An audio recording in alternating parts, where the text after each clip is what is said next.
50 years ago, the land of redemption connected with Earth. Since then, the world has undergone a transformation. Upon reaching the age of 18, every individual possesses the potential to awaken the Lord's mark and bind themselves to their destined race. The Lords descend upon the land of redemption, confronting the ultimate challenges of life and death. Monsters arise, attacking territories, and the distinction between friend and foe among the local inhabitants becomes blurred. Blueprints, troop types, resources, treasures, equipment, scrolls. Acquisition of these elements enhances power, driving countless individuals to madness. Su Bai unexpectedly binds with the Interstellar Insect Race, endowed with 4 formidable characteristics. 1. Originating from the depths of the cosmos, possessing powerful troops. 2. Absorbing cosmic energy to evolve into stronger beings. 3. Controlling the swarm through perception, ensuring the unwavering loyalty of the troops who will never betray. 4. Monthly prayers to the creator of the insect race yield various rewards.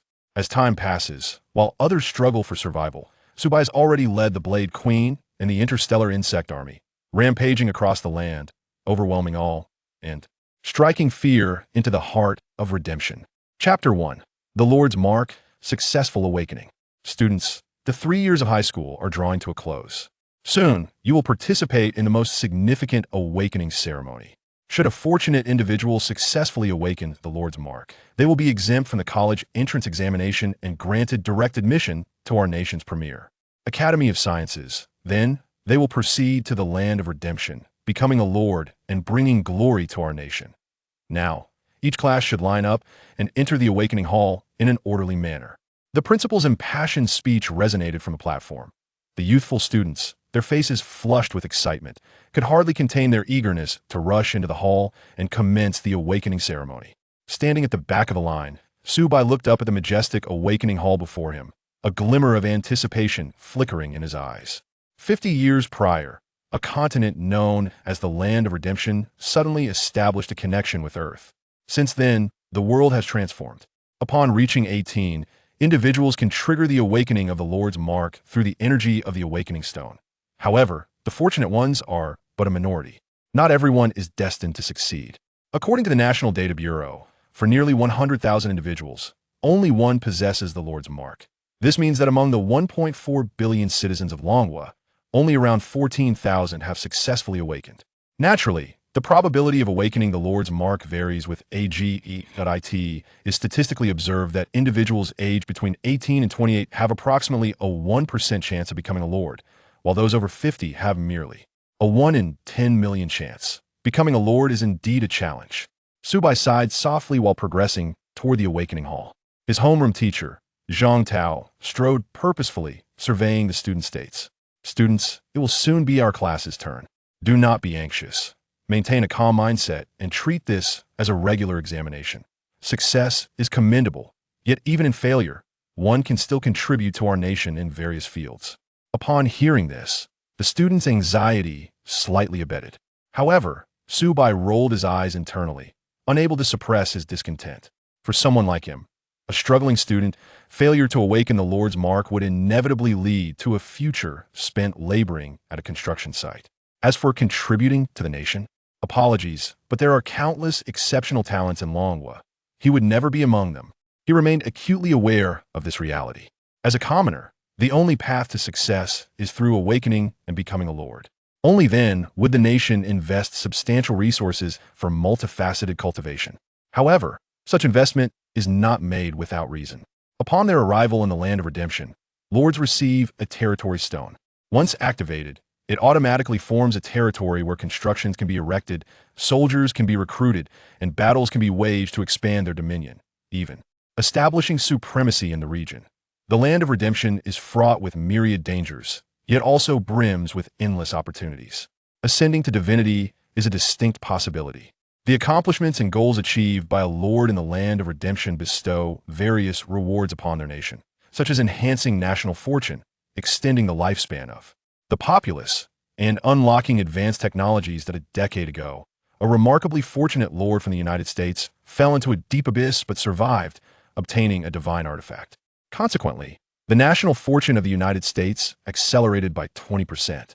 This prompted concern among Longwa's higher-ups, for luck is indeed an elusive phenomenon. Fortunately, Longwa's vast population results in a greater number of awakened lords. Overall, while its strength may not match that of the United States, it can achieve approximately 60% of their military might. This is why the nation provides special training and comprehensive support to those who awaken the Lord's mark. After all, the relationship between a lord and their nation is symbiotic, mutually influential. As Su Bai anxiously pondered, the voice of his homeroom teacher, Zhang Tao, resonated in his ears. Students, it is our class's turn. Follow the teacher and enter the awakening hall in an orderly manner. At this announcement, excitement surged among the students. Each one was eager, poised to awaken the Lord's mark.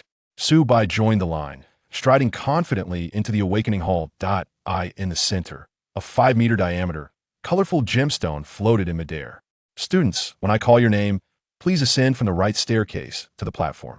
Press your hand against the awakening stone for 3 seconds, then release. Zhang Tao meticulously repeated the instructions thrice until every student understood. He then stepped onto the platform, holding the attendance list, and called out, "Wang Huai, present." Wang Huai responded, jogging to the platform. As he pressed his hand against the energy stone, anticipation sparkled in his eyes. 1 second, 2 seconds, 3 seconds. No change occurred in the energy stone. Undeterred, Wang Huai continued to press. 4 seconds, 5 seconds, 6 seconds. Still, the energy stone remained unresponsive. "All right, step down, Wang Huai." Awakening failed, Zhang Tao said, shaking his head and marking an X next to Wang Huai's name. Wang Huai appeared despondent, his eyes vacant, a mask of despair etched on his face. Zhang Tao continued to call names. One by one, students stepped forward, but the energy stone showed no response. Zhao Meifang, awakening failed. Zhang Jiaxing, awakening failed. Li Ku, awakening failed. Half of the students faced failure, causing Su Bai's heart to race with trepidation. The very next moment, Zhang Tao's voice rang out. "Su Bai." Hearing his name, Su Bai took a deep breath, swiftly advancing to the platform. He extended his hand to press against the energy stone. 1 second, 2 seconds, 3 seconds. Why was there no response? Had he failed to awaken? Despondency washed over him. However, in an instant, an extraordinary phenomenon occurred. The awakening stone began to tremble violently. Following this, a brilliant surge of colors erupted from it, enveloping the entire awakening hall in radiant light. The students stared in astonishment, rendered speechless. Without exception, their eyes brimmed with intense envy. Zhang Tao rubbed his eyes, feeling as if the blood in his veins had frozen, rendering him immobile. Such an extraordinary phenomenon can only arise from the awakening of a high-level Lord's mark. How fortunate this child, Su Bai, is.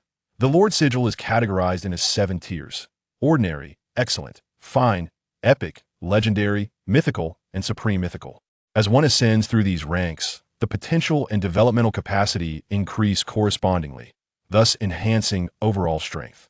My goodness, such a magnificent awakening phenomenon must signify a high-quality Lord's sigil.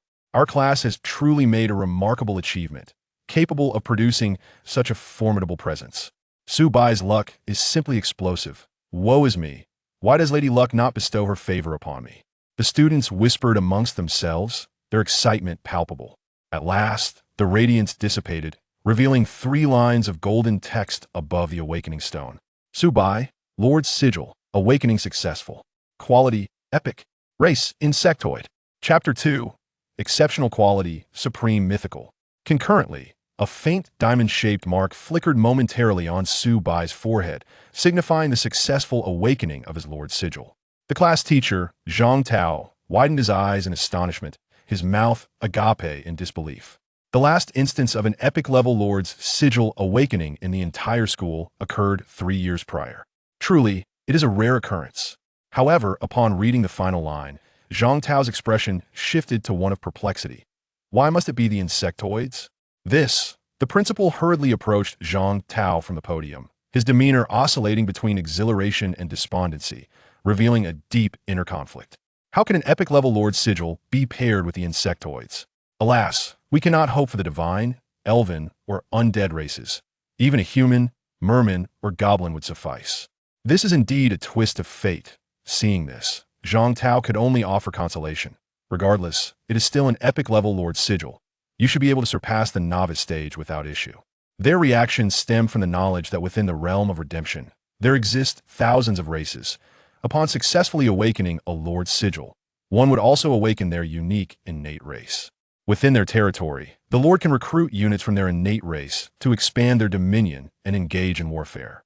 The Lord's sigil boasts 7 levels, with significant disparities in strength. Naturally, vast differences exist between races as well. For instance, the dragon, undead, divine, and demon races are relatively powerful, while humans, beasts, and dwarves are considered more average. Certain races inherently possess unique abilities. For example, the merman race can thrive underwater, granting the Lord the ability to breathe beneath the waves. The elven race, favored by the night, can see clearly in absolute darkness. The undead race is immune to ordinary physical attacks, requiring specialized weaponry or magical energy to inflict damage. Among the myriad of races, there exists one universally acknowledged as the weakest, the insectoids. The reasons are manifold. Firstly, the units of the insectoids are merely oversized versions of earthly insects, possessing feeble combat capabilities. Secondly, their attacks are singularly physical, easily countered by certain races. Thirdly, they lack advancement potential and higher-tier units, often unable to compete against formidable monsters after the novice phase. In summary, any Lord awakening the insectoid race who can survive the novice phase is already considered an extraordinary individual. Of course, the nation has devised corresponding strategies for the insectoid race, allowing them to affiliate with more powerful races post-novice phase to provide logistical support. For example, tiny ants can aerate the soil, while caterpillars serve as sustenance for some beasts, and cockroaches can be utilized to annoy adversaries. Beyond this, they serve little purpose. However, it is highly probable that lords awakening the insectoid race will not survive the novice phase. After all, how can oversized insects possibly contend with ferocious beasts and monsters?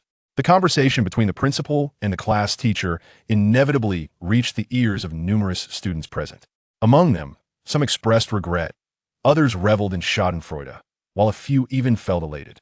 After all, the prevailing sentiment is that while one may worry for a friend's misfortune, they dread even more the prospect of that friend achieving great success. Initially, many harbored jealousy and resentment towards Su Bai for awakening an epic-level Lord Sigil. Now, however, with the revelation of the insectoid race, the question of whether he could return alive looms uncertainly. Su Bai, regardless of the circumstances, congratulations on successfully awakening your Lord's Sigil, and an exceedingly rare epic level 1 at that. Zhang Tao managed to approach Su Bai, forcing a smile. After all, he is a student from his class. Should he perish in the realm of redemption, it would inevitably bring sorrow to the teacher. How could it be the insectoid race? Su Bai's complexion turned pale, as though doused in cold water, his body numb with disbelief. Initially, the sight of the epic-level Lord's Sigil had filled him with joy, almost prompting him to leap in exuberance. However, upon reading the final line regarding the insectoid race, he felt utterly deflated. The mortality rate of insectoid lords is exceedingly high. In an instant, a wave of fear surged uncontrollably within him, rendering him dizzy and nearly unsteady on his feet. The principal quickly stepped forward to steady him, offering reassurance. Although it is the insectoid race, there is no need for concern. Our nation has an exceptionally comprehensive response mechanism to help you navigate the novice phase. Thank you, Principal, Su Bai replied, suppressing his dizziness as he hastily descended from the platform, taking a seat at the back of the line. At that moment, his emotions were tumultuous. He had successfully awakened the coveted Lord's Sigil that countless individuals yearn for. Yet the corresponding race was the insectoids.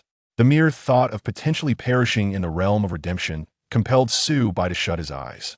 However, upon closing his eyes, he envisioned a colossal insect shadow passing swiftly by. In the next instant, a cold, mechanical, synthesized voice resonated within his mind. Beep! Interstellar Insectoid Race has been bound. Lord Sigil, comprehensive upgrade. Su Bai opened his eyes, his heart racing. Interstellar Insectoid? It sounded remarkably impressive. Eagerly, he hurried to examine his Lord's information. Lord, Su Bai. Level, Supreme Mythical. Race, Interstellar Insectoid. Trait 1.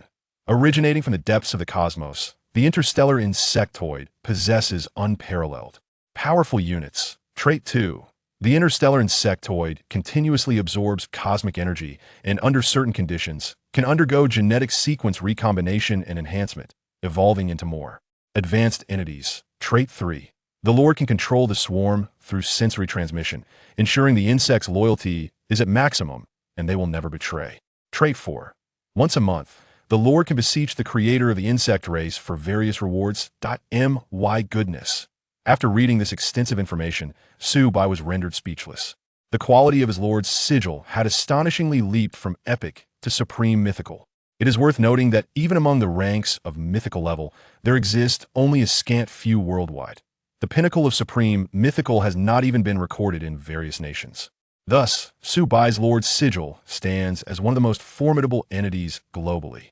Furthermore, the Interstellar Insectoid seems exceptionally powerful. Each of the 4 traits is remarkably formidable as Su Bai's earlier gloom dissipated, replaced by an expression of profound excitement. An insectoid race originating from the depths of the cosmos surely promises extraordinary possibilities. At last, I need not panic. Chapter 3. Bidding farewell to campus. Journeying towards the horizon at in just a few fleeting moments, Su Bai's heart soared as if on a roller coaster. He experienced moments of triumph and faced waves of fear. At this instant, he finally felt a sense of stability. He began to anticipate what extraordinary troops this unique interstellar Zerg could potentially recruit. Filled with joy, Su Bai envisioned the grand army of Zergs that lay ahead. On the platform, the homeroom teacher, Zhang Tao, observed Su Bai grinning widely, laughing at the air. He couldn't help but sigh inwardly, pondering that the child might have been startled, which accounted for such peculiar behavior. After all, awakening the Zerg came with a significantly high risk of death. It would be better not to succeed in awakening at all, allowing one to live a safe and peaceful life. Please continue with the awakening, the principal remarked, casting a deep gaze at Su Bai before addressing Zhang Tao. Understood, Zhang Tao nodded, picking up the attendance roster to continue the roll call. 10 minutes passed, and no one else succeeded in awakening their lord's mark. Only one person remained untested. The class leader, Zhao Xiangtian. Class leader, it's your turn. Hearing the call, Zhao Xiangtian strode confidently onto the platform and placed his hand upon the awakening stone. 1 second, 2 seconds, 3 seconds. The awakening stone trembled violently. Colorful beams of light erupted, illuminating the entire hall. Oh my, another high-level lord's mark. Zhang Tao's eyes widened in shock. In the next moment, 3 lines of golden characters appeared above the awakening stone. Zhao Xiangtian. Lord's mark. Awakening successful. Quality, epic level. Race, beast race. Epic level beast race. Zhang Tao's pupils constricted sharply, overwhelmed with astonishment. What kind of day was it that 2 students from the class manifested epic level lords in succession? Moreover, the class leader's innate race was renowned for its combat prowess, the beast race. Every student in attendance, alongside the principal, wore expressions filled with astonishment. Wow, another epic level. This is astonishing. My goodness, the class leader is incredible. The beast race is famed for its strength. Once past the novice phase, there should be no issues at all. From now on, the class leader will be my idol. No one is allowed to compete with me. Comparatively, Su Bai truly faces a grim fate, awakening as a Zerg. Indeed, the Zerg is so weak that it cannot be compared to the class leader's beast race. Moreover, teachers have said that those who awaken as Zerg lords fare worse than those who fail to awaken. Why is that? According to official statistics, 90% of Zerg lords do not survive the novice phase. Su Bai's future may be quite bleak. As they spoke, everyone's gaze shifted towards Su Bai. They noticed that he displayed no signs of fear or sorrow. On the contrary, his face radiated joy, as if he were the one who had awakened the beast race. Upon witnessing this, whispers circulated among the crowd. Look at Su Bai. He's still smiling. How bold of him. In my opinion, he must have been scared silly. Alas, Su Bai is indeed a pitiful soul. After finally awakening, he turns out to be from a worthless race. During this time, let's all take care of Su Bai. Otherwise, we might never see him again. Unperturbed by his classmates' discussions, Su Bai remained focused, engrossed in studying the racial characteristics of the interstellar Zerg. On the platform, Zhang Tao was filled with excitement, while the principal was overjoyed. This cohort of students is truly remarkable, with 2 epic-level lords emerging in succession. The principal's happiness was entirely justified. Should the students from the school achieve success, the government would provide corresponding rewards to the institution. Everyone else, please return to the classroom. Class leader, Su Bai, follow me. Zhang Tao waved his hand, calling out loudly. Zhao Xiangtian quickly approached Zhang Tao, but Su Bai remained motionless. Immersed in his own world, he had not heard any external sounds until a classmate nudged him. Only then did he snap back to reality and hurriedly jog onto the platform. "Follow me," Zhang Tao instructed, turning to walk toward a room at the back. The principal stayed behind to oversee the awakening process for other classes.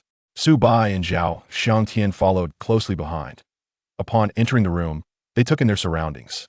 The space was filled with bookshelves brimming with an array of books, materials, and atlases. A massive LCD screen hung on one wall. "Next, I will conduct an intensive half-day training session with you, focusing on essential knowledge regarding the Land of Redemption," Zhang Tao explained as he opened his computer and connected it to the projector. "Teacher, are we starting now?" Zhao Xiangtian inquired. "Indeed," Zhang Tao nodded affirmatively. "Time is of the essence. A military aircraft will arrive tomorrow morning to take those who successfully awaken to the Academy of Sciences in the capital." "Ah, I see," Zhao Xiangtian replied, enlightened. "Teacher, please begin," Su Bai said, finding a seat, grabbing a pen, and a stack of blank paper. Despite having the support of the Interstellar Zerg and the Supreme Myth, he knew not to be complacent. The enigmatic Land of Redemption was fraught with danger. Therefore, acquiring as much relevant knowledge as possible was undoubtedly beneficial. For the remainder of the time, Zhang Tao spoke at length. Su Bai and Zhao Xiangtian listened attentively. Half a day passed in the blink of an eye. As the lecture concluded, Su Bai glanced at his densely packed notes and felt an overwhelming sense of fulfillment. He grew increasingly confident about the upcoming journey to the Land of Redemption. The following morning, as dawn broke, a large silver jet emerged from the clouds, gliding gracefully. It slowed down and lowered its landing gear, descending straight onto the school's playground. The rear hatch opened, and a middle-aged man clad in military attire stepped out, surveying the surroundings with satisfaction. "Over 20 students have awakened their lord's marks. Quite impressive." The principal approached him, a hint of solemnity on his face. "I entrust these children to your care. Rest assured, I will look after them," the middle-aged man replied, nodding, then gestured broadly. "Students, follow me." With excitement on their faces, the students formed a long line, boarding the aircraft one by one. Before departing, Su Bai glanced back at the campus and his homeroom teacher, feeling a mix of emotions. 5 minutes later, the aircraft took off vertically. Zhang Tao stood in place, a glimmer of tears in his eyes. "Students, may you all return safely." In the next instant, the jet accelerated, transforming into a streak of light, vanishing into the boundless clouds. Chapter 4. Equal Treatment. Never Give Up. Half an hour later, in the north, within a vast military district 10 kilometers outside the capital, the jet landed with a thunderous roar. This base housed the Dragon Kingdom's most elite ground combat regiment, as well as the headquarters of the nation's top Academy of Sciences. Su Bai and his fellow classmates were escorted into a spacious hall. The middle-aged officer cleared his throat and announced loudly, "Newly awakened lords, my name is Wang Jinghua, and I hold the rank of colonel. I will be your direct supervisor. Over the next week, you will undergo physical and knowledge training within the military district, conducted by myself and the most outstanding experts from the Academy of Sciences. Furthermore, prior to entering the Land of Redemption, you will receive the corresponding assistance from the nation, including various resources, weapons, and more. Lastly, I wish everyone the utmost success in the Land of Redemption, carving out a bright future, bringing glory to yourselves and to our nation." As the speech concluded, the newly appointed lords appeared visibly excited, their fists clenched in anticipation, eager to charge into the Land of Redemption and conquer. "Which student is Zhao Xiangtian?" Wang Jinghua inquired as he perused the documents in his hands. "I am." Zhao Xiangtian raised his hand. "You have awakened an epic-level lord's mark, and with the strength of the beast tribe, you will undoubtedly forge your own path in the Land of Redemption." Wang Jinghua stepped forward, his eyes reflecting unreserved admiration. "Thank you. I will do my utmost." Zhao Xiangtian beamed, his face nearly blooming with joy. To receive such praise upon arrival was undoubtedly a tremendous honor. The crowd turned their gazes towards Zhao Xiangtian, envy etched upon their faces.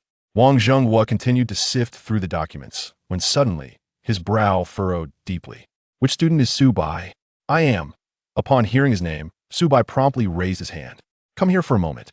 Wang Jinghua gestured for him to follow, leading him to a nearby office. Su Bai rose and followed closely behind. A short while later, in the office. "Report, sir. A special situation has arisen." Wang Jinghua stood before an elderly man seated in a chair, saluting with a military gesture, his voice laden with gravity. What special situation? The elderly man lifted his gaze, his hair grizzled, yet exuding an aura of authority. This student has awakened an epic-level Lord's Mark, but his innate race is the insectoid. Wang Zheng's voice was low, his brow knitted tightly. The insectoid is indeed somewhat problematic. The elderly man narrowed his eyes slightly, then turned to Su Bai, his tone warm. Student, you may go rest for now. Your situation will be treated with utmost care. Su Bai glanced up and was taken aback to see the golden leaves and 2 stars on the man's shoulder insignia. A major general. What a high-ranking official. Noticing Su Bai's astonishment, the elderly man rose and approached him, placing a reassuring hand on his shoulder. Rest assured, student, regardless of your race, the nation treats all equally and will never abandon any of its citizens. The elderly man's voice was filled with strength, and Su Bai felt an inexplicable sense of security bloom within him. Thank you. Su Bai bowed and turned to leave. That evening, the main leaders of the military district and the Academy of Sciences convened for a confidential meeting. All the awakened lords from across the nation have been brought in. Among them, there are 2 of legendary caliber, 67 of epic caliber. While the overall quality may not surpass last year, the number of awakenings is significant, making the overall outcome satisfactory. Wang Zheng pointed at the pie chart displayed on the LCD screen with a laser pointer, explaining to the attendees. A representative from the Academy of Sciences stood up to speak.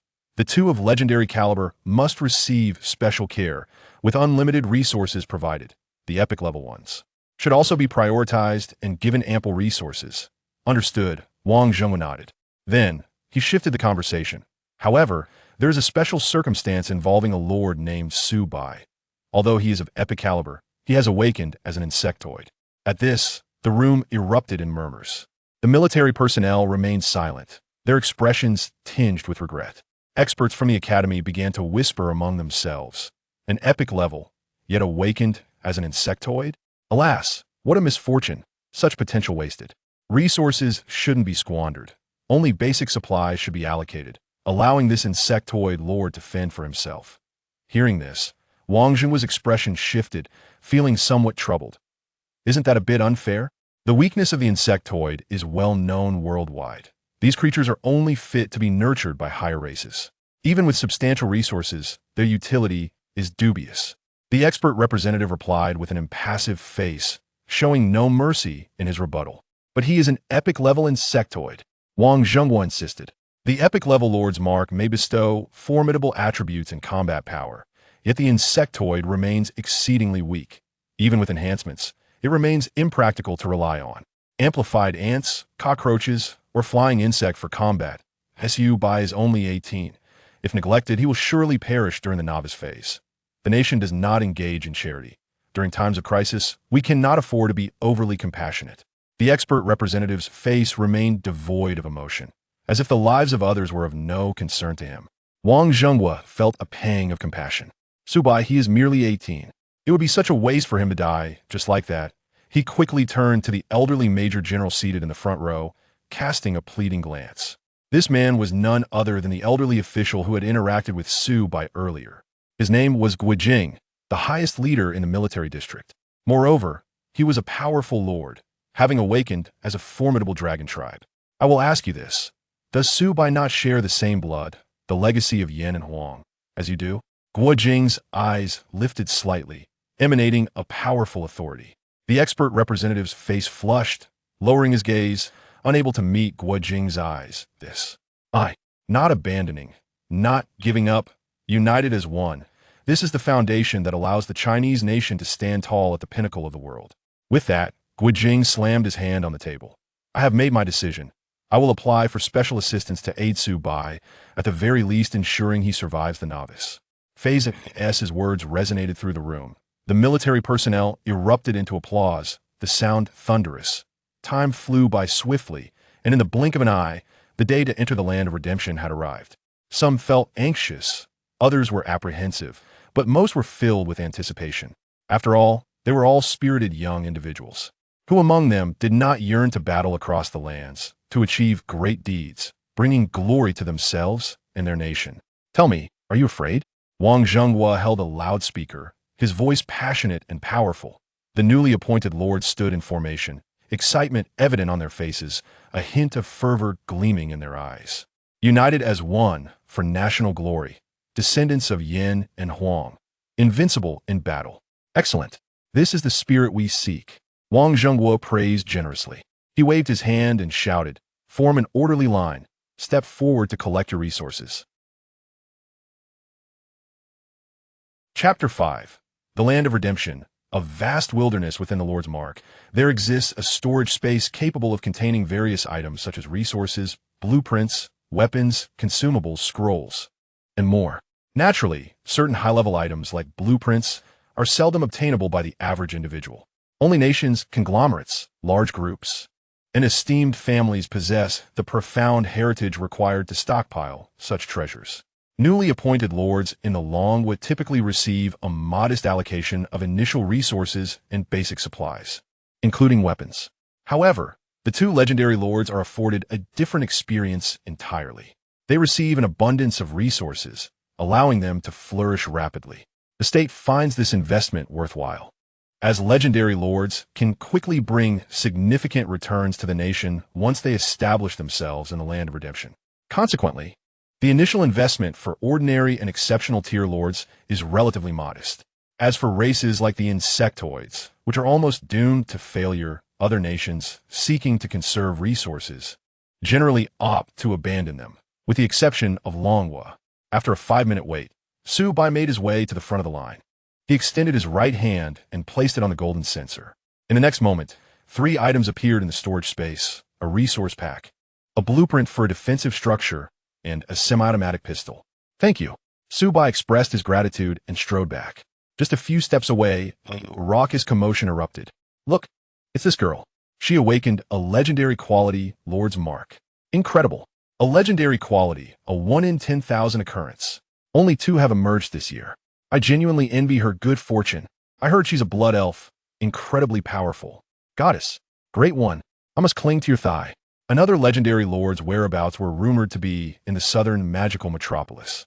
The emergence of legendary lords stirred the crowd like a stone cast into a pond, generating tremendous reactions.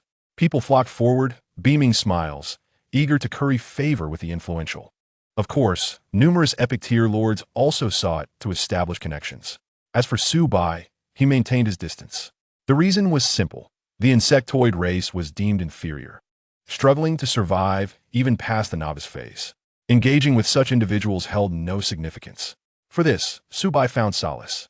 He preferred solitude, feeling uncomfortable as the center of attention among the masses. At that moment, the legendary lord suddenly approached Su Bai. Before she arrived, her voice reached him first. "Su Bai, do you remember me?" Taken aback, Su Bai focused his gaze. The newcomer, with fair skin and a tall stature, was none other than his childhood friend, Bai Mengyu, whom he had not seen since they parted ways 3 years ago. "It's you," Su Bai exclaimed, his expression startled. "You actually awakened a legendary level Lord's Mark. Just fortunate." Bai Mengyu replied with a radiant smile. 3 years ago, we enrolled in different high schools, and I never imagined we would reunite here. Indeed, life is full of coincidences, and remarkable individuals are always nearby. Su Bai remarked with a touch of nostalgia. "By the way, what level and race did you awaken?" Bai Mengyu inquired. "Epic level." Su Bai paused briefly before continuing. "Insectoid." Bai Mengyu's expression shifted, a hint of panic in her eyes. How could it be insectoid? "The insectoids are well. I have the backing of the nation. I can just relax." Su Bai chakil, edaptinga nonchalanta tetoth. Upon hearing this, Bai Mengyu assumed Su Bai had relinquished all hope. A flicker of compassion crossed her beautiful eyes. "Never lose hope. Rest assured, once we enter the Land of Redemption, I will do my utmost to assist you." An hour later, all newly appointed lords were geared up and ready to enter the Land of Redemption. On the platform, the highest authority of the military district, Major General Guijing, gazed down at the youthful faces filled with emotion. "You are the hope of the nation, the future of our people. Once you enter the Land of Redemption, exercise utmost caution and prioritize self-preservation. In 7 days, when the novice phase concludes, I will await your return here. I have no further words. Just ensure you all strive to survive." Su Bai stood at the back of the line, observing Major General Guijing's countenance. Gratitude evident in his eyes. Just moments ago, Wang Zhenghua informed him that the blueprint for the defensive structure and the semi-automatic pistol were obtained through Guo Jing's vehement reprimand of the experts at the academy, who had vehemently opposed the request. Otherwise, the only resource he would have received would have been a singular resource pack. Although Su Bai had undergone a transformation, possessing the formidable combination of a transcendent myth and the interstellar insectoids, the thought of Guo Jing's vigorous defense for his opportunity to survive filled him with warmth. Once again, Guo Jing's voice resonated from the platform. Now, prepare to enter the land of redemption. Countdown. 3, 2, 1. In an instant, the Lord's marks on the foreheads of all newly appointed lords erupted with dazzling brilliance. As the light swirled, figures vanished into thin air. Meanwhile, in the land of redemption, Su Bai opened his eyes and surveyed his surroundings. Before him lay an expanse of desolate wilderness, sporadically dotted with ancient trees. In the distance, the mountains shrouded in mist appeared ethereal and enigmatic. Is this truly the legendary land of redemption? Su Bai felt no trace of fear. Instead, a surge of exhilaration welled within him. He focused his gaze on the Lord Stone in his hand. Lord Stone. Upon placement, it generates a territory of 500 square meters. Typically, the location of the starting territory is of paramount importance. Yet, as he surveyed the vast wilderness around him, no other options presented themselves. Place. Su Bai resolved without hesitation. As he spoke, the Lord Stone levitated, emanating a blinding radiance. In an instant, the light dissipated, and the land within a radius of 500 square meters solidified. At the center of the territory, a dilapidated wooden cabin materialized. The Lord Stone, suspended in midair, transformed into a stream of light, merging with the cabin. At that moment, a notification from the land of redemption suddenly appeared before him. Initial buildings are under construction. Within the territory, 2 shimmering circles appeared out of thin air. As time passed, the outlines of the structures within the circles began to take shape. 1 minute later, congratulations, Lord Su Bai, on the successful construction of 2 initial buildings. Barracks, level, LV1, quality, ordinary, function, basic recruitment building for territory-specific units. Note, you may perform 1 free recruitment daily. The level and quality of recruited units correspond to the barracks level. Manor, level, LV1, quality, ordinary, function 1, produces and stores food and water. Function 2, recruits farmers for agricultural and mining tasks within the territory. Note, you may perform 1 free recruitment daily. The level and quality of recruited farmers correspond to the manor's level. Chapter 6, Architectural Advancement. Razor-toothed jumping insects with soldiers and provisions, one can thrive. Thus, these 2 initial buildings are of great significance. Su Bai surveyed the area. The barracks were situated to the north, while the manor lay to the south. Both shared a common characteristic. They were dilapidated and worn, standing no taller than 3 meters. Both structures were constructed entirely from wooden planks, appearing as though they might collapse with the slightest breeze. What formidable units could possibly be recruited from such decrepit buildings? Su Bai furrowed his brow, feeling a wave of apprehension. At that moment, a chime echoed in his mind as the system's prompt sounded. The detection reveals that the Lord's mark is of the utmost divine myth quality. The initial building upgrades are in progress. Please wait. To my astonishment, it even auto-upgrades. In an instant, a profound anticipation glimmered in Su Bai's eyes. After all, this was the highest quality divine myth that had yet to be seen by any lord globally. The barracks and manor became enveloped in 2 radiant spheres of white light. The outlines of the structures within gradually grew more imposing. A minute later, the brilliance dissipated, revealing 2 magnificent, newly transformed edifices before him. The new barracks stood approximately 15 meters tall, its wooden materials replaced with a combination of steel and marble. The manor expanded threefold, even boasting 2 additional basements for resource storage. This was akin to exchanging a bird's gun for a cannon. Remarkable. Su Bai marveled, once again examining the detailed information of the barracks and manor. While their levels remained at level 1, the quality of both structures had ascended from ordinary to the divine myth.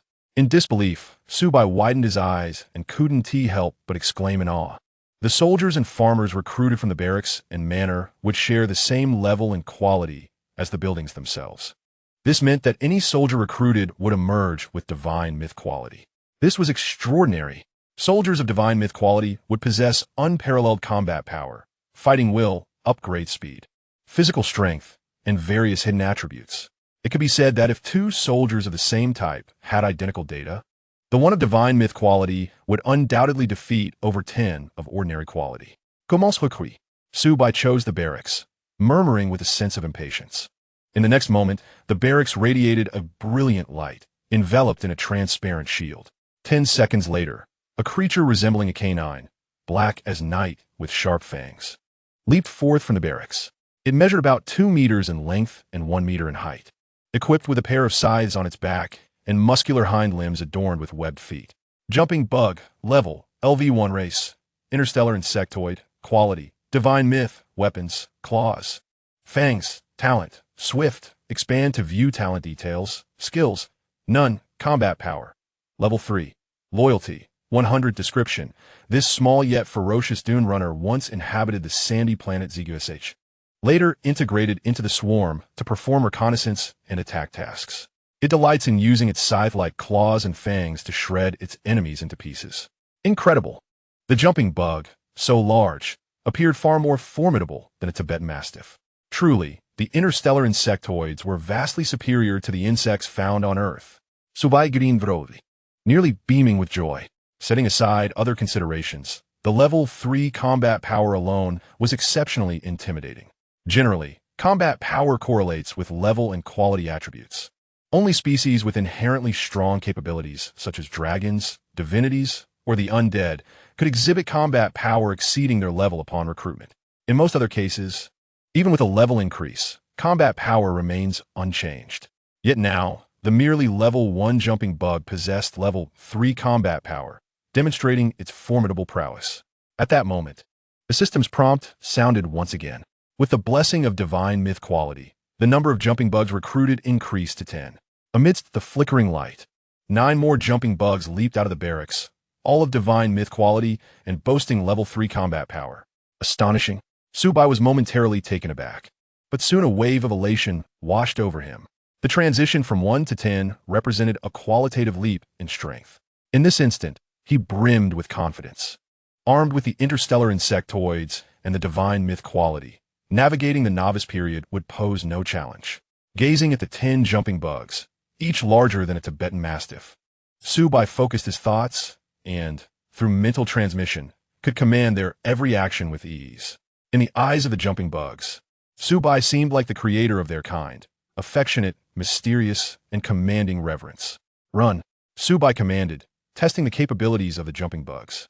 With a thunderous sound, the robust limbs of the jumping bugs propelled them forward like a torrent, racing swiftly around the territory. Their speed was remarkable, easily reaching 100 miles per hour. While sprinting, their sides and tails stood upright to maintain balance. They even leaped like springs, soaring several meters high. Such formidable creatures. Su Bai's expression was one of delight, his eyes sparkling with excitement.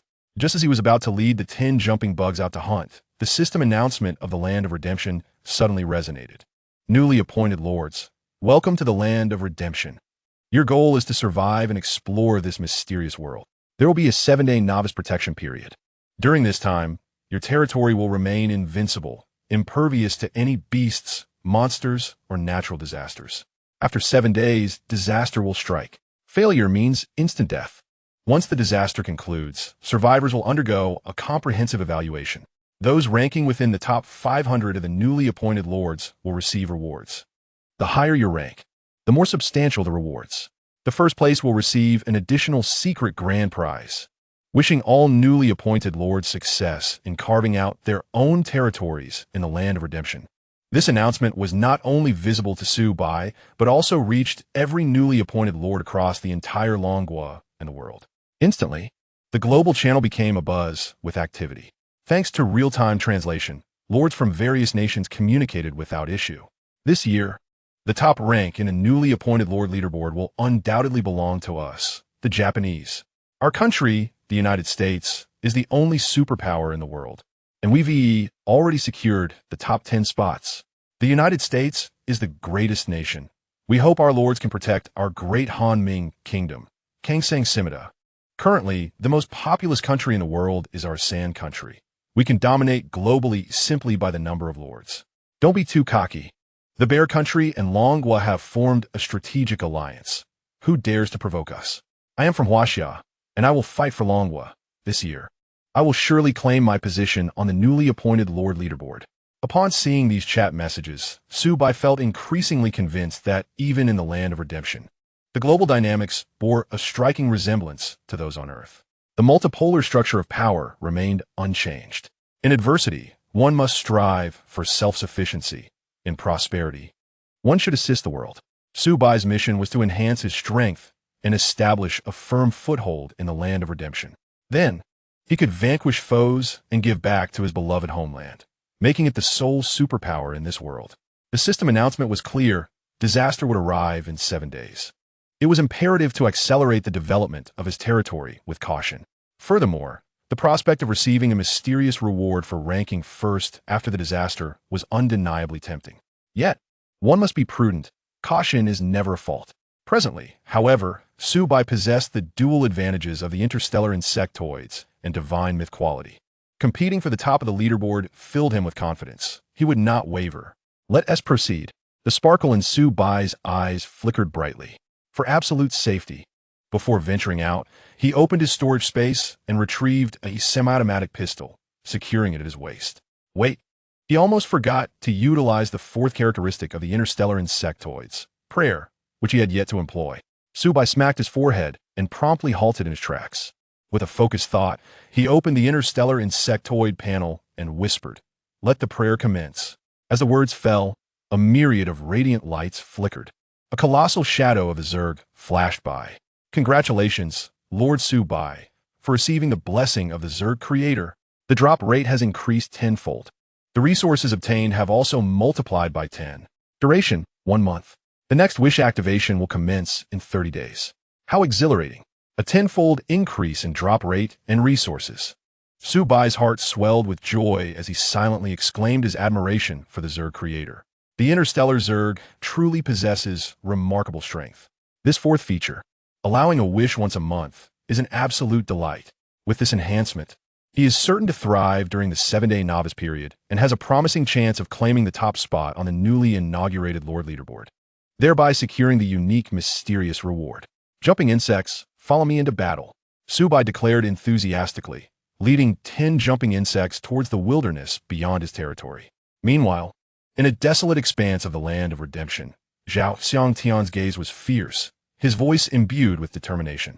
I must break into the top 100 of the newly appointed Lord Leaderboard. As a Lord of epic class, the quality of his 2 starting structures, the barracks and manor, had naturally elevated from ordinary to epic. Consequently, the troops he could recruit were also of epic quality. At that moment, 4 formidable orc warriors stood upon ground. They were 2 meters tall, muscular, clad in simple leather armor, wielding rusted battle axes. Orc infantry, level, LV1, race, orc, quality, epic, weapon, rusty battle axe, equipment, worn leather armor, talent, none skills, none combat power. Level 1, loyalty, 80 description, orc infantry are fierce, brutal, and savage, forming the vanguard and backbone of the orc tribe, adept at engaging enemies head-on with their battle axes. Despite the epic enhancement, the number of orc infantry had only increased by 3, and their combat power remained at level 1, which was somewhat disappointing. Zhao Xiangtian murmured to himself, feeling a tinge of disillusionment. He had hoped to strike lucky and recruit a higher-tier orc unit. However, it was a common occurrence. Every new lord entering the land of redemption began with a level 1 barracks. Even with random recruitment, the overwhelming probability was that they would only obtain a low-tier unit of their native race. Only those favored by the goddess of luck could hope to recruit a higher-tier unit on their first attempt. Time is of the essence, orc warriors. Let us venture forth into battle. Zhao Xiangtian refused to be discouraged and quickly adjusted his demeanor, eyes gleaming with fierce determination as he strode towards the wilderness beyond his territory. Heaven bless. May my first recruitment yield a useful unit. Bai Meng Yu stood amidst a grove, gazing at the barracks ahead with palpable anticipation. In the next moment, a flash of light occurred. A tall, slender female elf emerged, adorned with pointed ears. She wore a short sword at her waist, held a longbow in her hands, and was clad in lightweight armor crafted from interlocking steel plates. Most striking were her blood-red pupils, exuding an aura of allure and mystery. Blood Elf Archer.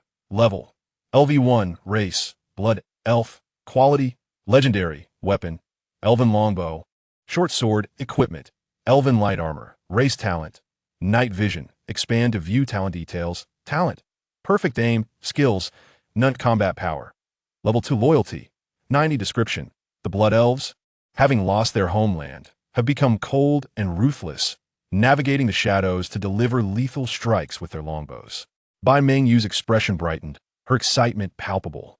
The talent of Perfect Aim must have elevated the Blood Elf Archer's combat power to level 2.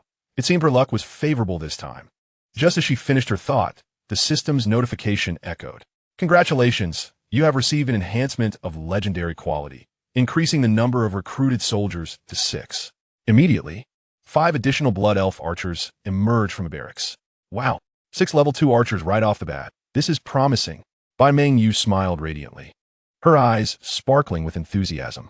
However, in the next moment, her smile faltered, her brow furrowing into a frown as a heavy sorrow washed over her.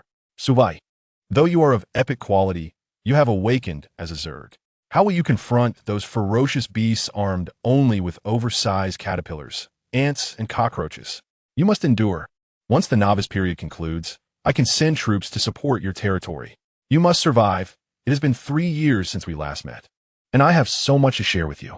After departing his territory, Su Bai, surrounded by 10 jumping insects, proceeded eastward. Approximately 5 minutes later, a sudden sharp howl pierced the air. Something's amiss. Su Bai's expression changed dramatically as he instinctively gripped his semi-automatic pistol tightly. On the slope ahead, 5 black wolves emerged. Their hind legs slightly bent, forelegs extended forward, poised to pounce. Wasteland Wolf. Quality: Ordinary. Level: LV1. Description: Famished wolves prowling the wilderness, skilled in group combat. Their teeth and claws serve as their most formidable weapons. It turned out to be just a few ordinary wolves. Su Bai exhaled deeply, his tension easing.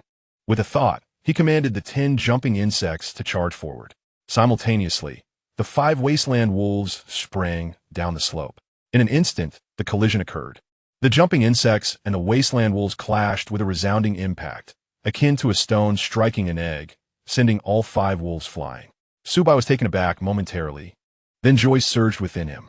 The mythic-level jumping insects were indeed formidable. Almost immediately, the 10 jumping insects spread out, darting towards the fallen wasteland wolves with astonishing speed, baring their fangs and delivering lethal bites. In the blink of an eye, all 5 wasteland wolves lay dead.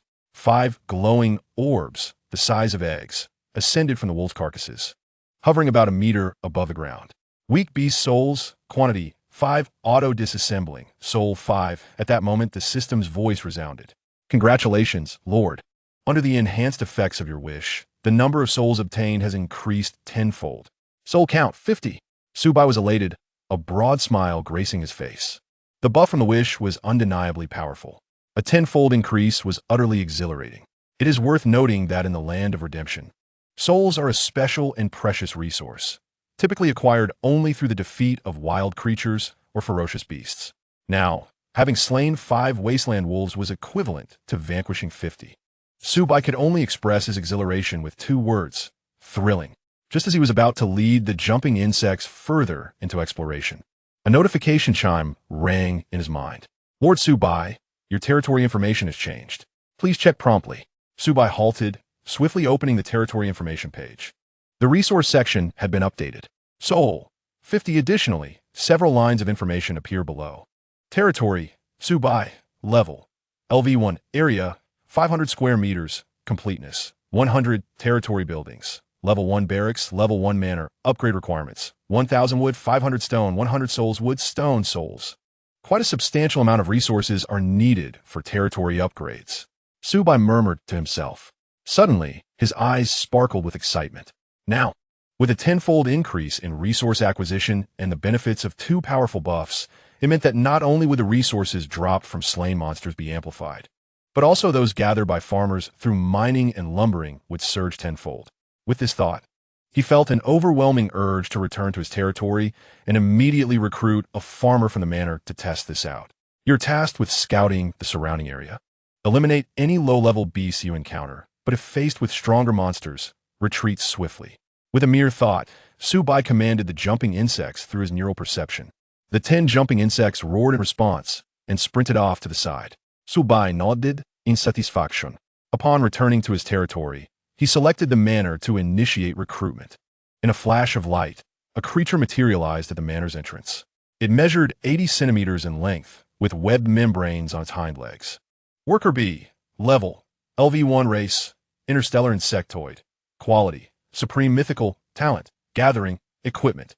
Worker B claw, skills, lumbering LV1, mining LV1, loyalty, 100, description. Worker bees are dedicated to their mission and can diligently work even in the heat of battle. The interstellar insectoid farmer appeared rather adorable, prompting a laugh from Su Bai. At that moment, a notification from the system abruptly emerged. Acquired supreme mythical enhancement. The recruited worker bee's skills have been elevated to level 99. Subsequently, the attributes of the worker bee transformed. Skills, lumbering LV99, mining LV99, level 99. This is incredibly impressive. Su Bai was immediately filled with joy, his lips curling into a smile. It is known that these skills peak at level 100, and now, suddenly, they have reached level 99. This worker bee is quite formidable, and it will surely gather resources with fervor. Proceed to seek out timber, but exercise caution. Su Bai issued the command. Soon, the worker bee departed the territory, vanishing into the wilderness. Previously, 10 jumping insects had slain a pack of prairie wolves, each one now with a full belly. Yet, Su Bai, the Lord, remained hungry. However, there was no cause for concern. The manor not only allowed for the recruitment of farmers, but also had the functionality to produce and store food and water. Although the variety of food was somewhat monotonous, it sufficed to stave off hunger. Being in the land of redemption, merely filling one's stomach was sufficient. Beyond that, Su Bai dared not to hope. Let us take a look at the defense-building blueprint provided by the nation. With that, Su Bai opened his storage space and held the blueprint in his hand. Blueprint. Watchtower, arrow. Quality, excellent. Range, 100 meters. Description. An arrow tower constructed from a mixture of stone and iron, featuring an automatic mechanism at the top that locks onto nearby monsters. Requirements. 1,000 stones, 1,000 iron blocks. It appeared rather promising. Su Bai remarked while using the last item resource pack from his storage space. Notification. Acquired 1,000 wood, 1,000 stones, 1,000 iron blocks. The resources provided by the nation were already substantial. After all, there are over 10,000 newly awakened lords each year. Such a vast number entails a considerable expenditure of resources. Construct the Watchtower arrow. Su Bai utilized the blueprint. Stone 1,000, iron block 1,000. A brilliant light erupted at the edge of the territory. In a mere moment, a 4-meter-tall arrow tower materialized from thin air. Atop the tower, from massive crossbows gleamed ominously. With the protection of the arrow tower, the territory would be much safer. Su Bai let out a long sigh of relief. At that moment, the system's voice resonated once again. Congratulations, Lord Su Bai. Your structure, the Watchtower arrow, has received a supreme mythical enhancement. Good heavens! The arrow tower can upgrade automatically. As Su Bai gazed in astonishment, the 4-meter-tall Watchtower arrow began undergoing dramatic transformations. Firstly, its height quadrupled to an astonishing 16 meters. The material changed, appearing as if forged from fine steel, its surface radiating a chilling glow. Most striking was the red gem atop the tower, emanating a searing heat. Watchtower arrow, level, LV1, quality, supreme mythical, range 1,000 meters, enchantment. Flame stone, description, a magically imbued watchtower that can launch extremely high-temperature flame arrows at enemies, delivering immense power. Indeed, it is remarkably powerful. Su Bai's face radiated joy, excitement gleaming in his eyes. The range had increased tenfold, from 100 meters to 1,000 meters. Furthermore, the projectiles had transformed from wooden arrows to flame arrows. The leap in power was nothing short of qualitative. At this moment, Guijing's visage surfaced in Su Bai's mind. He held a high position, a major general, the supreme leader of the military district. Yet, he harbored compassion and treated all equally, even not abandoning the insectoids. A seemingly worthless race. Even though Su Bai had undergone a transformation, benefiting from the dual advantages of the interstellar insectoid and supreme mythical status, he remained filled with gratitude. He was thankful to Guijing for rebuffing the experts of the Academy of Sciences, exerting pressure to secure these initial resources and items for him. Had he still been the former, ineffectual insectoid, the semi-automatic pistol and this defense tower blueprint would have provided a significant safeguard for his life. Meanwhile, on a black mountain peak, a resounding crash echoed. A pitch-black rock giant descended like a burning meteor, creating a massive crater upon impact. It slowly rose, towering at 4 meters, its body ablaze with green flames, exuding an imposing aura. Remarkably fortunate, the first recruitment yielded a high-level unit from the demon race, Hellfire. Moreover, my lord's mark is of legendary caliber, and this Hellfire I recruited is also a legendary unit, boasting a formidable combat power of level 3. This year, I shall strive for the top spot on the new Lord leaderboard, bringing honor to the Empire of Dawei. A 158-meter-tall lord from Japan, sporting a small mustache, gazed up at the Hellfire before him, joy illuminating his features. Eagerly, he led the Hellfire out of his territory. Soon, they encountered a pack of mountain leopards, numbering around 5. Hellfire, eliminate them, the Japanese lord commanded. The green flames in Hellfire's eyes burned brighter as it charged forward like a small mountain. Roar, annihilate everything. With a thunderous stomp, it crushed the 5 mountain leopards into oblivion. Indeed, incredibly powerful. This year, I shall restore the former glory of the Empire of Dawei. The Japanese lord's expression turned grim, a hint of malice glimmering in his eyes. Meanwhile, in a sandy dune, a thin-lipped, deep-eyed lord from India was busy recruiting units. As the light faded, a 10-centimeter-long green caterpillar crawled out from the barracks. Soft and plump, it appeared rather adorable. Caterpillar, level, LV1 race, insectoid, quality, excellent, talent, sluggish, expand to view talent details, skills, none, combat power. Level 0001, loyalty, 90 description, caterpillars feed on various plants and, when threatened, can disguise themselves as dry leaves. A caterpillar with combat power of level 0001? What on earth? My primary race is insectoid. How am I supposed to play with this? The Indian lord, gazing at the seemingly harmless caterpillar, felt tears of despair welling up, his face etched with hopelessness. He had hoped for a miracle to occur. Even the most insignificant Zerg can emerge as a king. Who would have thought that it would ultimately be a delusion? After fervently anticipating, what one received in the end was merely a caterpillar. The most lamentable aspect is that the government of Asangua, in a bid to conserve resources, has shown no regard whatsoever for worthless races like the Zerg. This implies that the Lord of Asangua possesses not even a single resource pack. What awaits him next may well be annihilation.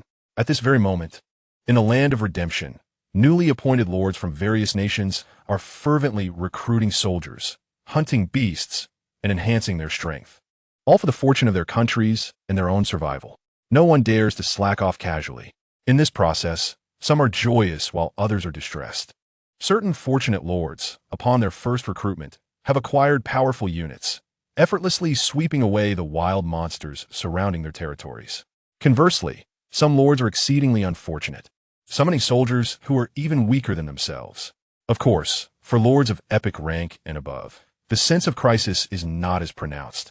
For under the enhancement of powerful lordly insignias, both the quality and quantity of soldiers receive a remarkable boost. These novice-level monsters pose no challenge whatsoever. The World Chat channel has become increasingly vibrant. Haha, I am truly the child of destiny, having directly recruited high-tier human units. My position is secure. Baka, my soldiers have perished.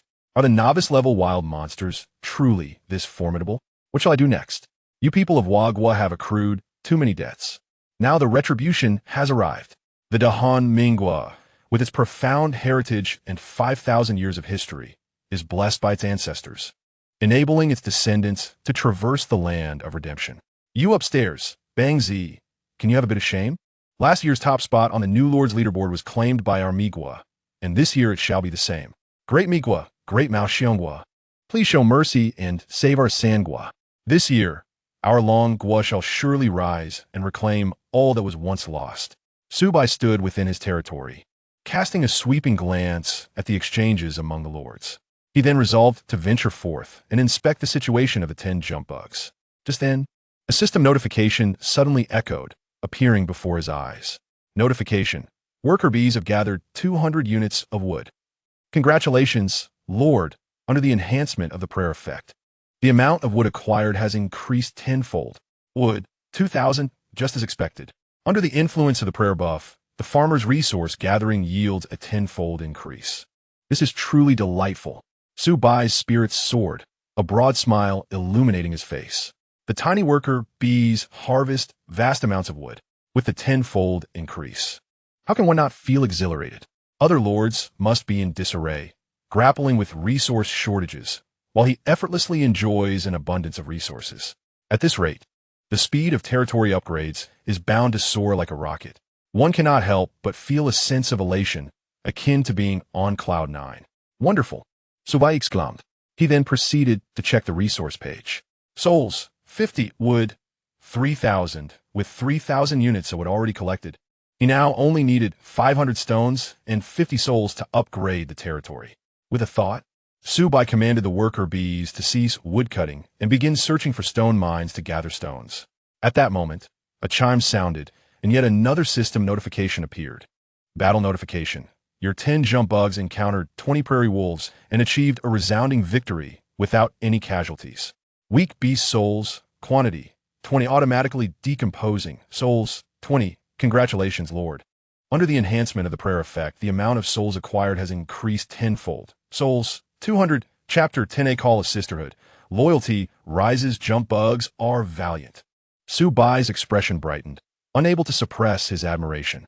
Faced with foes twice their number, the prairie wolves, they emerged unscathed, annihilating every last one. The combat prowess of the jump bugs is indeed formidable. Of course, the most exhilarating aspect is the prayer buff's enhancement, which directly multiplied the souls from 20 to 200. This is genuinely satisfying. Now, only stones are needed for the territory upgrade. With another thought, Su Bai transmitted mental commands to the jump bugs to maintain a patrol around the territory, engaging any low-level beasts they encounter. Meanwhile, Zhao Xiangtian left the territory, leading 4 beastmen infantry into a charge against 5 wild boars. For the tribe, the beastmen infantry roared, raising their battle axes with fierce determination. As they clashed, the sharp axes fell heavily, reducing the 5 wild boars to a bloody pulp, their anguished cries echoing as they fell to the ground. Weak beast souls, quantity, 5, automatically decomposing, souls, 5, is the number of souls only 5? This is exceedingly difficult to obtain. A hint of helplessness flickered in Zhao Xiangtian's eyes. Souls are an essential resource for upgrading the territory. He would need to slay dozens of wild boars to accumulate enough souls for the upgrade. At the current pace, it would take considerable time. Well, it shall take time. Zhao Xiangtian ordered the beastmen soldiers to remain in the wild, defeating monsters and collecting souls. He then planned to return to the territory to recruit farmers for resource gathering. In a moment, at the entrance of the manor, amidst the flowing light, a robust green orc emerged. Beastman laborer, level, LV1 race, beastman, quality, epic, talent, gathering equipment, iron shovel, iron knife, skills, woodcutting LV1, mining LV1, loyalty, 90, description, the lowest rank in the beastmen hierarchy, laborers are entirely inept in combat and can only perform logistical support tasks. A beastman laborer? He appears to be quite the worker. Zhao Xiangtian nodded slightly. Soon after, the system notification chimed again. Congratulations, Lord Zhao Xiangtian. Your newly recruited beastman labor has received epic level enhancements, elevating skills to level 20. Instantly upgraded to level 20. Zhao Xiangtian was overjoyed, a glimmer of pride in his eyes. Truly deserving of the epic classification, it is indeed formidable. He then commanded the beastmen laborer to leave the territory and venture forth to gather wood and stone. Half an hour later, notification. Beastman laborer has collected 120 units of wood. Wood, 120. After being out for half an hour, only 120 units of wood were gathered. Zhao Xiangtian was left speechless, a hint of disappointment washing over him. 120 units of wood still fell far short of the 1,000 required for the territory upgrade. The level 20 woodcutting skill does not appear to be as effective as one might have hoped. The land of redemption is indeed rather arduous. Very well, I shall labor on. If souls are lacking, I will personally lead the troops to slay monsters. If wood and stone are in short supply, I shall personally accompany the beastmen laborer to gather them. Diligence can compensate for inadequacy. Let us get to work. Zhao Xiang Tian steeled himself, once more filled with determination. Sisters, proceed with caution. This black bear is of a high level. Prioritize safety. Bai Mengyu stood atop a grand tree, a hint of seriousness in her gaze. As you command, my lord. 6 blood elf archers whispered in response from their concealment in the dense forest. Just then, the system prompt resonated in her mind. Congratulations. Lord Bai Mengyu, the 6 blood elf archers felt your concern. Loyalty increased by 10.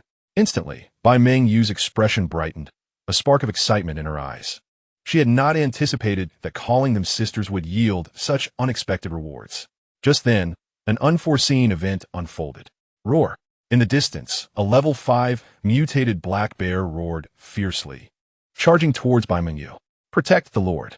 6 blood elf archers, focused and determined, swiftly drew their elven longbows and leapt onto branches. The arrows were knocked, the bowstring taut. Whoosh!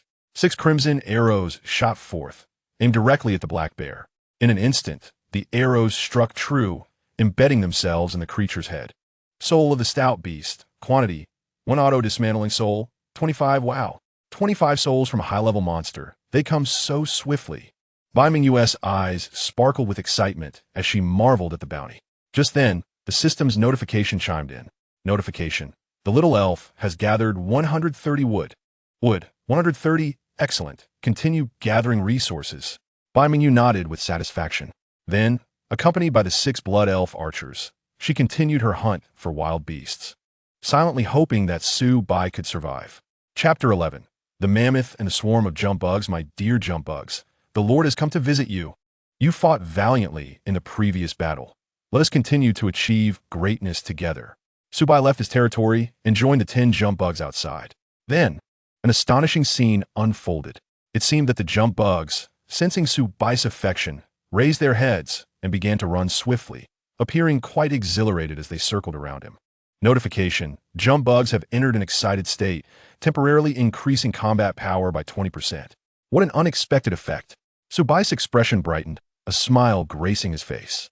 It appeared that both humans and bugs appreciated words of encouragement. With the jump bugs' combat power enhanced, it was imperative to seize the moment and eliminate more wild creatures. Follow me.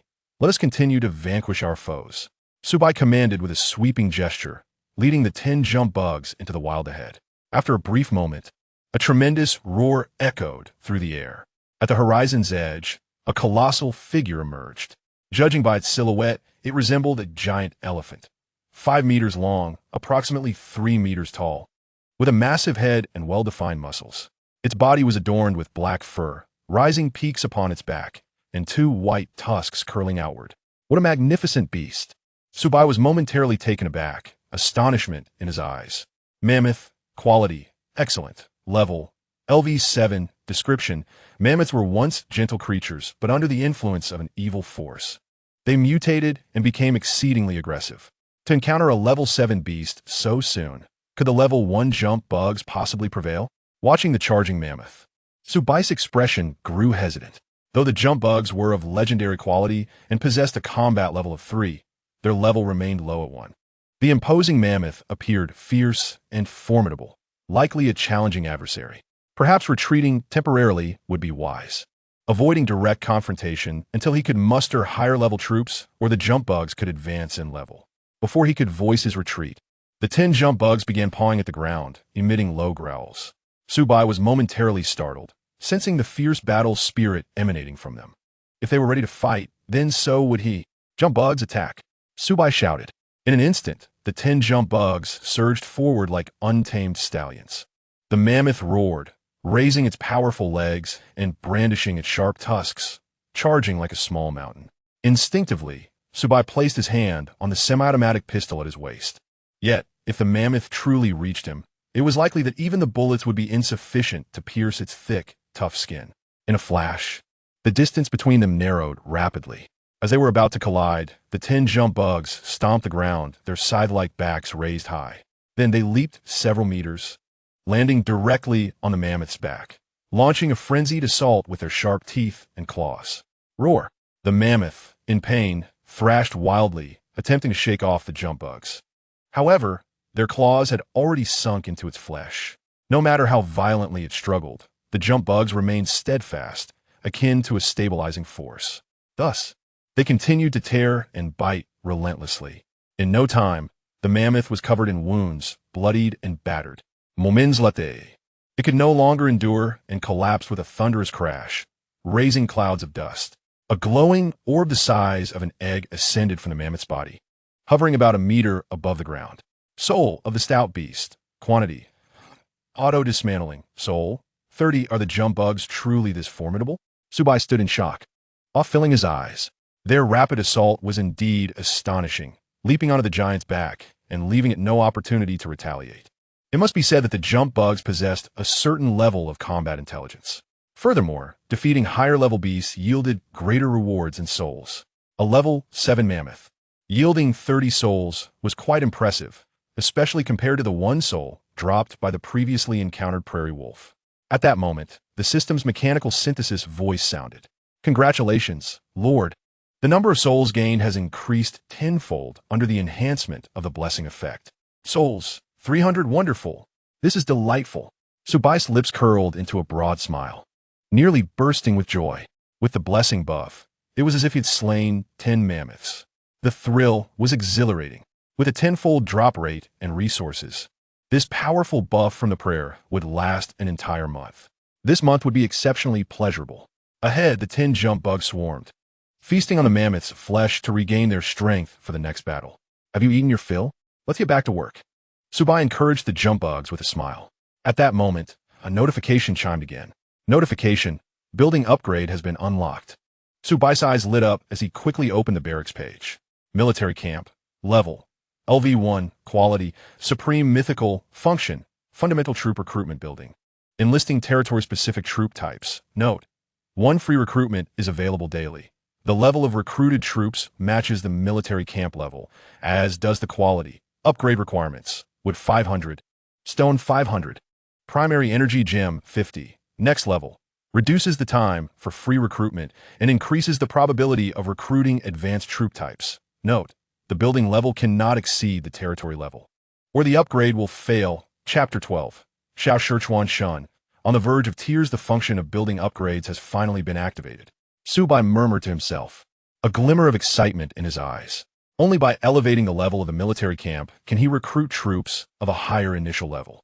There is even a possibility of enlisting advanced troops. The resources required for the upgrade are not excessive. Wood 500, stone 500, primary energy gem 50. At this moment, Su Bai possesses 2 of these 3 resources. He only lacks 500 stones to complete the set.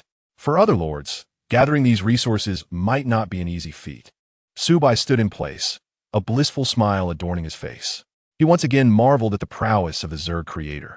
The first wish granted him such a powerful enhancement buff. However, he must wait until his territory reaches level 2 before he can upgrade the military camp.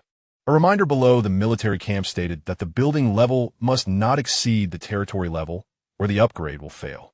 The worker bee had been searching for a stone mine for nearly 10 minutes. He believed it would not be long before stones could be collected. His pace of upgrading would surely rank among the fastest of all newly appointed lords. Confidence sparkled in Su Bai's eyes. After all, it had not yet been an hour since entering the salvaged land. Once the worker bee collects the stones and the territory levels up, he might even trigger some special achievements.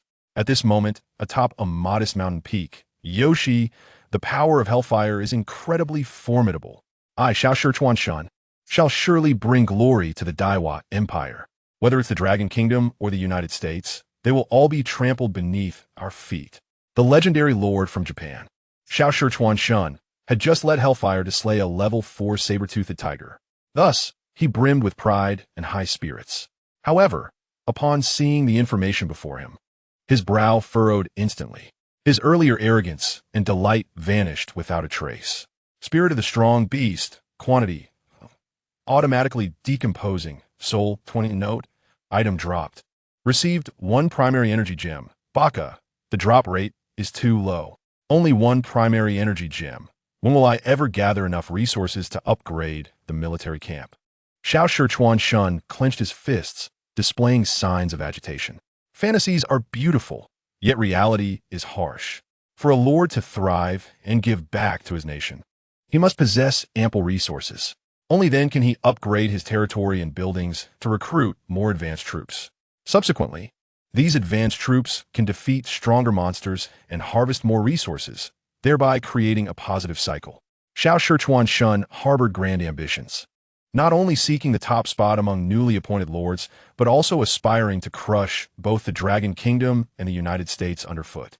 However, the current rate of resource acquisition fell far short of his expectations. He had not anticipated that even the legendary quality Lord's Mark would not develop as swiftly as he had envisioned. Adjusting his mood, Xiao Shichuan Shun intended to continue hunting monsters with Hellfire when a system prompt suddenly sounded. Note: the farmer has felled a small tree, collecting 80 units of wood. Baka! Only 80 units of wood? This is so underwhelming. The farmers must be slacking.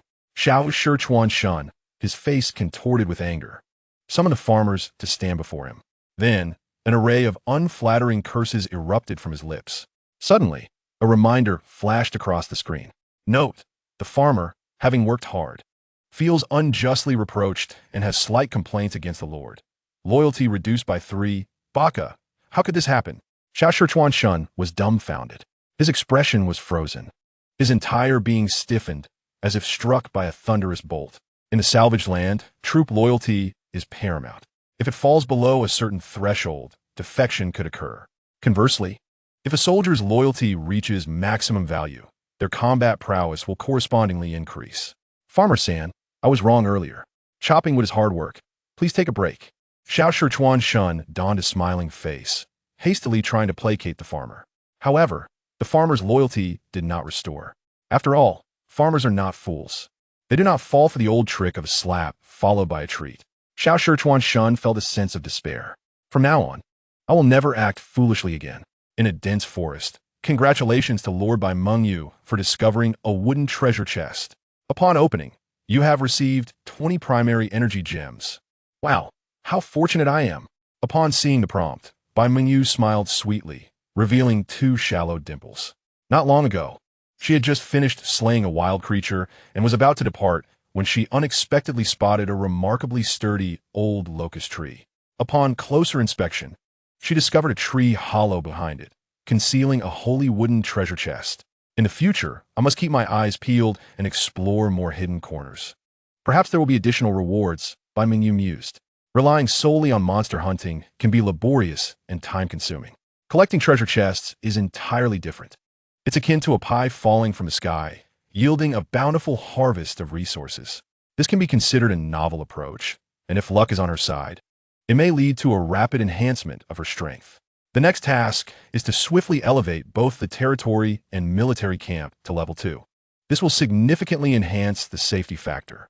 A gleam of determination sparkled in Bai Mengyu's eyes as her thoughts crystallized.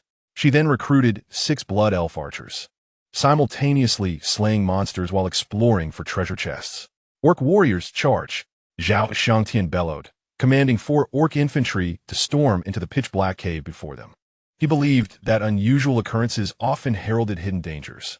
The surrounding mountains were barren, making this cave's appearance particularly intriguing. Perhaps it harbored valuable treasures or even artifacts. What have you found? Zhao Shangtian shouted from the cave's entrance. However, he remained cautious, only ordering the orc infantry inside while he stayed outside. After all, should danger arise, it would be easier to escape. At that moment, a hoarse roar echoed. Upon closer inspection, it was a fine-quality, level 20 bear monster. Goodness, my luck is abysmal. A creature of such high level. What on earth am I supposed to do? Zhao Shangtian quickly turned to flee, shouting, "Orc warriors, run!" The bear monster's eyes glowed crimson, relentlessly pursuing them. The 4 orc infantry were forced to retreat continuously. Eventually, after sacrificing 1 orc infantry's arm, Zhao Shangtian managed to escape back to his territory. The bear monster furiously battered against the protective barrier surrounding the territory, and after a prolonged struggle, it finally retreated, exhausted. Zhao Xiangtian gasped for breath, feeling utterly drained. The salvaged land is far too perilous. Chapter 13. Territory Upgrade. Achievement triggered. Congratulations, Lord Su Bai. Your worker B has discovered a massive stone, collecting 150 units of stone. Congratulations, Lord. Under the enhanced effects of your wish, the quantity of stones obtained has increased tenfold. Stone 1500 was an exhilarating sight. Upon seeing the prompt before him, Su Bai was instantly filled with joy. The diminutive worker B had procured a substantial quantity of stone.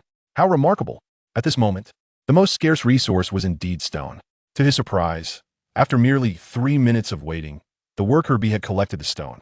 It must be said that a level 99 mining skill is indeed formidable. Of course, the pivotal factor remains the blessing from the wish enhancement buff. Otherwise, the 150 units of stone gathered would scarcely suffice for upgrading the territory.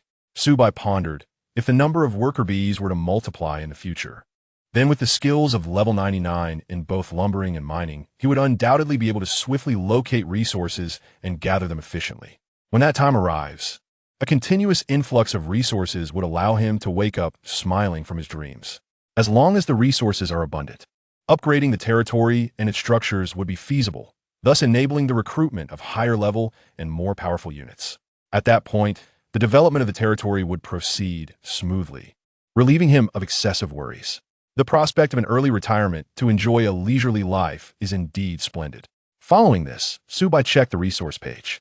Souls, 550, wood, 3,000 stone, 1,500 iron blocks, 0 basic energy gem, 100,000 of units of wood and stone. Delightful. With such a wealth of resources, Su Bai beamed with joy. At this moment, he had not yet spent an hour in the land of redemption. The vast majority of newly appointed lords likely possessed less than 1/10 of his total resources. Yet, nothing is absolute.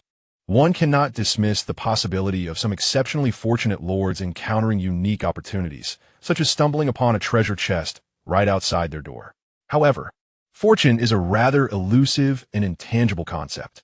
Moreover, the initial surroundings of the territory typically yielded only ordinary wooden chests. Even if something were to be obtained, it would hardly be of great value. Therefore, in practical terms, his tenfold drop rate and resources are far more reliable and advantageous. Now, it was time to upgrade the territory. Su Bai opened the territory information page. Territory, Su Bai, level, LV1, area, 500 square meters, completeness, 100, territory buildings, level 1 barracks, level 1 manor, level 1 guard tower, resources required for upgrade, 1,000 wood, 500 stone, 100 souls. Hint, required resources for upgrade have been prepared. Would you like to upgrade? Su Bai silently active. Upgrade. Wood minus 1,000. Stone minus 500. Souls minus 100. Immediately, a soft white light enveloped the entire territory. Clouds of dust were raised amidst a tremendous sound. The boundaries of the territory were expanding. Su Bai surveyed his surroundings and was astonished to discover that the ground beneath him had become more solid. The dilapidated wooden house in the center had also taken on a slightly renewed appearance. At the very least, it was no longer drafty. Su Bai mused that he could finally sleep soundly through each long night.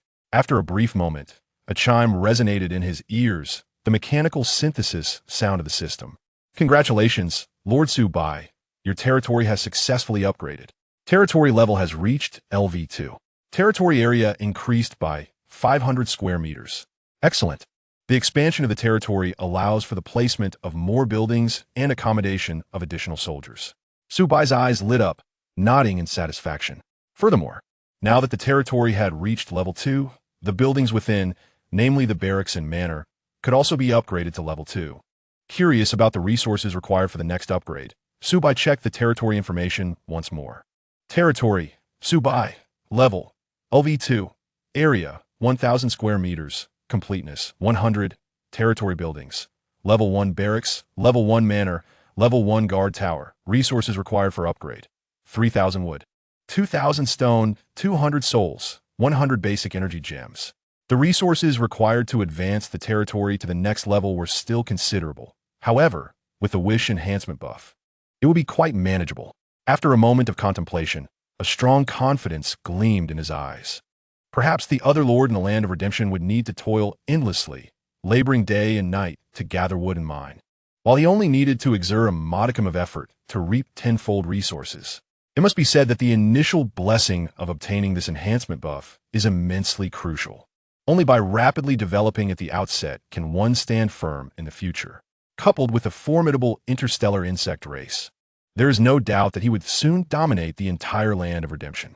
The resurgence of Huaxia's might is imminent this year. Just then, a chime resounded. A system announcement echoed throughout the land of redemption. Announcement: the newly appointed lord of the Dragon Kingdom, Su Bai, has successfully upgraded his territory to level 2, becoming the first among this year's newly appointed lords to attain a level 2 territory. Announcement: congratulations to the newly appointed lord of the Dragon Kingdom, Su Bai, for achieving the early upgrade accomplishment and receiving a special reward of a random building blueprint. In an instant, like a stone cast into a pond, the newly appointed lords from various nations were left in shock.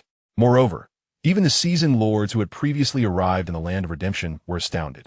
After all, to elevate a territory to level 2 in such a short span of time is nothing short of extraordinary. Bai Mengyu, leading 6 blood elf archers, was currently resting within her territory, replenishing food and water. Upon hearing the system announcement, she shuddered, her beautiful eyes filled with astonishment. The first person to upgrade their territory to level 2 was, surprisingly, Su Bai. Yet, while his lord's mark was indeed of epic quality, his primary race was the insect race. How could he be so formidable? Regardless, the insect race, which was globally recognized as a subpar race, was bound to him.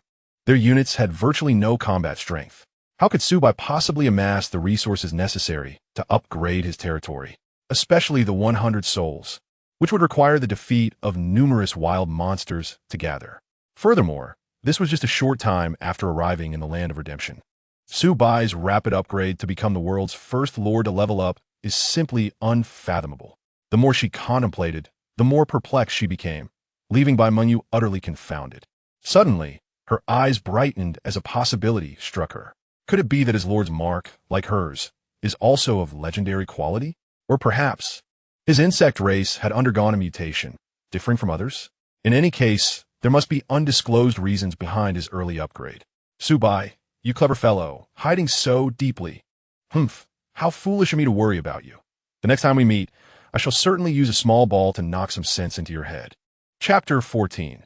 The Lord of the Hua Kingdom questions the use of cheats. Meanwhile, Zhao Xiangtian was within his territory, tending to the wound of an injured beastman infantryman. When the announcement from the land of redemption emerged, his pupils dilated in shock, as if struck by a thunderous clap. He murmured to himself, his eyes filled with disbelief. The first lord to elevate their territory to level 2 was actually Su Bai? How is that possible?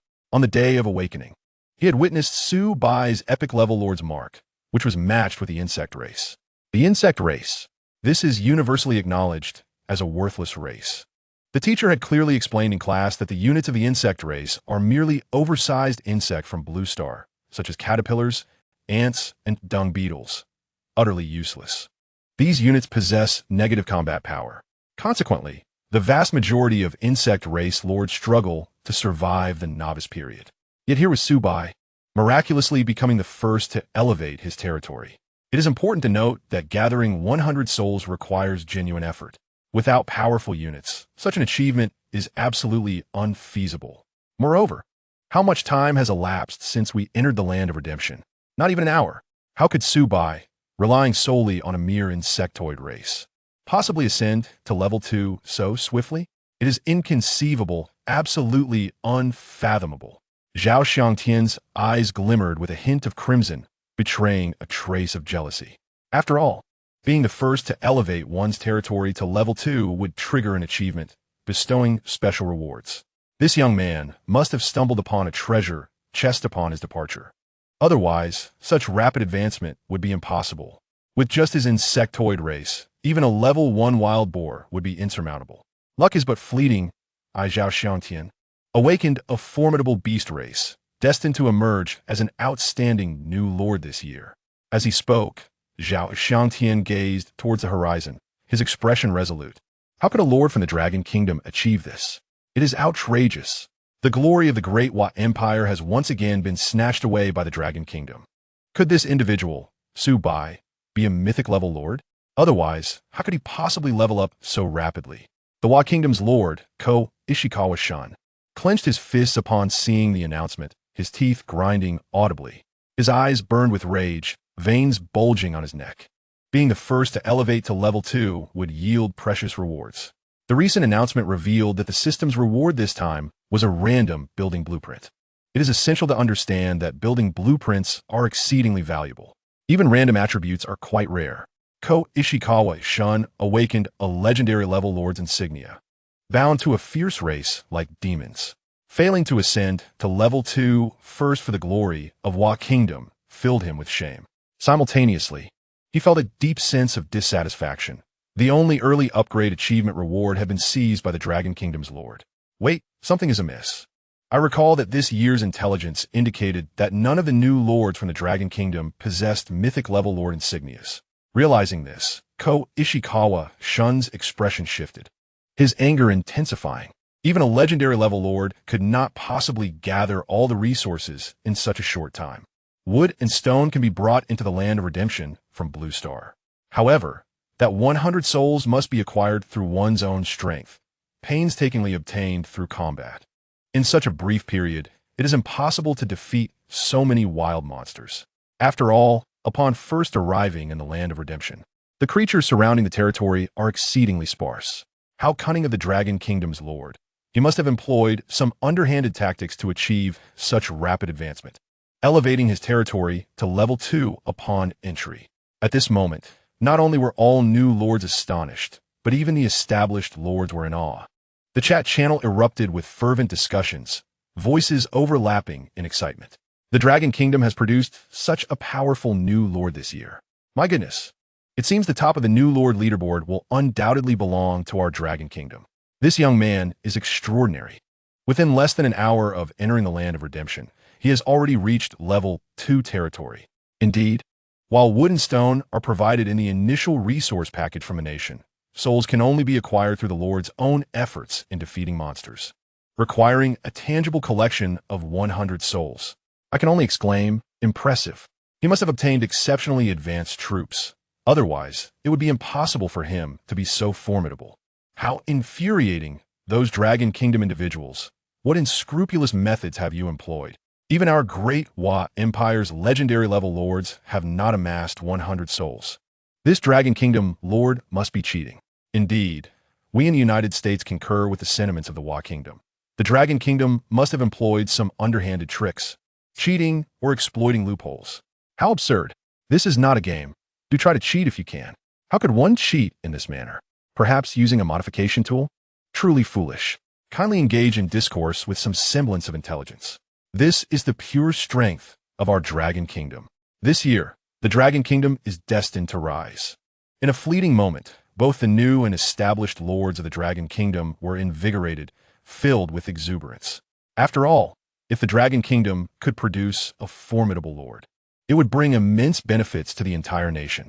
The most apparent advantage would be if certain special achievements could be attained, triggering rewards that enhance the lifespan of all citizens in the nation, a truly delightful prospect. After all, both ordinary people and lords would benefit, creating a situation of mutual joy. 1 minute prior, within a high-tier domain of the land of redemption, Guijing and Wang Jinghua sat across from one another, discussing the current situation. I wonder if this year our Dragon Kingdom's lords can break into the top 3 of the new lord leaderboard. Guijing furrowed his brow slightly, a flicker of concern in his eyes. If we could reach the top, that would be splendid. It would significantly enhance our prospects of surpassing the United States.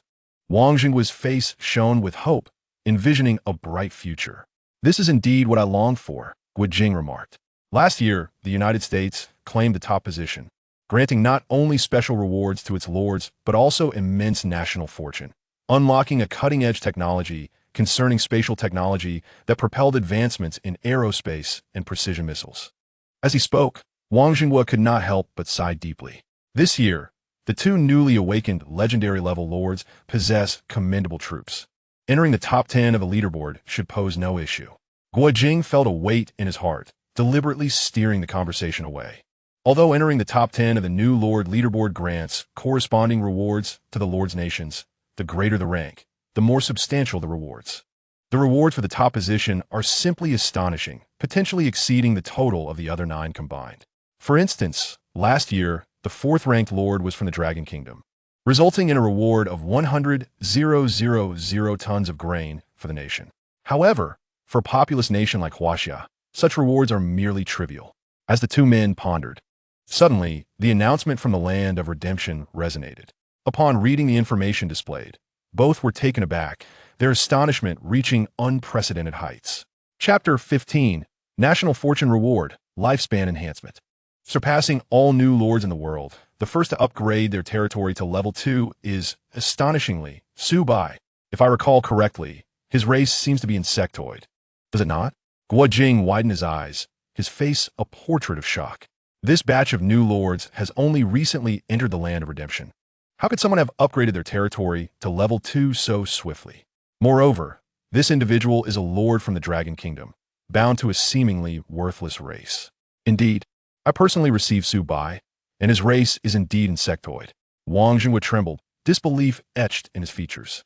Even if Su Bai awakened an epic-level lord's insignia, his accompanying race is insectoid, one with virtually no combat prowess. This is simply unfathomable. It is nothing short of a miracle, merely with oversized caterpillars, ladybugs, and earthworms. He managed to gather 100 souls to upgrade his territory in such a brief time. Guo Jing marveled, his eyes sparkling with wonder. Wang Jingwu pondered momentarily before speaking. Did you secure him a semi-automatic pistol? Could that be the reason? Absolutely not. Guo Jing shook his head, resolutely stating, a semi-automatic pistol can only handle level 1 and 2 monsters, and it must be employed one by one. How could he possibly amass so many souls within an hour? Upon your mentioning, I recalled another incredible point. When new lords first enter the Land of Redemption, the number of wild monsters surrounding their territories is minimal. Within such a short span, even encountering so many wild monsters is a daunting task. Wang Jingwu scratched his head, utterly perplexed. It was truly remarkable. How had Su Bai accomplished such a feat? Could it be that he was indeed using some sort of cheat? The thought made Wang Jingwu chuckle to himself. The Land of Redemption was not a gaming realm. How could there be any notion of cheating? Regardless, this was advantageous for our Longhua. I recall that achieving the first upgrade would grant certain rewards to the Lord's home country. As he spoke, Guo Jing's face reflected a glimmer of hope. Even the smallest mosquito is still meat. Although national fortunes can sometimes yield trivial rewards, having something is certainly better than having nothing. It instills a sense of anticipation. Moreover, with a stroke of good fortune, one might even receive some pleasantly surprising rewards. This is a positive omen, a promising start that may lead to smoother endeavors in the future. Wang Jingwu's lips curled into a smile, his demeanor brightening with joy. You are absolutely correct. Su Bai's triumph will significantly bolster the morale of our Longhua. A truly splendid occurrence, Guo Jing remarked cheerfully. By the way, we must implement strict confidentiality measures to safeguard Su Bai's information. Otherwise, foreign factions will swarm like flies drawn to meat. Wang Jingwu pondered briefly before speaking. Guo Jing nodded in agreement, stating, issue a command to elevate Su Bai's file and related information to the highest level of confidentiality. Understood. Wang Jingwu saluted respectfully before turning to leave. Guo Jing gazed into the distant sky, murmuring to himself, it seems this child, Su Bai, must be concealing something. It is indeed intriguing. Once the novice period concludes, I must inquire thoroughly. Meanwhile, countries around the globe, including the United States, Japan, India, the Great Cold Country, and Russia, were all aware of this system announcement. Their leaders could no longer remain idle. They immediately ordered their respective intelligence agencies to uncover every detail about the Longhua Lord.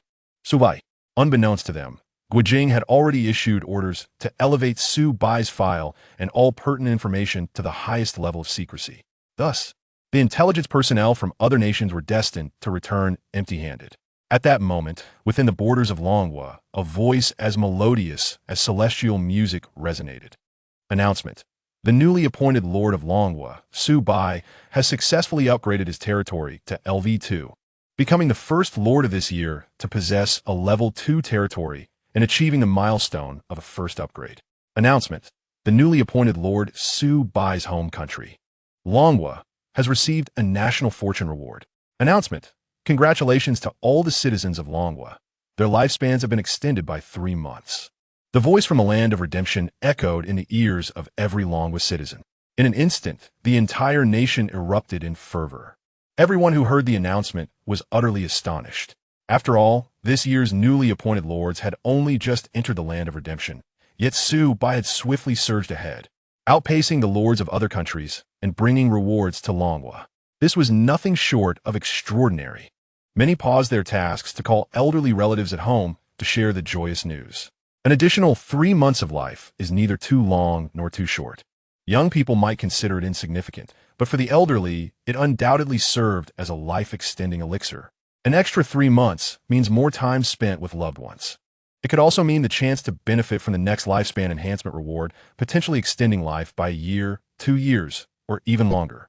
Compared to advanced technologies as national fortune rewards, lifespan extension is the simplest yet most direct form of benefit. After all, for most people, cutting-edge technology does not impact their lives in the short term. In contrast, an increase in lifespan is tangible and provides immediate blessings. In no time, the entirety of Longwa was enveloped in an atmosphere of joy, excitement, and cheer. Across the nation, all television media, social platforms, radio, and newspapers were working overtime to report on this event. The citizens of Longwa were fervently discussing it online, on live streaming platforms, and through short videos. Longwa is powerful, and so is Su Bai. Our Longwa Lord is truly formidable, greatly uplifting the morale of Longwa. Who knows Su Bai's contact information? I want to personally visit him and express my gratitude. My grandfather is hanging by a thread, and now he seems revitalized. As long as the Lord of Longwa continues to strive, your grandfather will surely have a few more years to live. Su Bai is indeed remarkable. He has swiftly upgraded his territory to level 2 shortly after entering the land of redemption. I have heard that upgrading is incredibly challenging, requiring the defeat of numerous monsters to gather enough resources. This indicates that Su Bai must be a formidable warrior. I'm so curious about what Su Bai looks like. I am 8 meters tall. Am I qualified to be his girlfriend? I have a lowly voice. Surely Su Bai would like me. Su Bai is still fighting for our nation in the land of redemption. When would he have time for love? Regardless, from this day forth, Su Bai is my idol. My only idol. In an instant, Su Bai's fame skyrocketed throughout Longwa. Even top-tier celebrities became his fans. After all, whether rich or poor, everyone desires to extend their lifespan and live a few more years. Chapter 16. The Pure-Hearted Male Senior. Blank slate in love amidst the overwhelming news coverage. Su Bai's fame soared to unprecedented heights. Many media outlets, like hounds on a scent, flocked to the high school Su Bai attended. In no time, homeroom teacher Zhang Tao found himself inundated with attention. Initially, he was still reeling in shock. How could a student from his class, Su Bai, be so extraordinary, achieving a level 2 territory shortly after entering the land of redemption? This accomplishment had granted all of Longwa an additional 3 months of life. The events of the awakening day remained vivid in his memory, as if they had occurred just yesterday. Su Bai had awakened an epic-level Lord's Mark. Yet the race he was bound to was the insect race, a race universally regarded as the most worthless and lacking in combat prowess.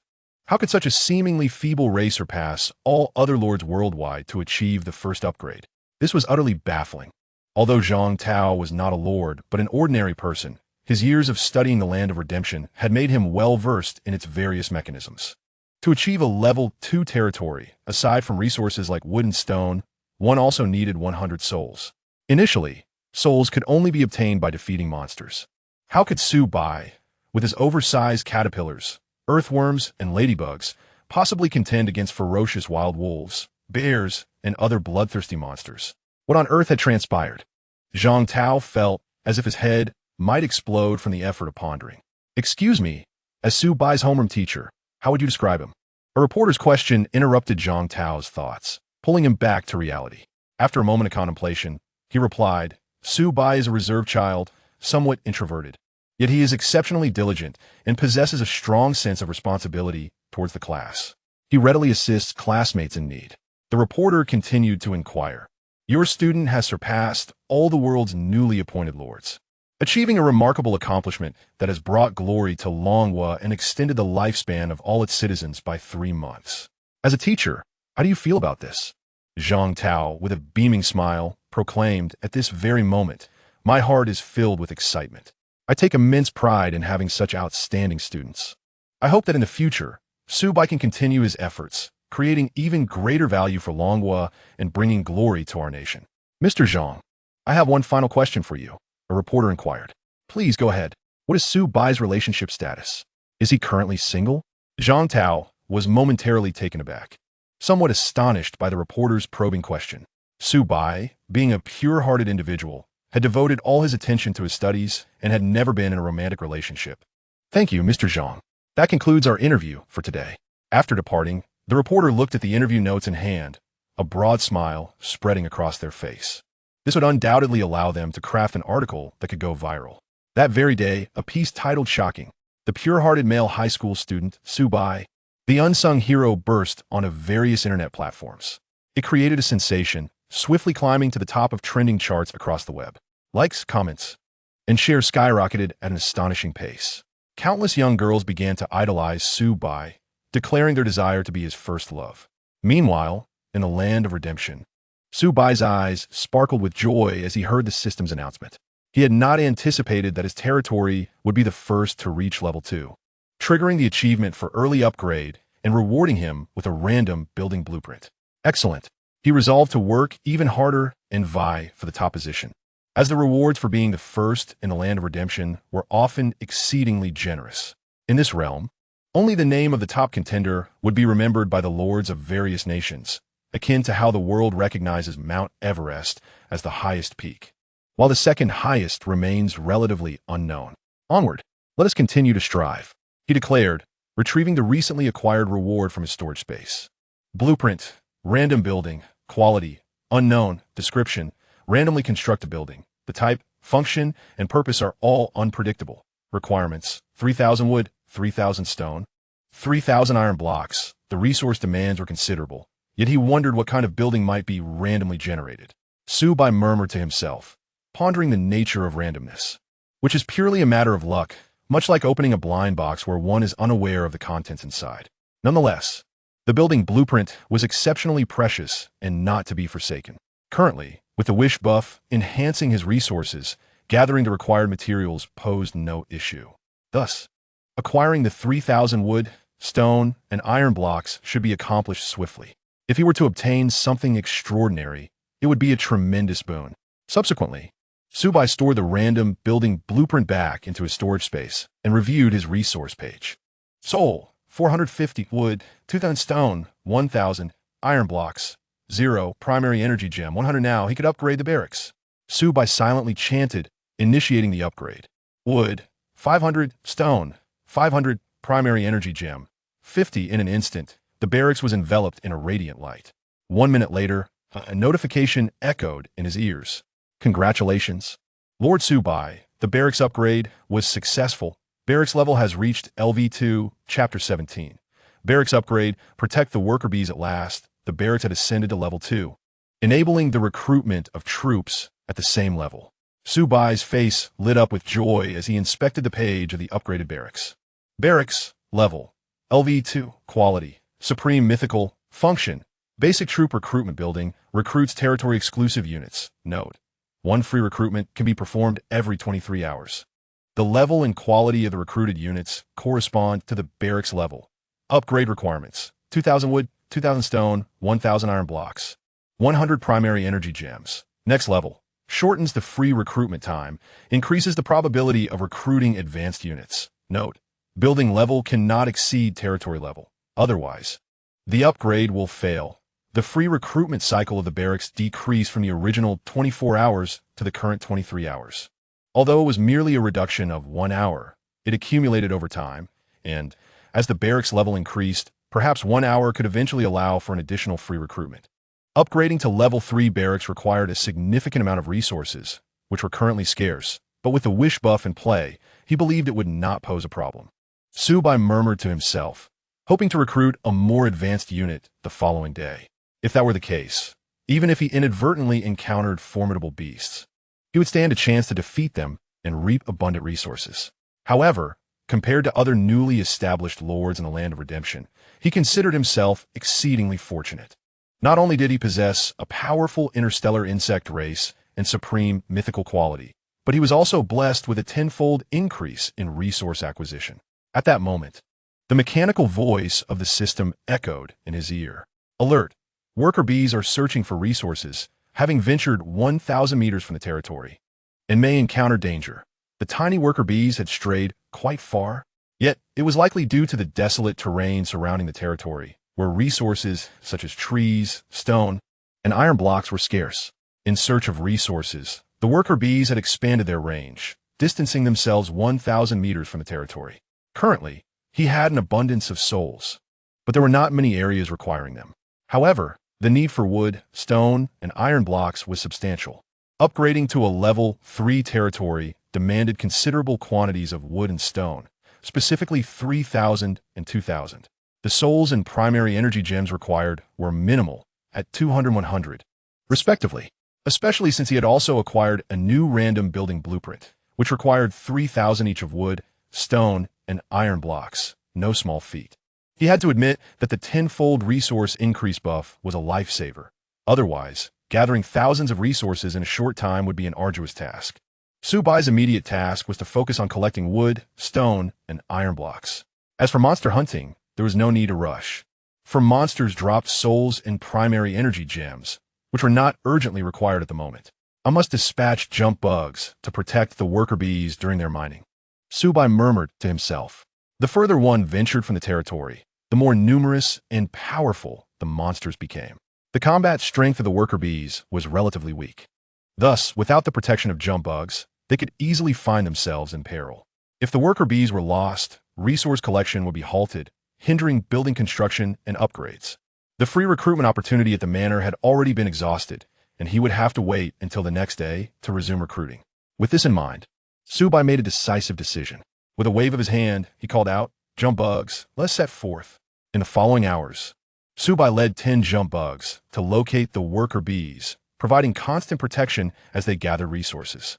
Since the current count of iron blocks stood at 0, Su Bai ordered the worker bees to prioritize searching for iron ore. During this time, he had intended to try his hand at logging and mining, but lacking the necessary tools, he had to abandon the idea. Then, using his mental perception, he attempted to command the 10 jump bugs to assist the worker bees in resource collection. However, the jump bugs conveyed a message through their sensory transmission. "My lord, our designated role within the swarm is that of a combat unit. Our genetic sequence does not encompass logging or mining tasks. Thus, we are unable to fulfill your command." Understanding dawned upon Su Bai, bringing clarity to his thoughts. It is evident that for the interstellar Zerg, their innate genetic sequences dictate their abilities and characteristics. However, regarding their capacity for learning, interstellar races seem somewhat lacking. It must be noted that among the myriad of races, humans possess the most formidable learning ability. Thus, Su Bai, accompanied by 10 jumping insects, observed the industrious labor of the worker bees. Unbeknownst to them, the sun began its descent. The splendid twilight, with its rapidly changing light and shadow, signaled that night was approaching and it was time to return to their territory. Su Bai lifted his gaze to the lingering sunlight on the horizon, murmuring softly to himself. It had been clearly stated in the classrooms of both the school and the military district that in the Land of Redemption, once night falls, the danger level escalates dramatically. Therefore, one must not be reckless and should return promptly. Retreat. With a grand gesture, Su Bai transmitted commands to the jumping insects and worker bees, directing them toward their territory. In no time, they returned safely. Su Bai stood at the entrance of the small wooden house in the center of the territory, reviewing the previous system notifications regarding the resource collection by the worker bees. Notification. Your worker bees have discovered a micro-iron mine and collected 500 iron blocks. Congratulations. Lord, under the enhanced effect of the wish, the number of iron blocks obtained has increased tenfold. Iron blocks, 5,000. Notification. Your worker bees have discovered a 10-year-old willow tree and collected 200 wood. Congratulations, Lord, under the enhanced effect of the wish. The number of wood obtained has increased tenfold. Wood, 2,000. Notification. Your worker bees had discovered a round, large stone and collected 300 stones. Congratulations, Lord. Under the enhanced effect of the wish, the number of stones obtained has increased tenfold. Stones, 3,000, how delightful. Seeing the series of doubling notifications. A broad smile spread across Su Bai's face. Accumulating resources had never been so effortless. In a mere moment, he had amassed thousands of resources. This sensation was utterly intoxicating. Subsequently, Su Bai opened the resource page. Soul, 450 wood, 3,500 stones, 3,500 iron blocks, 5,000 primary energy gem, 50 at present to upgrade to a level 3 territory. All resources were prepared, except for an additional 50 primary energy gems. The resources required for constructing random buildings were already sufficient. After pondering for a moment, Su Bai decided against upgrading the territory for now. After all, the benefits derived from upgrading the territory require a gradual accumulation over time to manifest results. The blueprint for the random building, if fortune favored him, could yield immediate and significant enhancements to the territory. Chapter 18, Exclusive Building. Evolution Sequence. Su Bai retrieved the blueprint for the random building from his storage space. Notification. Resources are sufficient. Would you like to begin construction of the random building? Construct. Su Bai silently intoneth. Wood, 3,000. Stones, 3,000. Iron blocks, 3,000. A radiant sphere of light materialized, bursting forth with dazzling colors. Within, the silhouette of a dark purple building gradually took shape. What kind of building would emerge from this random selection? He felt a tinge of anticipation. Su Bai's gaze was fixated on the dark purple light sphere. At that moment, to claim he was not anxious would be a falsehood. His emotions mirrored that of a lottery player, fervently hoping for a stroke of luck that would yield a surprising outcome. As time ticked away, the outline of the building within the sphere became increasingly distinct and three-dimensional. Astonishingly, this structure did not resemble a lifeless object. It seemed to writhe and pulsate. Imanating apotoha. Furthermore, while ordinary buildings typically require only a few seconds to complete, 5 minutes had elapsed, and this building was still not fully formed. This was promising. The longer it took, the more it suggested that the type and quality of this building were extraordinary. Su Bai stepped closer to the light sphere, his eyes brimming with eager anticipation. At that moment, the sphere had expanded to several meters in height. However, due to a layer of luminous membrane enveloping it, the interior remained obscured. In a mysterious manner, Su Bai felt a subtle connection forming between himself and this edifice. Reflecting upon the third characteristic of the interstellar Zerg, where the Lord could control the swarm through perception transmission, he deduced that this must be a building related to the interstellar Zerg. Only that which pertained to the interstellar Zerg would resonate within his mind. Structures such as barracks and manors bore no such connection. In the next instant, the system's notification sounded. Congratulations, the newly appointed Lord Su Bai. The random building has been completed. Immediately, the radiance dissipated, revealing before Su Bai a dark purple structure. Standing 5 meters tall and 3 meters wide, it resembled a colossal organism more than a mere building. It boasted a complete skeletal framework, covered in writhing skin, adorned with a series of sharp spines, bestowing an unusual aesthetic. What manner of structure is this? He had never encountered anything like it in his studies. Su Bai's eyes widened, and he could not help but scratch his head in confusion. Clearly, this building exceeded the boundaries of his understanding. After all, the courses at both the school and military district had never introduced such an unusual edifice. He focused his thoughts to inspect the information regarding this structure. Evolution Chamber, Level, LV1, Quality, Superlative Myth, Unique, Exclusive Building of the Interstellar Zerg. Description. The Evolution Chamber serves as a military research center where the Interstellar Zerg enhances their terrestrial troops, rendering them stronger and more efficient. Function. Initiates upgrade plans for alien ground units. Current available evolution sequence. Jumping insect evolve. How astounding. Su Bai's pupils constricted sharply, and a look of profound delight adorned his face. Acquiring this exclusive building of the Interstellar Zerg, the Evolution Chamber, felt less like a mere random event and more like destiny. This is because the second characteristic of the Interstellar Zerg allows for the reorganization and enhancement of genetic sequences under specific conditions, evolving into more advanced entities. Regarding these specific conditions, Su Bai had pondered for quite some time. What exactly was required to commence the evolutionary path of the interstellar Zerg? It turned out that such a structure, known as the evolution chamber, was necessary. Thus, Su Bai felt that this building was destined to belong to him. Presently, although there was only one type of interstellar Zerg unit, it already hinted at the formidable nature of the Zerg. Should he progress further and evolve into more powerful entities, sweeping through the land of redemption would become increasingly effortless. With this thought in mind, Su Bai could hardly contain his excitement as he opened the evolution sequence. There was only one option available. Evolution sequence. Jumping insect. Hardened exoskeleton. The exterior of the jumping insect undergoes evolution, developing an extraordinarily tough exoskeleton that significantly enhances its defense, allowing the jumping insect to survive longer in fierce battles. Requirements: biomass, 200, rhino horn, 10 ivory, 10 hardened exoskeleton, enhancing defense, splendid. A smile of exhilaration graced Su Bai's face. If the defense of the jumping insect were bolstered, it would aid him in vanquishing even more formidable monsters. This would subsequently accelerate the development of his territory. As the number of jumping insects increased in the future, their resilience, augmented by the hardened exoskeleton, would be nothing short of remarkable, greatly enhancing the vitality of the entire swarm. However, he still required biomass. What could that be? Su Bai furrowed his brow slightly, murmuring to himself. Biomass had not been mentioned in the courses at either the school or military district. Indeed, the resources needed by the interstellar Zerg were bound to present some novel challenges. Rhino horns and ivory, on the other hand, could be relatively easily obtained by defeating the corresponding wild creatures. Regarding the novel concept of biomass, exploration unfolds gradually, inevitably leading to discoveries. Patience is essential, for one cannot hastily consume hot tofu. Progress should be made at a measured pace. The hard shell of the jumping insects will undoubtedly be successfully developed. Chapter 19. The night falls. The wailing spirits the night enveloped the landscape like ink, with the cold, frosty moonlight casting a pallid glow over the vast earth.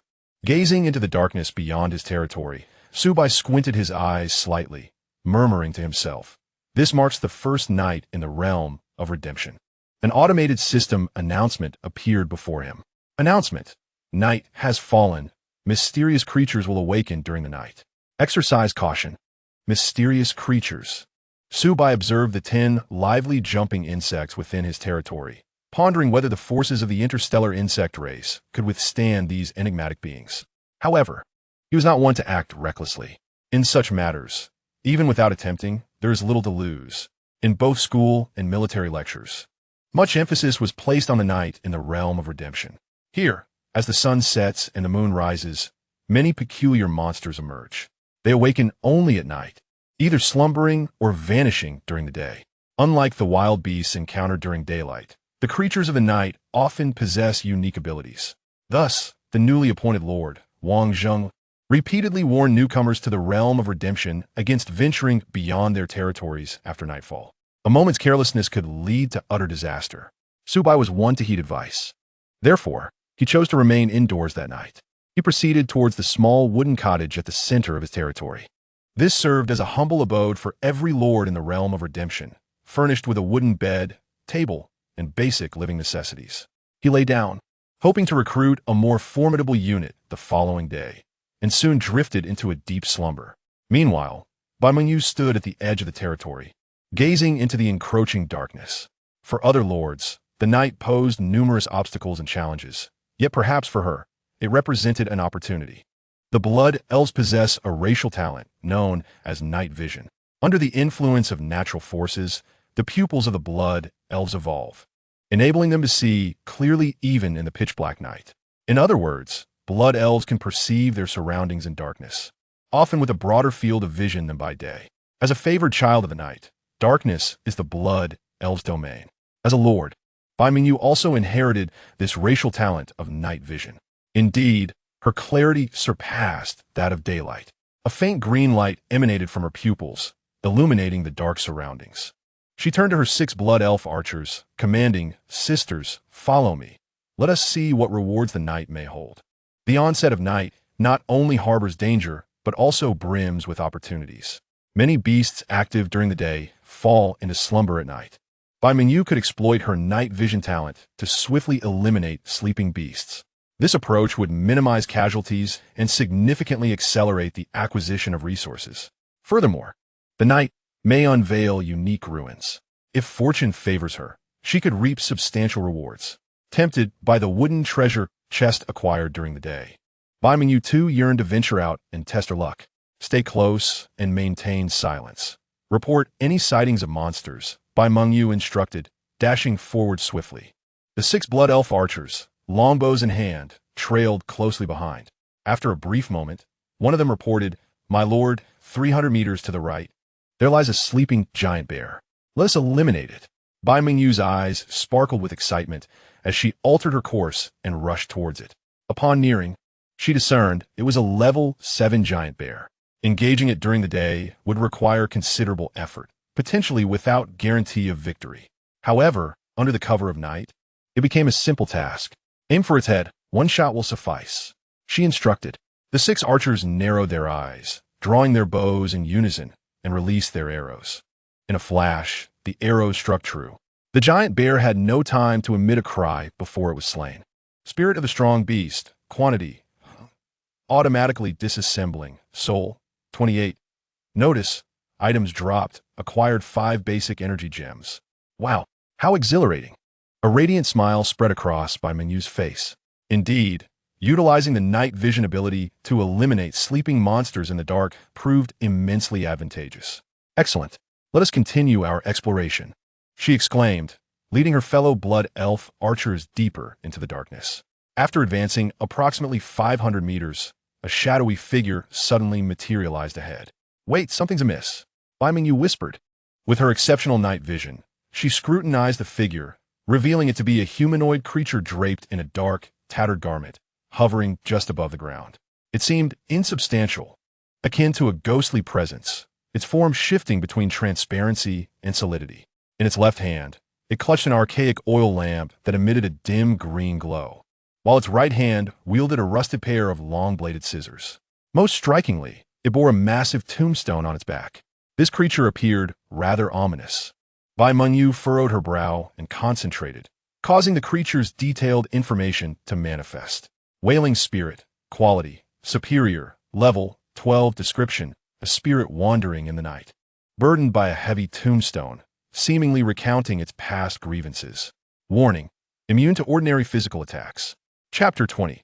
The 3-bladed scythe, twisted bone spikes level 12, superior quality. Immune to ordinary physical attacks. How does one combat this? Bai Mingyu's expression shifted, revealing a hint of anxiety. Indeed, venturing out at night could lead to encounters with such formidable creatures.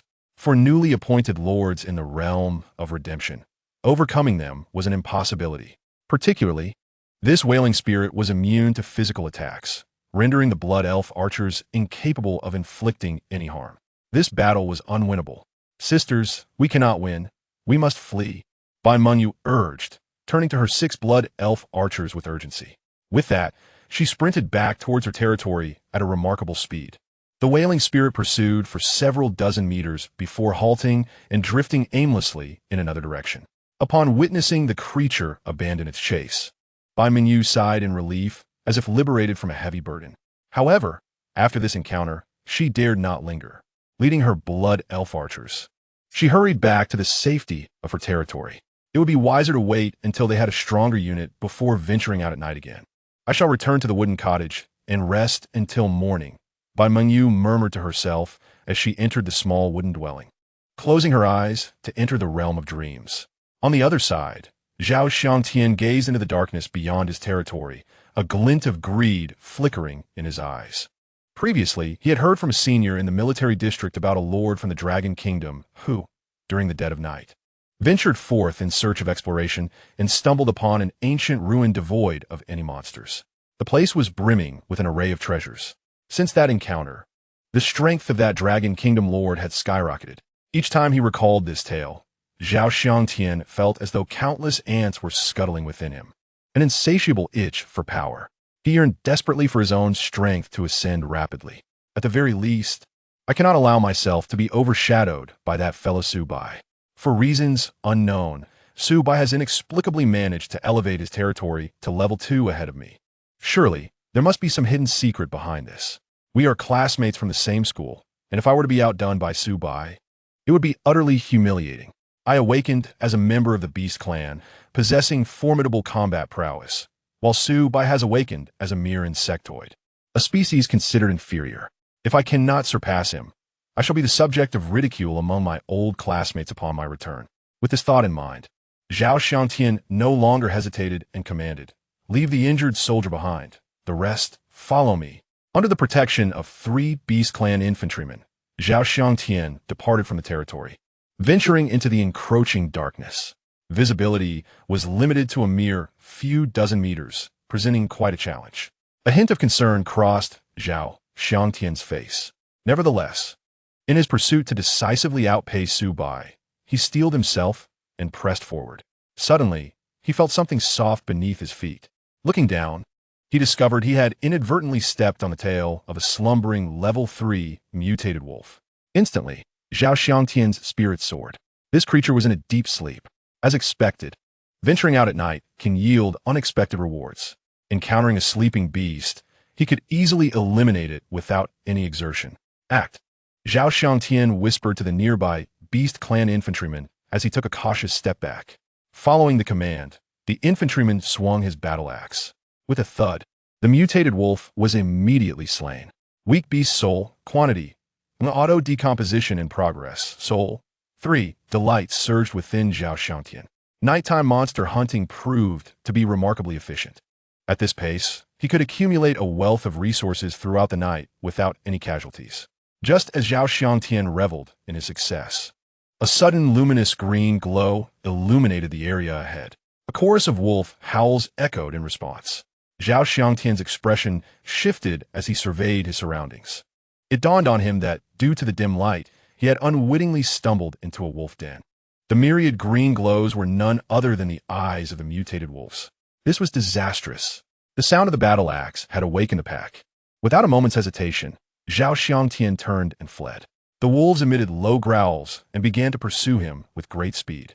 The 3 Beast Clan infantrymen shielded Zhao Xiangtian as they fought and retreated rapidly towards the territory.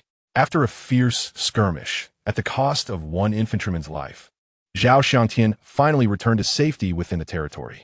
Gazing at the howling wolves outside, he was filled with trepidation. Why is it that others can find treasures during their late-night excursions while I, in my own venture, fell into a wolf den and narrowly escaped with my life? In that moment, he felt an overwhelming sense of despair. From now on, he would no longer dare to venture out at night carelessly. The following day, as dawn broke, Su Bai awoke to the system's notification ringing in his ears. Notification. The free recruitment count for the barracks has been refreshed. Current free count. 1. The barracks have been refreshed. Instantly, Su Bai was wide awake, shedding all remnants of sleep. He hastily dressed and exited his wooden cabin, making his way to the barracks entrance to commence recruitment. As he spoke, the barracks erupted with radiant light, enveloped in a transparent shield. Su Bai fixed his gaze upon the barracks entrance, his eyes brimming with anticipation. What sort of interstellar insectoid unit would he acquire this time? He hoped for a stroke of good fortune, at the very least, something superior to the jumpers. Thus, he would be content. The waiting period always felt interminable. Although only a minute had elapsed, it felt akin to an hour in his perception. At that moment, the brilliance within the barracks began to wane. A serpentine creature, half upright, slowly emerged from the barracks door. To be precise, it could not be described as walking, for this creature possessed no limbs. Measuring over 3 meters in length, it bore a vibrant crown upon its head and moved in a manner reminiscent of serpent. Its form resembled that of a rattlesnake reared upright. Most striking were its enormous scythe-like forelimbs, paired with its body adorned with twisted bone spikes, creating a rather unsettling appearance.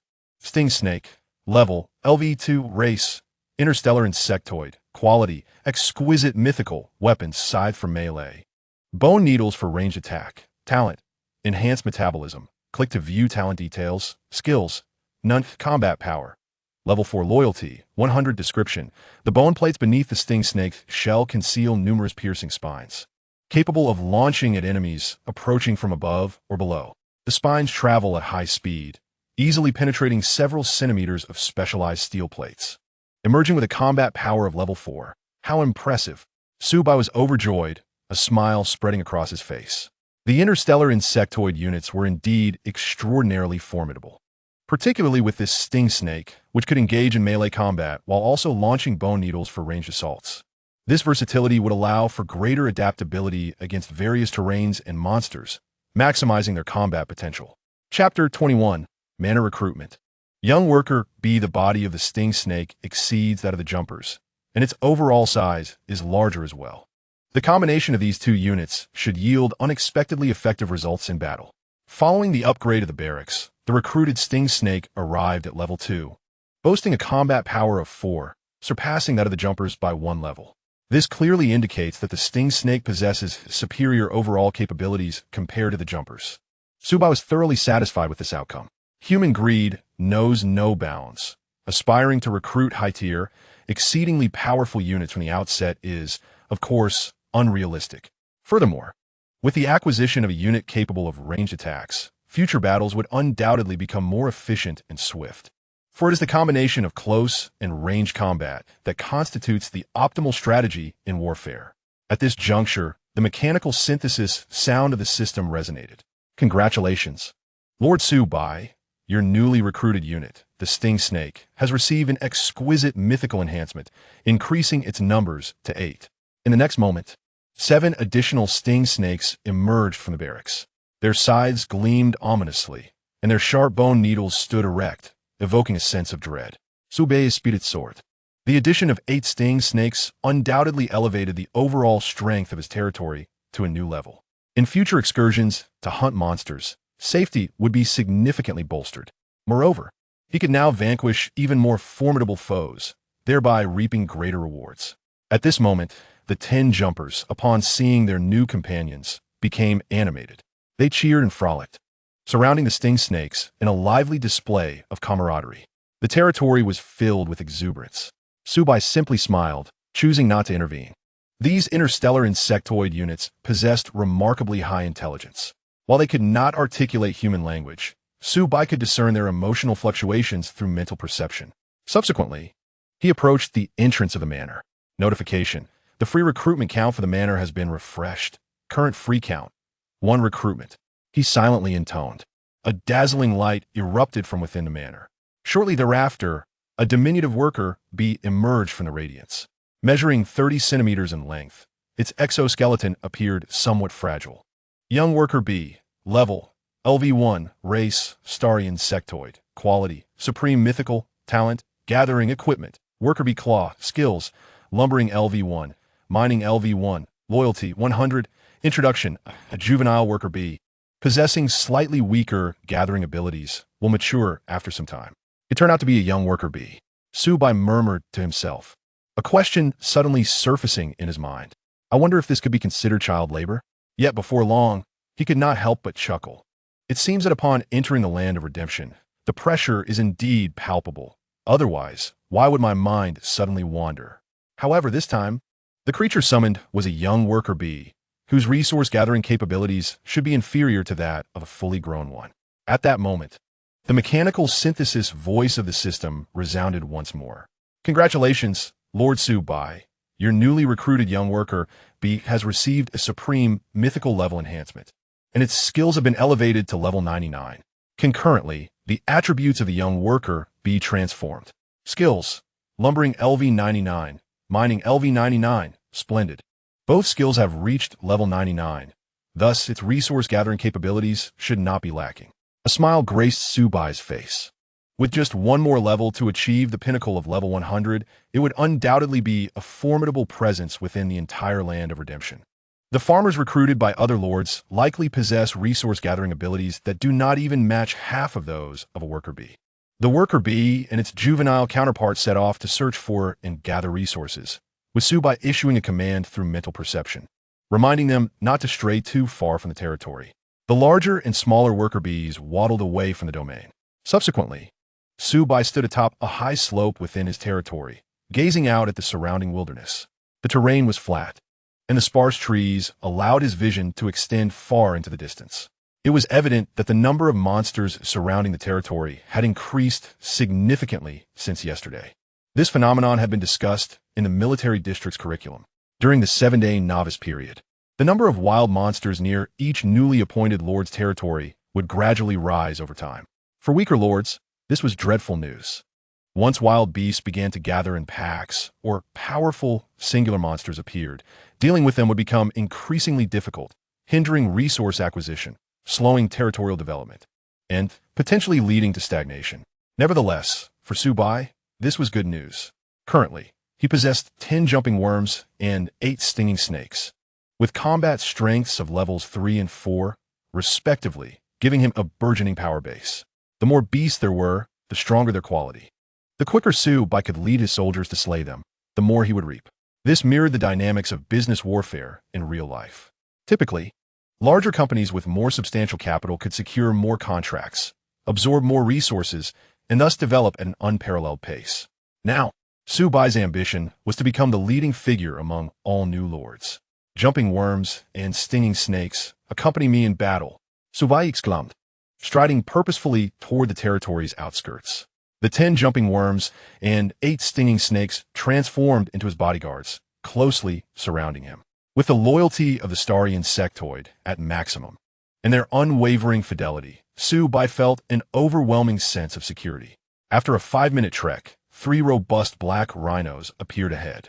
Mutated black rhino, quality, ordinary, level, LV2.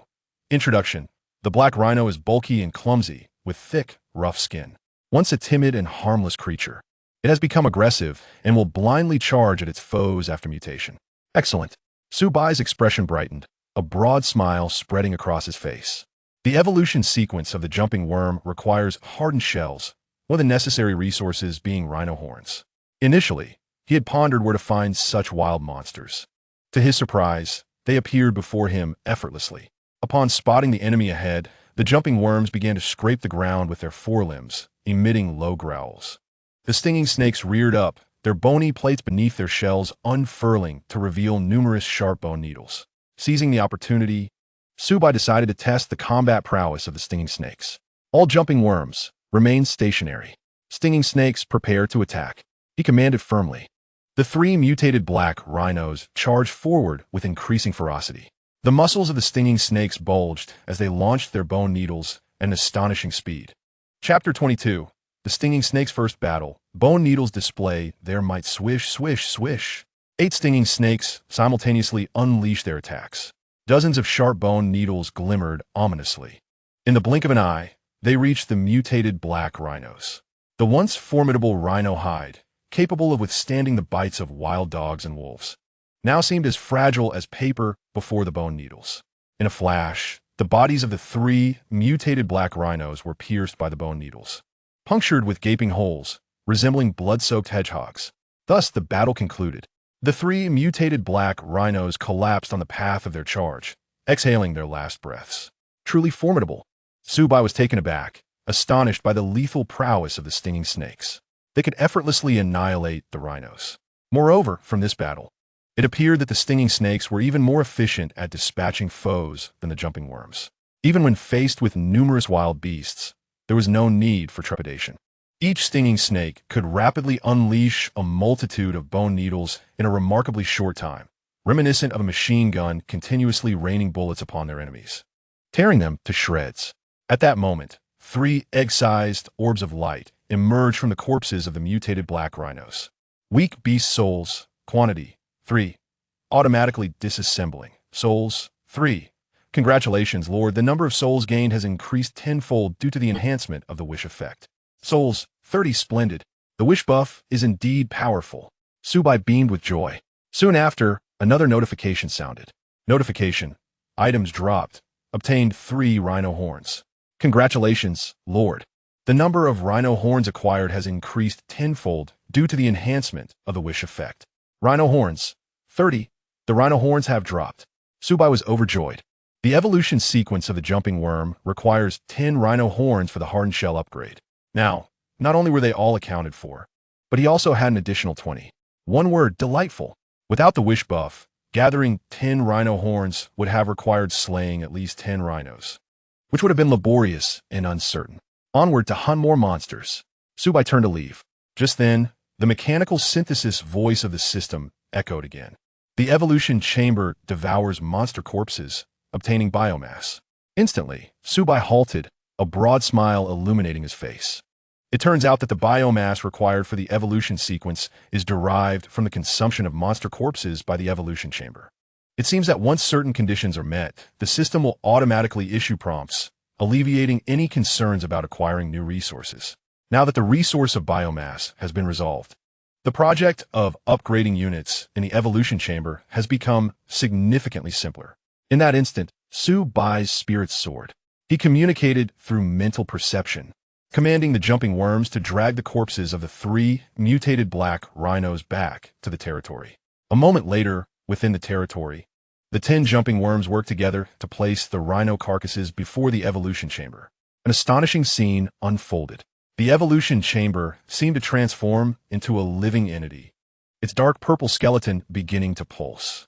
The writhing dermis covering it split open, revealing a vast chasm, as if an inexplicable force drew the corpse of a 3-headed, mutated black rhinoceros from the ground. In the next moment, the evolution chamber devoured the entire rhinoceros carcass, the fissure in its surface closing seamlessly. 5 seconds later, a notification appeared. Tip: the evolution chamber has decomposed into biomass. 6. Congratulations, Lord. With the enhancement of the blessing effect, the biomass gained has increased tenfold. Biomass, 60. Truly, this was a unique structure of the Interstellar Insect Race. Undeniably impressive. Su Bai praised repeatedly. Compared to the 2 initial structures, the barracks and the manor, the evolution chamber appeared exceedingly grand. Its form and function were nothing short of astonishing. However, the efficiency of biomass conversion seemed rather low. On average, a standard quality, level 2 mutated black rhinoceros carcass could only be converted into 2 points of biomass. Without the blessing buff, accumulating 200 points of biomass to upgrade the hardened shell would not be an easy task. Perhaps beasts of higher quality and level could yield more biomass. The current task was to slay more monsters to obtain additional biomass, and then seek out elephant-like wild creatures to collect ivory. Only then could the hardened shell of the jumping insects be upgraded swiftly. Off they went to battle. Su Bai, accompanied by 10 jumping insects and 8 spiked snakes, ventured outside the territory once again. Meanwhile, Bai Mengyu remained within the territory, her eyes filled with anticipation as she gazed at the barracks. What kind of troops would she recruit this time? Although the blood elf archers were already considered formidable, she still hoped for a stronger soldier, preferably a melee unit. This would allow for optimal synergy with the blood elf archers, maximizing their combat effectiveness. Even though the blood elf archers wielded a short sword in addition to their elven longbow, the sword was merely a tool for self-defense, and they were not skilled in close combat. Heaven bless! Heaven bless! As Bai Mengyu fervently prayed, a tall, fair-skinned female, elf-clad in light armor emerged. Although their pupils were crimson, this elf boasted more robust muscles and a taller stature than the blood elf archers. Most striking was the 2-meter-long great sword she wielded. Blood elf swordsman, level, LV2 race, blood elf, quality, legendary, weapon, elven longsword, equipment, elven light armor, racial trait, night vision, talent, none, skills, none, combat power, level 2, loyalty, 95, description, blood elf swordsmen excel in combat, fearless and brave, always leading the charge in battles as the champions of their kin. It was indeed a melee soldier. How wonderful! It seemed that her prayers had borne fruit. Bai Mengyu was overjoyed, her beautiful eyes sparkling with delight. After her efforts yesterday, her barracks had also reached level 2. Naturally, the troops she could recruit would be of the same level. Although the blood elf swordsman lacked a talent skill, Bai Mengyu felt an overwhelming sense of joy. With both melee and range capabilities, her team now possessed a foundational level of combat power. With the enhancement of legendary quality, the number of soldiers recruited this time has increased to 4. After the system's announcement, 3 more blood elf swordsmen emerged from the barracks. Excellent. Now I have a total of 10 soldiers. Our monster-slaying speed will surely increase significantly. Bai Mengyu's gaze was fervent, filled with confidence for the future. Simultaneously, she wondered about Su Bai. What stage of development was he at now? Chapter 23. Manor upgrade. Unlock food. At this moment, Zhao Xiangtian stood within the territory, preparing to recruit soldiers. With a hopeful expression, he incessantly prayed to the heavens. May fortune favor him with a powerful high-tier beast warrior. Soon, the barracks erupted with radiant light. A green-skinned, orc clad in leather armor and wielding a battle axe stepped forth. Instantly, Zhao Xiangtian froze, a hint of disappointment crossing his face. Another beast infantryman, lacking novelty. Alas, he had to accept reality. He needed to elevate the barracks level quickly. Perhaps he would recruit higher-tier troops in the future. Just then, the system's mechanical prompt sounded, with the enhancement of epic quality. The number of beast infantrymen recruited this time has increased to 4. Following this, 3 additional beast infantrymen emerged from the barracks. Now, I have a total of 7 beast infantrymen. While they may not be particularly powerful, they should suffice to clear the monsters surrounding the territory. Zhao Xiangtian murmured to himself, a glimmer of confidence returning to his eyes. Regardless of the circumstances, the epic-level Lord's Mark would undoubtedly yield substantial benefits. As long as he worked diligently and slayed more monsters, he would surely navigate the novice phase successfully and elevate the territory to greater heights. Even though his territory's level upgrade lagged behind Su Bai's by a day, he was merely an ineffectual insect race. How could he develop the territory relying solely on oversized caterpillars, ants, and moths? Good fortune was but fleeting. He could not always rely on luck. With his beast race, it wouldn't be long before he surpassed Su Bai. Unbeknownst to him, Zhao Xiangtian had subconsciously begun to view his classmate Su Bai as a rival. Yes, this recruitment, under the enhancement of the legendary Lord's Mark, yielded 6 demon hounds, restoring the glory of the great Yamato Empire. I am more confident now. Little Shichuan Shun gazed at the demon hounds before him, excitement gleaming in his eyes. These demon hounds resembled wolfhounds, with exceptionally sharp fangs. However, they were devoid of flesh. Their bodies composed of bones, with green flames flickering in their eyes. That lord from the Dragon Kingdom, Su Bai, had annoyingly advanced his territory to level 2 yesterday, acquiring special rewards. It was truly infuriating. Such occurrences would never be permitted again. He was determined to trample all Dragon Kingdom lords beneath his feet. Only the great Yamato Empire deserved to dominate the entire land of redemption and conquer all of Blue Star. Little Shichuan Shun's voice rose with fervor, a hint of fanaticism in his gaze. He then charged forward with Hellfire and the Demon Hounds, targeting the wild monsters outside his territory. At that moment, just as Su Bai stepped out of the territory, the system's mechanical synthesis voice suddenly rang in his ears. Tip, your young worker bee has found a large stone, collecting 80 stones. Congratulations, Lord. With the enhancement of the blessing effect, the number of stones obtained has increased tenfold. Stones, 800. Tip, your worker bee has discovered a 10-year-old willow tree, collecting 150 wood. Congratulations, Lord. With the enhancement of the blessing effect, the amount of wood obtained has increased tenfold. Wood, 1,500. Not bad. The young worker bee is quite efficient at gathering resources. Su Bai smiled, a hint of joy illuminating his face. The duo of worker bees, one large and one small, proved to be quite effective. In the future, as the number of worker bees increases and their resource gathering speed accelerates, life will become comfortable. However, even now, blessed by the enhancement, life was already quite pleasant. At this moment, the system's mechanical synthesis voice resounded once more. Tip, your worker bee's experience points are full, leveling up to LV2, resulting in a slight increase in resource gathering speed. Level 2 worker bee, Su Bai murmured to himself. Through processes like logging and mining, the worker bee's experience points would increase. Upon upgrading, the efficiency of resource collection will indeed improve, albeit moderately. However, in the initial stages, increasing the number of worker bees will significantly enhance the speed of resource gathering. It is only in the later stages, when the population of worker bees grows, that upgrades will yield substantial benefits. Suddenly, a system notification resonates. Notice, the materials for upgrading the manor are ready. Would you like to upgrade? So soon? Su Bai mused, slightly taken aback. The manor holds considerable significance for the territory. Thus, he retraced his steps, intending to prioritize the upgrade of the building. Instantly, within the territory, Su Bai first examined the resource page. Soul, 480, wood, 2,000 stone, 1,300 iron, 2,000 basic energy gem, 50 biomass, 60 not bad. The resources are plentiful. The 30 rhino horns are stored in the storage space. He then opened the manor page. Manor, level, LV1, quality, supreme myth, function 1, produce and store food and water. Function 2, recruit farmers for cultivation, mining, and other territorial construction tasks. Notice, you may recruit once for free each day.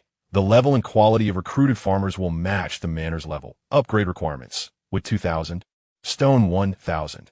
Next level, shorten the time for free recruitment. Increase the manor's storage capacity. Unlock new foods. Notice, the building's level cannot exceed the territory's level, or the upgrade will fail. New food can be unlocked. Su Bai's eyes lit up, a flicker of joy gracing his face. Currently, the manor can only produce water, steamed buns, and corn, which is rather monotonous and lacking in nutrition. It seems that for the sake of enjoying a greater variety of delectable foods, he must elevate the manor's level. A person is like iron, and food is steel. Only when one is well-fed can they muster the strength to lead the interstellar insect race into battle. Upgrade. Su Bai Saidently. With 2,000 stone 1,000 immediately, the manor was enveloped in a radiant aura, emanating waves of warmth. A minute later, congratulations, Lord Su Bai. The manor has been successfully upgraded. Manor level has reached LV2. Su Bai examined the new manor page. Now, every 23 hours, he can recruit for free. Additionally, a new line of information appeared. Foods produced, steamed buns, corn, jerky. The newly unlocked food is jerky. Fantastic. Finally, a meaty dish is available. Su Bai's face beamed with delight, his eyes sparkling with joy. After several consecutive meals of bland steamed buns accompanied solely by corn, this was a welcome change. The prospect of enjoying jerky was sheer bliss.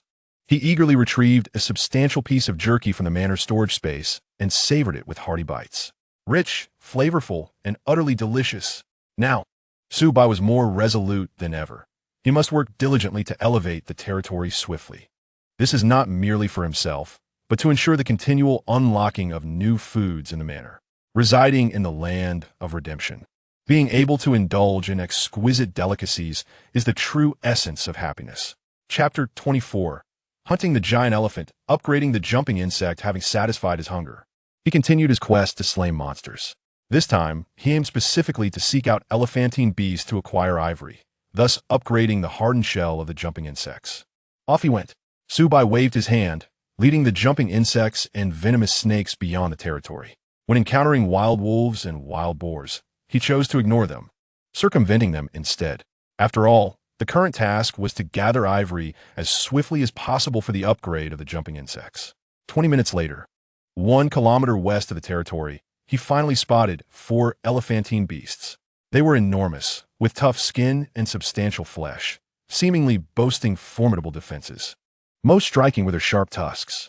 Giant elephant. Quality, ordinary. Level, LV2. Description: the giant elephant was once a gentle creature, but under the influence of some malevolent force, it has become exceedingly irritable, often launching aggressive attacks. Level 2 and of ordinary quality. They should be relatively easy to handle. Su Bai murmured to himself. The 4 giant elephants, while appearing massive, likely do not possess overwhelming combat strength. With this thought, he shouted, "Jumping insects, venomous snakes, charge!" As soon as he spoke, 10 jumping insects galloped forward, emitting low growls as they surged ahead. The venomous snakes coiled their bodies atop a slope, raising themselves high, preparing to launch their bone needles. The giant elephants sensed danger and instantly became agitated, charging forward with their pillar-like legs. With mere semi-automatic pistols, it seemed improbable to penetrate the defenses of the giant elephants.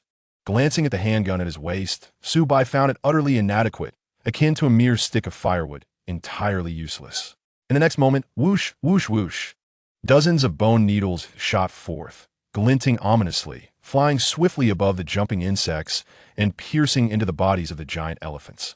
Bang, bang, bang, bang. For thunderous sounds erupted in quick succession. Almost in the blink of an eye, the 4 giant elephants were riddled with needles, collapsing to the ground instantly, lifeless. At that moment, the jumping insects were still on their charge, yet the battle had already concluded. It must be said, remote units excel at dealing damage. Su Bai remarked with a sigh. Now, With 8 venomous snakes present, the speed of monster slaying has significantly increased. Upon entering the land of redemption, most nearby monsters were of low level, easily dispatched by the venomous snakes alone. The 10 jumping insects had become somewhat superfluous. Unfortunately, the wild monsters were too weak, offering no challenge whatsoever. Presently, Su Bai found himself somewhat oblivious to his fortunate circumstances. It is important to note that even these ordinary quality, level 1 and 2 beasts remain a challenge for many lords. Moreover, if what had awakened was the original blue star version of the insect race, they would likely struggle even against a level 1 wild boar, unless the lord themselves were particularly robust, capable of tearing wild wolves apart or punching wild boars. Otherwise, should the awakening be of the insect race, they would indeed be at a disadvantage. Su Bai is undeniably fortunate, bound to a powerful interstellar insect race. He possesses several extraordinary racial traits. Additionally, under the influence of the interstellar insect race, the quality of his lord's mark has unexpectedly jumped from epic to supreme myth. Without these changes, arriving in the land of redemption, relying solely on the original insect race to recruit larger versions of ants or caterpillars, Su Bai would have likely been slain by wild monsters long ago. At this moment, a great man's words suddenly echoed in Su Bai's mind. He gazed into the distance at the azure sky and couldn't help but exclaim, "The predecessors of the last generation study for the rise of China. Now, with Lady Luck smiling upon me, I must strive harder for the ascendancy of the Dragon Kingdom, to vanquish the Japanese, suppress the Americans, and trample the nation of the Great Cold." In an instant, Su Bai was filled with fervor. He quickly reviewed the prompt before him. Weak wild beast soul, quantity, 4, automatically decomposing, soul, 4, congratulations, Lord, under the enhanced effect of the prayer. The number of souls obtained has increased tenfold. Soul 40. Notice, dropped items, received 4 pieces of ivory. Congratulations, Lord, under the enhanced effect of the prayer. The number of ivories obtained has increased tenfold. Ivory 40, excellent. Now, with both rhino horns and ivory collected, the remaining requirement for upgrading the hardened shell of the jumping insects is biomass. Su Bai murmured to himself, a glimmer of joy in his eyes. The stronger the soldiers become, the stronger the territory will be. This greatly increases the likelihood of ascending to the top of the new Lord leaderboard after the novice period, thus receiving the mysterious unique reward. At this moment, the mechanical synthesis sound of the system reverberated once more. Notification: your 10 jump bugs have reached maximum experience, leveling up to LV2. Notification: after the upgrade, the jump bug strength and speed have slightly increased. The jump bugs have leveled up. Su Bai's expression brightened with joy. He commanded the jump bugs to commence running through mental perception transmission. As expected, their speed was noticeably faster than before.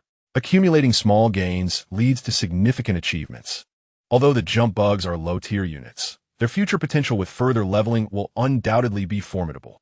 Subsequently, Su Bai left the thorn snake to guard himself and ordered the jump bugs to transport the corpse of the giant elephant back to the territory. After a brief moment, a system notification appeared before him. Notification: evolution chamber has decomposed into biomass 8. Congratulations, Lord, under the enhanced effect of your prayers. The biomass gained has increased tenfold. Biomass 80 now, with a total of 140 biomass. It is estimated that at 1 TB long before the hardening shell of the jump bugs can be upgraded.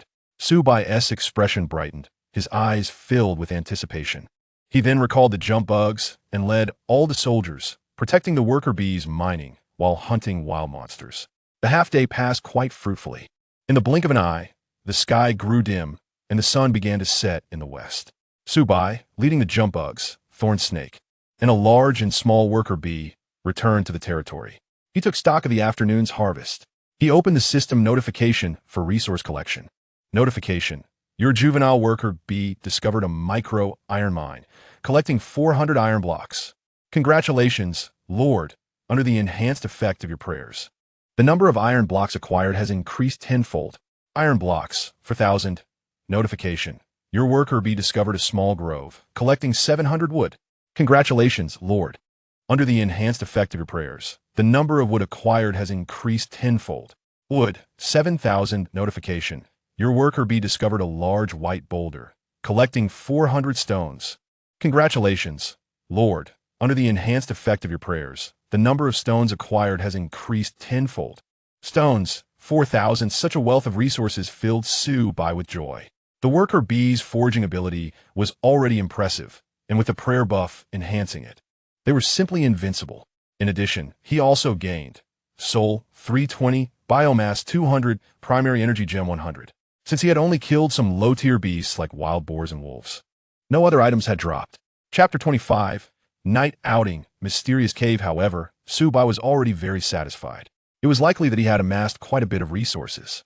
He opened a resource page. Souls, 840, wood, 7,000, stones for 1,300, iron blocks, 6,000, primary energy gem, 150 biomass, 340 delightful. Looking at such an abundance of resources, Su Bai couldn't help but grin widely, almost beaming with joy. It must be said that his speed in resource collection was undoubtedly far ahead of other lords. There's a saying that goes, commoners fear the dedicated fear the spenders, and the spenders fear the hackers. Although everyone despises hackers, everyone wishes to become one.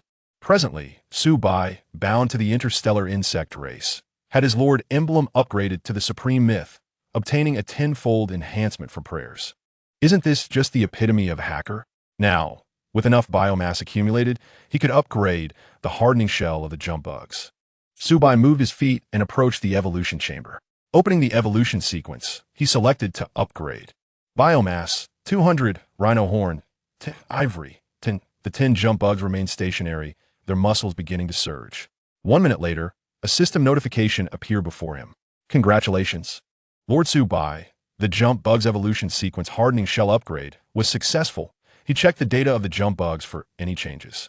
Jump bug, level, LV2 race, Interstellar Insect Race, quality, Supreme Myth, weapons, claws, sharp teeth, talent, swift, skills, none.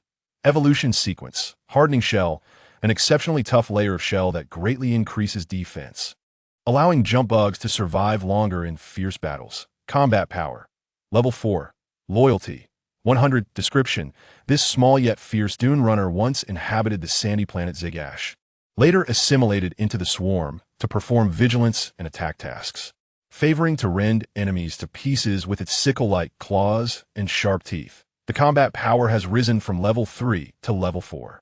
Su Bai's expression brightened, a broad smile spreading across his face. Previously, although the jump bugs level increased from LV1 to LV2, their combat power level had not changed. Now, after upgrading the hardening shell, it had directly elevated by 1 level. This indicates that the hardening shell's effectiveness is indeed substantial. Now, the combat power level of the jump bugs is on par with the thorn snake, both at level 4. If they encounter the previous wasteland wolves again, the battle can surely be concluded even more swiftly. The upgraded jump bugs displayed a transformation. A layer of black shell had appeared on their exterior. Su Bai moved his steps and intentionally knocked on it. Bang, bang, bang. It produced a crisp echo. It seemed incredibly sturdy. At that moment, the mechanical synthesis sound of the system rang in his ears. Notification. The resources for upgrading the territory are ready. Would you like to upgrade? Quickly upgrading the territory's level is one of the most crucial aspects of development. Without hesitation, Su Bai murmured, upgrade. Wood, 3,000, stones, 2,000, souls, 200, primary energy gem, 100. Immediately, a faint white membrane enveloped the entire territory. Accompanied by a loud noise, the territory's boundaries began to expand. The dilapidated small wooden house in the center also became more pristine. 5 minutes later, congratulations, Lord Su Bai. The territory upgrade was successful. Territory level, LV3.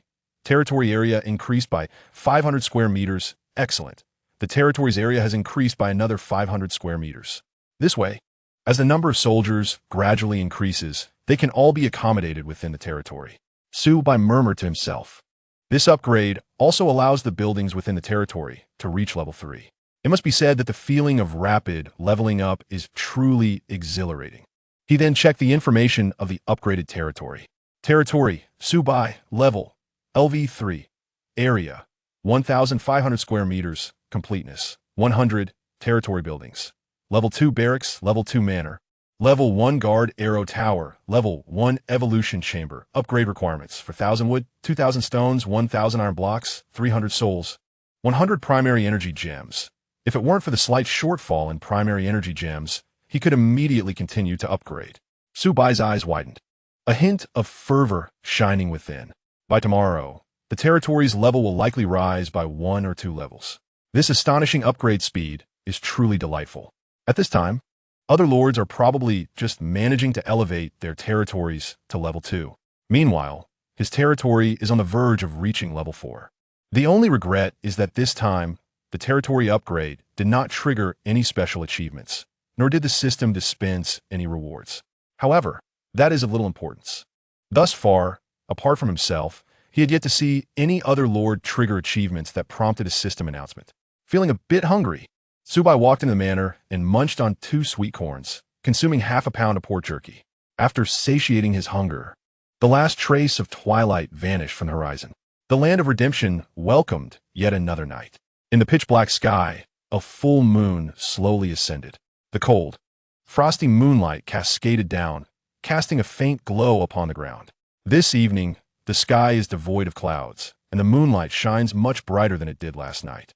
Su Bai gazes into the darkness beyond his territory, and a surge of fervor unexpectedly rises within him. The night may awaken mysterious creatures, yet it equally presents numerous opportunities. The most enticing of these are the unique relics that only manifest under the cover of night, awaiting the arrival of those fated to discover them. However, fortune and misfortune are intertwined. Entering these relics may yield substantial rewards, but it also poses the risk of unforeseen dangers. Nevertheless, the probability of encountering such relics is relatively low, prompting individuals to seize the moment when they arise. A gamble, turning a bicycle into a motorcycle, is undeniably alluring. Furthermore, as night falls, many creatures succumb to slumber, making them easier to eliminate. Additionally, according to authoritative statistics from the official bureau, the likelihood of a lord discovering various treasure chests during nighttime excursions slightly increases. With the protection of 10 jump bugs and 8 stinging snakes, Su Bai feels confident that even if danger arises, he can escape. Thus, he decides to venture forth tonight. Unable to contain his excitement, Su Bai leads 18 interstellar insect soldiers away from his territory, heading northward. Of course, he will not stray too far, limiting his exploration to a maximum radius of 3 kilometers. Bathed in the brilliance of the moonlight, his vision extends into the distance. 5 minutes later, a cave comes into view on his right.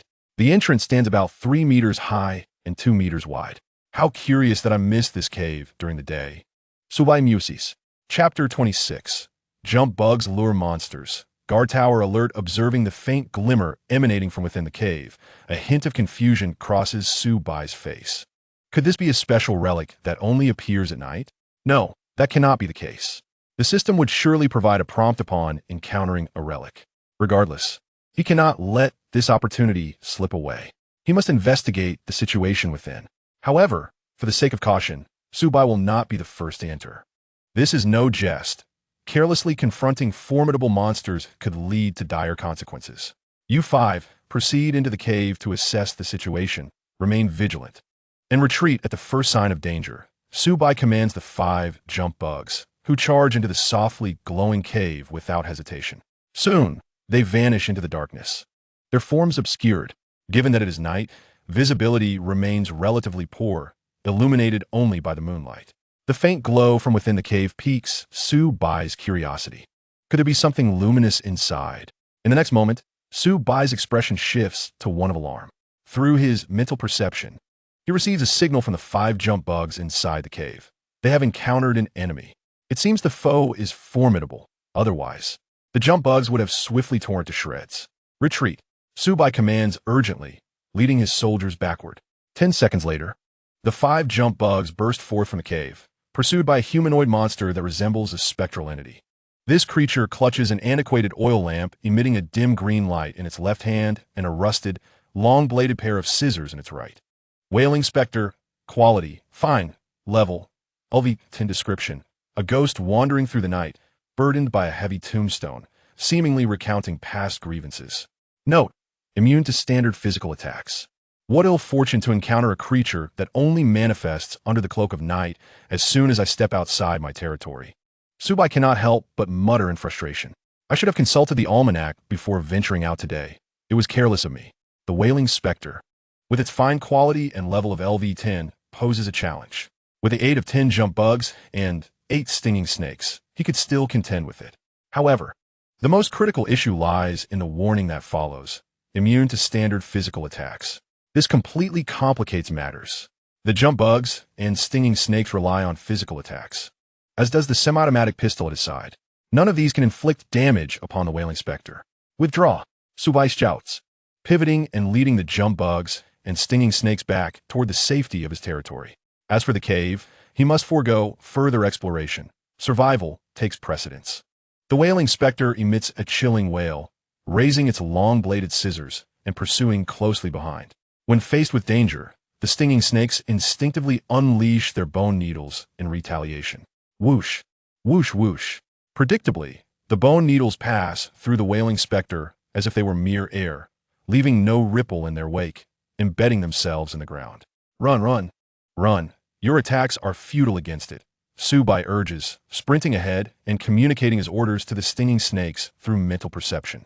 At that moment, a jump bug leaps forward, conveying a message through mental transmission. My lord, please ride on my back for a swift escape. On my way, Su Bai plays, firmly gripping the jump bug's back as he leaps onto it. Measuring 2 meters in length and 1 meter in height, the jump bug is perfectly capable of bearing his weight. Especially after its hardened shell upgrade, Su Bai feels a sense of stability while seated upon it. Withdraw, withdraw, withdraw, Su Bai urges, holding onto the jump bug's back scythe to maintain his balance. The jump bug and stinging snakes accelerate, quickly leaving the Wailing Spectre far behind. Looking back, Su Bai notices that once a certain distance is created, the Wailing Spectre turns back. Half a minute later, they reach the edge of the territory. Such swiftness is indeed impressive. In the future, he need not worry about escaping from powerful monsters. Su Bai pats the jump bug's back and dismounts. Raising his gaze, he admires the towering guard tower. A bold idea suddenly springs to mind. Why not lure the Wailing Spectre over to let the guard tower eliminate it? The guard tower, imbued with firestones, can unleash flaming arrows, making it ideally suited to combat the Wailing Spectre's immunity to physical attacks. Su Bai then instructs the jump bugs to draw the Wailing Spectre's ire while slowing their pace to lead it around the territory. The jump bugs respond to the command and dash ahead. Su Bai stands within the territory, patiently awaiting the outcome. 5 minutes later, the jump bugs return, the Wailing Spectre floating closely behind them, brandishing its long-bladed scissors in relentless pursuit. At this moment, the system's synthetic voice rings out rapidly. Warning! Monster incursion detected 1,000 meters to the northwest. Entering the firing range of the guard tower. Automatic attack imminent. Chapter 27. The Stone Chamber in the Cave.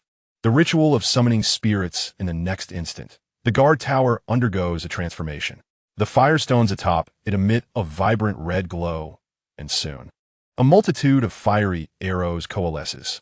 These arrows are launched from the pinnacle of the guard tower, resembling fiery dragons slicing through the sky, engulfing their target in flames. The Wailing Spectre raises its long-bladed scissors, attempting to defend itself. Yet, overwhelmed by the sheer number and rapidity of the flaming arrows, it proves unable to withstand the onslaught. In a flash, the arrows strike true. The Wailing Spectre howls in agony under the searing assault of the flames. Almost immediately, another volley of flaming arrows descends upon it. The Wailing Spectre is engulfed, transformed into a cascade of ethereal light that dissipates into the air. So this guard tower truly possesses remarkable power. Su Bai's eyes widen in disbelief. Initially, he had assumed that this was merely a gift from the military district and that it would not be particularly formidable. Unexpectedly, after the enhancement of the mythical Lord's Mark, it has become extraordinarily formidable. The arrows, enveloped in intense flames, exhibit an immense power just by their appearance. Moreover, their performance in battle proves to be exceptionally potent. The exquisite grade LV-10 Wailing Soul was annihilated in an instant. Excellent. It seems that with the protection of this watchtower, the security of the territory will undoubtedly be greatly enhanced. A smile graced Su Bai's lips, reflecting his elation. At that moment, the system's mechanical synthesis voice echoed in his ears. Soul of the deceased, quantity, automatically decomposing. Soul, 80. Congratulations, Lord. Under the enhancement of the wishing effect, the number of souls obtained has increased tenfold. Souls, 800, With the tenfold critical strike, he directly acquired 800 souls. Su Bai was instantly overjoyed. It appears that defeating high-quality monsters accelerates the pace of soul collection. For instance, the previously encountered wasteland wolf yielded only 1 soul per kill, which was rather meager. Regrettably, the wailing soul left no corpse upon its demise. Thus, it could not be devoured by the evolution chamber. Soon after, another system notification sounded. Notification: item dropped. Obtained 12 primary energy gems. Congratulations, Lord. Under the enhancement of the wishing effect, the number of primary energy gems obtained has increased tenfold. Primary energy gems: 120. Wonderful. At last, he had acquired more primary energy gems. Souls are a resource obtained solely through the defeat of monsters. The distinction lies in the fact that stronger monsters yield a greater number of souls. Conversely, primary energy gems are different. They typically do not drop from lower-level beasts. Only by vanquishing higher-level monsters is there a chance to obtain them. Delightful. He now had sufficient resources to upgrade the territory. Su Bai green guaidli, nearly bursting into a flower of joy. Such rapid advancement would surely incite envy and jealousy among other lords. However, there was no urgency to upgrade the territory just yet. The pressing matter was to further investigate that mysterious cave. He must ascertain the source of the faint glow emanating from within. Jumping worms and stinging snakes, let us depart. Su Bai shouted as he charged out of the territory. He had now comprehended the method of issuing commands to the starship insect race. There are 2 ways. One is through mental perception transmission, which can be accomplished directly in the mind. The other is through verbal communication to convey desired commands. Initially, Su Bai believed that jumping worms and stinging snakes could not speak, and thus would not comprehend human language. To his surprise, they could understand his words. 5 minutes later, Su Bai stood once more at the cave's entrance. Jumping worms: proceed to investigate. If danger arises, retreat immediately. Roar. 10 jumping worms emitted a low growl and surged into the softly glowing cave.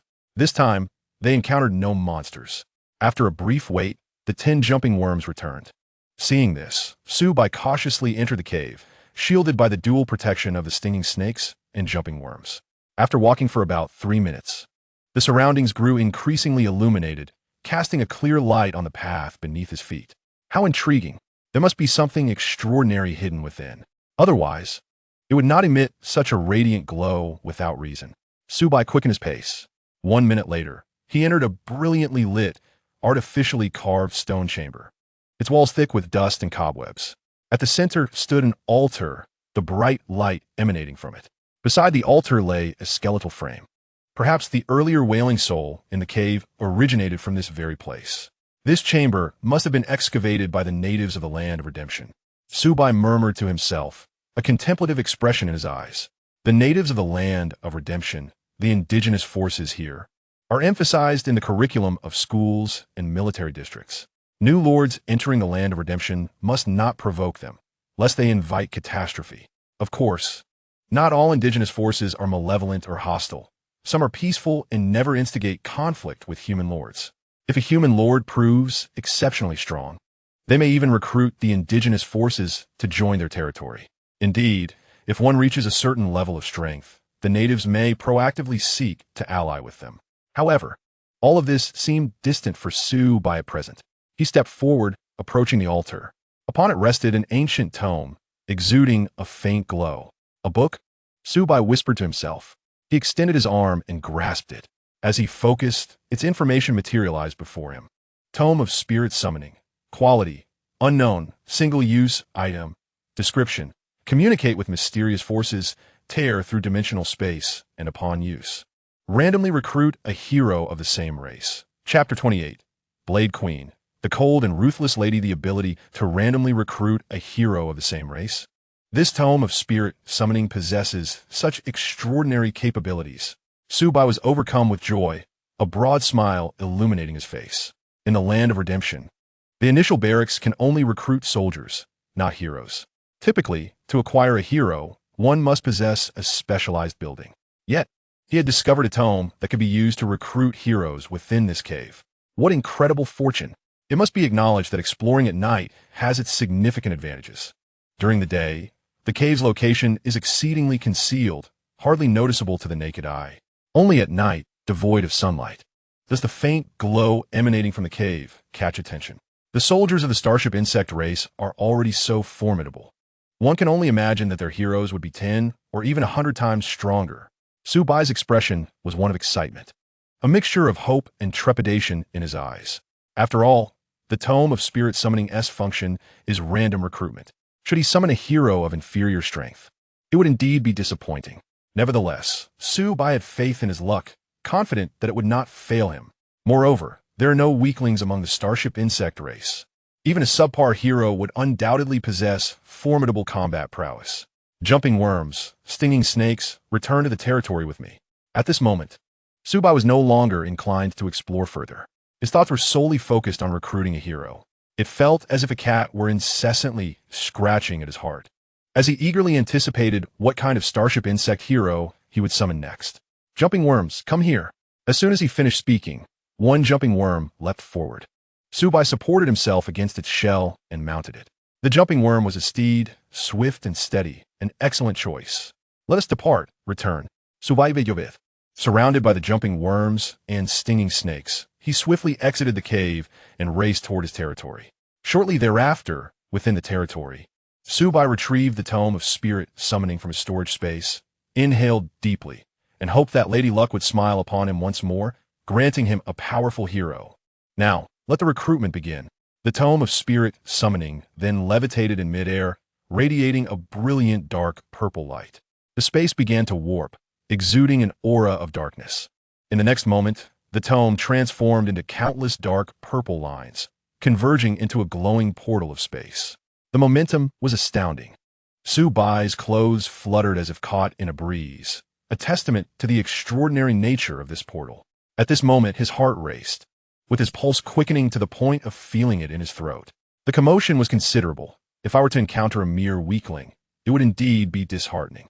The spatial gateway erupted with a blinding dark purple radiance, and simultaneously, a powerful gust of wind surged forth from within. Instinctively, Su Bai raised his hand to shield his eyes. The sound of crisp footsteps echoed, gradually growing louder as they approached.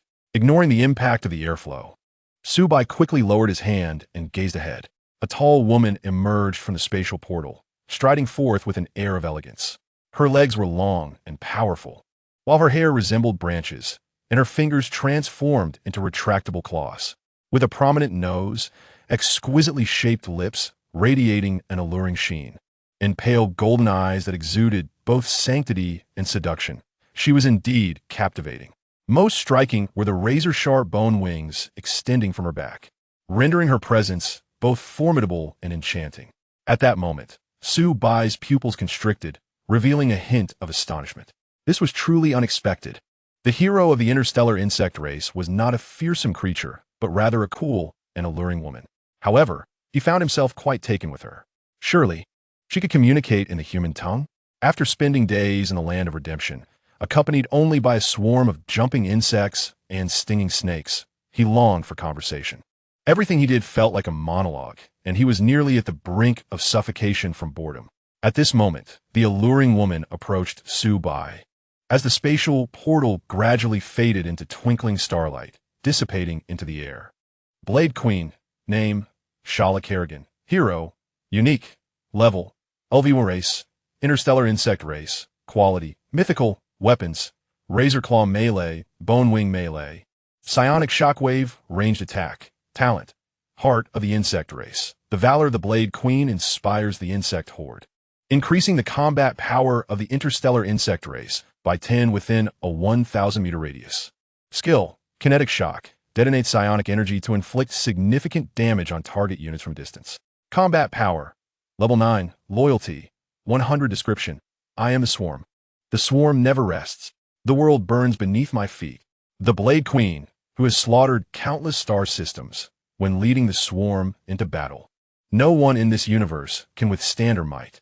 Upon reading the detailed information, Su Bai couldn't help but gasp, his eyes reflecting profound shock. Good heavens! He had not expected this cold beauty to possess such terrifying power. Though her level was merely LV1, her combat power astonishingly reached level 9. The combinations of Razor Claw, Bone Wing, and psionic shockwave appeared overwhelmingly formidable. With both melee and range capabilities, she had no apparent weaknesses. Moreover, as the psionic shockwave was not a physical attack, he need not fear spectral creatures immune to physical damage. The talent, Heart of the Insect Race, enhanced the overall combat strength of the Interstellar Insect Race by 10. An extraordinary buff indeed.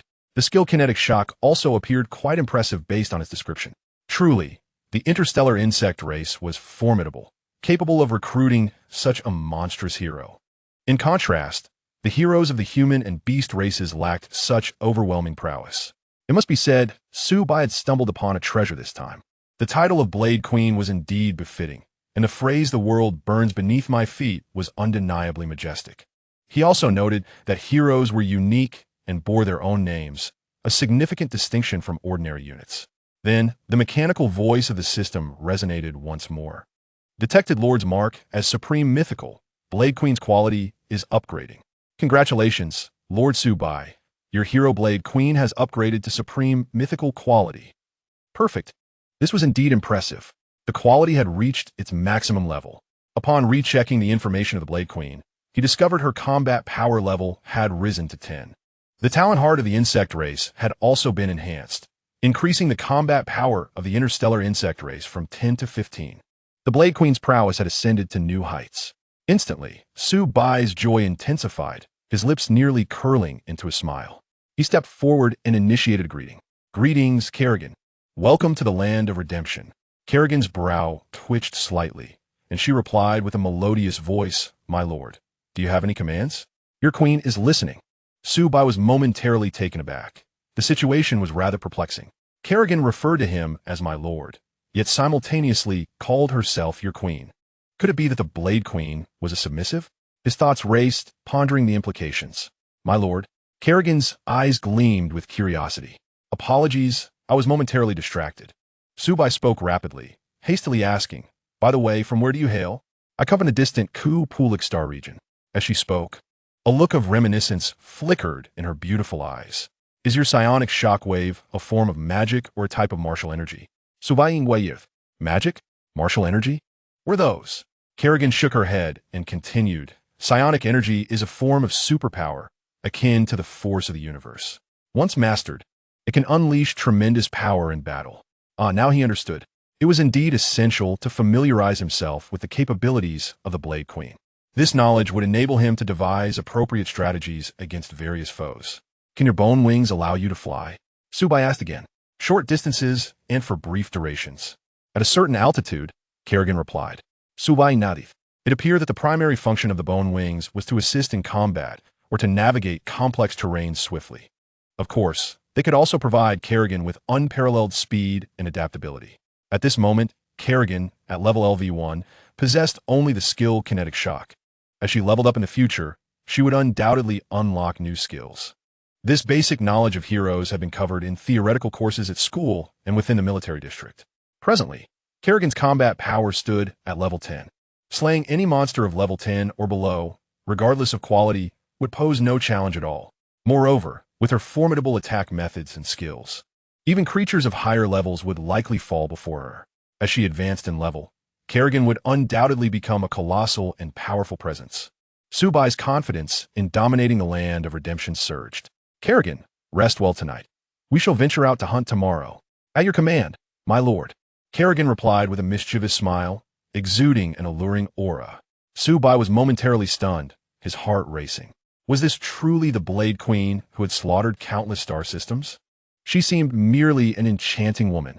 At that moment, a piercing whistle abruptly sliced through the air. Outside the territory, a massive boulder arced through the sky, propelled by a fierce wind, hurtling toward them.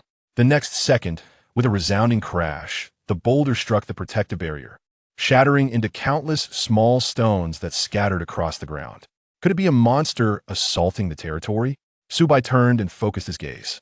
In the darkness beyond the territory, a 2-meter-tall humanoid figure emerged. Below the neck, it bore a resemblance to a human. However, atop its neck rested a black dog head. The massive wolf-tooth club in hand gleamed with a chilling light, exuding an air of formidable power. Dog-headed warrior, quality, common, level, LV4 description, the indigenous warriors of the Land of Redemption, muscular members of the dog-headed tribe, skilled in wielding wolf-tooth clubs to inflict harm upon their enemies. It was quite surprising to encounter a local force within the Land of Redemption for the very first time. Su Bai narrowed his eyes slightly, a contemplative expression crossing his face. When faced with local forces, the choices are rather limited. First, one could maintain a non-interference stance, allowing both parties to go about their business as if they had not seen each other. Second, one might extend an olive branch for alliance. If a particular lord is notably powerful and commands a substantial army, the locals may propose an alliance. Third, there is the option of war. Those not of our kind harbor different intentions. Most local forces tend to harbor animosity towards human lords, and conflict between the two parties is quite commonplace. Lastly, there is the possibility of subjugation, which proves to be more challenging. Only if the lord possesses immense strength and commands powerful troops capable of overwhelming the locals would they consider surrendering. Naturally, capturing prisoners is not a reliable strategy. One must remain vigilant against the locals escaping while also wasting resources, which may not be worthwhile. Behind the dog-headed warrior stood a group of diminutive dog-headed beings, numbering approximately 30, standing at around 1 meters tall. They donned filthy, tattered brown garments and wielded wooden sticks as weapons. Dog-headed slave, quality, common, level, LV2, description, humanoid malevolent beings, characterized by greed and wickedness, favoring meat, and possessing lower intelligence as slaves among the dog-headed tribe. The dog-headed warrior led this group of dog-headed slaves. Su Bai's gaze remained clear and steady as he softly remarked, "The Lord is indeed correct." Kerrigan's voice resonated from one side. At that moment, Su Bai felt a sense of relief. Finally, someone had responded to him, saving him from the madness of solitary musings. Just then, the dog-headed warrior bellowed, "You outsiders, why have you intruded upon the sacred cave of our dog-headed tribe and taken away our sacred texts?" Sacred texts? Su Bai's face reflected confusion, a glimmer of doubt in his eyes.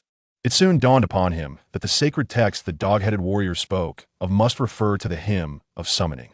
However, it had already been utilized and dissipated into the air. "What do you want, dog-headed ones?" Su Bai's gaze shimmered with a mysterious light, a faint smile gracing his lips. The dog-headed warrior raised his wolf-tooth club high and proclaimed, "Return the sacred text at once and apologize. Otherwise, we shall unleash a thunderous assault, and the wrath of the dog-headed tribe will engulf your territory. Human, you cannot withstand it." Upon hearing this, Su Bai burst into laughter. "You mere dog-headed creatures dare to threaten me? Apologies, but the sacred texts are long gone. What can you do about it?" Enraged, the dog-headed warrior pointed his wolf-tooth club forward and shouted, "Vile creatures! All dog-headed ones attack immediately." With that command, the dog-headed slaves began barking and picked up stones to hurl forward. However, the stones merely struck the protective barrier surrounding the territory, falling harmlessly to the ground. "Charge forward," the dog-headed warrior commanded. Instantly, over 30 dog-headed slaves took great strides and rushed forward, swinging their wooden sticks against the protective shield. The sound of wood striking would echoed loudly, their wrists jolting from the impact. Yet, the protective barrier stood unyielding, showing no signs of wavering. At that moment, a mechanical voice from the system announced rapidly, "Warning! Local forces detected attacking. Entered the attack range of the Sentinel Arrow Tower. Shall we initiate an attack?"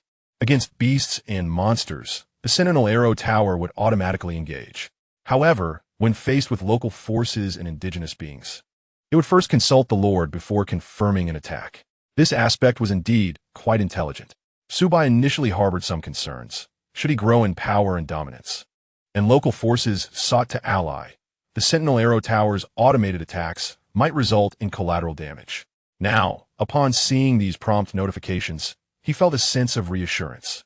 In response to the provocation from the dog-headed slaves, the jumping insect scraped its claws against the ground, emitting a low growl.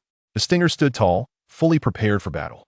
The dog-headed warrior, witnessing the barrier's impenetrability, appeared increasingly exasperated. He brandished his wolf-tooth club and shouted, "You invading outsiders, if you possess courage, step forth to battle instead of hiding behind your territory."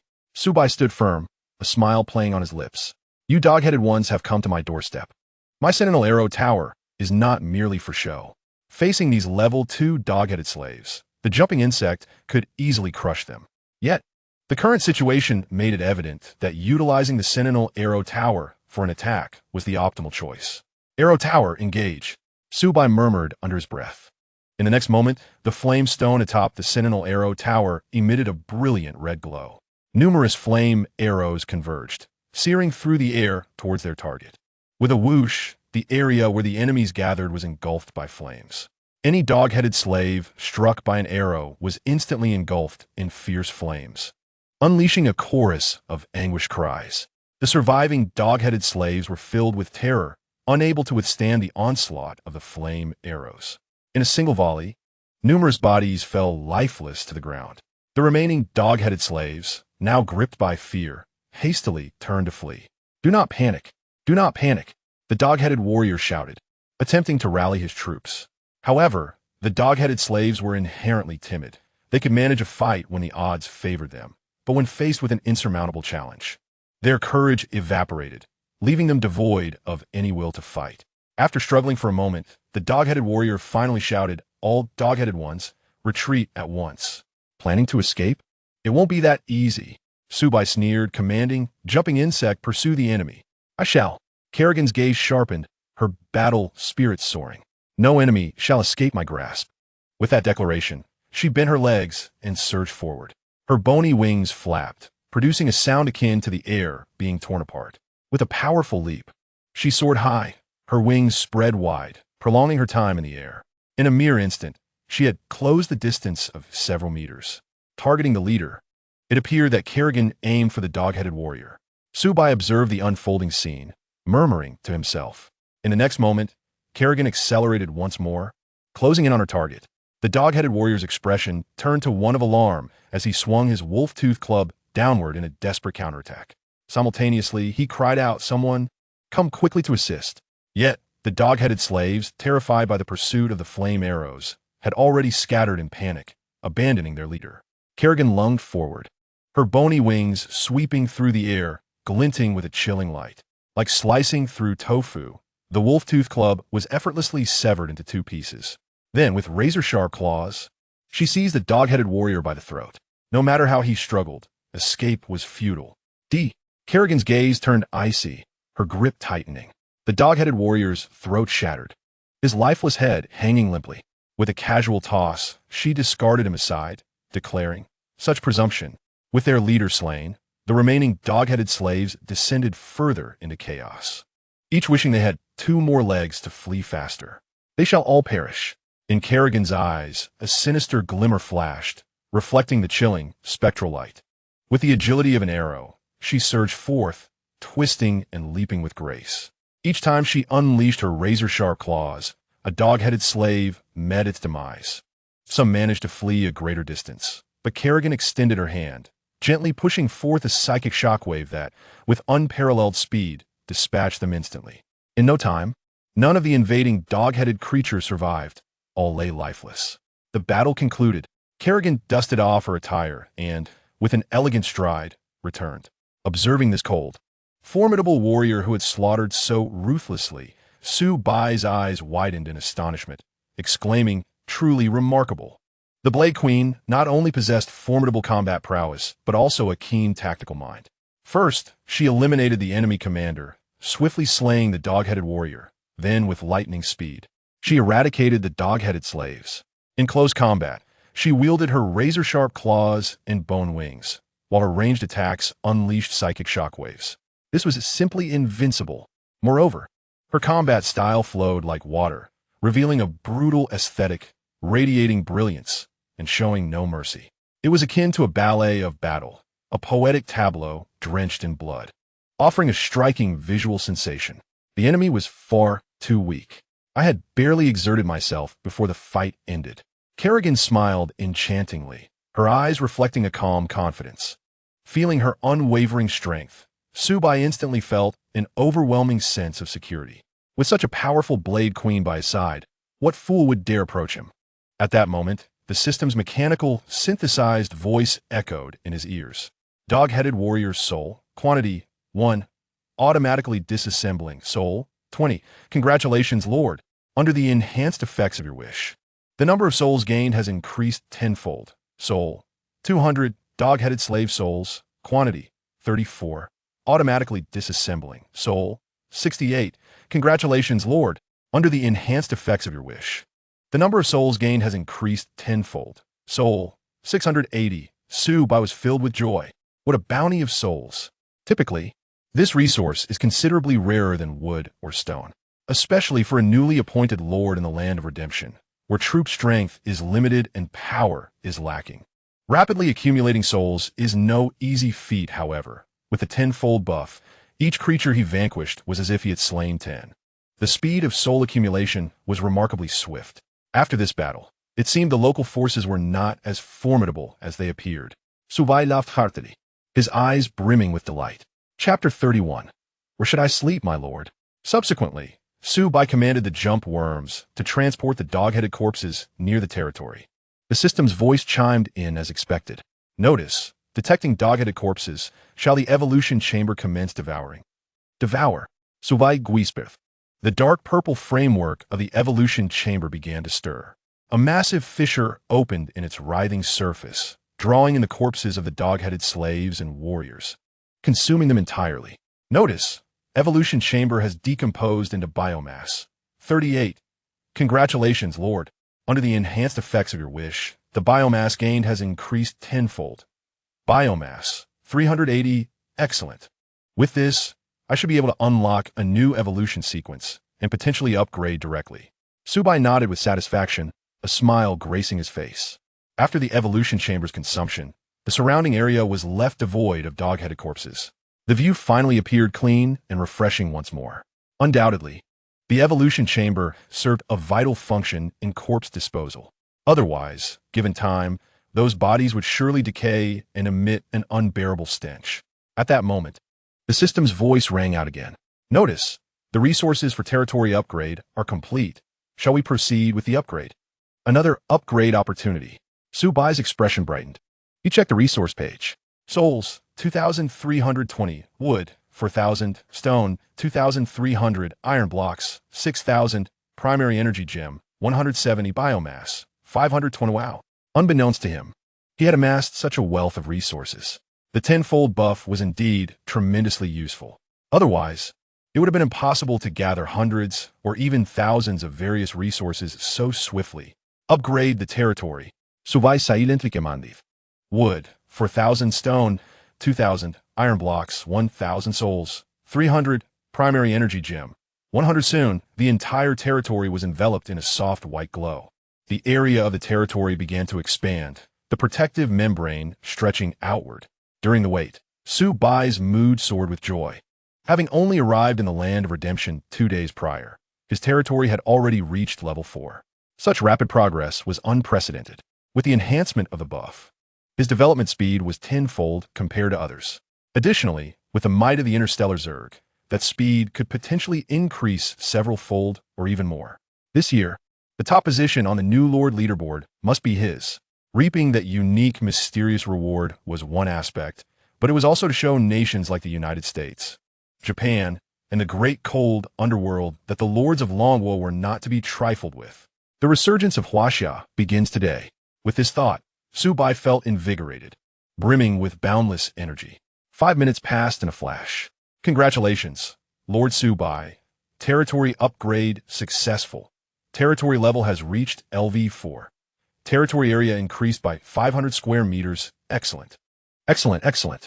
The speed of this upgrade is truly unparalleled. Su Bai surveyed his surroundings, beaming at the expanded territory. The small wooden house in the center no longer appeared dilapidated. It looked brand new. At this moment, midnight had arrived.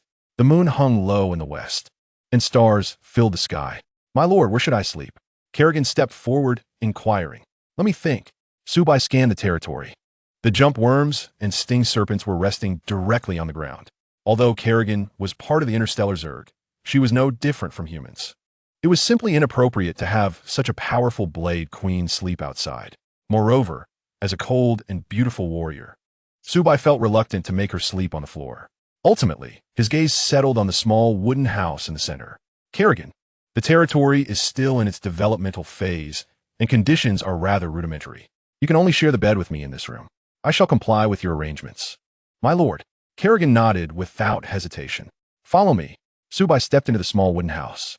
Inside, there was a large bed measuring 2 meters long and 1.8 meters wide. Ample space for two. Is there only one bed? Kerrigan asked, slightly taken aback. Yes. We will have to squeeze together. There is no other option, Su Bai replied as he kicked off his shoes and climbed onto the bed. Kerrigan, you can sleep beside me tonight.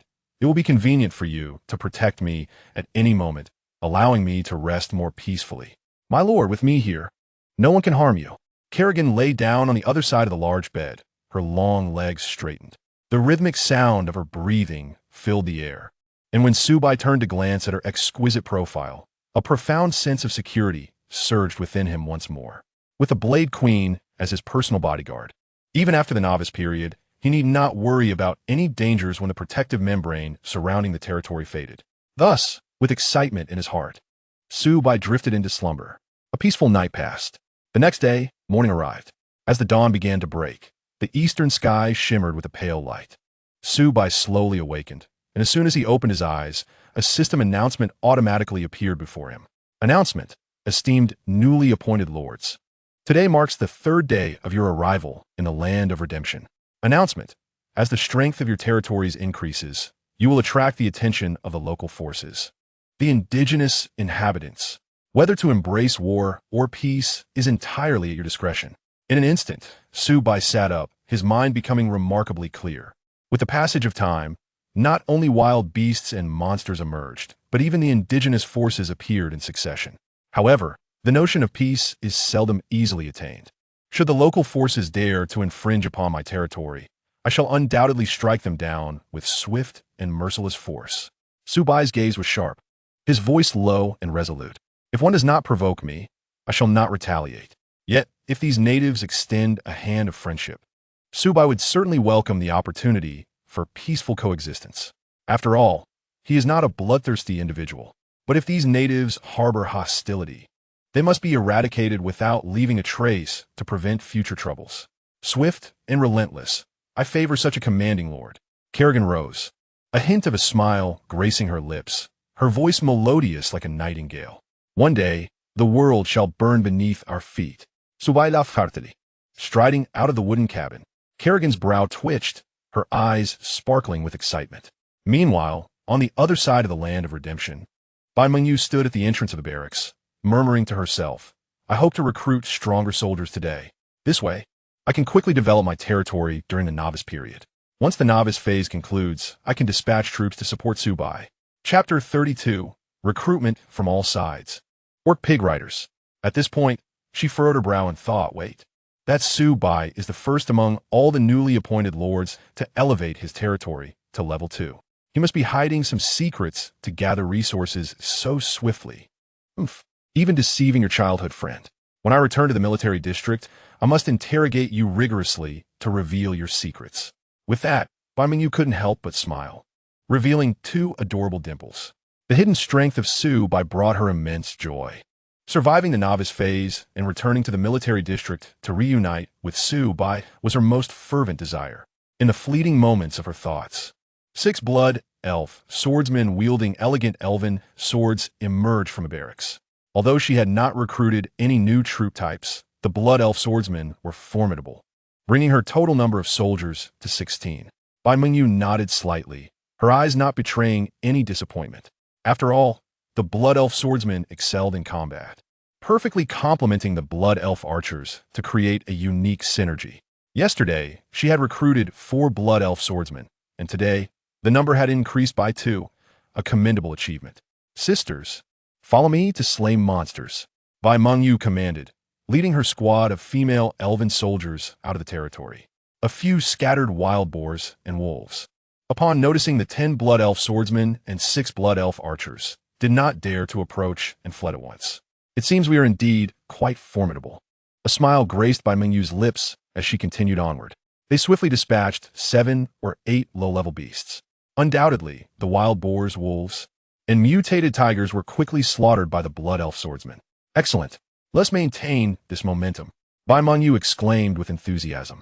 Just then, an unexpected turn of events occurred.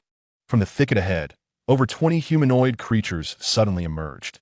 They were short in stature, with dark green skin, long pointed ears, and crimson eyes, wielding wooden sticks as weapons. Goblin laborers quality, common level, LV2 description, indigenous inhabitants of a land of redemption, malevolent humanoid creatures, greedy and cowardly, with a penchant for shiny gold coins. To encounter natives here is quite surprising. Bai Mengyu was momentarily taken aback, her eyes reflecting astonishment. The 10-blood elf swordsmen immediately lowered their stances, raising their elven swords defensively. The 6-blood elf archers drew their bows, aiming their sharp arrows at the approaching foes. Suddenly, an elder goblin laborer stepped forward, bowed, and spoke, "Human lord, we merely pass through this area and harbor no animosity towards you. If you wish to avoid conflict, please leave swiftly." Bai Mengyu's gaze sharpened, and she coldly retorted, "Understood. We shall depart immediately." As she spoke, the elder goblin waved his hand, leading the 20 or so goblins to flee rapidly. Watching the retreating figures of these green-skinned beings, Bai Mengyu murmured thoughtfully, "Peace or war? This is a question worth contemplating." Meanwhile, in the land of the Wokaku, Lord Xiao Shichuan stood at the entrance of the barracks, gazing at the 6 demon hounds he had just recruited, unable to contain his frustration as he exclaimed, "Baka, my luck is abysmal. Why couldn't I recruit a higher-tier troop? Another batch of demon hounds. How disappointing. If only I could recruit a high-tier hellfire. That would be perfect." At this moment, 12 demon hounds circled around the massive hellfire. Xiao Shichuan composed himself and led his soldiers out to battle. After walking 200 meters, a dozen level 2 mutated wolves howled fiercely and charged at them. "For the glory of the great Wokaku, we shall eliminate these beasts," Xiao Shichuan shouted. The 12 demon hounds sprang into action, charging forward. Hellfire let out a roar, taking several strides before leaping, its massive form crashing down like a small mountain with tremendous force. In the next second, a thunderous crash resounded. 8 mutated wolves were crushed instantly, while the remaining 4 or 5 were toppled by the powerful shockwave. The demon hounds surged forward, their claws raised, mercilessly finishing the job. In a mere 3 minutes, the pack of wolves was exterminated.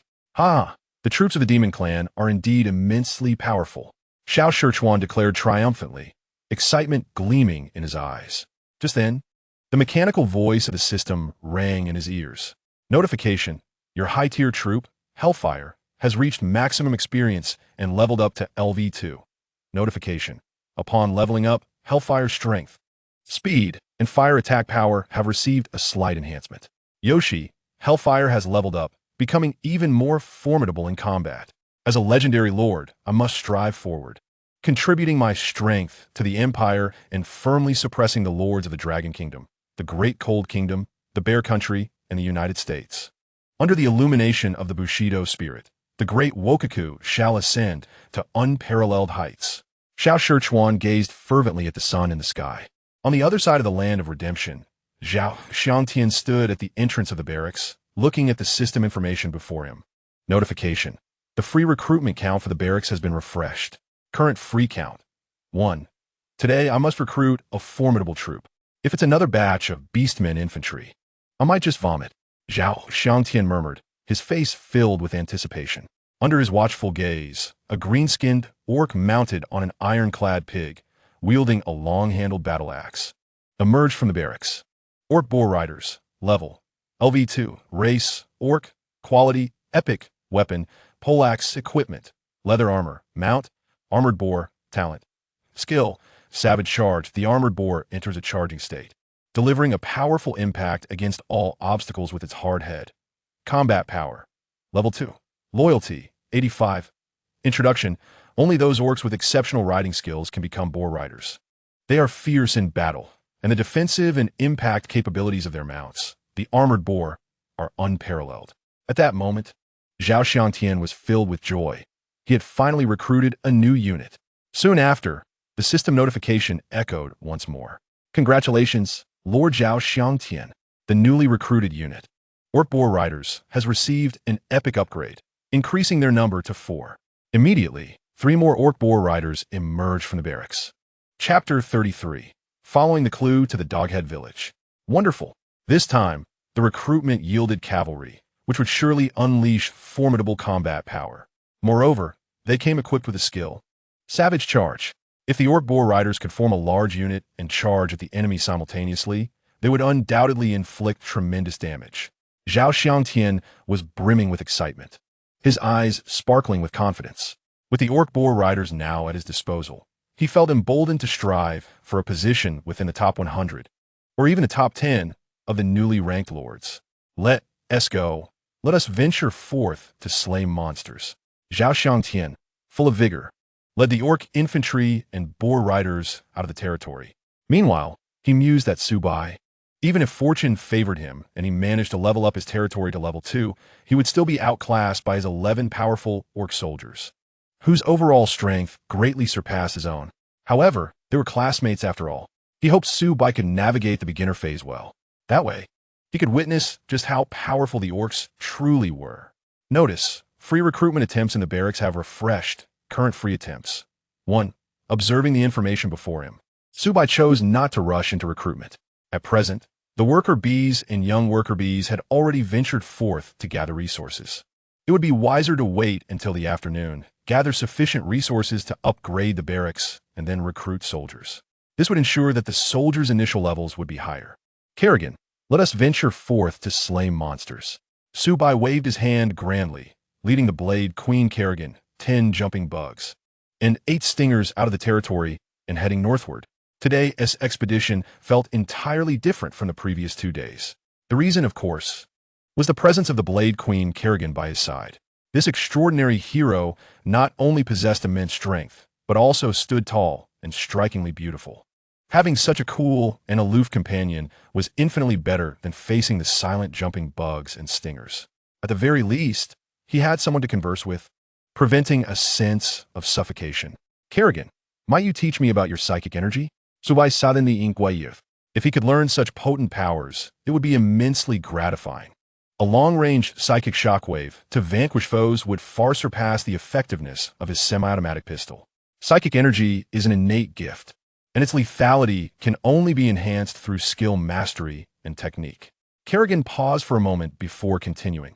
For instance, my psychic shockwave and kinetic impact are different applications of psychic energy, each yielding distinct combat effects. I see. Su Bai understood with clarity. It seems I should simply focus on being a lord. Perhaps it is best to refrain from overthinking the rest. My lord, if you wish to improve, I can teach you some combat techniques, Kerrigan said with a slight smile, her red lips curving. I will be delighted to be your teacher. Su Bai waved his hand dismissively, responding quickly. Combat technique? Perhaps it is better to forego that. With Kerrigan's ghostly speed and elegant combat maneuvers, how could he possibly hope to learn? Moreover, even if he did learn, it would be of little use. As a lord, his responsibilities lie in developing the territory and commanding soldiers in battle. Engaging in close combat with fierce beasts and formidable monsters would be an exceedingly foolish endeavor. Su Bai took long strides, continuing onward. 5 minutes later, an unexpected turn of events unfolded. Whoosh!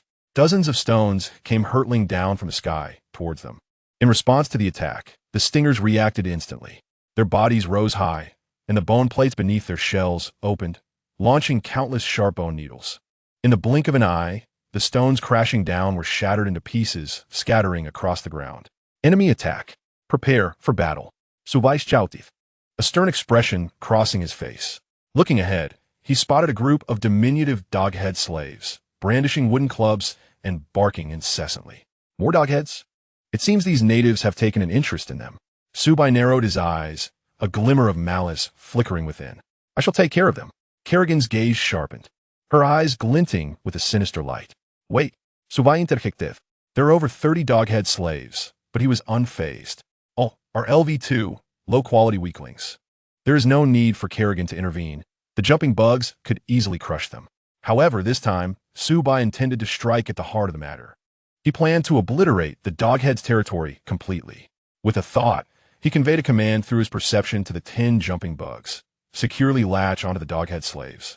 Pursue but do not kill, and observe where they flee. Roar! The jumping bugs howled as they charged forward. A few reckless doghead slaves rushed in, swinging their wooden clubs to attack. However, the clubs merely bounced off the jumping bugs' hardened shells, failing to penetrate. Instead, they were bitten and had several arms torn off. The doghead slaves quickly panicked, turning tail and fleeing at full speed. Thus, Su Bai led his troops in pursuit. The doghead slaves, faces filled with terror, ran for their lives. Of course, if the jumping bugs accelerated, the doghead slaves would not stand a chance of escape. Soon, they had chased over 2,000 meters. Ahead, a vast expanse of thatched huts emerged. Surrounding them was a wooden fence, with large wooden gates at each of the 4 directions. A mechanical, synthesized voice from the system rang in his ears.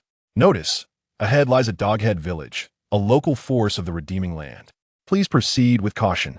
Su Bai halted in his tracks, a smile gracing his face. A doghead village? How intriguing. I have finally tracked them to their lair. Simultaneously, the doghead slaves emitted a series of jubilant cries. They halted, standing at the entrance of the village, ceasing their flight. Soon after, a cacophony of footsteps resounded. Over 30 more doghead slaves surged from within the village. A gaunt doghead clad in a white robe stepped forth from the crowd, flanked by 4 doghead warriors who assumed protective stances. It is you vile foreign forces that have stolen our clan's sacred texts and slain our dispatched warriors. Such heinous acts are utterly detestable. The white-robed doghead brandished a wooden staff, shouting vehemently, "You must be the leader of this village. Surrender quickly, or I will annihilate you all." Su Bai smirked contemptuously, his demeanor relaxed. Although the enemy numbered in the 60s or 70s, most were weak doghead slaves with minimal combat prowess. Even in Kerrigan's absence, with merely the 10 jumping bugs and 8 stingers, he could easily overpower them. Chapter 34. A forceful onslaught, annihilating the village now. With the assistance of the Blade Queen, this battle promises to transcend mere domination, evolving into an unilaterally brutal massacre. What say you? Will you surrender? Su Bai cast his gaze upon the white-robed, dog-headed mage, whose detailed information materialized before him. Dog-headed mage. Quality, excellent. Level, LV6. Description, a mage of the dog-headed tribe, holding a certain status within the clan. A level 6 dog-headed mage indeed possesses greater strength than a dog-headed warrior. However, in the face of Kerrigan and the formidable Zerg, such prowess is utterly insufficient. How dare they exhibit such arrogance? Dog-headed kin, rally forth and slay these intruders. The dog-headed mage, visibly incensed, issued a fierce command. Upon his words, 4 dog-headed warriors brandished their spiked clubs, charging forth with great strides. Over 60 dog-headed slaves yelped loudly, following closely behind, swinging their wooden sticks as they rushed in. Engage the enemy. Su Bai's eyes sharp, he bellowed. 10 jumpers roared, their powerful limbs pounding the ground, propelling themselves forward like arrows released from a bow. The stingers rose high, launching bone needles from the flanks. Swish, swish, swish. In a flash, several dog-headed slaves howled in agony, pierced through like hedgehogs, their bodies riddled with gaping wounds. Under the influence of the Blade Queen's innate Zerg heart, the jumpers' eyes glowed faintly red, their momentum intensifying. Charging headlong, they moved with incredible speed, using their sharp claws and formidable teeth to bring down the dog-headed slaves, tearing into them with frenzied abandon. It wasn't long before the downed, dog-headed slaves lay bloodied and mangled, lifeless on the ground. In just a single round, a significant number of dog-headed slaves had perished, their casualties nearing half. However, bolstered by the presence of the dog-headed warriors and the mage behind them, the remaining dog-headed slaves did not flee in terror. Infuriating, the dog-headed mage stood at the entrance, his eyes ablaze with fury. He raised his wooden staff high, reciting a spell that was not particularly complex. As he lowered the staff, it illuminated with radiant light, aiming directly at Su Bai. A dark yellow earthen sphere, resembling a bull's head, materialized from thin air, hurtling forward with immense force. Before Su Bai could react, Kerrigan bent her knees and surged ahead, executing a swift maneuver. Her eyes gleamed, and with a thrust of her palm, a psionic shockwave burst forth. Boom! The psionic shockwave struck the dark yellow sphere with precision, causing it to detonate mid-air. Kerrigan then flickered, continuing her advance. She unfurled her bony wings, leaping into the air, pausing momentarily. Kinetic impact. She uttered a low command, her eyes flashing with a hint of golden light. In the next instant, a psionic orb, nearly tangible, coalesced in her palm, racing towards the dog-headed mage at remarkable speed. The dog-headed mage's expression shifted in surprise, and he hurriedly attempted to evade. Yet, the psionic orb had already locked onto him. Boom! The orb exploded against the mage's chest, leaving a gaping wound. His pupils dilated as he met his end. Even the wooden staff in his grasp shattered into two pieces. With the dog-headed mage's demise, the dog-headed slaves fell into disarray, their faces etched with fear, unwilling to advance any further. Cowardly wretches, all of you advance. A dog-headed warrior raised his spiked club, smashing the skull of a fleeing slave. At that moment, Su Bai's voice rang out. Focus fire. Eliminate those 4 dog-headed warriors armed with spiked clubs first. Roar. The jumpers growled, redirecting their assault. Simultaneously, Kerrigan zipped to the front, sweeping with her bony wings. Swish, swish, swish. The 4 dog-headed warriors' spike clubs were cleaved in two. Following swiftly, razor-sharp claws struck out, producing a series of explosive sounds. The warriors' throats burst like balloons. At this point, the remaining dog-headed slaves were utterly shattered, emitting whimpering cries as they tucked their tails and fled in all directions. Jumpers, stingers pursue the fleeing enemies. Su Bai commandeth. The jumpers and stingers scattered, reaping the lives of the retreating foes. Kerrigan, come with me. Let's explore this dog-headed village. With that, Su Bai led Kerrigan into the heart of the dog-headed village. Flanking the path were thatched huts, all dilapidated, devoid of anything of value. Upon reaching the village center, they encountered a stone structure. Prompt. This dog-headed village has lost its capacity to resist. Do you wish to destroy its territory stone? Prompt. Destroying the enemy's territory stone will yield rewards. Prompt. The higher the level of the target territory, the greater the strength, the more substantial the rewards will be. Goodness, rewards are to be had. Su Bai's eyes lit up, and without a moment's hesitation, he chose to destroy it. In the next instant, boom! The stone structure began to collapse and shatter. The surrounding thatched huts crumbled, and the wooden fence outside splintered.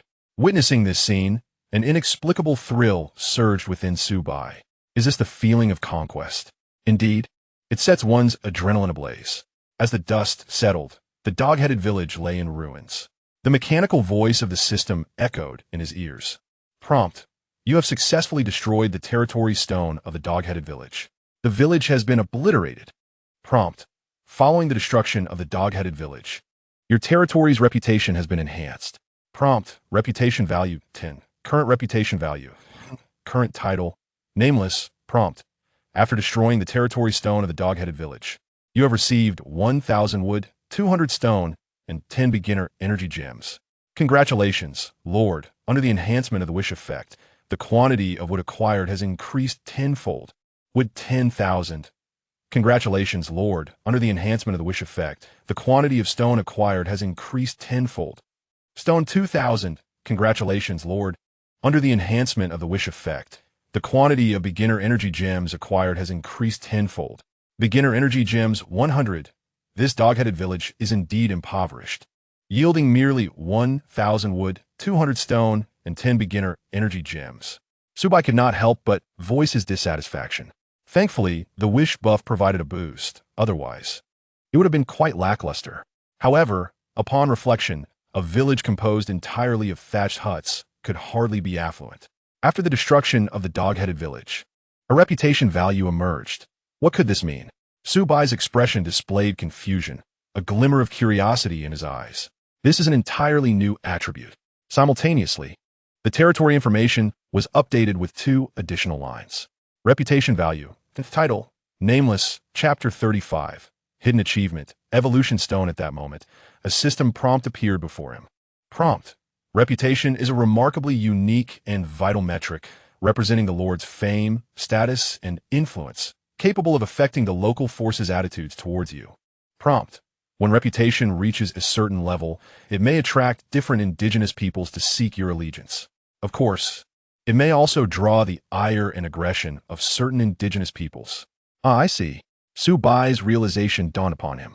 It seems that an increase in reputation carries both benefits and drawbacks. While it can attract indigenous allies, it may also incite their enmity, escalating the defensive pressures on his territory. Nevertheless, for Su Bai, he was entirely unconcerned. The hostility of local forces and their military incursions were, in fact, advantageous, facilitating mass slaughter and the abundant harvesting of resources. Surrounding the territory are scattered wild creatures, and acquiring a copious amount of souls, energy gems, and other resources is no simple feat. With the formidable interstellar Zerg at his command, Su Bai feels a sense of confidence and assurance. If his reputation rises further, it could attract the indigenous populace to his cause, thereby accelerating the development of his territory.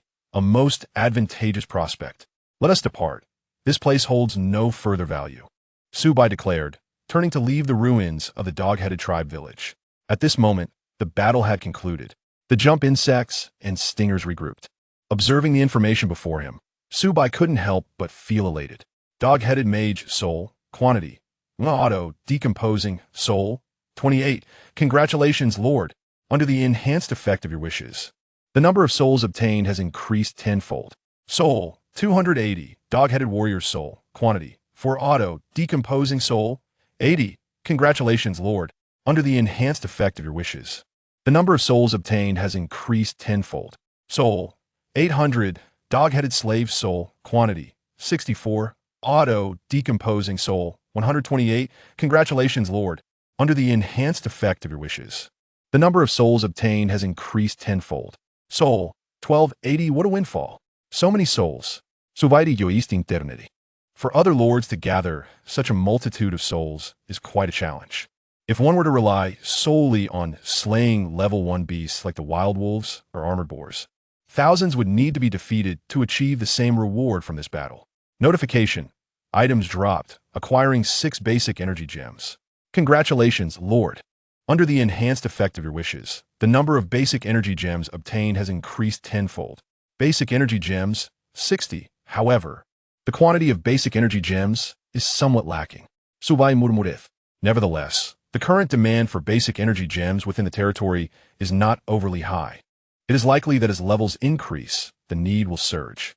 Subsequently, Su Bai commanded the jump insects and stingers via mental transmission to transport the dog-headed corpses back to the territory. Despite the burden, their speed remained swift and agile. In a matter of a few trips, all the dog-headed corpses were transported back. Notification. Evolution chamber decomposed into biomass, 56. Congratulations, Lord. Under the enhanced effect of your wishes, the biomass obtained has increased tenfold. Biomass, 560.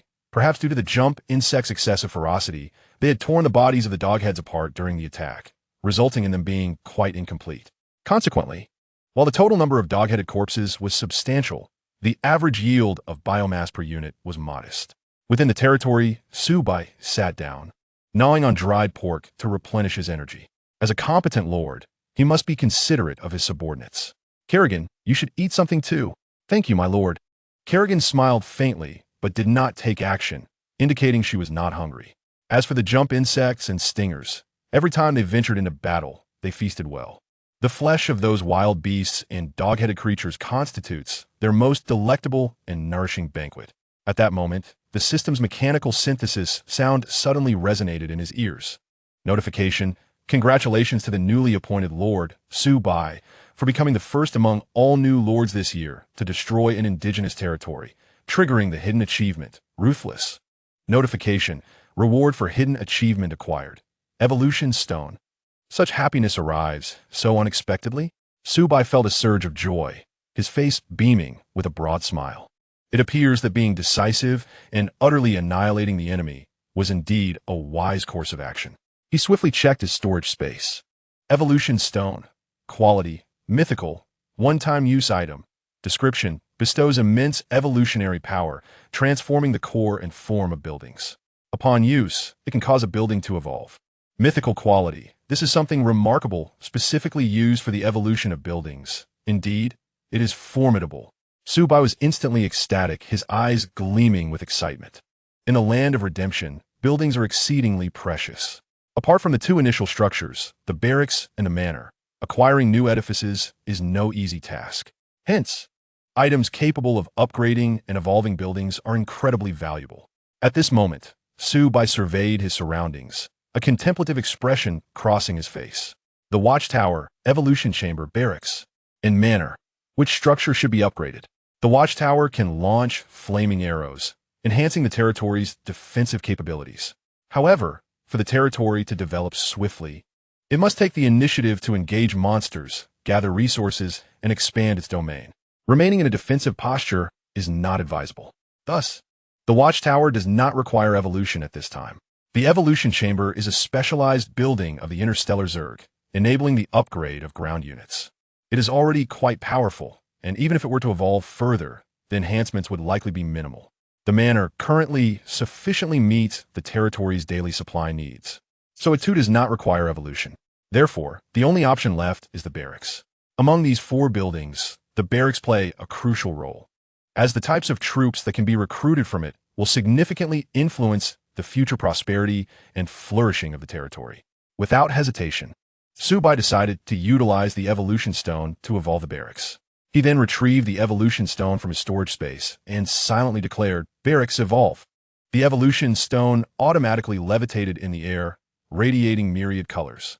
It then transformed into a golden streak of light, merging into the barracks. In the next moment, the barracks, composed of steel and marble, became enveloped in writhing dark purple skin. It rapidly expanded, completely consuming the original barracks. The steel and marble gradually melted away, turning into a puddle of black liquid that seeped into the ground. Soon, a brand new structure emerged before him.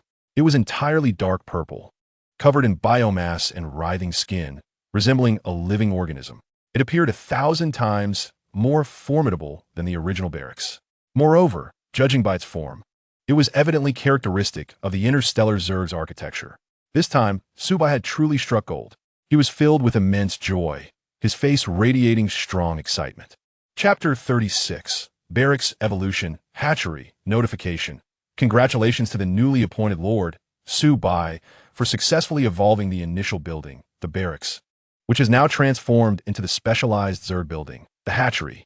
Notification. In addition to fixed-time free recruitment, the hatchery also allows the Lord to expend resources for autonomous troop recruitment. The hatchery is indeed extraordinary. The ability to autonomously recruit troops means he could amass an army and implement a swarm tactic. The day of departure is today. Su Bai Green Guaidi, nearly bursting with joy. Generally, the initially gifted barracks are identical for all newly appointed lords, permitting only random free recruitment at fixed intervals. To unlock the ability for autonomous troop recruitment, one must possess a faction-specific barracks. This condition is exceedingly stringent, and most lords are unable to fulfill it. Obtaining a faction-specific barracks typically requires acquiring the corresponding blueprint, or, as in Su Bai's case, an extraordinary stroke of luck to directly receive a system reward, such as an evolution stone. One cannot help but acknowledge that annihilating that dog-headed village was indeed a remarkably astute decision. Subsequently, Su Bai stepped forward to examine the details of the evolved barracks. Hatching grounds, level, LV2, quality, supreme mythical, unique, exclusive building for the starry insect tribe. Description: the hatching grounds is a living organism, serving as the heart of the interstellar insect nest. Function: basic recruitment building, enlisting territory-exclusive units. Currently recruitable, jumpworms. Requires 100 souls. Tip: a free recruitment can be conducted every 23 hours. The level of recruited units matches that of the barracks, as does their quality. Upgrade requirements: 2,000 wood, 2,000 stone, 1,000 iron blocks, 100 primary energy gems. Next level: reduces the free recruitment time and increases the probability of recruiting high-level units. Tip: the building level cannot exceed the territory level, otherwise the upgrade will fail. The hatching grounds is indeed impressive, allowing the consumption of souls to independently recruit jumpworms. One day, it could potentially lead to an overwhelming tide of insects submerging the enemy. Su Bai beamed with joy, a broad smile adorning his face. He currently possessed thousands of souls and was at a loss for how to utilize them. Later, using them for self-recruitment of soldiers was most fitting. As the hatching grounds level increases, he would be able to enlist a greater variety of soldiers.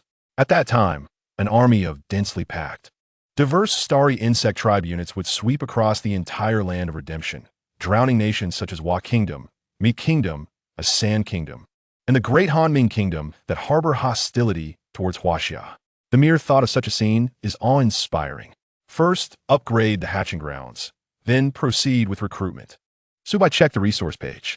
Souls, 4,380. Wood, 10,000 stone, 2,300 iron blocks, 5,000 primary energy gems, 230 biomass, 1080. With such abundant resources, he felt rather prosperous. Su Bai couldn't help but grin. Other newly appointed lords would be fortunate to possess even a tenth of his resources, especially the wood exceeding 5 digits. It was a sight to behold. Just then, the mechanical synthesis sound of the system suddenly echoed. Tip: your young worker bee has discovered a micro iron mine, collecting 150 iron blocks. Congratulations, Lord. Under the enhancement of the wish effect, the quantity of iron blocks obtained has increased tenfold. Iron blocks, 1,500. Tip: your worker bee has found a large stone, collecting 220 stones. Congratulations, Lord. Under the enhancement of the wish effect, the quantity of stones obtained has increased tenfold. Stones, 2,200. The worker bees are indeed impressive. Now he could confidently upgrade the barracks. Oh no, the hatching grounds. Su Bai chuckled and chose to upgrade. 2,000 wood, 2,000 stone, 1,000 iron blocks, 100 primary energy gems. Immediately, the hatching grounds was enveloped in a faint purple glow. 1 minute later, congratulations, Lord Su Bai. The upgrade of the hatching grounds was successful. Hatching grounds level has reached LV3. After the upgrade, the free recruitment cycle of the hatching grounds was shortened by 1 hour, reducing from 23 hours to 22 hours. Recruit jump worms. Su Bai consumed 4,000 souls and instantly increased the number of jump worms to be recruited to 40. Subsequently, it seemed as though the hatching grounds had truly come alive. The writhing surface and biomass rolled incessantly. Before long, one after another, jump worms with sharp fangs emerged from the hatching grounds, gazing at the freshly recruited 40 jump worms. Su Bai's grin widened, nearly bursting into laughter. Together with the original 10 jump worms, his territory now boasted a total of 50 jump worms. During the novice phase in the Land of Redemption, these 50 jump worms could undoubtedly be regarded as a formidable army. They would effortlessly sweep away surrounding beasts or indigenous forces like the dog-headed village, as easy as slicing through melons. Moreover, with the enhancement of the Blade Queen's innate talent, the heart of the insect tribe, overall combat power, increased by 15. It was likely that after the novice phase concluded, other newly appointed lords would be left agape, including the newly appointed leader of the military district, Wang Zhenghua, who would surely be astonished. With this thought, a flicker of anticipation arose in Su Bai's heart, eager to witness their shocked expressions. Of course, there was also the highest leader of the military district, Guijing. He had always believed that he had awakened the weakest of insect tribes. If he were to see this powerful, starry insect tribe and the heroic Blade Queen, he would undoubtedly be taken aback and filled with joy. Not only would he strive for his own pride, but also for the honor of Long Kingdom.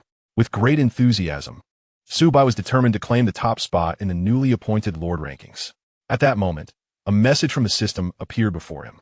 Tip: free recruitment opportunities in the barracks have refreshed. Current free opportunities. One, almost forgetting the free recruitment hadn't been utilized yet. Thankfully, the system reminded him. So considerate. Su Bai chose to recruit. Instantly, a stinger serpent emerged from the barracks. Congratulations, Lord Su Bai. The newly recruited unit stinger serpent has received a supreme mythical level enhancement, increasing the quantity to 8. Following that, 7 more stinger serpents appeared. Although he did not recruit a new unit, acquiring 8 additional stinger serpents was still quite commendable. Su Bai nodded in satisfaction. After all, the jump worms could only engage in close combat and lacked ranged attack capabilities. With the piercing bone needles of the stinger serpents for long-range strikes, such a composition of the army was balanced and perfect. Now, his territory already possessed 50 jump worms and 16 stinger serpents, gradually expanding the scale of his forces.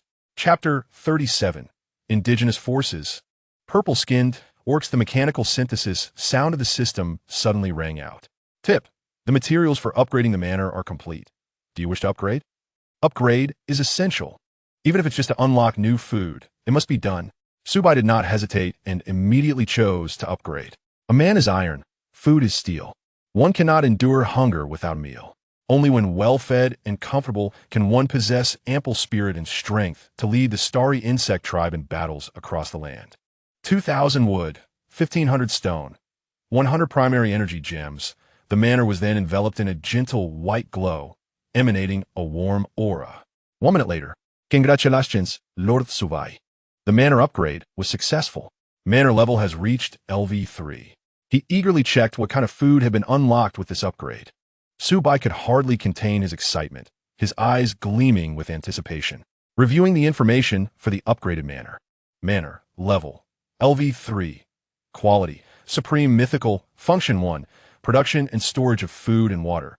Available food production, white steam buns, corn, dry pork.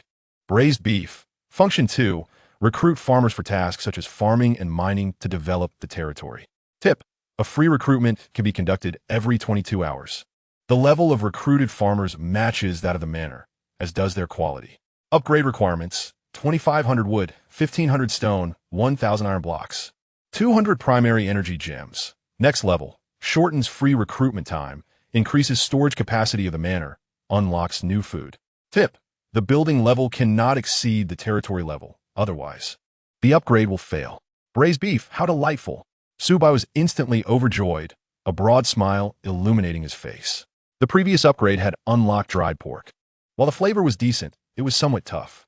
Consuming too much not only caused dental discomfort, but also proved challenging for digestion.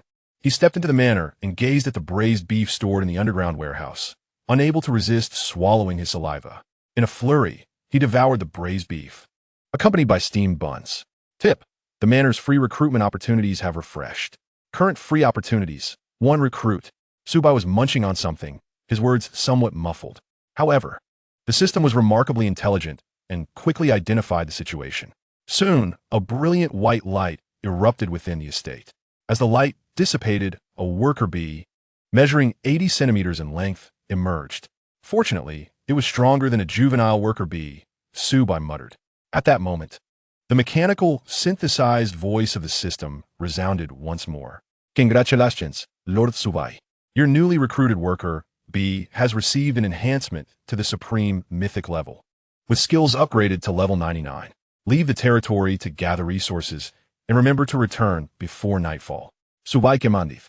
Thus, 2 worker bees, accompanied by the juvenile worker bee, began their diligent labor, collecting resources for the territory.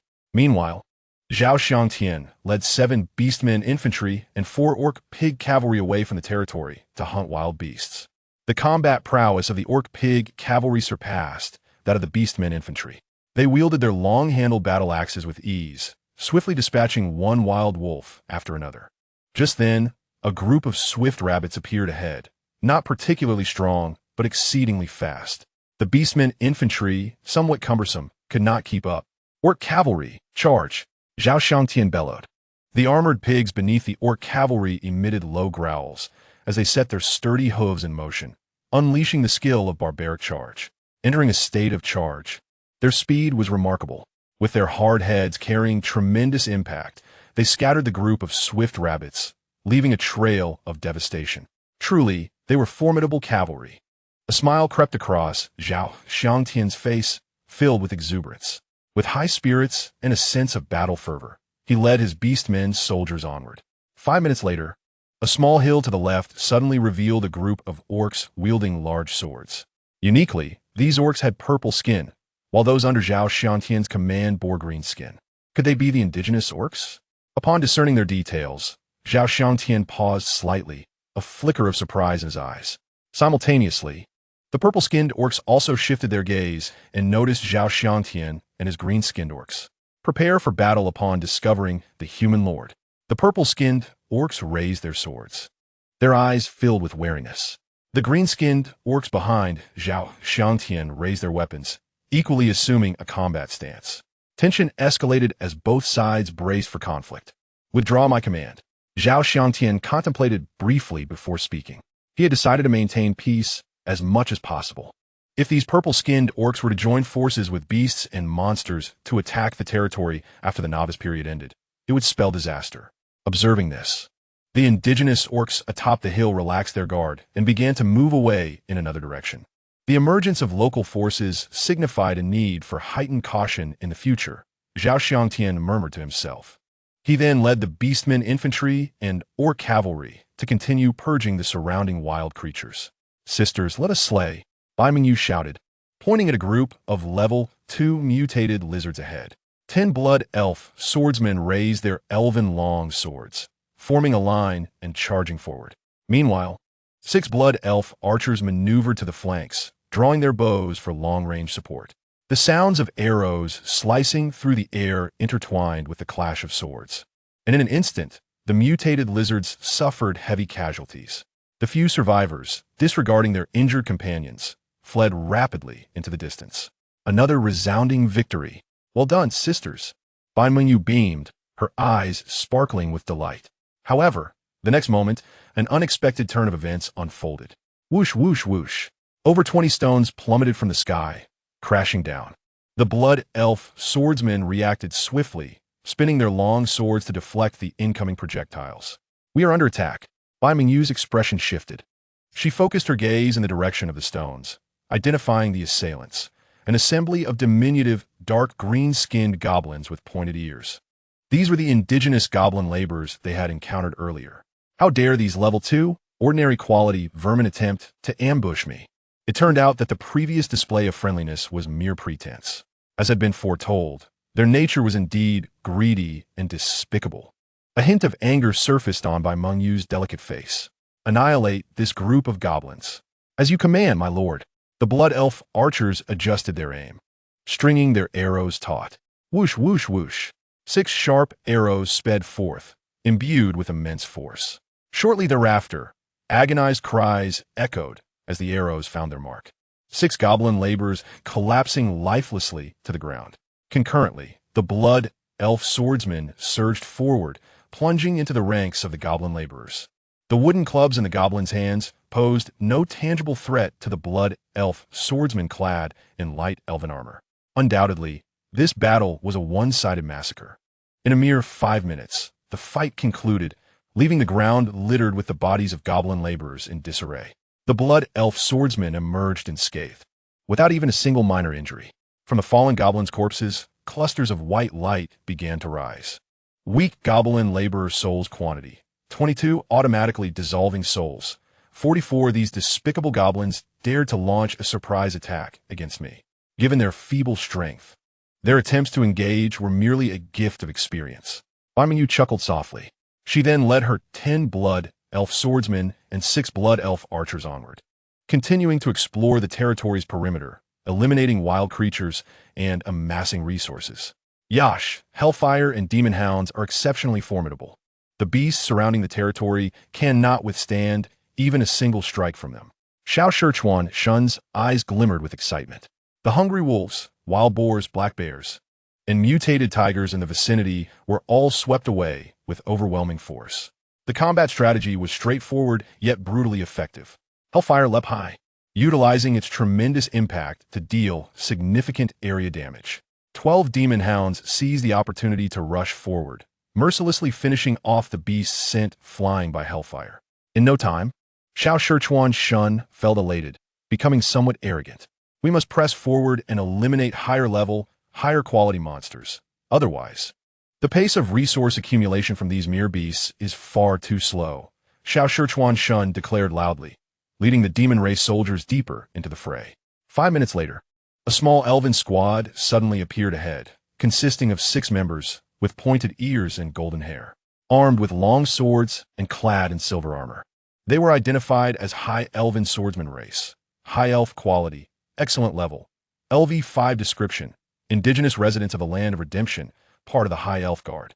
Loyal and fearless, adept in close combat. Yash, I have finally encountered high-level enemies.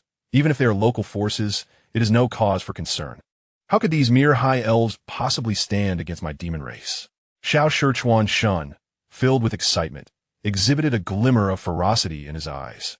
At that moment, the 6 high elven swordsmen halted, shifting their gaze. The elven race inherently harbored animosity toward the demon race, as they were natural enemies.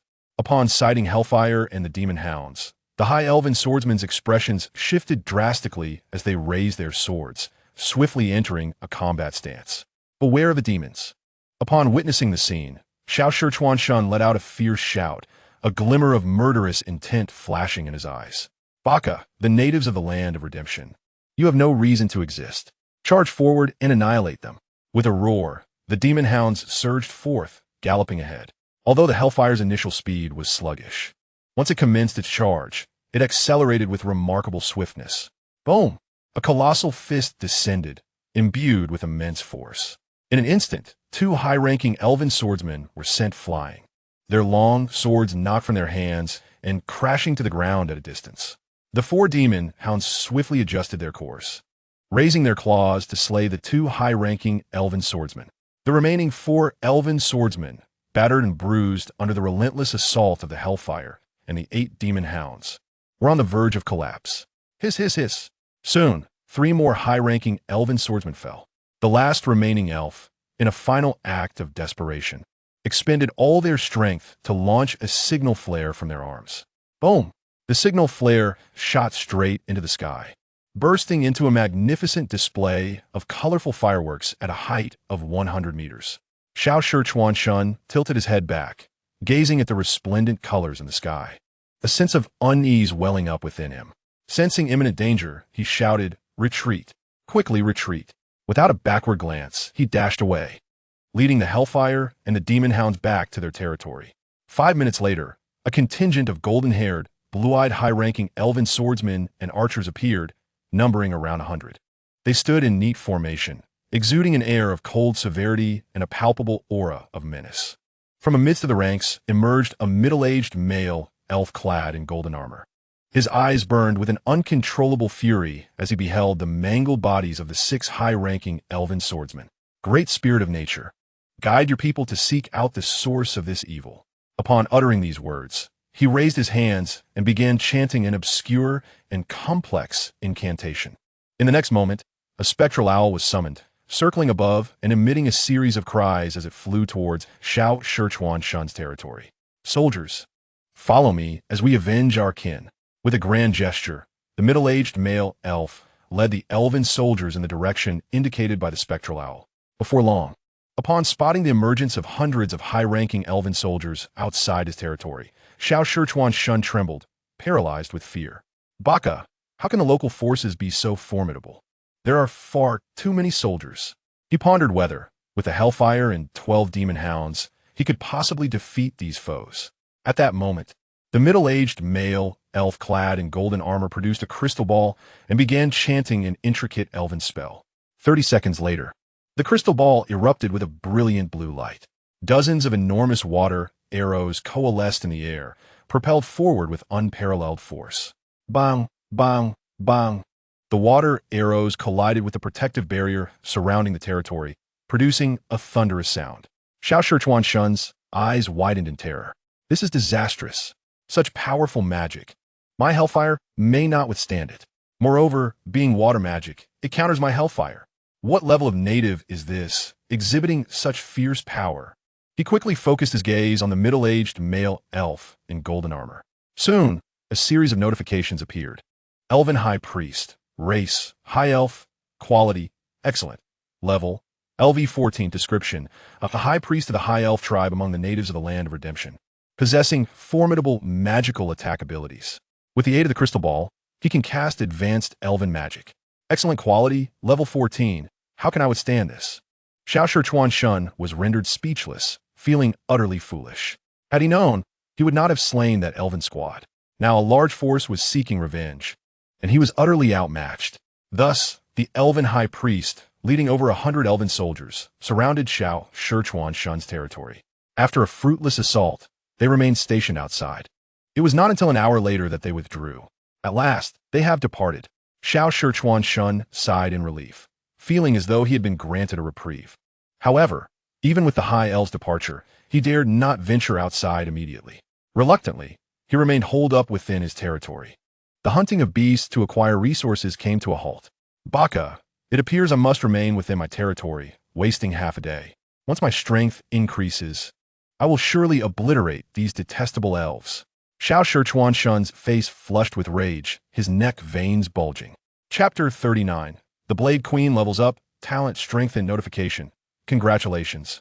Lord Su Bai, your hero Blade Queen has reached maximum experience and leveled up to LV2. Notification, upon leveling up, the Blade Queen's strength and speed have received a slight enhancement. Notification, upon leveling up, the talent Zerg Heart has been strengthened. increasing the combat power of the interstellar Zerg by 20 within a radius of 1,000 meters. After slaying a level 4 mutated black bear, Kerrigan had amassed enough experience to level up. Naturally, Su Bai was overjoyed. The enhancement of the Zerg heart talent would greatly bolster the overall combat power of the interstellar Zerg. It seems he must expedite the hunting of beasts to elevate Kerrigan's level swiftly. In this manner, the comprehensive strength of the territory could rise significantly. Onward to hunt. With a wave of his hand, Su Bai led Kerrigan, jumping bugs, and stinging serpents in a sweeping assault against the beasts surrounding the territory. Only as dusk approached did they return. Due to the absence of densely populated beasts like in the Goblin Village, the souls collected were considerably less than those obtained from the Goblin Raid. A total of 180 souls and 8 basic energy gems were acquired. After the enhancement of the prayer buff, he received 1,800 souls and 80 basic energy gems. Su Bai felt a tinge of regret. His luck was lacking, as he had not encountered any new goblin villages. Otherwise, a thorough sweep would surely have yielded bountiful rewards. Moreover, destroying their territory would also garner prestige points and rewards, which far surpassed the benefits of slaying scattered beasts. After the afternoon's battles, the first batch of recruited 10 jumping bugs had all reached level 3, experiencing slight increases in strength, speed, and combat power. Additionally, the first batch of 8 stinging serpents had filled their experience bar and leveled up to LV3. At this moment, 2 worker bees and a juvenile worker bee concluded their day's work and returned to the territory together. Notification: your 2 worker bees discovered a 10-year-old tree, collecting 400 units of wood. Congratulations, Lord. Under the enhancement of the prayer effect, the quantity of wood obtained has increased tenfold. Wood, 4,000. Notification: your juvenile worker bee discovered an abandoned iron artifact, collecting 100 units of iron. Congratulations, Lord. Under the enhancement of the prayer effect, the quantity of iron obtained has increased tenfold. Iron, 1,000. Notification: your 2 worker bees discovered a gravel pit, collecting 300 units of stone. Congratulations, Lord. Under the enhancement of the prayer effect, the quantity of stone obtained has increased tenfold. Stone, 3,000. Well done. Su Bai praised the worker bees, his voice laced with admiration. The worker bees raised their pincers used for resource gathering in response. It must be said that, although the interstellar Zerg cannot speak, their intelligence is undeniably high, especially among the combat units, the jumping bugs, and stinging serpents. They can independently assess the characteristics of enemies and execute different attacks accordingly. Thereafter, Su Bai examined the resource page. Hun, 2,180, Mu Kai, 10,000, Shur 2, 3,100, Tai Kuai, 6,500, Chu Ji Nung Liang Bao Shur, 110, Sheng Wu Ji, 1,080. The quantities of other resources are acceptable, but the Chu Ji Nung Liang Bao Shur are somewhat scarce, Su Bai murmured to himself. The drop rate for Chu Ji Nung Liang Bao Shur is relatively low. Beasts of level 1 and 2 have a 9,999 probability of not dropping them. Only by defeating higher-level monsters can one potentially acquire them. Throughout the afternoon, Su Bai did not venture far from his territory. Consequently, he did not encounter any high-level monsters. Thus, the number of Chu Ji Nung Liang Bao Shur he obtained was limited. It seems that in the future, he must delve deeper and defeat stronger monsters. Otherwise, he would be trapped by insufficient resources, which would be quite distressing. Su Bai moved forward to the hatching ground and checked its information. The resources required for upgrading were already gathered. Upgrade, he silently intoned. Mu Kai, 3,000. Shur, 2,000. Tai, Kuai, 2,000. Chu Jinung Liang Bao, Shur, 100. The hatching ground was enveloped in a faint purple glow. More dark purple, writhing surfaces emerged, slightly increasing its size. A minute later, congratulations, Lord Su Bai. The hatching ground has been successfully upgraded. Hatching ground level has reached LV4. After the upgrade, the free recruitment cycle of the hatching ground was shortened by 1 hour, changing from 22 hours to 21 hours. The hatching ground is a fundamental recruitment building, and upgrading it is indeed very necessary. The soldiers recruited tomorrow will start at level LV4. Soon, the sun dipped below the horizon. The third night officially descended. Su Bai did not plan to go out. He entered the small wooden house in the center and began to rest. Ever since Kerrigan slept beside him, Su Bai found that his sleep quality had inexplicably improved. Perhaps it was due to Kerrigan's formidable presence, which instilled a sense of security within him. The night was as dark as ink, and the air was cool like water. A golden full moon hung in the pitch-black sky. Special monsters appear during the nights in the Land of Redemption. Thus, most novice lords choose to remain cautious, staying within their territories until the night fades and the sun rises, before leading their soldiers out to hunt wild creatures.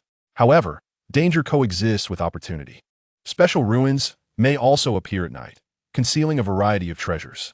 Yet, there are often monsters lurking nearby. Many new lords, unable to suppress their restless hearts, desire to explore the ruins and soar to great heights. Yet, as newcomers to the Land of Redemption, their strength is generally not very robust. Venturing out at night and encountering insurmountable dangers can lead many lords to lose their lives in vain. However, there are exceptions. For instance, Bai Mengyu. She awakened as a member of the Blood Elf race. Not only do her soldiers possess night vision, but so does the Lord herself. Therefore, tonight, Bai Mengyu planned to venture out to hunt monsters and bolster her territory's strength. She hoped for a smooth journey and fervently wished to avoid encountering the terrifying Wailing Wraith. Otherwise, immune to ordinary physical attacks, it would be quite challenging to deal with. As she traversed the darkness, Bai Mengyu began to pray. It seemed that her prayers were effective, as luck was on her side. She swiftly eliminated dozens of sleeping beasts without encountering the Wailing Wraith. Fantastic! Not only did she harvest a plethora of souls, but she also obtained several Chu Ji Nung Liang Bao Shi. Bai Mengyu's face radiated joy. At this moment, as night deepened, she decided to return to her territory. Halfway through her journey, she suddenly noticed a protrusion at the edge of a cliff, shimmering with a faint glow. Let's go take a look. Chapter 40. Black Iron Treasure Chest. Moon Well, Bai Mengyu murmured, leading her soldiers cautiously forward. Upon approaching, she raised her eyes to discover that the shimmering object was, in fact, a black treasure chest.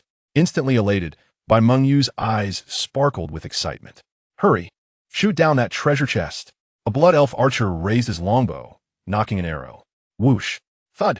The flying arrow accurately struck the chest, causing it to fall to the ground. Bai Mengyu rushed forward, opening it with great haste. Notice! Congratulations, Lord Bai Mengyu. You have discovered a black iron treasure chest. Upon opening, you have obtained the exclusive architectural blueprint for the Elven race. Moonwell. A building blueprint. My luck is truly astounding. Moreover, it is an exclusive structure for the Elven race.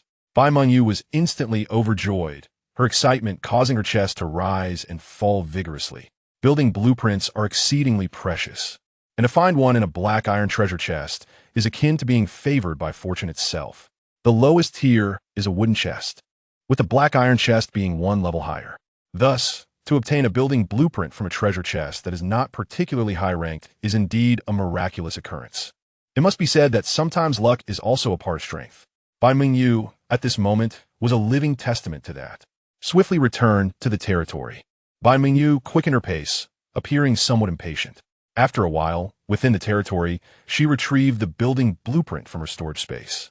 Lines of information instantly popped up. Blueprint, Moonwell, quality, excellent. Description, a well filled with life energy. When consumed, it can rapidly heal injuries. Requirements, 500 stones, 1,000 wood. Healing injuries is incredibly useful. With this, if soldiers are injured, they can quickly recover and rejoin the battle. Bai Mengyu nodded slightly, a smile gracing her lips. With the Moonwell, she would no longer fear her soldiers getting injured. If they encountered formidable foes, they could charge into battle with renewed confidence. After all, even if injured, they could recover swiftly. What is there to fear? Resources are sufficient. Construction can commence. Bai Mengyu chose to build. Sure 500, Mukai 1,000 in no time. A moon well constructed from wood and stone appeared before her. She could see that the well water was a pale blue, crystal clear. Quite nice. Bai Mengyu extended her delicate hands, scooping a handful of well water, inhaling its fragrance. It carried a hint of natural aroma, reminiscent of morning dew. At that moment, the system's mechanical synthesis voice echoed in her ears. Congratulations, Lord Bai Mengyu, your building, the Moonwell, has received a legendary level enhancement. Unexpectedly, in addition to the initially gifted buildings, those constructed later would also receive enhancements from the Lord's Mark. Bai Mingyu checked the information after the upgrade. Moonwell. Quality. Legendary. Exclusive building for the elven race. Description. A wondrous well filled with life energy, protected by the forces of nature. It will never run dry. Function 1. When consumed, it can rapidly heal injuries. Function 2. When consumed, it can replenish magical energy. Although there are currently no magical or energy-based troops, there will surely be in the future. A smile crept onto Bai Mingyu's face.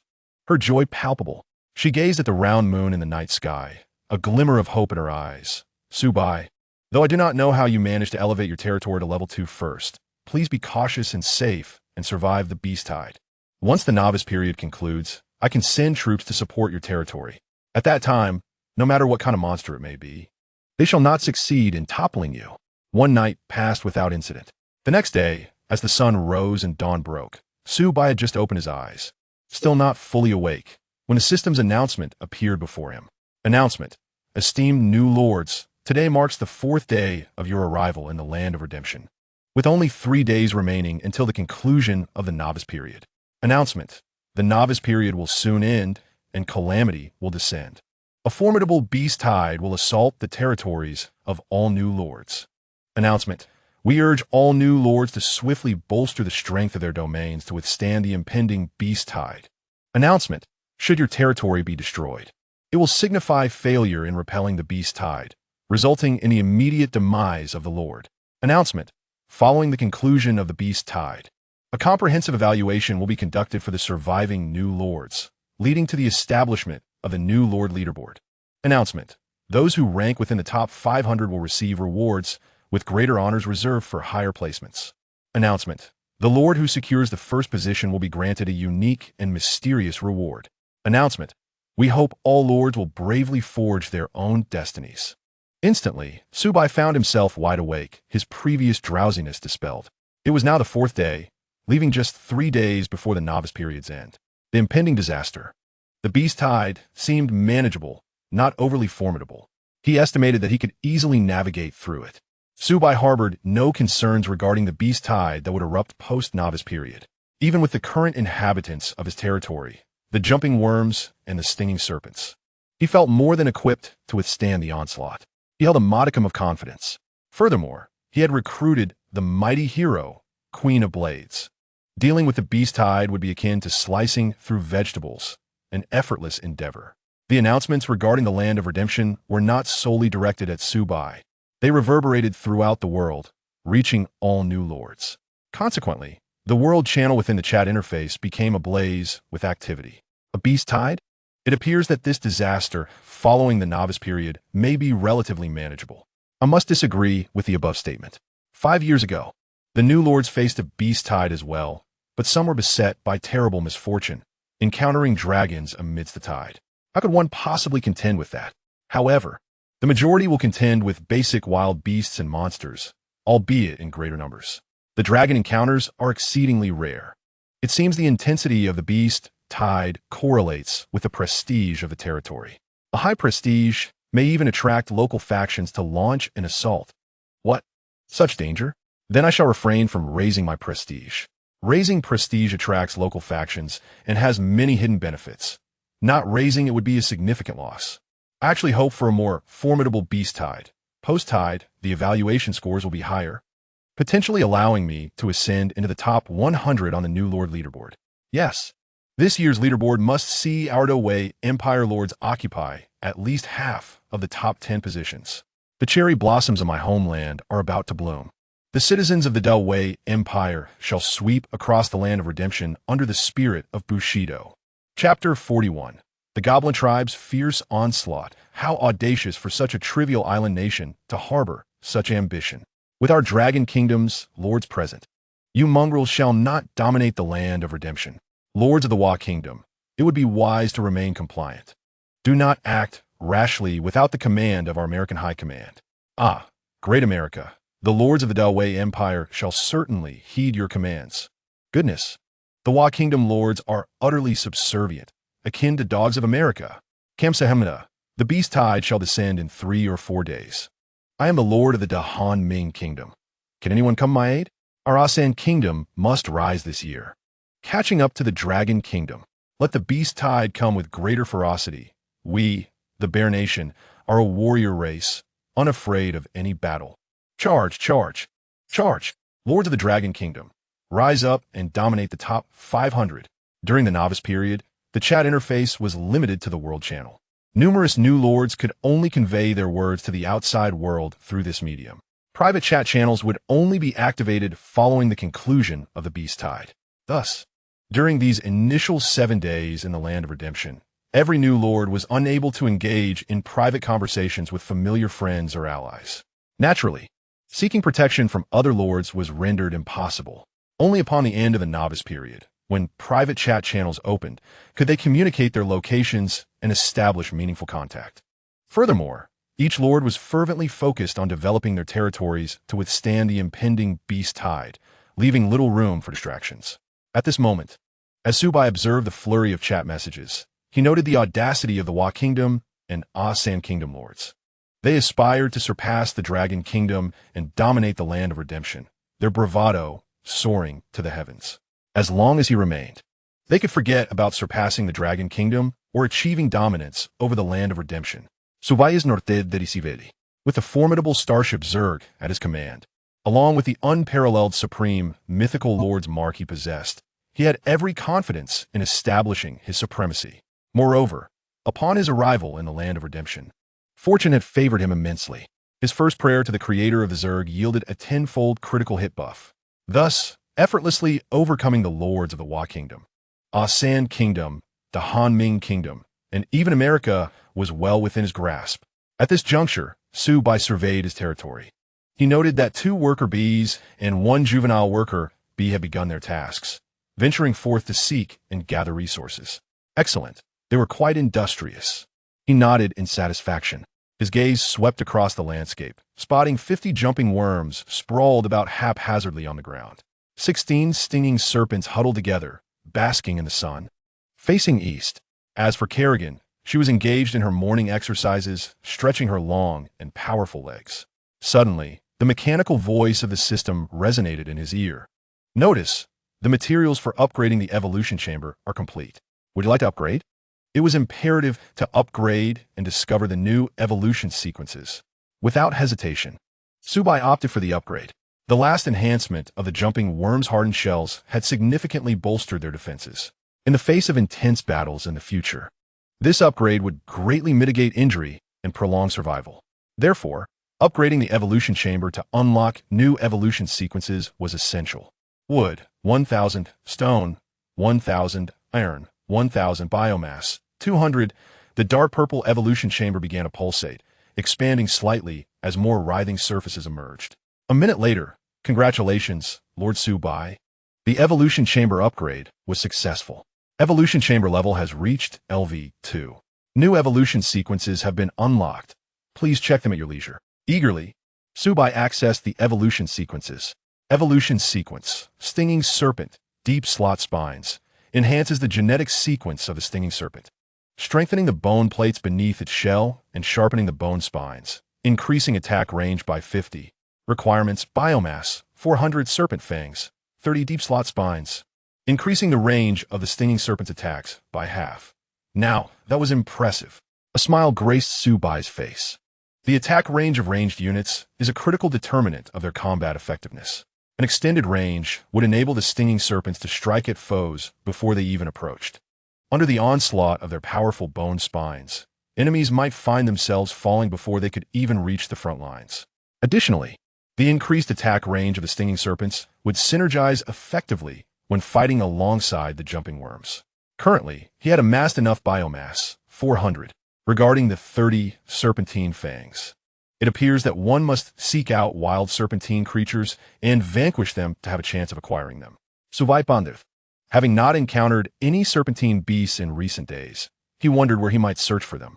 Just as he was lost in thought, 10 kilometers away from his territory, a land was occupied by a goblin tribe. This tribe was significantly larger in both area and dwelling size compared to the previous goblin village. A goblin dashed through the entrance into the tribe, visibly anxious and hurried, making his way to the central tent. Not good, Chief. A nearby goblin village to the south has been destroyed by an invading human lord and his forces. Over 70 goblins were slaughtered. The goblin knelt on the ground, speaking rapidly. What? The village has been massacred. The goblin chief, seated at the head of the table, instantly erupted with rage, slamming his hand down on the table. His eyes filled with a fierce, murderous intent. These foreign powers, the human lords, are wicked and barbaric, treacherous and ruthless. The blood of our kin has stained this land crimson. This great enmity must be avenged. Relay my orders to gather all warriors of the tribe. We shall seek revenge. The gathering goblins began to shout and raise their arms, exuding a frenzied aura. They brandished their weapons and cried out, "Blood for blood, revenge for our kind. Slay the humans. Eliminate the invaders." Soon, the entire goblin tribe erupted into chaos. A multitude of goblin soldiers began to assemble, distributing weapons and donning cloth armor. Among them were some uniquely distinct goblins, towering at nearly 4 meters, clad in robust armor and wielding massive iron hammers. They formed a somewhat disorganized line outside the tent. The goblin chief surveyed the scene, his eyes igniting with battle fervor. "Warriors of the goblin clan, march with me to trample the human territory and avenge our fallen brethren. Kill, kill, kill." All the goblins surged forward, weapons in hand, advancing towards Su Bai's territory. Chapter 42. The Queen of the Star Insects and the Healing Oozes. Unbeknownst to Su Bai, he remained engrossed in thoughts of the serpentine wild creatures and the fangs. At that moment, the mechanical, synthesized voice of the system echoed in his ears. Notification. The free recruitment quota for the barracks has been refreshed. Current free attempts. 1. One can surely encounter serpentine wild creatures gradually. For now, let us recruit soldiers. Su Bai moved his feet, standing before the hatching chamber. He silently intoned, "Commence recruitment." The hatching chamber began to stir, resembling a living organism. He hoped that today's free recruitment would yield some pleasant surprises. If he could acquire a brand new type of star insect soldier, it would be splendid. Of course, if the recruited type were the spiked serpent, that would also be advantageous, since the hatching chamber can now consume souls to autonomously recruit jump insects. A ranged unit like the spiked serpent is still quite necessary. The waiting period always seems interminable. Although only a minute had passed, it felt like an hour. The next moment, the framework of the hatching chamber cracked open with a tremendous gap. A massive creature emerged, at least a size larger than the spiked serpent. Its limb structure resembled that of a spider, featuring 8 long legs, while also exhibiting insectoid characteristics. Its deep purple skin showcased a complex, segmented structure, with each segment covered in a gleaming exoskeleton. The creature sported a pair of enormous compound eyes and 2 antenna-like appendages. Goodness, a creature larger than the spiked serpent. If compared to the jump insect, its size was even more impressive. The appearance alone was quite remarkable. Su Bai focused intently on this brand new unit. Lines of information promptly appeared. Queen, level, LV4, species, star insect clan, quality, supreme mythical, weapon, claw for melee, strong acid spine for ranged attacks, talent, chitinous enzyme. This is a special protein with catalytic capabilities. It is due to its presence that the queen possesses healing abilities. Skill, healing oozes. The queen can secrete a thick protein substance that stimulates cell growth.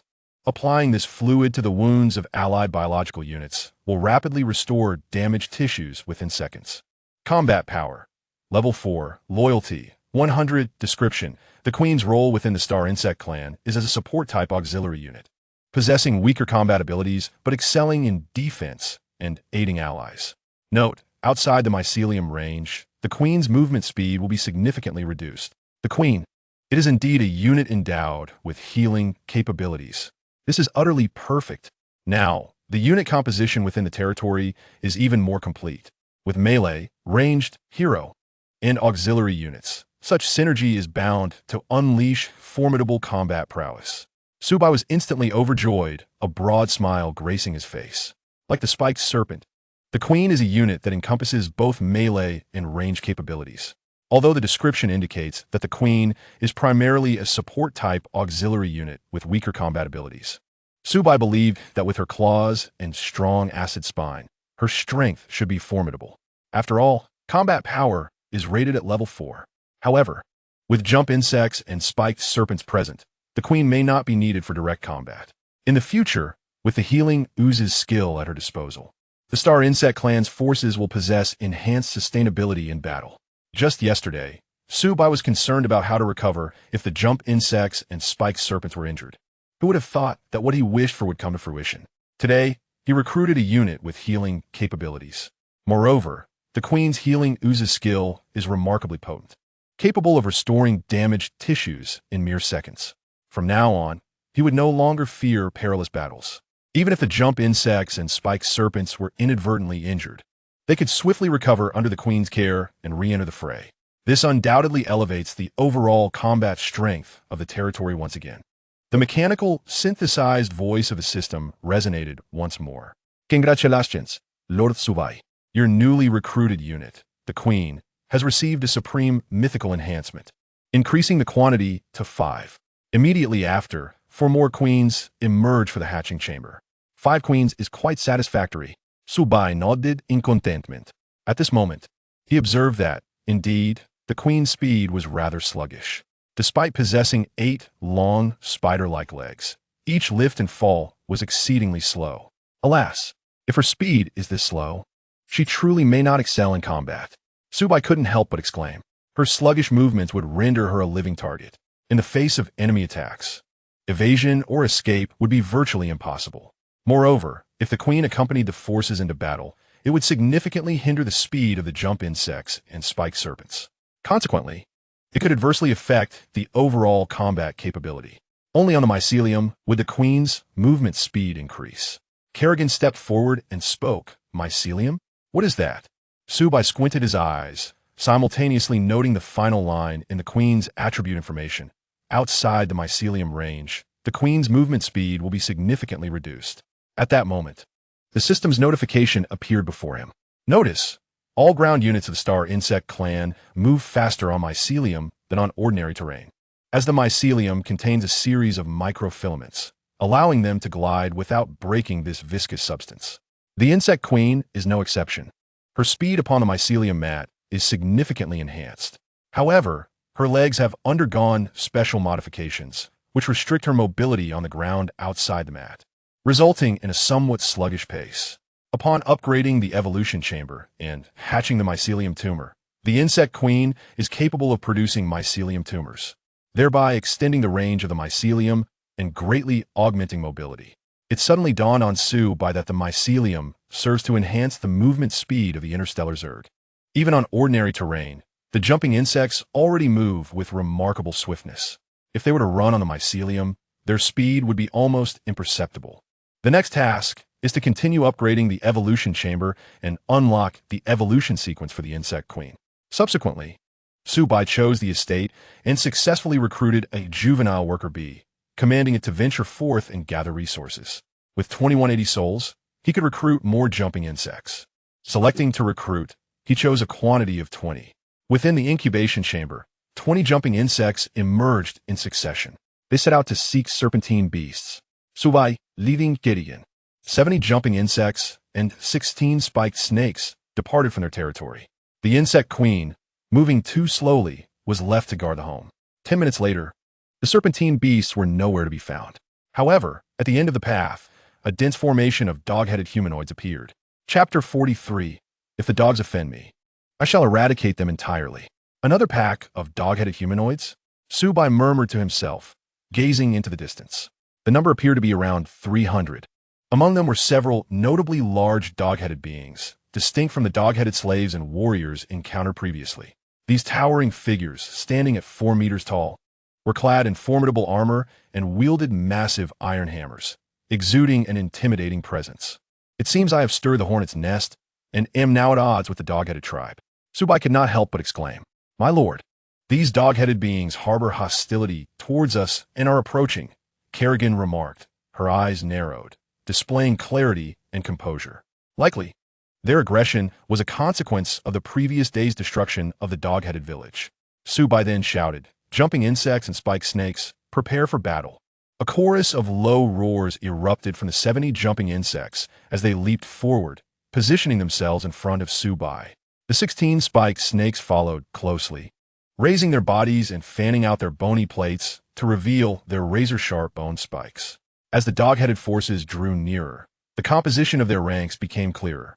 Approximately half of them were dog-headed slaves wielding wooden clubs, while a smaller portion comprised dog-headed warriors brandishing spike clubs. Among them were 4 towering dog-headed giants. Dog-headed giant, quality, excellent. Level, LV6, description. Standing over 4 meters tall, the dog-headed giant is a formidable beast within the dog-headed clan, possessing immense strength. Clad in armor, they become the most ferocious warriors of their kind. With excellent quality and a level of LV6, they possess considerable combat prowess. Su Bai muttered to himself, a hint of gravity flashing in his eyes. One must disdain the enemy strategically while respecting them tactically. If it were merely these 4 dog-headed giants, there would be no need for concern. With 70 jumping insects, they could easily overwhelm them. However, surrounded by over 300 dog-headed slaves and warriors, caution is warranted. They're nothing but a rabble, not worth fearing. Kerrigan's eyes glimmered with a fierce light, exuding an aura of authority. Hearing this, Su Bai's eyes widened, and a profound sense of security surged within him. The Queen of Blades, truly admirable. Regardless of the situation, her presence is overwhelmingly commanding. It feels as though, with her by his side, any adversary is but a trifling foe, unworthy of concern. Indeed, these mere dog-headed beings are nothing to worry about. Su Bai laughed heartily, his eyes igniting with fervent battle spirit. Your numbers may be great, but that is advantageous for us. Gather together for a swift extermination, sparing us the hassle of picking you off one by one, which would not only be laborious but yield scant resources. At that moment, the dog-headed forces halted. A dog-headed warrior clad in tight-fitting garments, his fists clenched, stepped forward. His voice boomed as he shouted, "Evil human lord, why have you destroyed our village?" Dog-headed chieftain, quality, excellent. Level, LV8, description, proficient in combat and possessing exceptional strength. He is a standout among the dog-headed clan, capable of independently managing a dog-headed tribe. As expected, they are here for revenge. Su Bai sneered, raising his voice, "If dogs do not offend me, I shall not offend them. However, if they dare to attack, I shall eradicate them without mercy. I apologize, but your dog-headed clan has wronged me, and your fate is sealed. Death awaits you." In response, Kerrigan nodded slightly, her eyes shimmering with admiration. A brave and resolute leader, such as he, is one she respects and treasures. The vile humans shall be punished for their evil deeds. The dog-headed chieftain roared, raising his arm high before bringing it down forcefully. "Charge my army." Over 300 dog-headed slaves and warriors howled in chaos, brandishing their weapons as they charged forward. The 4 dog-headed giants remained stationary, guarding either side of the chieftain. "Spike snakes, unleash your bone spikes. Jumping insects, hold your positions for now." Su Bai commanded sharply, his gaze sharp. With the enemy still several hundred meters away, he aimed to whittle them down from a distance before allowing the jumping insects to charge, thus minimizing casualties. The 16 spike snakes, muscles tensed, launched their razor-sharp bone spikes with astonishing speed. With a flurry of sounds, each spike snake fired 3 volleys, totaling 48 bone spikes that soared forward. Soon after, the sounds of piercing filled the air. Several dog-headed slaves and warriors were struck, blood spilling as they collapsed to the ground. The spiked snakes did not relent, unleashing 2 more rounds of ranged attacks. The cacophony of screams echoed as over 30 dog-headed beings fell in the wake of the charge. The distance between the 2 sides had now closed to 50 meters, the grotesque faces of the dog-headed beings vividly etched in Su Bai's vision. "Jumping insects, advance. Leave 10 behind as a reserve force to stay by my side." Su Bai issued commands swiftly. The decision to retain 10 jumping insects as a strike force was due to the fact that the 4 dog-headed giants and the chieftain had yet to engage. With a resounding roar, 60 jumping insects galloped forth, their sides raised high, sharp fangs bared, charging ahead. In a flash, the 2 forces collided. The first row of more than 20 dog-headed beings was instantly sent flying by the impact. The hardened exoskeleton of the jumping insects greatly bolstered their defense, while the Queen of Blades' innate ability enhanced their combat power by 20. Thus, despite the overwhelming numbers of dog-headed slaves and warriors, they were unable to gain the upper hand. "Spike snakes, join the fray," Su Bai commanded in a low voice. As the words fell, the 16 spiked snakes twisted into the battlefield, their massive 3-bladed scythes raised high, shattering the wooden clubs of the dog-headed slaves and the spiked clubs of the dog-headed warriors. In an instant, The previously balanced situation was shattered, and the dog-headed beings suffered heavy losses, beginning to retreat. This battle cannot be lost. Dog-headed giants, advance. The dog-headed chieftain's countenance was cold and foreboding, a glint of murderous intent flickering in his eyes. At your command, roared the four dog-headed giants as they brandished their colossal iron hammers and charged towards the battlefield. Simultaneously, the dog-headed chieftain darted out, flanking the enemy, his sights set squarely on the retreating Su Bai. Capture the leader to dismantle the troops. If this human lord were to be slain, his forces would surely scatter without a fight. Chapter 44. This battle is exhilarating. On the other side, Su Bai, upon spotting the four approaching dog-headed giants, swiftly issued a command. Reserve troops, engage. Halt the advance of the dog-headed giants and slow their momentum. With a resounding roar, 10 jumping worms surged forth, ready to unleash their fury. Concerned that these 10 worms might not vanquish the dog-headed giants, Su Bai ordered them to obstruct, rather than engage directly. To inflict 1,000 casualties upon the enemy, while suffering 800 losses ourselves, is a trade we cannot afford. If these 10 jumping worms can merely delay the dog-headed giants, preventing them from joining the fray immediately, then the remaining jumping worms and spiked serpents can eradicate the remaining dog-headed slaves and warriors. Afterward, they could unite to confront the dog-headed giants, ensuring victory while significantly reducing casualties. At this moment, the dog-headed chieftain, fists clenched and determination blazing in his eyes, raced forward, seething with rage from the recent deaths of numerous dog-headed slaves and warriors. Even if he were to slay this human lord and shatter his forces, the dog-headed tribe would be gravely weakened, their overall strength diminished. They would likely face aggression from other factions.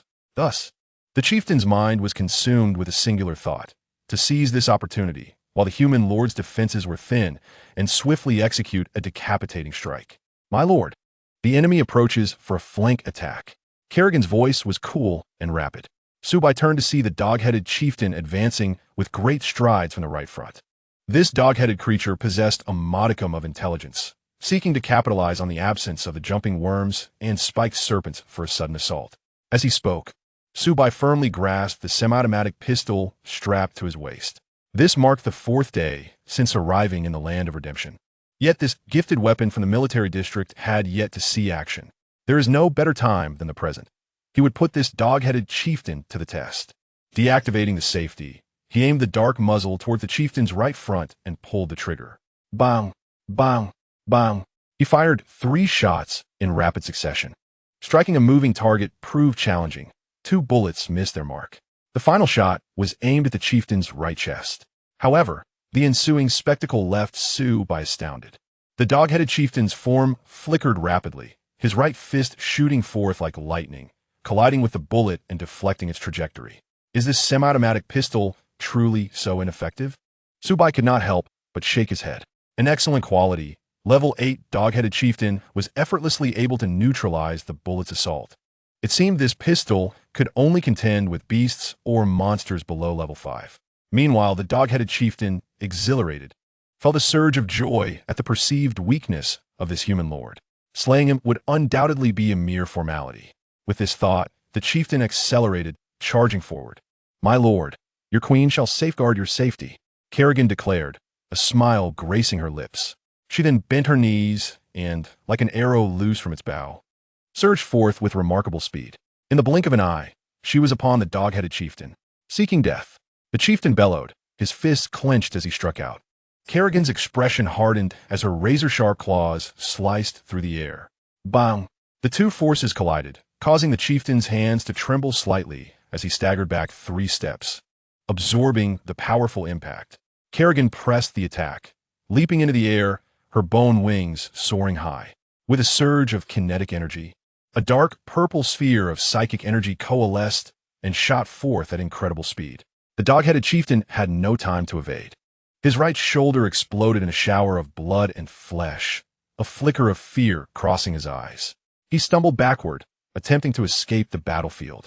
No one escapes my grasp, Kerrigan proclaimed with an air of superiority, her eyes gleaming with confidence. Her bone wings vibrated rapidly, cutting through the air with a series of piercing sounds, propelling her downward from the sky. In the next heartbeat, Kerrigan landed gracefully, her wings sweeping horizontally, glinting with a chilling light. Swoosh! The dog-headed chieftain was cleaved in two, blood spraying into the air as he fell lifelessly. Su Bai, witnessing this scene from a distance, gaped in astonishment, his mouth forming a perfect circle, unable to close for a long moment. My Blade Queen, unrivaled in the world. The level 8 dog-headed chieftain had been effortlessly slain. It must be acknowledged that while a multitude of soldiers and a vast army possess immense strength, the true deterrent lies in having unparalleled combat prowess. At this moment, the dog-headed slaves and warriors lay decimated. A swarm of jumping worms and spiked serpents shifted their focus, beginning to besiege the 4 dog-headed giants. Kerrigan dashed into the fray, her eyes alight with fervor. With a thrust of her palm, several psychic shockwaves erupted forth. The dog-headed giants, wielding their immense iron hammers to fend off the spiked serpent's bone spikes and the jumping worm's claws, were utterly unprepared for the incoming psychic waves. Bang! Bang!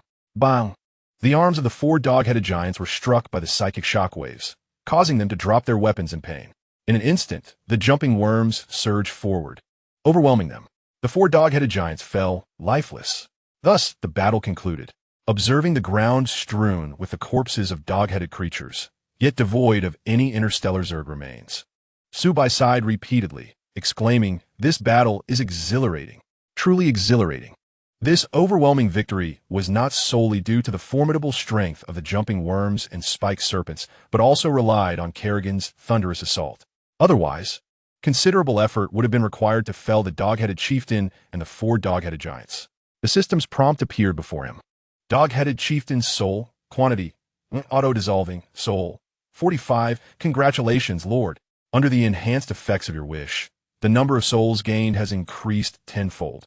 Soul, 450, dog-headed giant soul, quantity, for auto-dissolving soul, 100, congratulations, Lord. Under the enhanced effects of your wish, the number of souls gained has increased tenfold.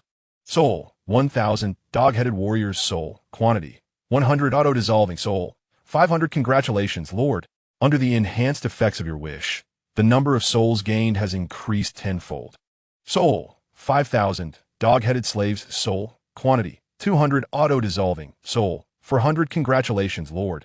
Under the enhanced effects of your wish, the number of souls gained has increased tenfold. Soul, Vierduizend, over 10,000 souls. This is a windfall. With this, I can recruit a significant number of jumping worms. Su Bai was immediately elated, a broad smile spreading across his face. Chapter 45. Abundant Harvest and Reward Medals. The system's prompts continued to emerge. Notification. Items dropped. Obtained 25 basic energy gems. Congratulations, Lord. Under the enhanced effects of your wish, the number of basic energy gems gained has increased tenfold.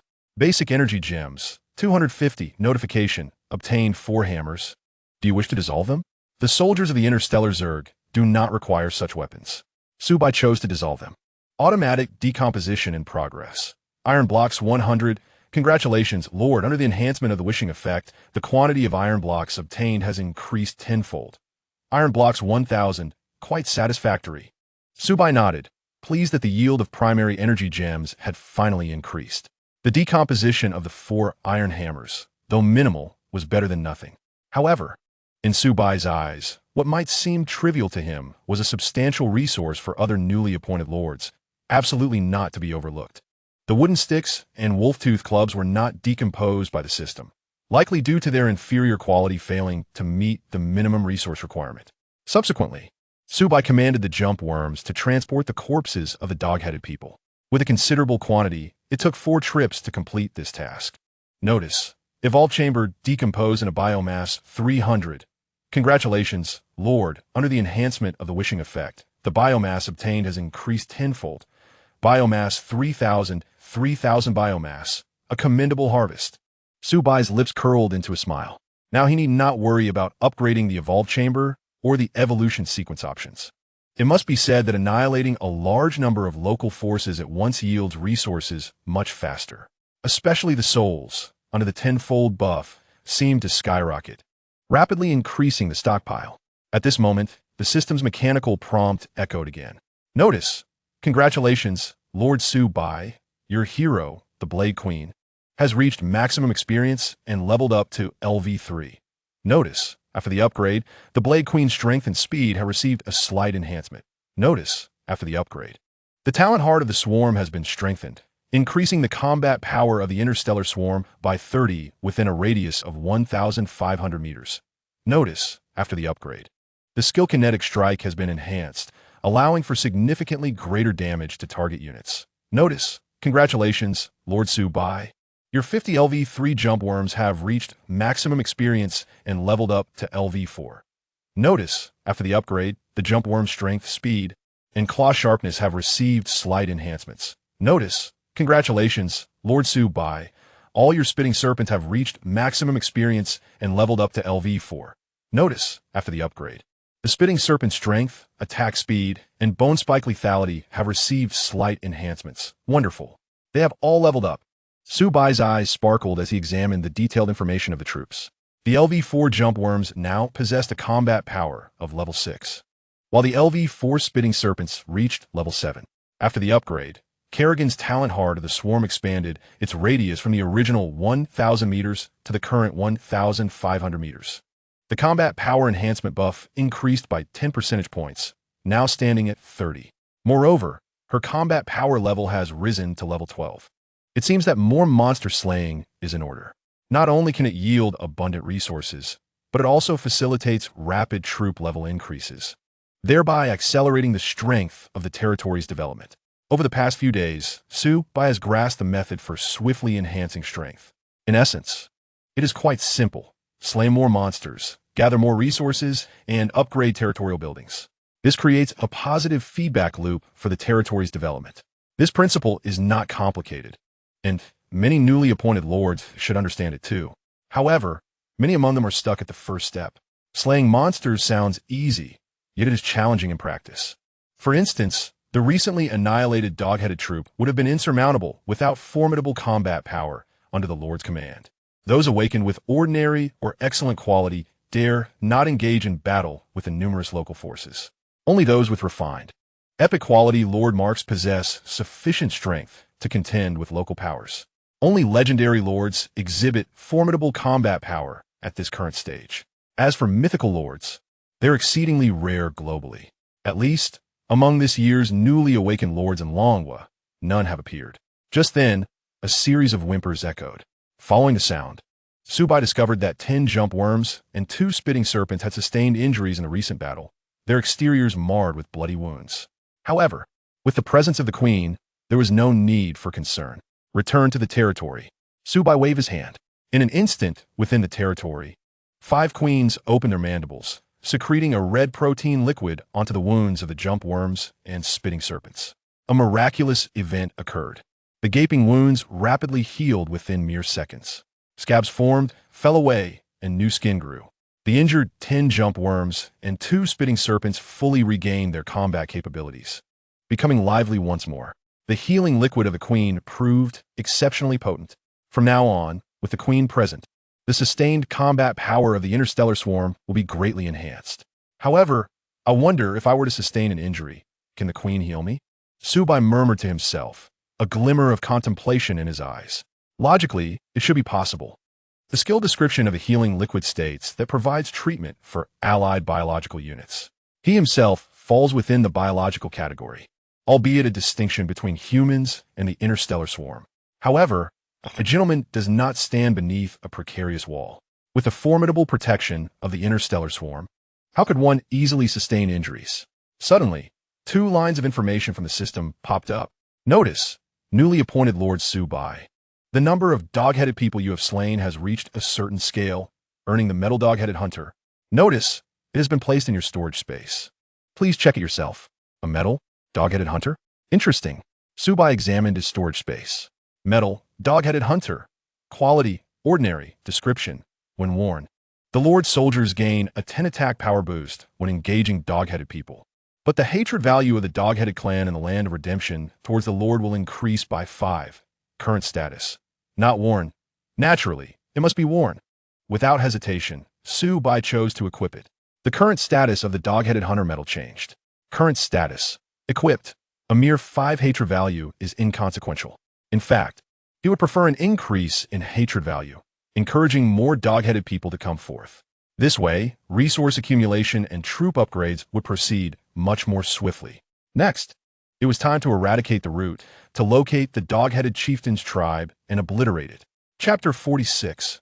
Evolution Sequence. Deep Socket Spine Spikes, Su Bai led Kerrigan, Jump Worms, and spitting serpents away from the territory, swiftly advancing along the tracks left by the dog-headed people.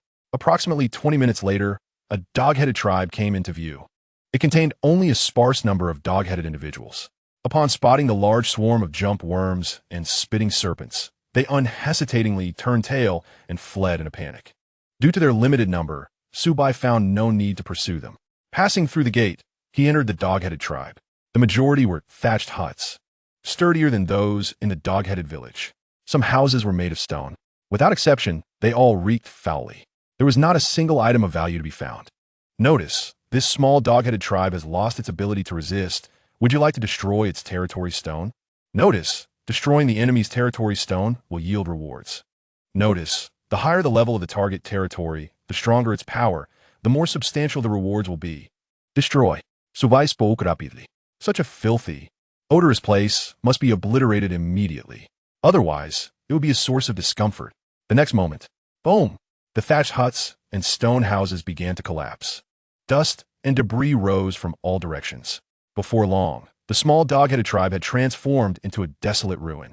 A peculiar sensation of exhilaration surged within Su Bai's heart. Is this the essence of conquest? The experience can only be described as utterly delightful. Congratulations, you have successfully obliterated the territorial stone of the small dog-headed tribe, leading to its complete annihilation. Following the destruction of the small dog-headed tribe, the reputation of your territory has risen.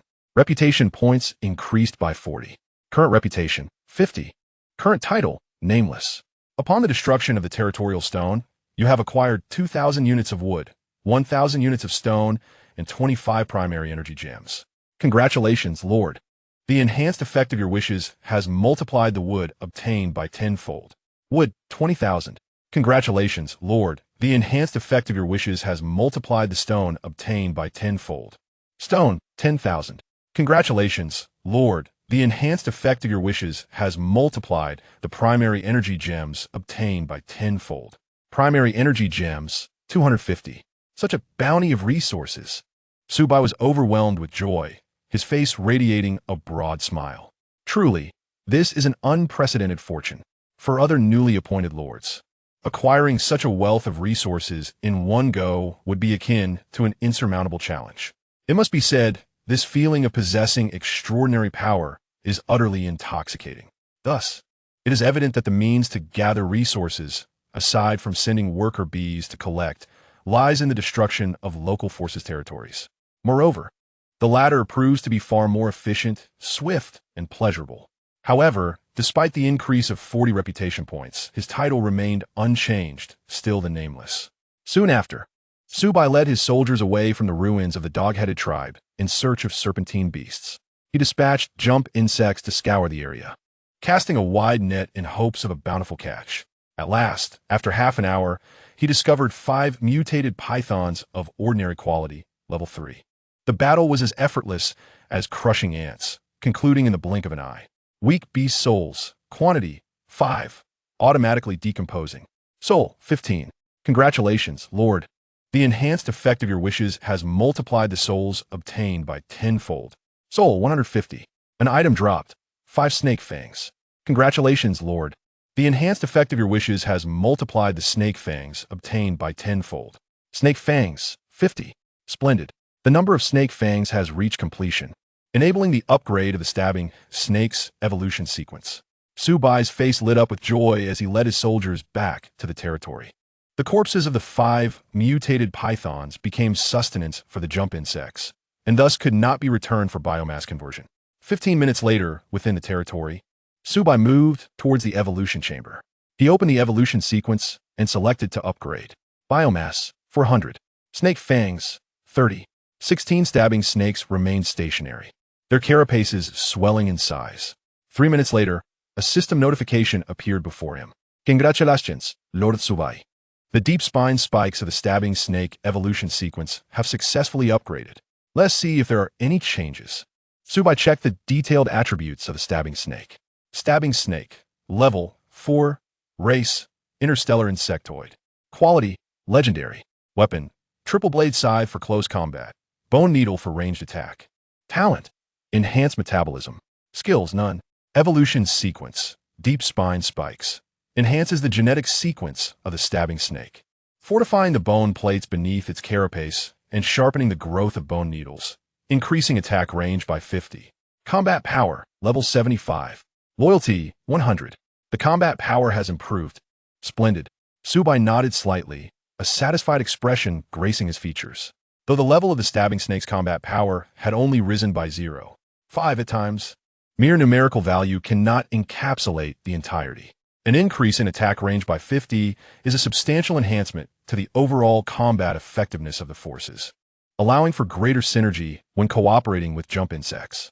Meanwhile, near the small dog-headed tribe that Su Bai had destroyed, several goblins emerged. They were diminutive in stature, with crimson eyes, elongated pointed ears, and dark green skin, which served as their most prominent features. Upon witnessing the once bustling dog-headed tribe reduced to a desolate wasteland, these goblins widened their eyes, unable to contain their chatter. The dog-headed tribe has fallen, and even their territorial stone has been destroyed. Truly, this is a divine revelation. For our kin has always been at odds with the dog-headed tribe. The annihilation of this tribe is indeed a monumental piece of good news. There's a presence of humans here. It appears to be the work of a human lord. We must hasten back and report this news to the captain. The goblins turned and dashed towards the southeast. Half an hour later, they arrived at a military encampment. Report. The dog-headed tribe in the northwest has been destroyed by a human lord, completely obliterated. What? The goblin captain sprang to his feet, a grave expression etched across his face. Captain, why do you appear so troubled? Do you not understand the principle of when the lips are gone, the teeth are cold? The goblin captain gazed into the distance. The speed of human lord's expansion is alarmingly rapid. It won't be long before they discover our established military encampment. Dispatch scouts to thoroughly investigate the capabilities of the human lord who destroyed the dog-headed tribe. Chapter 47. Elven Sorceress, Self-Destructing Demon Pig. On another front, Bai Mingyu stood at the entrance of the barracks, her beautiful eyes filled with anticipation, hoping for another stroke of luck in today as recruitment. A minute later, a female elf clad in white robes and wielding a wooden staff emerged. Elven Sorceress. Level 2. Race. Blood Elf. Quality. Legendary. Weapon. Wooden staff. Equipment. Elven cloak. Racial talent. Night vision. Talent. Power of the wood. This blood elf is proficient in wood-based magic and exhibits enhanced combat prowess in forest battles. Skill. Nature S power. Harnesses the strength of nature to summon 4 Treant warriors to fight alongside, lasting for 1 hour. Combat power. Level 3. Loyalty, 95. A blood elf sorceress. Born with an unparalleled affinity for nature, capable of casting wood magic that inflicts devastating blows upon foes. Wonderful. This is a brand new troop type, and it possesses magical attack capabilities. Bai Mingyu smiled radiantly, dimples appearing. The system's mechanical synthesis sound echoed again. Congratulations, Lord Bai Mingyu, your newly recruited troop type. Elven Sorceress has received a legendary level enhancement, increasing in number to 6. Soon after, 5 additional Elven Sorceresses emerged. They all turned to Bai Mingyu, performing a gesture of respect and speaking in unison. We greet our esteemed lord. Welcome. Bai Mingyu beamed with delight. With this, the composition of troops within the territory has become even more perfect. Close combat, ranged attacks, magic. Even when venturing out at night, should they encounter those mysterious creatures immune to magic, they will finally possess the ability to contend with them. Suddenly, she gazed into the azure sky, murmuring to herself, Su Bai, you must hold on. Though you may be concealing some matters from me, for the sake of our childhood friendship, I shall forgive you. Once I have passed through the novice phase, I shall dispatch several spirit sorcerers to garrison your territory, ensuring its absolute safety. You protected me in my youth. Now it is my turn to safeguard you. As Bai Mingyu spoke, a tender glimmer appeared in her eyes. With thoughts of Su Bai in her heart, she led her soldiers forth to slay monsters beyond their realm. Meanwhile, Zhao Xiangtian stood at the entrance of the barracks, his gaze fixed upon the 6 orc boar riders emerging before him, a satisfied smile gracing his face. Though he had not recruited new troop types, the Orc Boar riders were formidable indeed. Moreover, the number he had recruited today surpassed that of the previous day by 2. Now possessing 10 Orc Boar riders, he had amassed a considerable fighting force. Su Bai, at this moment, you have been left far behind. I hope you survive the novice phase, so you may witness just how exceptional your squad leader truly is. Zhao Xiangtian beamed, nearly bursting with joy. In their high school class, only he and Su Bai had successfully awakened their Lord S marks, and by coincidence, both were of the epic tier. Su Bai, the most wretched of the Zerg, had initially not warranted his attention. Yet, unexpectedly, he was the first to elevate his territory to level 2. How could he endure such an affront? Surely, it was merely luck on Su Bai's part, perhaps a fortunate acquisition of a treasure chest. I, on the other hand, have awakened as a member of the mighty beast clan. I must become the preeminent lord to emerge from this high school, the most powerful of them all. Indeed, I aspire to break into the top 100 of the newly ascended lords. With this thought, Zhao Xiangtian felt invigorated and full of ambition. He led his beast infantry and Orc Boar riders from the territory to hunt monsters. At this moment, in the land of Hua, Lord Xiao Shichuan wore a troubled expression, his brows furrowed in concern. Darn it, yesterday's encounter with those detestable natives cost him a great deal of time. What would he do if he encountered them again today? It was a disgrace for the esteemed lord of the great Hua Empire to find himself in such a constricting predicament. Infuriating. The powerful magic unleashed by a 14th level elven high priest had left a significant shadow in Xiao Shichuan's heart. The presence of over 100 elite elven soldiers was also not to be underestimated. Facing only Hellfire and a dozen demon hounds was rather taxing. For now, he decided to focus on recruiting soldiers. Xiao Shichuan, visibly agitated, approached the barracks entrance. A minute later, a creature resembling a small pig waddled out on its stout little legs. Its body was a vibrant green, its belly round and swollen, much like an inflated balloon. What? This hideous creature is surely a soldier of the demon race? It clearly resembles a pig. Xiao Shichuan rubbed his eyes in disbelief. He quickly examined the details of the troop type. Self-exploding demon pig. Level. LV2. Race. Demon quality. Legendary. Weapon. Explosive body. Talent. Self-detonation. Skill. Roll. The self-exploding demon pig curls its limbs, transforming into a rolling sphere, charging at enemies in a suicidal assault. Combat power. Level 8. Loyalty. 90. Description. The self-exploding demon pig's belly is swollen because it knows it may perish at any moment, causing it to eat voraciously and inflate its belly excessively. Then, under the enhancement of the legendary Lord S mark, 9 more round-bellied, self-exploding demon pigs emerged from the barracks. Remarkably, they possessed a combat power of level 8. With this, even if he were to encounter that elven high priest again, he could obliterate him outright. The great Hua Empire shall thrive in martial might. None can impede my advance. Xiao Shichuan was overwhelmed with joy, his excitement palpable. He marched forth with his Hellfire, 12 demon hounds, and 10 self-exploding demon pigs, an imposing force leaving the territory. Just 5 minutes into their journey, they collided with the elven high priest clad in golden armor, accompanied by hundreds of elite elven swordsmen and archers. What a fateful encounter! Xiao Shichuan's eyes glinted with malice, his expression fierce. The valiant elite elven soldiers sought vengeance for their fallen kin. The elven high priest raised his voice in a fierce battle cry, his eyes filled with murderous intent. When enemies meet, tempers flare. In an instant, the two sides stood poised for battle, the atmosphere thick with tension. You detestable natives have no reason to exist, having recruited 10 powerful, self-exploding demon pigs. Xiao Shichuan felt emboldened, his voice booming. This human has been tainted by the aura of demons.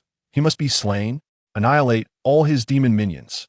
The elven high priest produced a crystal orb, beginning to chant an intricate and obscure elven incantation. The battle was set to erupt. Chapter 48, Territory Upgrade. The first outing kill. The elite elven swordsmen raised their long swords and charged forward. The elite elven archers behind them lifted their bows, unleashing a volley of arrows. This is bad. He intends to cast magic. Xiao Shichuan's expression changed. He commanded 4 self-exploding demon pigs to charge the elven high priest. while the remaining 6 attacked the advancing elite elven soldiers. In the sky, a rain of arrows descended upon them. Hellfire roared, stepping forward and swinging its massive arms to deflect the arrows. Simultaneously, the self-exploding demon pigs executed their rolling skill. They curled their limbs and transformed into rolling spheres, charging forward with incredible speed. In a flash, boom, boom, boom, a series of explosions erupted. Over 20 elite elven swordsmen were instantly obliterated. The elven high priest's expression shifted in shock, his incantation still incomplete. The 4 self-exploding demon pigs had already closed in. Their bodies began to swell rapidly. Imanating en astonishinyoha. Protect the high priest. Several elite elven archers rushed forward. The next moment, boom, boom, boom, boom, for explosions rang out. The advancing elite elven archers were instantly killed. The elven high priest was sent flying, blood spewing from his mouth as he crashed heavily to the ground. The crystal orb in his hand shattering. 12 demon hounds launched a countercharge. Hellfire leaped forth, swinging its stone fists and sweeping away all in its path. Retreat, retreat. The elven high priest clutched his chest, his eyes filled with sorrow. The surviving elite elven soldiers fell back, hastily lifting the severely injured high priest and fleeing rapidly. This is the consequence of opposing the lord of the great Wa Empire. Xiao Shichuan was filled with pride, his nose nearly reaching the heavens. However, he remained oblivious to the elven high priest's gaze, filled with hatred and malice. Notification: Evolution Chamber upgrade materials are complete. Would you like to upgrade?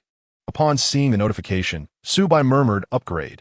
Wood, 2,000, stone, 2,000, iron blocks, 2,000, biomass, 400. The dark purple evolution chamber began to pulsate. The enormous skeleton expanded rapidly, growing at a visible rate.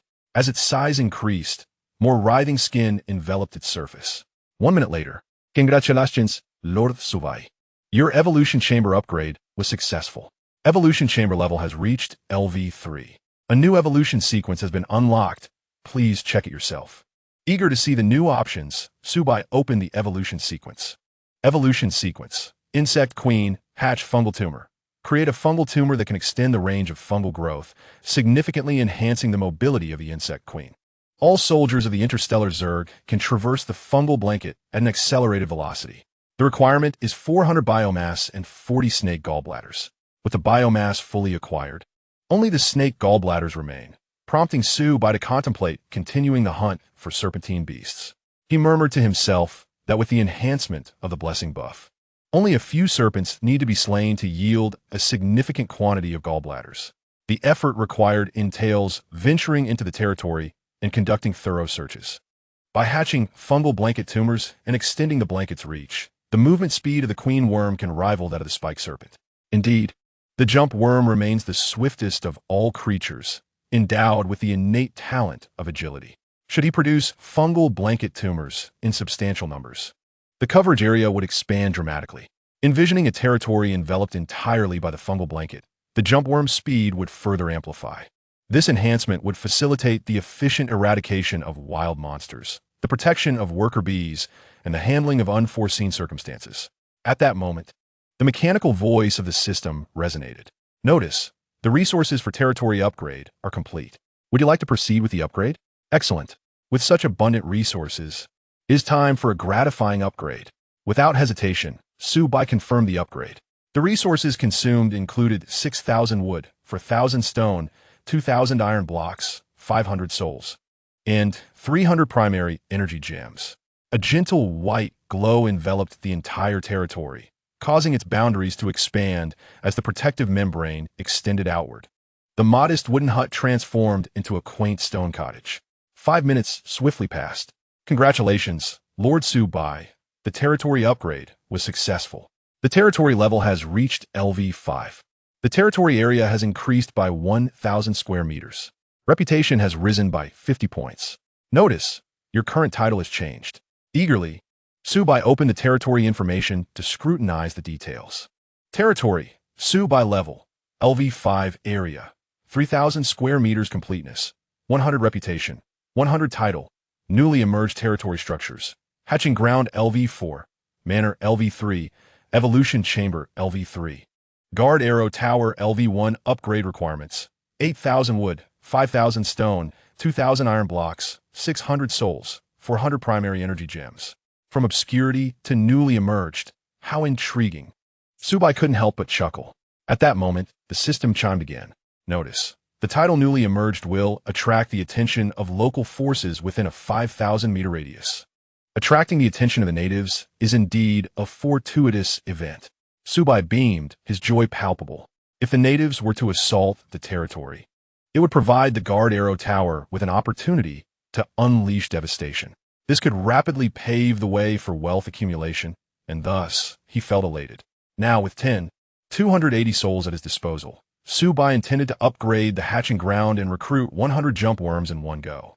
However, he soon realized he was short on resources, specifically iron blocks. Su Bai glanced at the resource interface. Aside from the iron blocks and primary energy gems, he had ample supplies of other resources. He mentally commanded the worker bees to prioritize the collection of iron blocks, followed by stones, while it could remain unharvested for the time being. Once the hatching ground reached level 5, he would recruit the jump worms without concern for the weight. The afternoon passed as Su Bai led his soldiers in slaying wild monsters while safeguarding the worker bees during mining operations. As the sun set and night enveloped the land, they returned to the territory, their efforts yielding substantial rewards. Su Bai's attention was fixated on the notification before him, oblivious to the two crimson-eyed, green-skinned goblins lurking in the shadows, who, after a careful reconnaissance, quietly withdrew. Notice, your 2 worker bees have discovered a micro-mining cave, collecting 700 iron blocks. Congratulations, Lord! Under the enhancement of the blessing effect, the quantity of iron blocks collected has increased tenfold. Iron blocks, 7,000. Notice, your 2 juvenile worker bees have found a natural stone pit, collecting 400 stones. Congratulations, Lord! Under the enhancement of the blessing effect, the quantity of stones collected has increased tenfold. Stones for 1,000. Excellent. The worker bees have proven their worth. With the iron blocks collected, he can now proceed with the building upgrades. Su Bai nodded slightly, satisfaction evident in his expression. Approaching the hatching ground, he whispered upgrade. The requirements included 4,000 wood, 3,000 stone, 3,000 iron blocks, and 200 primary energy gems. The hatching ground was enveloped in a soft purple glow as the biomass and writhing surface began to grow rapidly, expanding in size. 1 minute later, congratulations, Lord Su Bai. The hatching ground upgrade was successful. The hatching ground level has reached LV5. After the upgrade, the free recruitment cycle of the hatching ground was shortened by 1 hour, now standing at 20 hours instead of the previous 21 hours. Newly recruited jump worms would now start at level 5. Checking the remaining resources, Su Bai observed souls, 280 wood, 14,000 stone, 100 iron blocks, 500 primary energy gems, 10 biomass, 3,080. Without hesitation, he chose to commence recruitment, consuming 10,000 souls. The interior of the hatching ground began to churn, releasing unique aromas. In an instant, robust jump worms emerged, one after another. After a full 3 minutes, all 100 newly recruited jump worms appear before Su Bai. Such a multitude of jump worms is truly gratifying. At this rate, a swarm of insects will soon be formed, poised to sweep through the land of redemption in no time. Su Bai's expression radiated excitement, a broad smile illuminating his face. At this moment, the territory boasted 170 jump worms, 16 spiked serpents, 5 queen worms, and the formidable hero, the Blade Queen. With such astonishing strength, overcoming the beast tide following the novice period would be akin to slicing through melons and vegetables with ease. Once the novice period concludes, he must lead the interstellar swarm to expand territory and conquer rival lords. Just then, the mechanical voice of the system echoed in his ears. Notice, congratulations to the newly appointed Lord Su Bai for becoming the first in this year's new lords to surpass 100 soldiers, triggering the hidden achievement numerous forces. Notice, you have received the exclusive reward for the hidden achievement, the building blueprint for the spire. Once again, a hidden achievement was triggered, accompanied by a building blueprint reward. Jump worms, how I adore you. Su Bai erupted in joy, his smile broadening. For other lords, building blueprints are incredibly valuable items. Yet, Within just 4 days, he had managed to acquire 2 buildings, which was nothing short of extraordinary luck. Of course, beyond luck, it was also attributable to the unparalleled might of the interstellar Zerg. Su Bai promptly retrieved the newly acquired building blueprint from his storage space, examining it closely. Blueprint, Spire quality, supreme, mythical, unique, exclusive building for the interstellar Zerg function. Unlocks recruitment plan for flying biological units of the interstellar Zerg requirements. 5,000 wood, 3,000 iron blocks, 3,000 stone. Incredible. Aerial units, could it be true? Such power. My heavens. Su Bai's pupils abruptly constricted, astonished as if struck by a thunderclap from above. The various flying creatures within the Land of Redemption are all advanced combat units. When facing ground forces, these aerial beings possess an inherent and absolute advantage. They can traverse diverse terrains and launch unexpected assaults on their foes. If the ground troops lack anti-air capabilities, they can only endure relentless assaults, powerless to retaliate. Moreover, possessing an air force enables one to reach far-flung places, even cliffs, islands amidst water, and the peaks of towering mountains, locations that ground forces find difficult to access, can be easily reached by aerial units. This significantly enhances the potential for discovering unique creatures, ruins, treasure chests, and resources. Hence, having flying units within one's territory would greatly bolster overall strength. Should they encounter the earlier mentioned kobold warriors, kobold giants, and kobold chieftains again, they would undoubtedly be left defenseless. With sufficient resources, construction commences immediately. Wood, 5,000, iron, 3,000 stone, 3,000. A colossal orb of light materialized out of thin air, radiating an extraordinarily brilliant glow. Within, a tower-like structure gradually took shape. As moments passed, the outline of the edifice became increasingly distinct. Finally, after 5 minutes, the radiance dissipated, revealing a dark purple tower standing before him. 8 meters in diameter and approximately 20 meters high. The lower 2/3 comprised robust, upright skeletal frames, upon which a circular nest was supported, enveloped in biological material and a writhing epidermis. Its majestic appearance was indeed imposing. Su Bai focused his gaze, and lines of information materialized before him. Spire, level, LV1, quality, supreme myth, unique, exclusive structure of the interstellar insectoid. Description: this organic tower structure can provide the hatchery with essential flying gene sequences, essentially functioning as the unified force of the interstellar insectoid's aerial troops.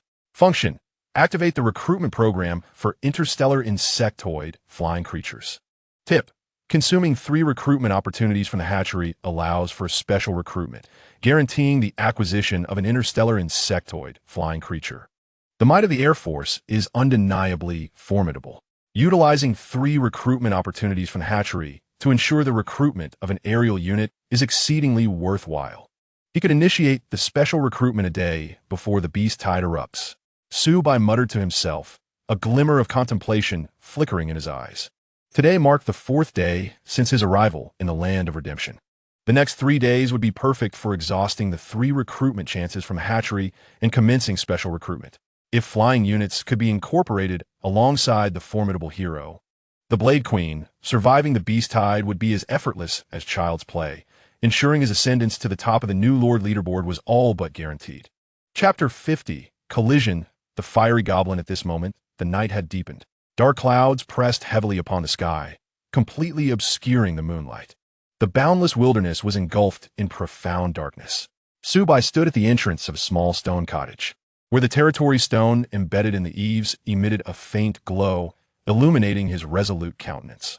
Beyond the territory lay an endless abyss of darkness, mingled with the chilling howls of ferocious beasts, creating an air of mystery and depth.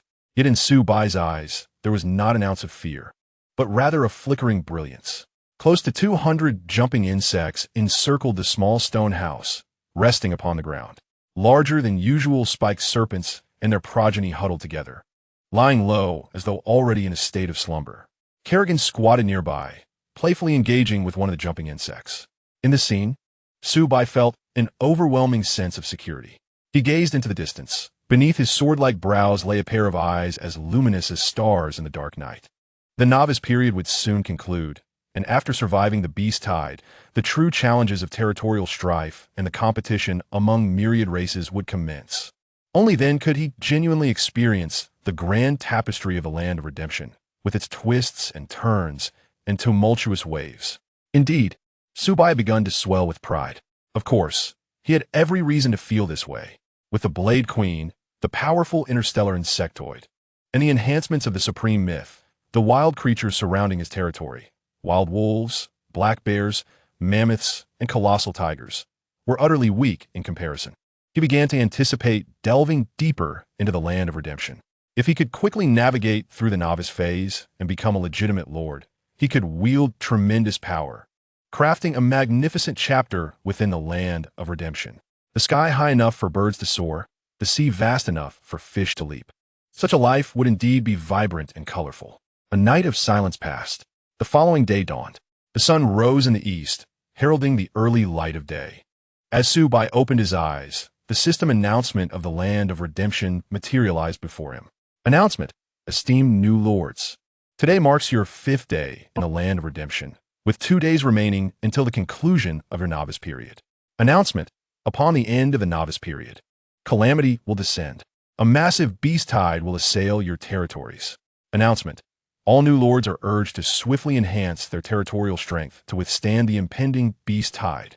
Announcement: should a territory be obliterated, it will signify a failure to withstand the beast tide, resulting in the immediate demise of the lord. A new day beckons. An endeavor continues. Su Bai hummed a cheerful tune as he donned his attire and stepped out of the small stone cottage. The words on the announcement, calamity descending, a massive beast tide, might appear daunting, yet they merely served to intimidate those new lords lacking strength. For Su Bai, it posed no pressure, and he felt remarkably at ease. In fact, he relished the idea of a more intense assault from the beast tide. This way, he could swiftly gather resources. The jumping insects and spiked serpents would yield significant experience, rapidly elevating their levels. Kerrigan, good morning. Kerrigan had risen early, honing her combat skills and psychic abilities. Upon hearing Su Bai's voice, she paused her actions. Lord, do you require your queen to provide a wake-up service? Not at all. Not all. Su Bai replied without hesitation, shaking his head vigorously. I'm still young. I just graduated from high school and am in a growth phase. I must ensure my sleep quality. At that moment, the mechanical, synthesized voice of the system echoed in his ears. Tip: the hatchery's free recruitment opportunities have refreshed.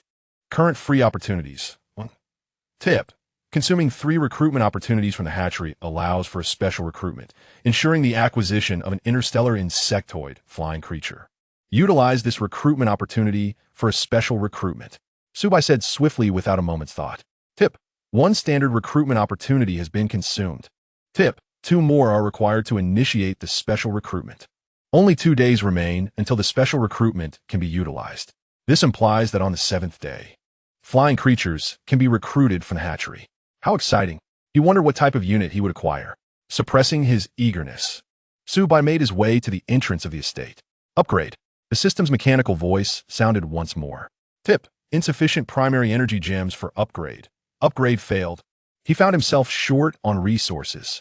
Glancing at the resource page, he noted soul, 280, wood, 9,000 stone, 2,100 iron, 1,500 primary energy gems, biomass, 3,080. With only 10 primary energy gems remaining, he needed to slay higher-level monsters to obtain more. Next, Su Bai initiated recruitment and acquired a worker bee. He commanded 3 worker bees and 2 juvenile worker bees to venture out and gather resources, focusing particularly on iron and stone, while temporarily setting aside wood. Kairue gone. Tiaochuan, Xisha, let us venture forth to cleanse the wilderness of beasts. Su Bai, brimming with enthusiasm, led his troops from their territory in search of formidable monsters and serpentine creatures. Meanwhile, within the goblin military encampment, a report came in.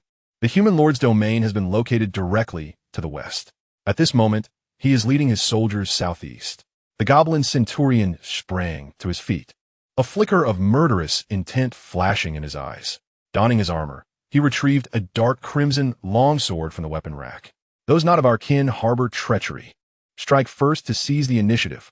Relay my orders for all goblins within the encampment to assemble at once. Soon, the entire military camp erupted in fervor. Nearly 150 goblins, under the command of the centurion, marched resolutely toward Su Bai, in addition to the green-skinned goblins wielding spears. This force also included several notably unique beings. They stood taller, nearly 1 meter 70, their fiery red skin and hair starkly contrasting with their goblin brethren.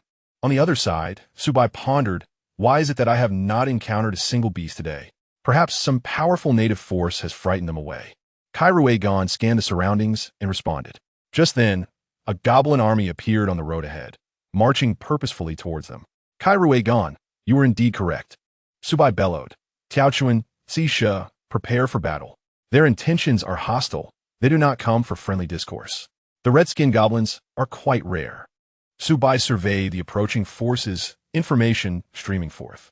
Liayingabin, quality, excellent, level. LV7 description, goblins mutated by an unexpected infection of firepower. Now adept in fire-based attacks. Chapter 51, Flame Blade Aura, Psionic Shockwave Liayingabin. Intriguing indeed. Su Bai smiled, glancing at the numerous green-skinned goblins wielding spears. Goblin Warrior, quality, ordinary, level. LV4, description, indigenous to the land of redemption, these goblin warriors excel in spear combat, displaying bravery and fearlessness. They appear to be slightly stronger than the dog-headed warriors. Su Bai remained composed, awaiting the goblin army's approach. In no time, the distance between the two forces closed to 200 meters. The goblin army halted, and from their ranks emerged a goblin clad in armor, wielding a dark crimson longsword. He shouted, "Evil human, you are the one who slaughtered that dog-headed tribe, aren't you?" "Indeed," Su Bai replied loudly, simultaneously scrutinizing the goblin's details. Goblin Centurion, quality, excellent, level. LV9, description, the Centurion hold a low-ranking officer position within the goblin army, commanding over 100 soldiers. Skilled in combat techniques and proficient in swordplay. Such a heinous act. It is utterly inhumane. Today, I shall deliver justice and eliminate you and all your soldiers. The goblin centurion raised his dark crimson longsword, pointing its tip at Su Bai, and shouted in fury. Sensing the threat ahead, 170 Tiaochuan bared their sharp fangs, emitting a series of low, menacing growls. Upon discovering the number of Tiaochuan had swelled to nearly 200, the goblin centurion's expression shifted, and he exclaimed, "How did you gather this intelligence? Was it not reported that the enemy's numbers did not exceed 100? Centurion, those two goblins responsible for reconnaissance exchanged glances, perplexed. They could not fathom why the enemy had seemingly doubled overnight. Centurion, are you afraid? Yet it is too late. The path to heaven is open, yet you tread towards hell. Prepare to meet your demise." Su Bai scoffed, his gaze filled with lethal intent. "These filthy goblins are far too arrogant. I did not provoke you. You have come to attack me instead.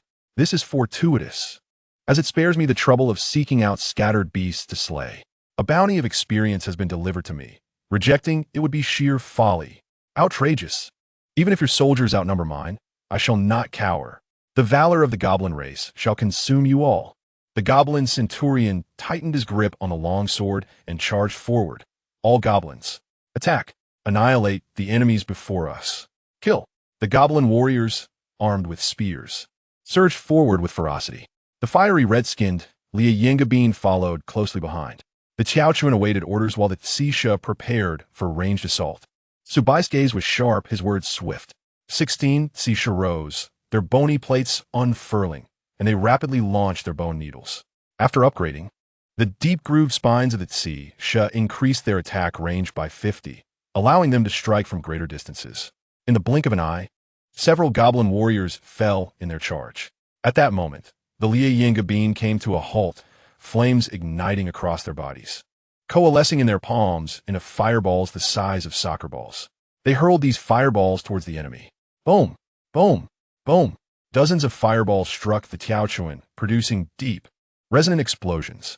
5 Tiaochuan perished instantly, while 7 or 8 sustained varying degrees of injury. These Liayingabin can launch fireballs at range. Su Bai squinted, his voice grave. All units engage. Prioritize the elimination of the Liayingabin. Roar. The loss of comrades ignited the fighting spirit within the Tiaochuan. Nearly 200 Tiao Chuan charged forward at full speed. In no time, the two forces were locked in close combat. The starry insectoid army numbered close to 200, while the goblin forces counted only 150. In this close-quarters battle, the goblin warriors suffered devastating casualties. Their spears struggled to penetrate the hardened exoskeleton of the Tiao Chuan. The disparity in combat prowess was glaring.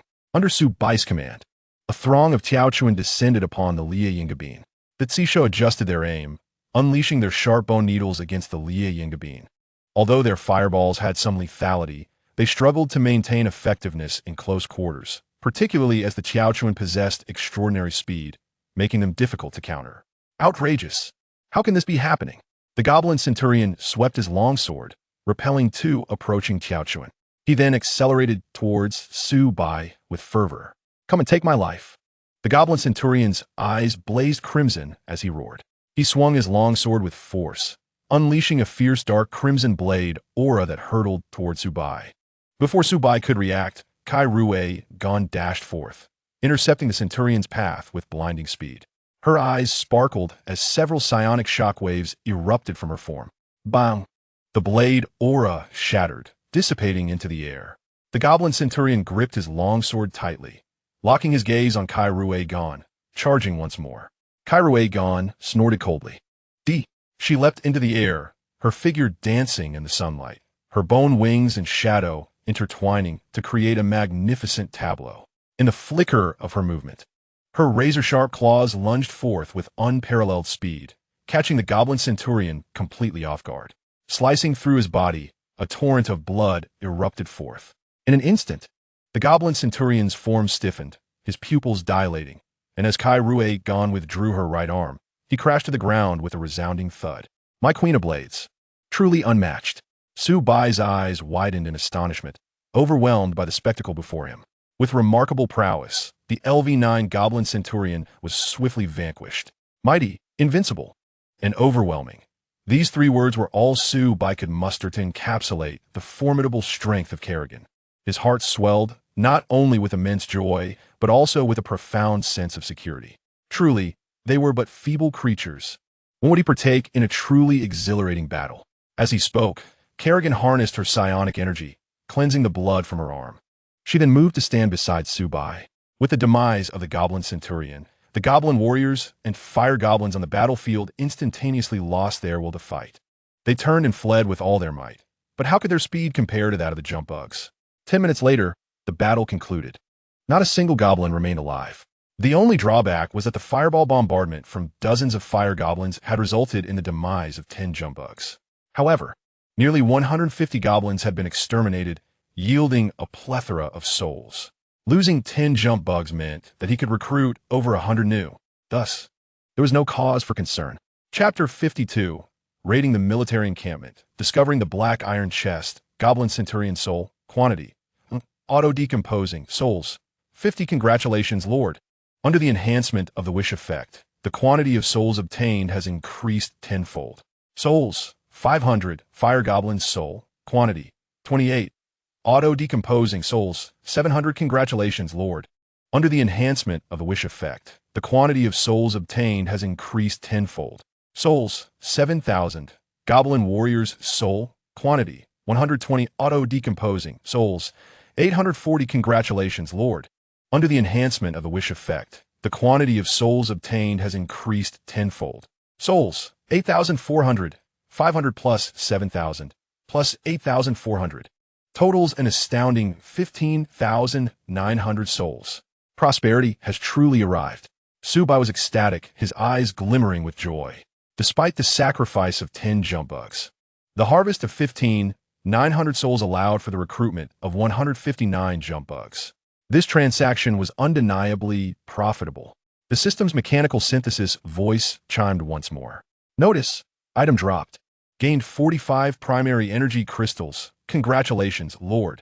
Under the enhancement of the wish effect, the quantity of primary energy crystals obtained has increased tenfold. Primary energy crystals, 450. Notice, gained a flame longsword. Do you wish to decompose? A longsword? Unnecessary. Su Bai chose to decompose it. Auto-decomposing. Iron blocks. 100. Congratulations, Lord. Under the enhancement of the wish effect, the quantity of iron blocks obtained has increased tenfold. Iron blocks, 1,000. These goblins have truly provided invaluable assistance, enriching my territory. A smile crept upon Su Bai's lips. Souls and primary energy crystals were in dire need, and this battle had replenished his reserves. The jump bugs and spiked snakes began to feast upon the goblin's flesh. Once satiated, Su Bai commanded the remaining goblin corpses to be transported back to the territory. Notice, biomass decomposition reached 80. Congratulations, Lord. Under the enhancement of the wish effect, the quantity of biomass obtained has increased tenfold. Biomass, 800. Due to the majority of the goblin corpses serving as sustenance for the jump bugs and spiked snakes, the biomass yield was somewhat limited. 18 jump bugs had been injured in the battle by fireballs. However, after the healing secretion from the queen, they quickly returned to full health. At this moment, the system's mechanical upgrade notification sounded again. Notice, congratulations, Lord Su Bai, your heroine Queen of Blades has reached full experience, leveling up to LV4. Notice, upon leveling up, the Queen of Blades strength, speed, bone wing strength, and psionic power have all been enhanced. Notice, upon leveling up, the talent heart of the swarm has been strengthened, increasing the combat power of the starship swarm by 40 within a radius of 2,000 meters. Notice, upon leveling up, the skill kinetic impact has been enhanced, allowing for greater damage to target units. Notice, congratulations, Lord Su Bai, your 160 jump bugs have reached full experience, leveling up to LV6. Notice, upon leveling up, the jump bug strength, speed, shell hardness, and claw sharpness have all been enhanced. Notice, congratulations, Lord Su Bai. All your spike snakes have reached full experience, leveling up to LV5. Notice, upon leveling up, the spike snake strength, attack speed, and bone needle strength have all been enhanced. Wonderful. They have all leveled up. Su Bai nodded in satisfaction. Kerrigan's talent heart of the swarm had expanded its range from 1,500 meters to 2,000 meters.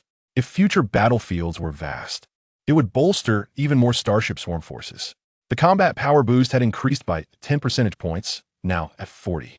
Furthermore, her combat level had risen by 1, now standing at level 13. Su Bai then reviewed the details of his troops. The LV6 jump bugs had attained a combat power level of 8, while the LV5 spike snakes had achieved a combat power level of 75. As a result, the overall strength of the territory surged. Su Bai beamed with delight. Unable to contain his joy, he could not help but express his gratitude towards these goblins. Otherwise, acquiring such a substantial amount of souls, biomass, and experience would have proven exceedingly challenging. Allowing the jump bugs and spike snakes to feast was a delightful bonus. Of course, Su Bai did not neglect the 5 queens within his territory. The transported goblin corpses were first offered to them to feast upon before allowing the evolution chamber to commence its consumption. Soon after, Su Bai stood before the hatchery, casting a glance at the resource page. Souls, 16,180. Wood, 9,000. Stone, 2,100. Iron blocks, 2,500. Primary energy crystals, 460. Biomass, 3,880. Not bad. The resources are plentiful. Su Bai smiled, determining the recruitment of 140 jump bugs. The reason was simple. His territory currently possessed 160 jump bugs. His mild obsessive-compulsive tendencies compelled him to achieve a round number. Souls, 14,000. The hatchery began to stir. One by one, jump bugs emerged from within. It took a full 5 minutes to complete the recruitment. Gazing at the 300 jump bugs before him, Su Bai felt a surge of excitement and could not help but exclaim. In this time frame, other newly appointed lords would be fortunate to possess 30 soldiers. Yet here he stood with over 300 starship swarm soldiers. The sensation felt utterly surreal, with exhilaration coursing through him. He led his swarm towards the direction of the goblin army's advance, to eradicate the root of the problem. Since the goblins had dared to encroach upon his territory, it was imperative to obliterate their stronghold to prevent any unforeseen complications. The goblin army was numerous, leaving clear footprints along their path. Following their trail, 20 minutes later, a wooden military encampment came into view. The goblin stronghold had been located. Su Bai gazed ahead, his eyes ablaze with determination. The goblin warriors within the encampment, upon sensing the threat, hastily secured the wooden gate. Charge and flatten this encampment. Su Bai Vejovith. 300 jump bugs emitted a thunderous roar. advancing in a tightly packed formation. Boom! With a single impact, the wooden gate collapsed with a resounding crash. Within the encampment were merely a dozen goblin warriors, their faces turning pale with fear as they hurriedly fled. However, they were swiftly caught by the jumping insects and met their demise in an instant. Su Bai, accompanied by Kyrgan, entered the military encampment. He silently intoned, "Destroy the territory stone." The mechanical, synthesized voice of the system resonated in his ears. Notice, this goblin military encampment is temporarily established and lacks a territory stone. So it is thus. Su Bai surveyed his surroundings.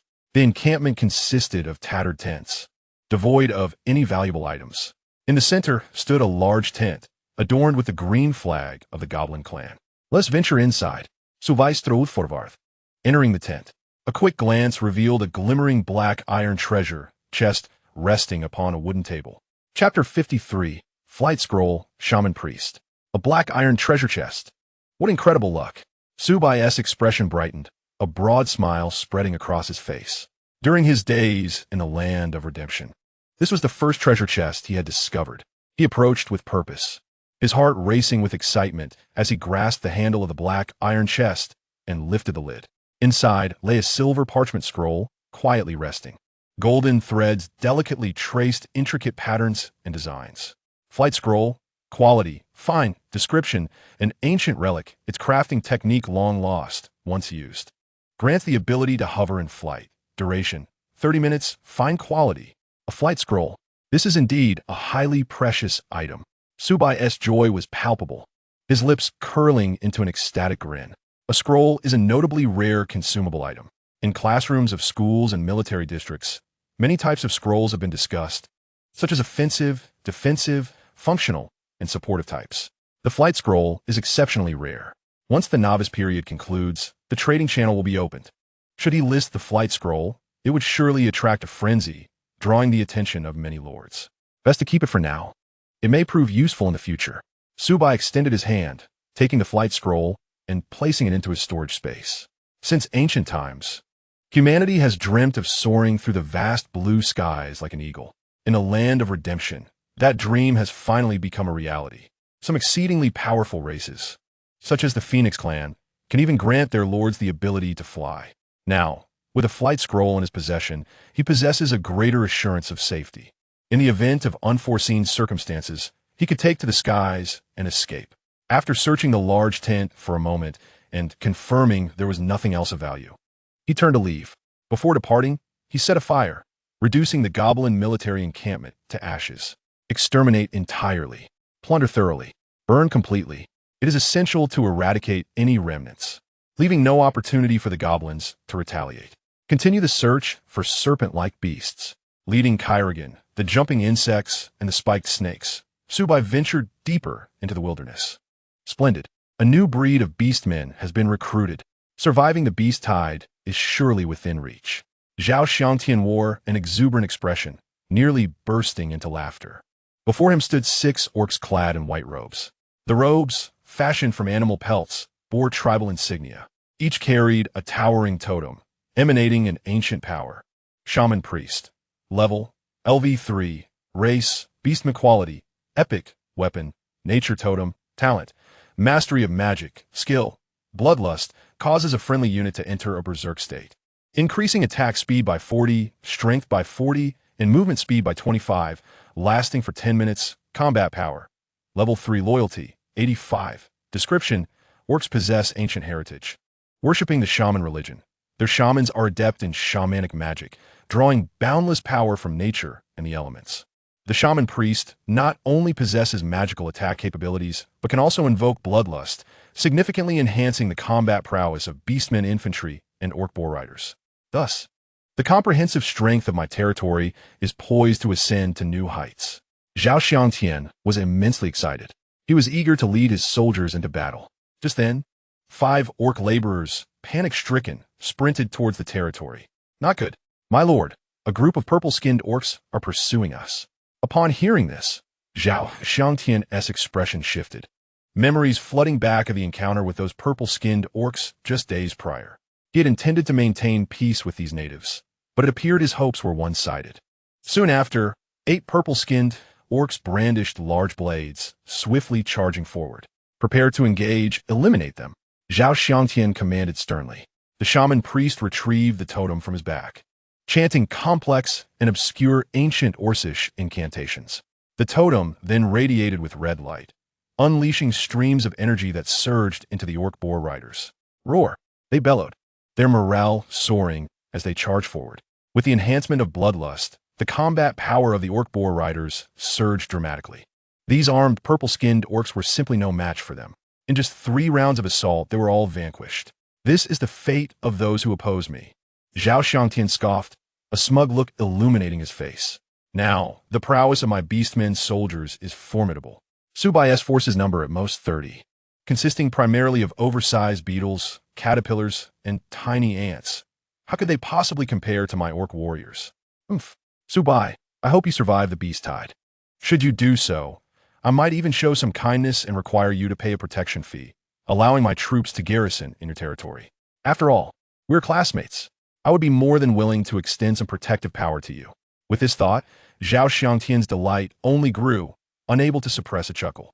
Recruiting 8 blood elf archers was quite a commendable feat. Bai Mengyu surveyed her elven soldiers with satisfaction, nodding approvingly. She now commanded 14 blood elf archers, 10 blood elf swordsmen, and 6 elven sorcerers. The combined combat power was beginning to take shape, capable of confronting swarms of beasts and minor local factions. The newly acquired structure, the Moonwell, could swiftly restore the soldiers' injuries as well as the magical energy of the elven sorcerers.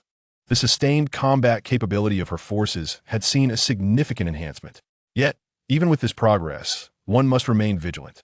The beast tide is approaching in a few days, and it is imperative to expedite the development of the territory and elevate the soldiers' levels to ensure absolute preparedness. With a commanding gesture, Bai Mengyu led her elven soldiers outward from the territory. Approximately 15 minutes later, after circumventing a hill, a massive mine entrance appeared ahead. Standing at the entrance were a dozen small, unsightly humanoid creatures with yellow-brown skin. Goblin Overseer, quality, ordinary, level, LV3. Description: Goblin Overseers are the indigenous people of the Land of Redemption, responsible for logistical tasks and not adept in combat. Indigenous people? Annihilate them! Bai Mengyu exclaimed fiercely. Having been ambushed by goblins previously, she had lost all goodwill towards the natives. Without hesitation, she chose to engage in battle. 6 elven sorcerers brandished their staffs, unleashing a torrent of nature's power. Subsequently, 24 Treant warriors were summoned forth. They advanced, their hardened fists raised, striking down upon the goblin overseers. Chapter 54. The hatching of the insect queen, the fungus carpet spread. Bang, bang, bang. The fists rained down relentlessly, inflicting severe casualties upon the goblin overseers, who shrieked in distress. In a short while, the battle concluded. The Treants summoned by the sorceress, Jingling, possessed formidable strength. A smile graced Bai Mengyu's face, her dimples deepening.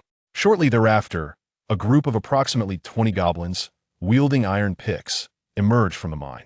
Goblins miners, quality, ordinary, level, LV1. Description: Goblin miners excel in resource gathering, are timid and cowardly, preferring to surrender, and only become ferocious when cornered, fighting for their survival. O great human lord, we are willing to surrender and gather resources for you, expanding your territory. The goblin miners knelt in unison, proclaiming their submission. At that moment, a mechanical voice echoed in Bai Mengyu's ears. Notice, 20 goblin miners have initiated surrender. Do you accept? Notice, if you accept the surrender, a contract will be automatically generated by the system, making them subordinate soldiers of your territory. I accept your surrender. Bai Mengyu cleared her throat, her voice solemn. Thank you, great human lord. We shall strive for your territory. The 20 goblin miners chorused. Now, you shall commence mining, and I will dispatch some soldiers to protect you. Bai Mengyu commanded. Fortune smiled upon her today. With the addition of these goblin miners, the speed of resource gathering would surely accelerate. Su Bai, you must put in the effort. However, even if you choose to rest, it is of no consequence. I shall support you. The Lord of the Hua Kingdom, Xiao Shichuan Shun, was currently in high spirits, upgrading the levels of his territory and barracks. The battle he fought yesterday against the High Elves had yielded many souls and novice energy gems, enabling him to elevate both his territory and barracks to the next level in one go. Yoshi, the newly recruited soldiers today will directly advance a level. Under my leadership, the Dawa Empire will surely ascend to glorious heights. Now, let the recruitment begin. Shortly thereafter, 8 demon hounds, composed of bones and with green flames flickering in their eyes, dashed out from the barracks. Presently, Xiao Shichuan Shun's territory boasted a total of 20 demon hounds and 1 advanced unit, the Hellfire.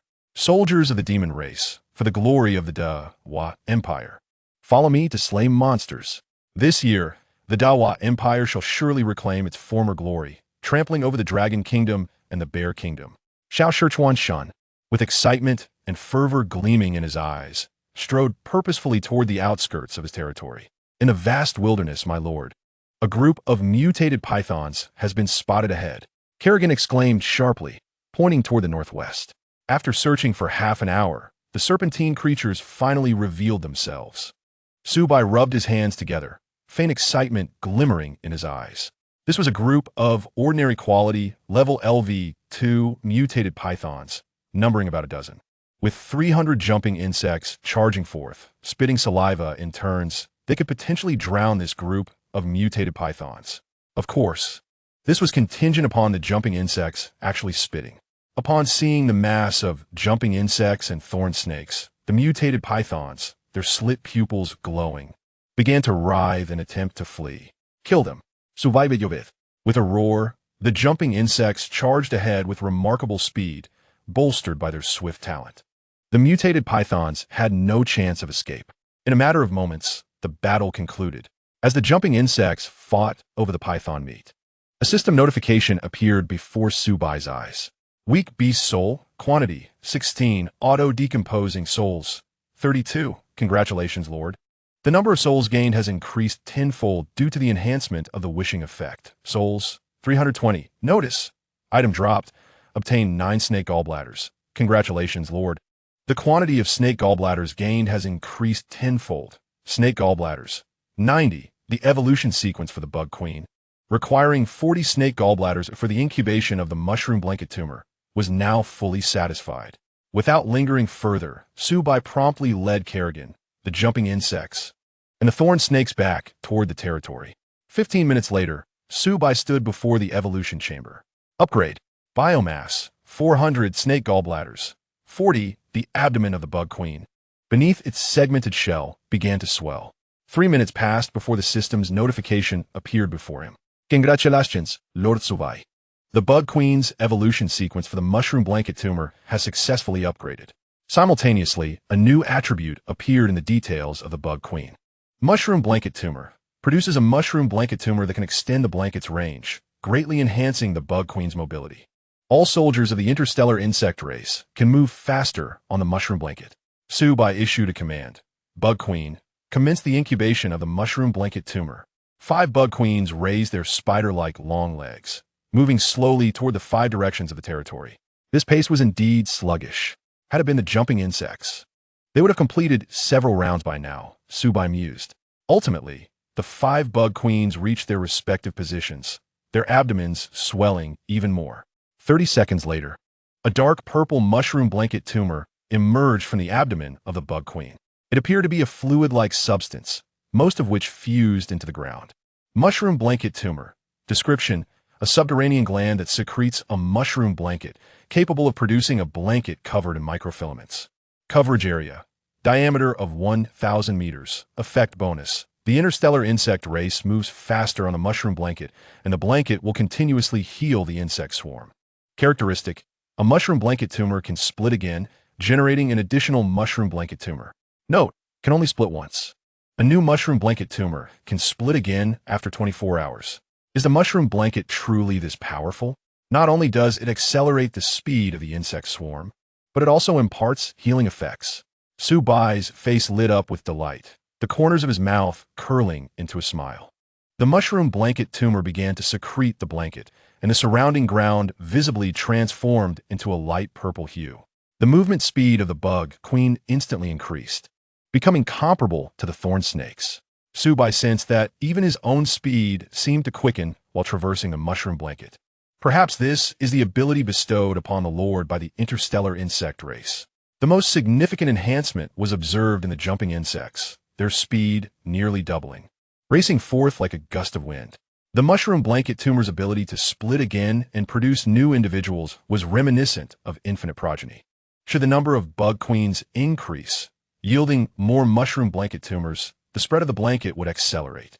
A range of 1 kilometer, 10 kilometers, or even 100 kilometers would eventually be enveloped by the blanket. The insect race would thus unleash even greater combat prowess, allowing the bug queen to accompany the main forces into battle, significantly boosting the swarm's endurance in combat. If one day, the land of redemption were entirely covered by the mushroom blanket, then unifying the world would surely be within reach. Su Bai felt invigorated, his eyes sparkling with ambition. Chapter 55. A new talent, courage and fortitude. As night faded, the first light of dawn broke, painting the eastern sky with a pale glow. Announcement. Esteemed new lords.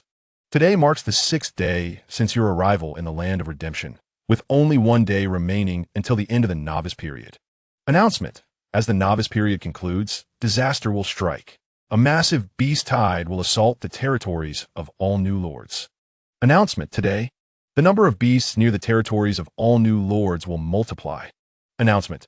All new lords are urged to seize the time and enhance their strength to withstand the impending beast tide following the conclusion of the novice period. Let the storm come with greater ferocity. Su Bai yawned as he stepped out of his small stone house, stretching lazily. Kerrigan, as always, had risen early, honing her combat skills and psychic energy. Yesterday evening, 3 worker bees and 2 juvenile worker bees returned to their territory, bringing back a significant amount of resources. Under the influence of a prayer buff, they collectively acquired 7,000 iron blocks and 6,000 stones. At that moment, the mechanical synthesis sound of the system echoed in his ears. Notice, the free recruitment opportunities for the hatchery have been refreshed. Current free opportunities. Well, notice, you can consume 3 recruitment chances of the hatchery for a special recruitment, which will guarantee the acquisition of an aerial unit from the interstellar insect race. Consuming this recruitment opportunity, I will proceed with the special recruitment. Su Bai silently murmured. Notice, 2 standard recruitment opportunities have been consumed. 1 more is needed to unlock the special recruitment. Tomorrow, the special recruitment will be available, allowing for the acquisition of the aerial units from the interstellar insect race. Indeed, there is a sense of anticipation. A glimmer of hope rose in Su Bai's eyes. The might of the Air Force is undeniably apparent. When the forces of the interstellar insect race arrive, they will establish a 3-dimensional combat model, integrating air and ground capabilities. The Blade Queen's formidable single-target burst damage, along with the enhancement from the talent, the heart of the insectoid, coupled with the support from the Queen, will undoubtedly elevate the overall combat effectiveness of the swarm to a whole new level. At this juncture, the mechanical synthesis sound of the system suddenly rang out. Notice, the materials for upgrading the manor are complete. Do you wish to upgrade? Upgrade. It is imperative to upgrade. Su Bai did not hesitate in the slightest. As the saying goes, a man is iron, and food is steel. One must be well-fed and well-nourished to possess the strength and spirit to conquer the world. To unlock new foods, an upgrade is essential. With 2,500, stone 1,500, iron block 1,000, primary energy gem 200, a faint white glow enveloped the manor, exuding a warm aura. 1 minute later, congratulations, Lord Su Bai. The manor upgrade was successful. Manor level reached LV4 following the upgrade. The free recruitment cycle of the manor has been shortened by 1 hour, now reduced from 22 hours to 21 hours. New recruits, whether worker bees or juvenile worker bees, will now start at level 4. I wonder what new types of food have been unlocked with this upgrade. Su Bai could hardly contain his excitement, his eyes gleaming with anticipation. Checking the information of the upgraded manor. Food production: steamed buns, corn, dried pork, braised beef, charcoal roasted duck, with pork, beef, and duck now fully available. Arriving in the land of redemption feels like a paradise. Su Bai grinned widely, nearly beaming with joy. After the quality of the manor was elevated to the highest mythic level, not only did the recruited worker bees grow stronger, but the diversity of unlocked food types also became remarkably robust. Most individuals awaken with a relatively low-level Lord's Mark. Before level 10, the manor could only unlock basic staple foods like corn buns, flour rolls, greens, and flatbread. Finding a newly awakened lord like Su Bai, who started with various meat options, would be akin to searching for a needle in a haystack. Let me have a taste first. Su Bai entered the underground storage room of the manor, picked up a charcoal roasted duck, unwrapped the foil, and took a hearty bite. The crispy skin and tender meat were utterly delightful. Of course, one cannot indulge alone. Kerrigan, this is for you. Su Bai picked up another charcoal roasted duck and handed it over. Thank you, my lord. Kerrigan smiled brightly. Shortly after, having had her fill, Su Bai initiated the manor's free recruitment. A comically adorable juvenile worker bee emerged. He commanded the 3 worker bees to take 3 juvenile worker bees out to gather resources. Today marks the 6th day since arriving in the land of redemption. Once tomorrow passes, the sun will rise the day after, signaling the end of the novice phase and the onset of the beast tide. In these final 2 days, Su Bai's plan is to focus on leveling up the Blade Queen. This means leaving the surrounding beasts to the Blade Queen to eliminate, thereby accumulating experience. As for the jump worms and stinging snakes, they can wait for now. The recent announcement mentioned that the number of beasts near all newly awakened lords would multiply. Presumably, it will be easier to farm experience. Kerrigan, go clear out the beasts around the territory and see if you can level up today. Understood, my lord. Kerrigan nodded, raising her long, powerful legs and turning to leave the territory. The morning swiftly passed. The mechanical synthesis sound of the system echoed in his ears. Notice, congratulations. Lord Su Bai, your hero Blade Queen's experience is now full, leveling up to LV5. Notice, upon leveling up, the Blade Queen's strength, speed, bone wing strength, and psychic power have been enhanced. Notice, upon leveling up, the talent Heart of the Insectoid has been strengthened, increasing the combat power of the Interstellar Insect Race by 50 within a radius of 2,000 meters. Notice, a new talent has awakened, Brave Resilience, to have awakened an entirely new talent. Su Bai was overjoyed and commanded Kerrigan to return to the territory via mental transmission. While waiting, he glanced at the notification information again, nodding in satisfaction. The talent, Heart of the Insectoid, has been enhanced by an additional 10%, increasing from 40 to 50. This means that under the influence of the heart, the combat power of the swarm has directly increased by half. My lord, I have returned. Soon, Kerrigan returned to the territory. A series of messages popped up. Su Bai shifted his gaze to the talent section. Talent 2, Brave Resilience. As the Blade Queen of the Interstellar Swarm, she possesses immense psychic power and boundless courage, capable of single-handedly decimating large numbers of enemies. If the number of enemies exceeds 10, the Blade Queen's combat willpower, attack power, defense power, psychic power, and injury recovery rate will all increase by 100. Chapter 56. Ancient Clans, Primitive Alien Insects. This is a classic case of becoming stronger when faced with strength. When a number of enemies exceeds 10, Kerrigan's attributes will double across the board. Such formidable power is truly terrifying. Su Bai beamed with joy, a broad smile illuminating his face. Kerrigan's original combat power was already quite fearsome. Now, facing swarms of enemies, her attack power, defense power, psychic power, and injury recovery rate will all surge by 100. This essentially doubles her combat effectiveness. Slaughtering those beasts and natives will be as easy as slicing through vegetables. After leveling up, Kerrigan's combat level has directly risen by 2 levels, now reaching level 15. It is likely that the blessing of the Brave Resilience talent enabled this significant leap. After a morning of combat, Kerrigan also brought back 3,000 souls and 400 biomass to the territory. After hastily consuming a bite of lunch, Su Bai, accompanied by Kerrigan, 300 jump worms, and 16 stinging snakes, departed the territory in grand fashion. With the beast tide imminent, it is crucial to hunt more wild creatures, amass souls and experience, and further bolster the overall strength of the territory. As for the 5 queens, they will remain at home. Although 5 fungal tumors have already taken root at the edge of the territory, they have only extended the coverage of the fungal blanket by 1,000 meters. In a few days, as more new fungal tumors split off, the fungal blanket will stretch even further. At that time, the queens can join the battle. Gazing toward the north, Su Bai took the lead and set forth. However, with the abundance and speed of the jump worms, they soon surpassed Su Bai, encircling him in a protective manner. It It seems that the jump worms are consciously safeguarding me. Su Bai gazed intently into the eyes of the jumping worms, comprehending their intentions through a mental transmission. Behind him trailed the spiked serpent, and at his side, the Blade Queen followed closely. In that fleeting moment, Su Bai felt an overwhelming sense of security. To possess such a lavish entourage at this juncture was almost beyond imagination, at least prior to entering the realm of redemption. He dared not entertain such thoughts. As they journeyed northward, they encountered various wild beasts, including the swift rabbit, mighty wolf, diamond rat, evil hound, and black bear, among others. Without needing any command from Su Bai, the jumping worms easily crushed them. The spiked serpent and Kerrigan had no need to intervene. Remarkably, they had not encountered any local factions. Su Bai surveyed his surroundings. In the vast wilderness, only the traces of wild beasts were evident, with no signs of indigenous inhabitants. He hoped to encounter, as he had days prior, the kobold tribes or goblin military encampments. Such encounters would allow for the rapid accumulation of resources.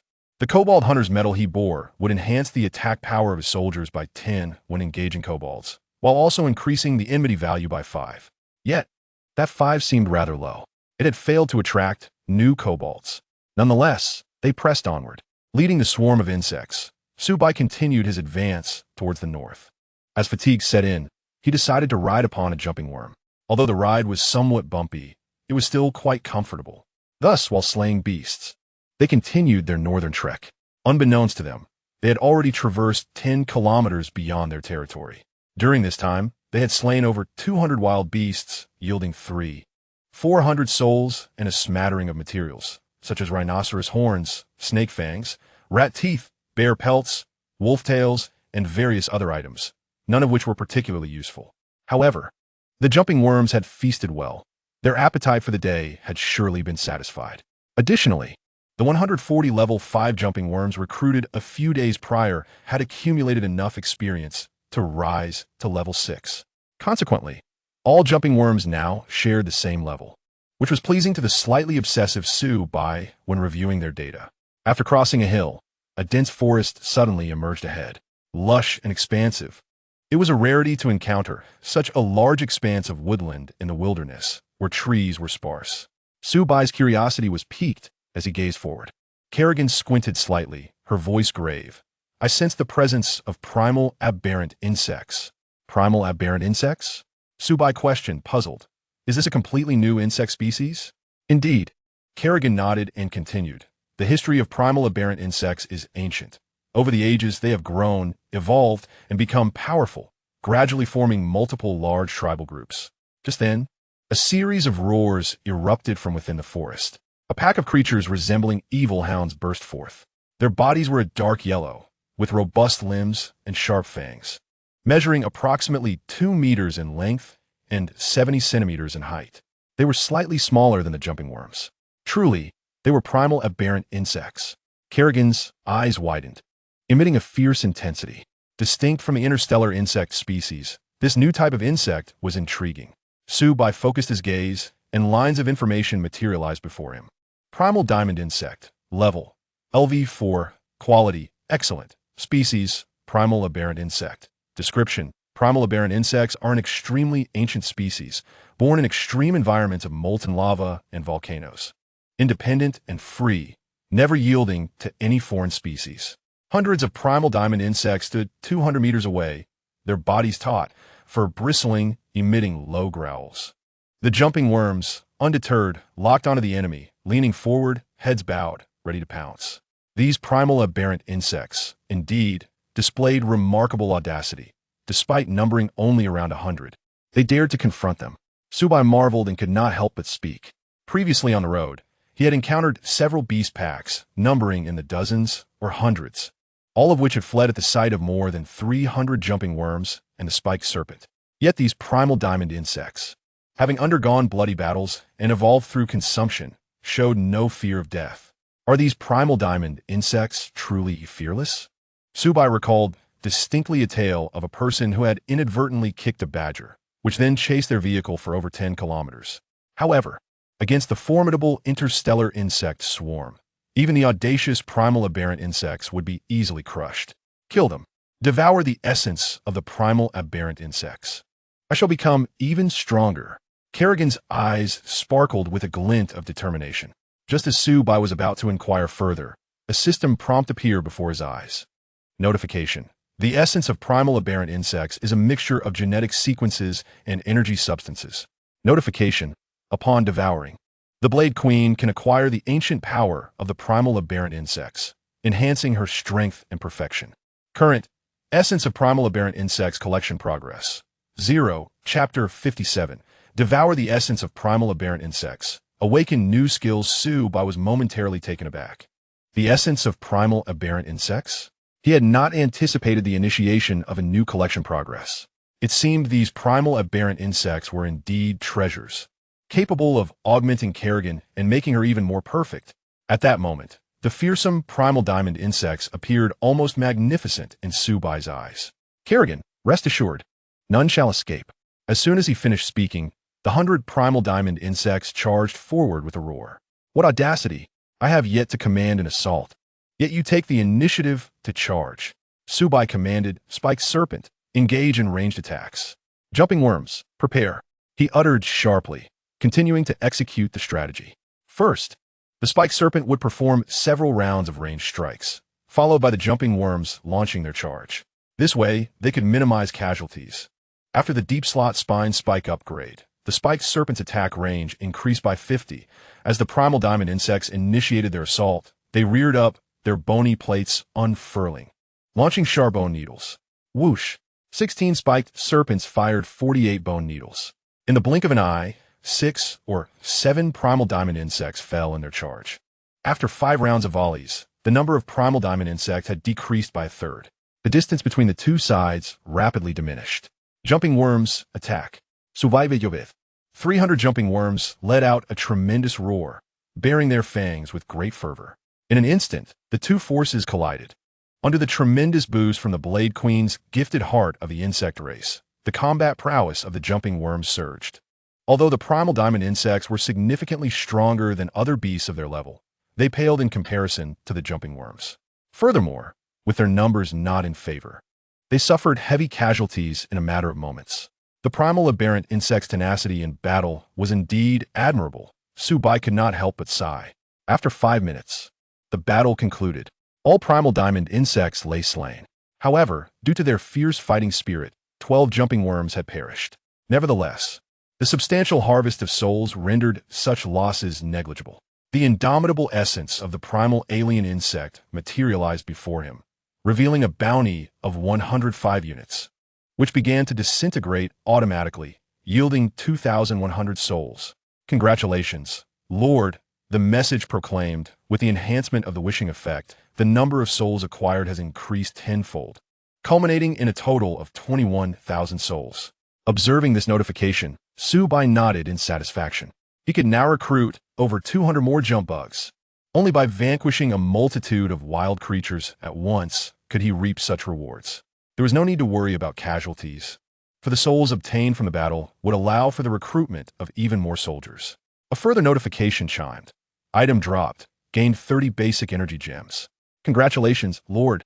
The number of basic energy gems acquired has also increased tenfold due to the enhancement of the wishing effect, now totaling 300 gems.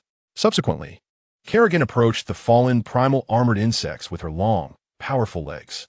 Her bony wings unfurled, and her eyes glimmered with a deep purple hue. In an instant, a surge of psychic energy erupted, sweeping outward in a powerful wave. The bodies of the primal armored insects quickly shriveled away, transforming into swirling orbs of purple light that radiated formidable energy.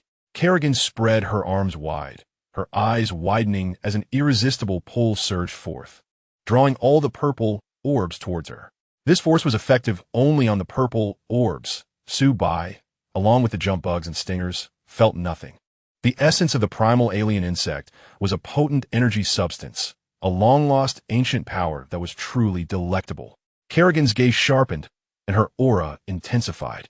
At that moment, the mechanical voice of the system echoed in his ears. Notification. The Blade Queen has successfully absorbed the essence of the primal alien insect. Notification. Collection progress of the primal alien insect essence is at 2. Notification. Every 5 collected serves as a milestone, granting varying degrees of enhancement and improvement. Just 3 more to reach a new milestone. Su Bai's brow furrowed slightly, and he commanded, "Explore the dense forest ahead and see what lies within." The jump bugs forged ahead, while the stingers maintained close protection. Su Bai strode forth along Sukirian. Upon entering the forest, the air grew damp, and the soil beneath their feet became softer than outside. This was the habitat of the primal alien insects. He could sense their presence. Kerrigan's voice was low. "Be cautious, lest the enemy ambush us." Through mental transmission, Su Bai relayed commands to the jump bugs and stingers. Simultaneously, a crackling noise emanated from the ground ahead.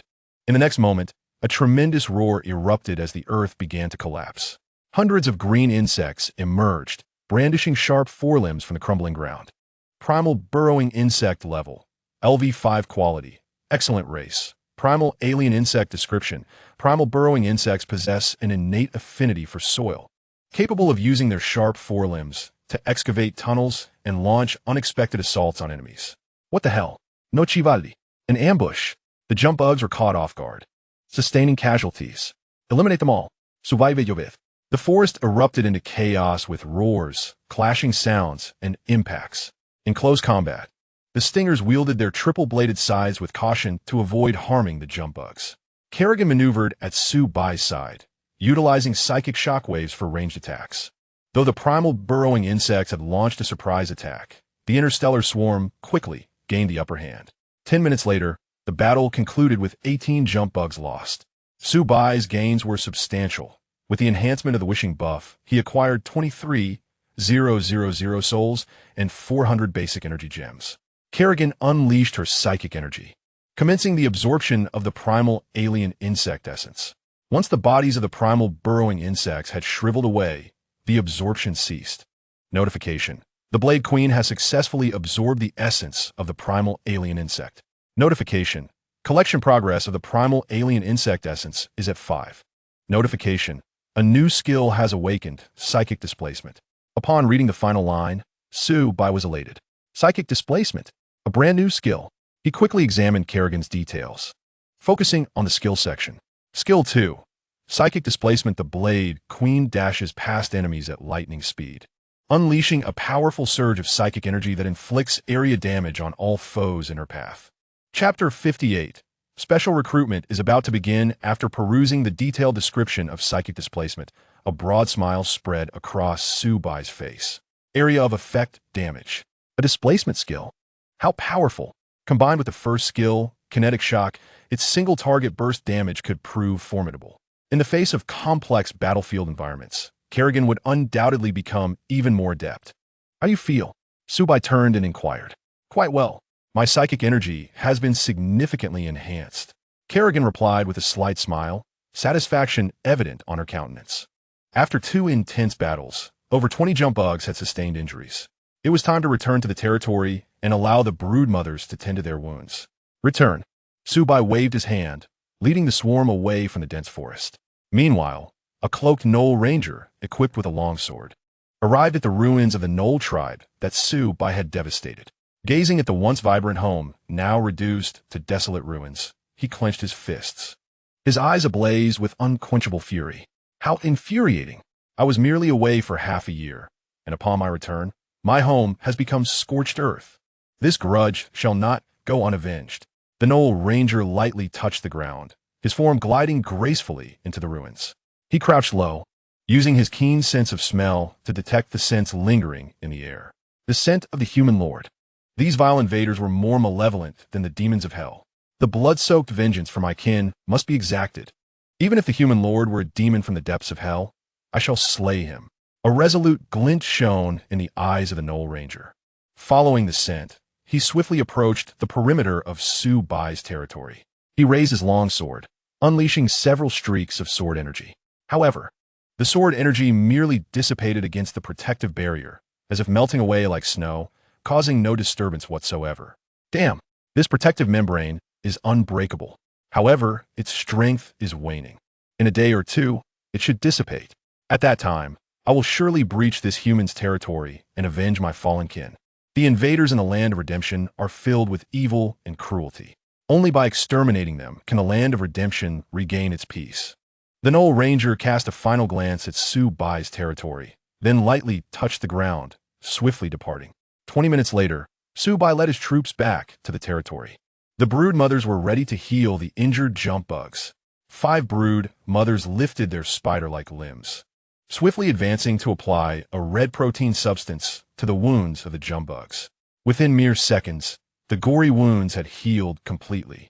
The injured 20 jump bugs regained their combat prowess, invigorated once more. Such remarkable healing abilities. Su Bai couldn't help but exclaim.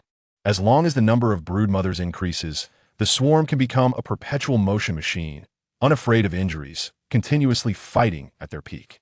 In the blink of an eye, the sun dipped low, casting a blood-red hue across the sky, as the fiery sun descended in the west. The last rays of twilight illuminated the vast expanse of land. 3 worker bees, accompanied by 3 younglings, concluded their day's labor and returned to their territory. Under the auspices of a blessing, they brought back 9,000 units of wood, 8,000 stones, and 7,000 iron blocks. The territory was set to continue its upgrade. The entire domain was enveloped in a soft white glow as its boundaries began to expand, accompanied by the outward extension of a protective membrane. The small stone cottage at its center increased in size by half. 5 minutes later, a notification appeared. Congratulations, Lord Su Bai, on a successful upgrade of your territory. The territory level has reached LV6. The area has increased by 1,000 square meters, and your prestige has risen by 50 points. On the 6th day of his arrival in the land of redemption, Su Bai had elevated his territory to level 6, a pace that likely surpassed all records held by newly appointed lords throughout the years. A smile grazed Su Bai sleeps. If Colonel Wang Zhenghua, the newly appointed leader of the military district, were to learn of the current state of his domain, his jaw would likely drop in astonishment. The esteemed General Guijing, filled with patriotic fervor, had scolded the experts of the academy to secure his rightful entitlements. Were he to discover Su Bai's formidable strength, he would surely feel a sense of joy and pride. With the last glimmer of sunlight still lingering, Su Bai gazed into the distance. The original 5 fungal tumors had once again split, giving rise to new entities. The fungal mat extended outward, its coverage increasing once more. The initial rate of expansion was slow, but as the number of fungal tumors grew, the pace would accelerate significantly. Kerrigan spoke up, and Su Bai nodded in agreement, unhurried. One must consume food bite by bite, and tasks must be approached step by step, with patience. As darkness descended and the moon ascended, a tranquil night passed without incident. The following morning, an announcement appeared before all newly appointed lords. Attention, new lords. Today marks the 7th day of your arrival in the land of redemption, and it is also the final day of your novice period. Tomorrow morning, a massive beast tide will assault your territories. Today, the number of beasts near all new lords' territories will double.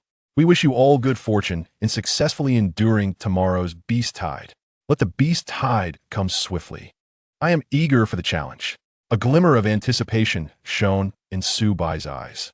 Tomorrow promised an abundance of resources, a thrilling prospect far superior to hunting in the wild.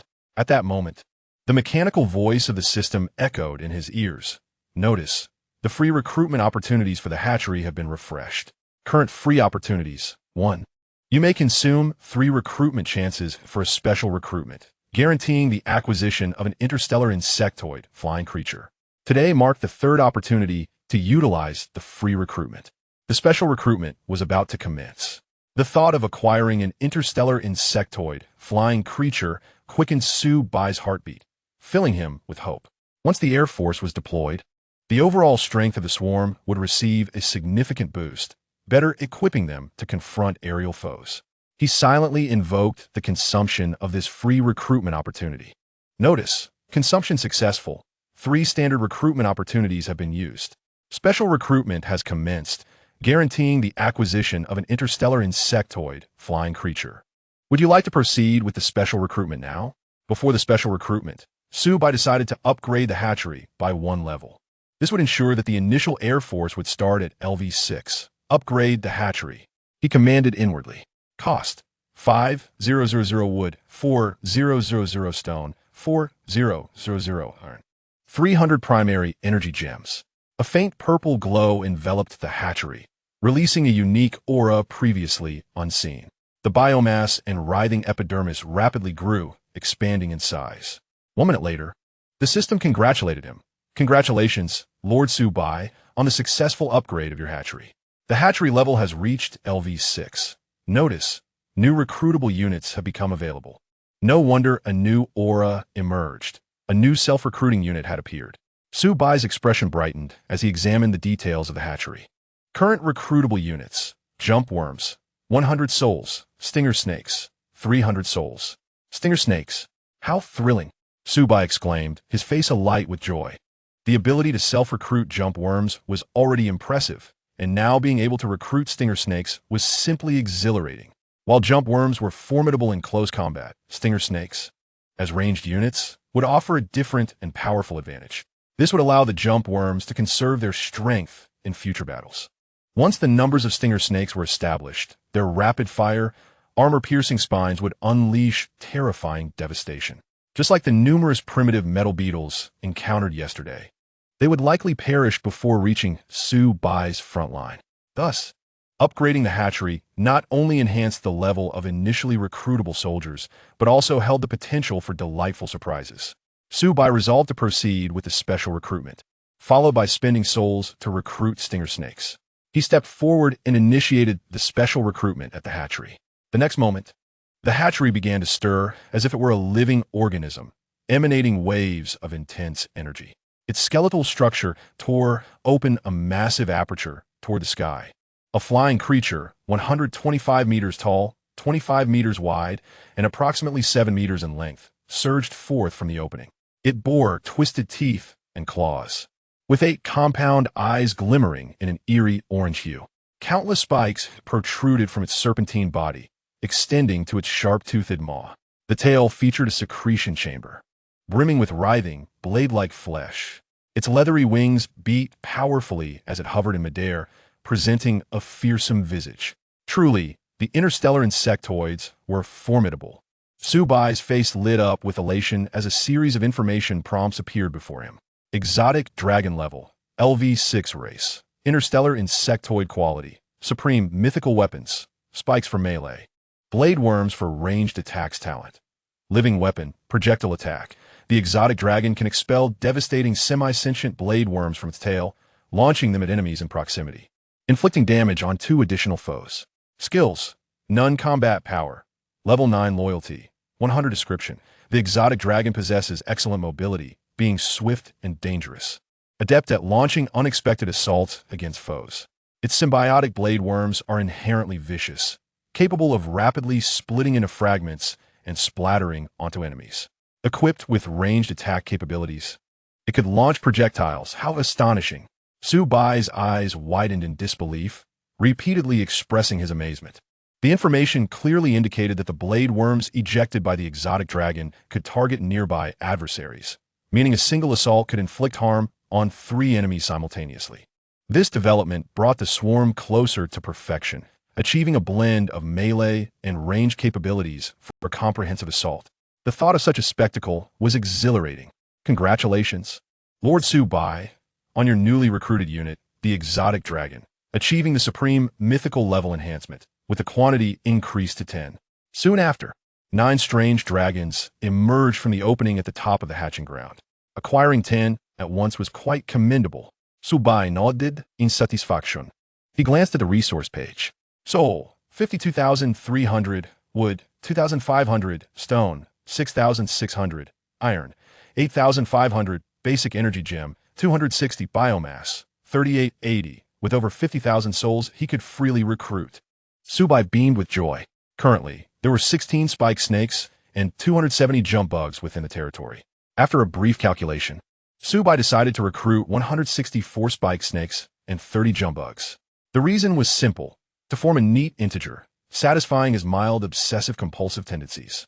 Souls, 49,200, souls, 3,000. Immediately, the hatching ground seemed to come alive, swirling in a frenzy. One by one, spike snakes twisted their bodies and emerged in a continuous stream. 3 minutes later, the jump bugs followed suit, creating a semblance of a swarm. Su Bai surveyed his surroundings. With 300 jump bugs, 180 spike snakes, 10 strange dragons, and 5 bug leaders, a bustling swarm surrounded him. In an instant, he felt a surge of security. Such a massive army could effortlessly weather tomorrow's beast tide, akin to child's play. Subsequently, he initiated free recruitment at the manor, acquiring a worker bee and ordered it to gather resources. Follow me to slay monsters. Su Bai, Imbigoratith, led his formidable swarm away from the territory. This time, it was a complete rout. The wild monsters on land could only be chased by the strange dragons, receiving blows without any opportunity for escape. Attempting to flee, they found themselves surrounded by nearly 500 jump bugs and spiked snakes, with no avenue for retreat.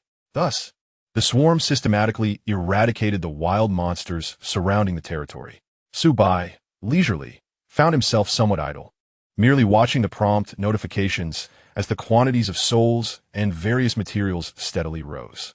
However, with the increasing numbers of jump bugs and spiked snakes, the speed of leveling up slowed slightly. Yet, this was of little concern, as long as the territory and hatching ground continued to rise in level. The initially recruited units would possess high levels. Moreover, Su Bai discovered that within the mycelium range, the evolution chamber could devour corpses from a distance, decomposing biomass. This made things considerably more convenient. Hours passed, and both souls and biomass increased significantly. However, compared to what he had gained from defeating the primordial strange insects yesterday, it seemed somewhat lacking. Meanwhile, 100 meters beyond Su Bai's territory, atop a nearly vertical cliff, lay a massive, hollow cave. A colossal griffin spread its wings and soared from the cave, gliding through the high skies. Its form resembled a small mountain, a fusion of a lion's body and claws with an eagle's head and wings. Its pale golden feathers radiated a powerful aura. The griffin spoke in human tongue, its crimson vertical pupils gazing toward Su Bai's territory. Within a radius of 10,000 meters, the presence of another flying creature emerged. This area can only have one aerial overlord, and that is I. Those who dare challenge my authority shall face my wrath. With a mighty roar, it exuded a formidable presence. Soaring swiftly, it reached above Su Bai's territory. At this moment, Su Bai had just completed his monster hunt with the swarm and was at the manor entrance, savoring roasted duck and sauced beef. Boom! A thunderous explosion reverberated as the griffin dropped a massive stone, smashing into the protective barrier. Su Bai looked up, exclaiming, "What kind of creature is this?" An array of information popped up. Giant griffin, quality, excellent. Level, LV20, description. The griffin possesses exquisite hunting skills, formidable combat capabilities, and unparalleled physical strength. Despite its size, it can execute numerous aerial maneuvers. Excellent quality, level 20. How powerful is that? It must have been drawn here by some factor. Just as Su Bai was about to respond, the giant griffin circled once and swiftly departed. Watching its retreating figure, a hint of contemplation flickered in Su Bai's eyes. The intensity of the beast tide faced by each newly appointed lord is not necessarily uniform. Numerous factors can lead to variations in the strength of the beast tide.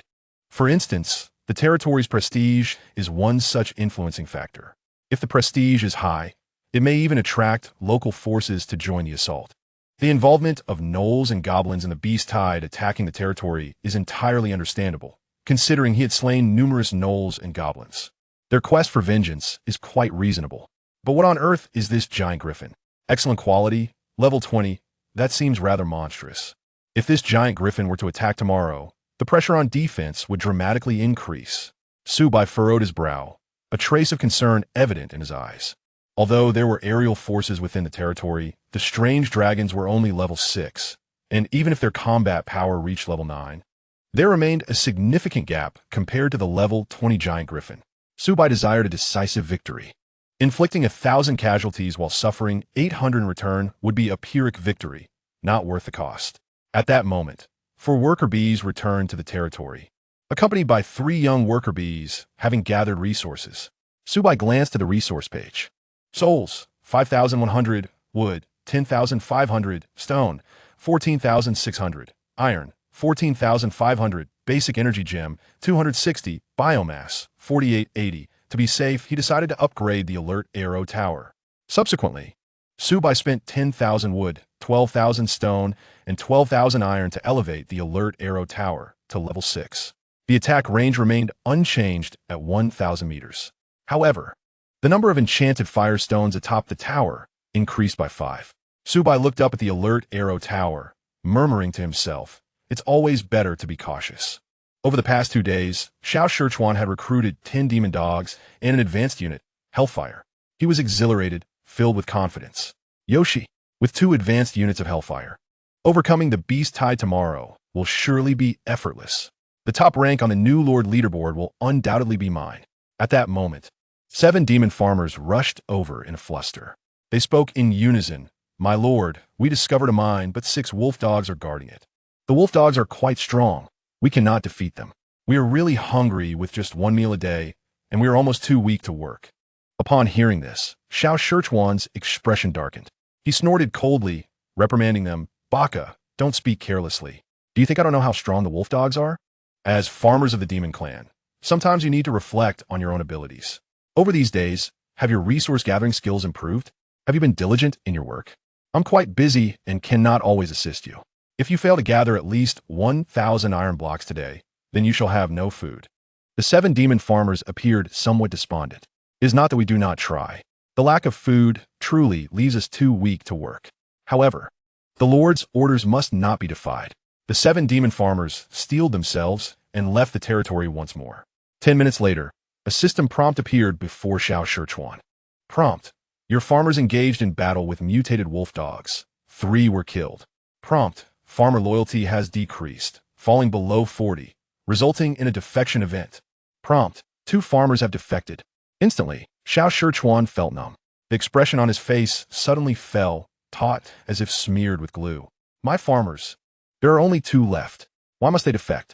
Which lord has endured such misfortune as I? The glory of the Dawa Empire has yet to be restored, and my territory has suffered such a grievous blow. How can I continue to crush the lords of the Longhua?" Xiao Shichuan Shun's mind simmered with growing anger, and a flicker of despair ignited in his eyes. Bai Mengyu observed the goblin miners before her, diligently extracting minerals with a beaming smile illuminating her beautiful eyes. Truly, the goblin race exhibits a mining speed far superior to that of my little elves. At this moment, 20 blood elf swordsmen, 14 blood elf archers, and 20 elf sorcerers encircled her, all having reached level 6, with 54 blood elves. Surviving tomorrow's beast tide should pose no significant challenge. Even should the surrounding goblins join the fray, they would be fully capable of handling it. However, Su Bai's swarm of insects possesses nearly no combat power. Can he withstand the onslaught of tomorrow's beast tide? Bai Mengyu's delicate brows furrowed, her charming face awash with worry.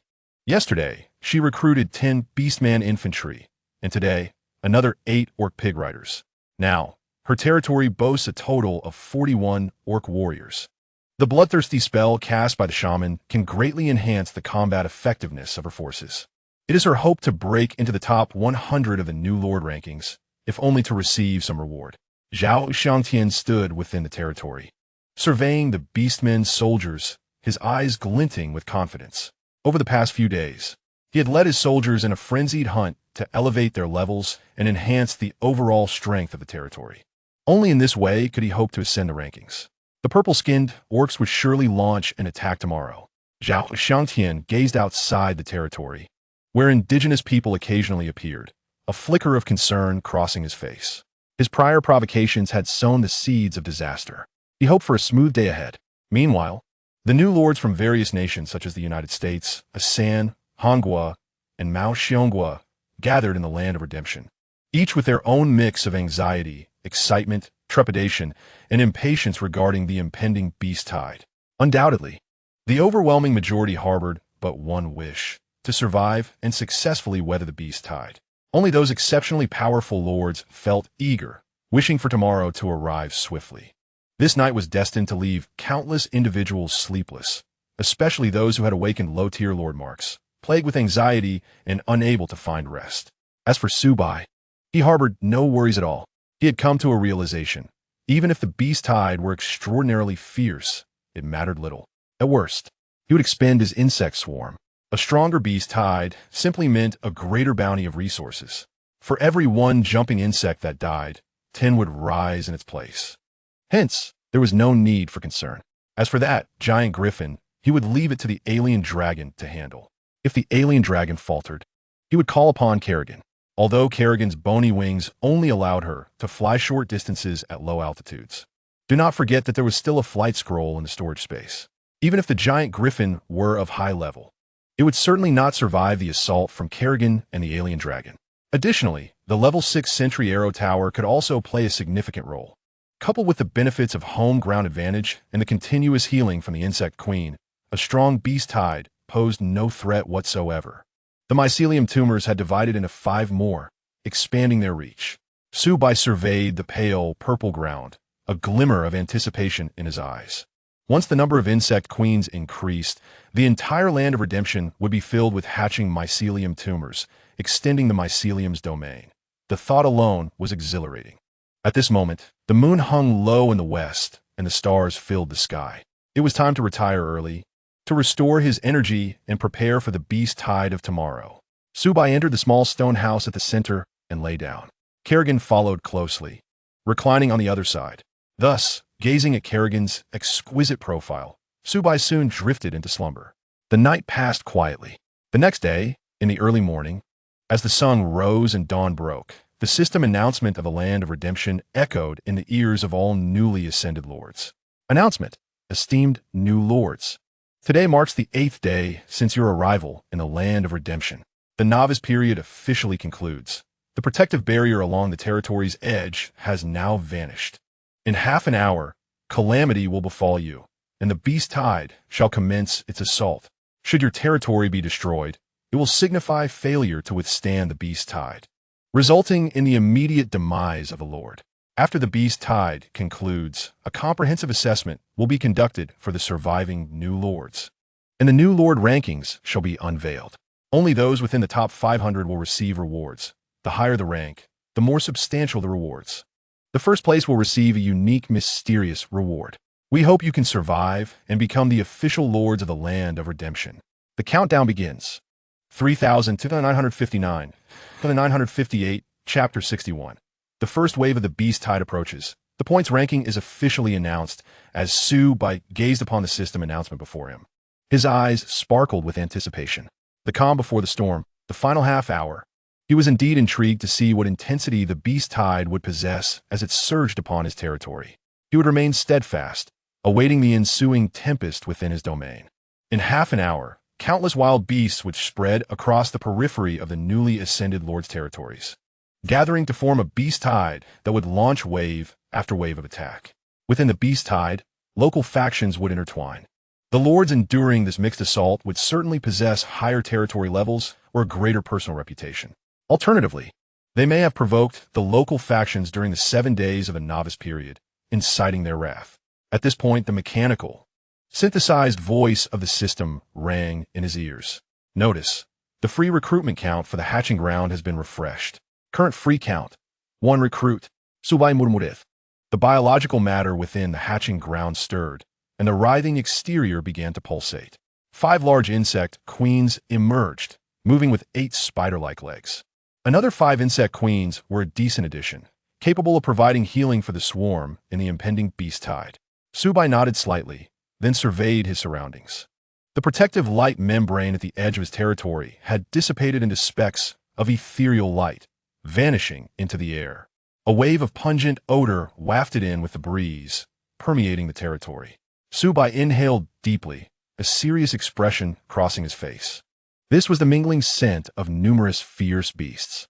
Strategically, one should dismiss the adversary. However, tactically, one must treat them with utmost seriousness, never allowing complacency to take root. If the beast tide forming around the territory during the novice period were merely composed of local beasts, it would be as easy as slicing through vegetables one could pass through with eyes closed. Yet, should local factions join the fray alongside the beast tide, the pressure would undoubtedly intensify. Su Bai's territory boasted a high level, reaching level 6. His reputation was also considerable. Thus, the strength of the beast tide would assuredly be formidable. He speculated that there was a 99% probability that the kobolds and goblins would launch an attack in conjunction with the beast tide. This was where the variables began to emerge. Perhaps there would be even stronger kobolds or goblins. Moreover, that finely crafted, level 20 giant griffin posed a significant threat. However, if the intensity of the beast tide were remarkably high, it would drastically enhance the comprehensive evaluation for the new Lord rankings. Challenges and opportunities coexist, presenting a splendid chance for rapid transformation. The golden-scaled fish is not merely a creature of the pond. When it encounters the winds and clouds, it transforms into a dragon. Only by embracing greater challenges can one hope to soar to unprecedented heights in the future. Let the tempest come with even greater ferocity.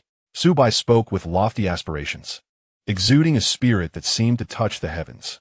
Beneath a pair of sword-like brows lay eyes as luminous as stars in the dark night. At this moment, the newly appointed lords of various nations were mostly filled with trepidation, their hearts racing with anxiety. Some, overwhelmed by fear, knelt in supplication to the heavens for protection. Others implored their soldiers to fight valiantly, pledging to share their fate with the territory. Su Bai's interstellar insect race possessed a unique trait. Their loyalty was unwavering, and they would never betray him. However, this was not the case for the other lords. They feared that the impending beast tide would be too fierce, leading their soldiers to flee. Thus, they desperately urged their troops to engage courageously in battle. In this manner, the roles seemed to have reversed. The lords became subservient while the soldiers assumed an air of authority. Regardless of the sentiments swirling among them, time did not halt. Each passing second flew by with relentless speed. Unbeknownst to them, half an hour slipped away in the blink of an eye. Almost simultaneously, an announcement from the system echoed in the ears of all newly appointed lords. Announcement: the beast tide is upon us. Announcement: the leaderboard for newly appointed lords has been officially released.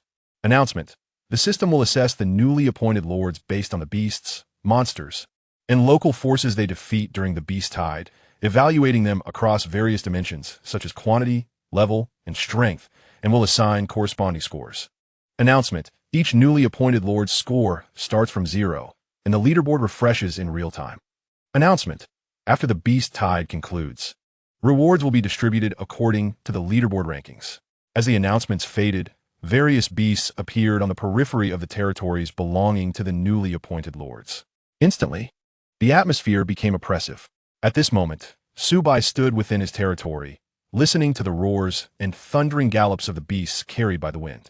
Surveying his surroundings, he saw a massive congregation of beasts, densely packed and forming an ominous black mass.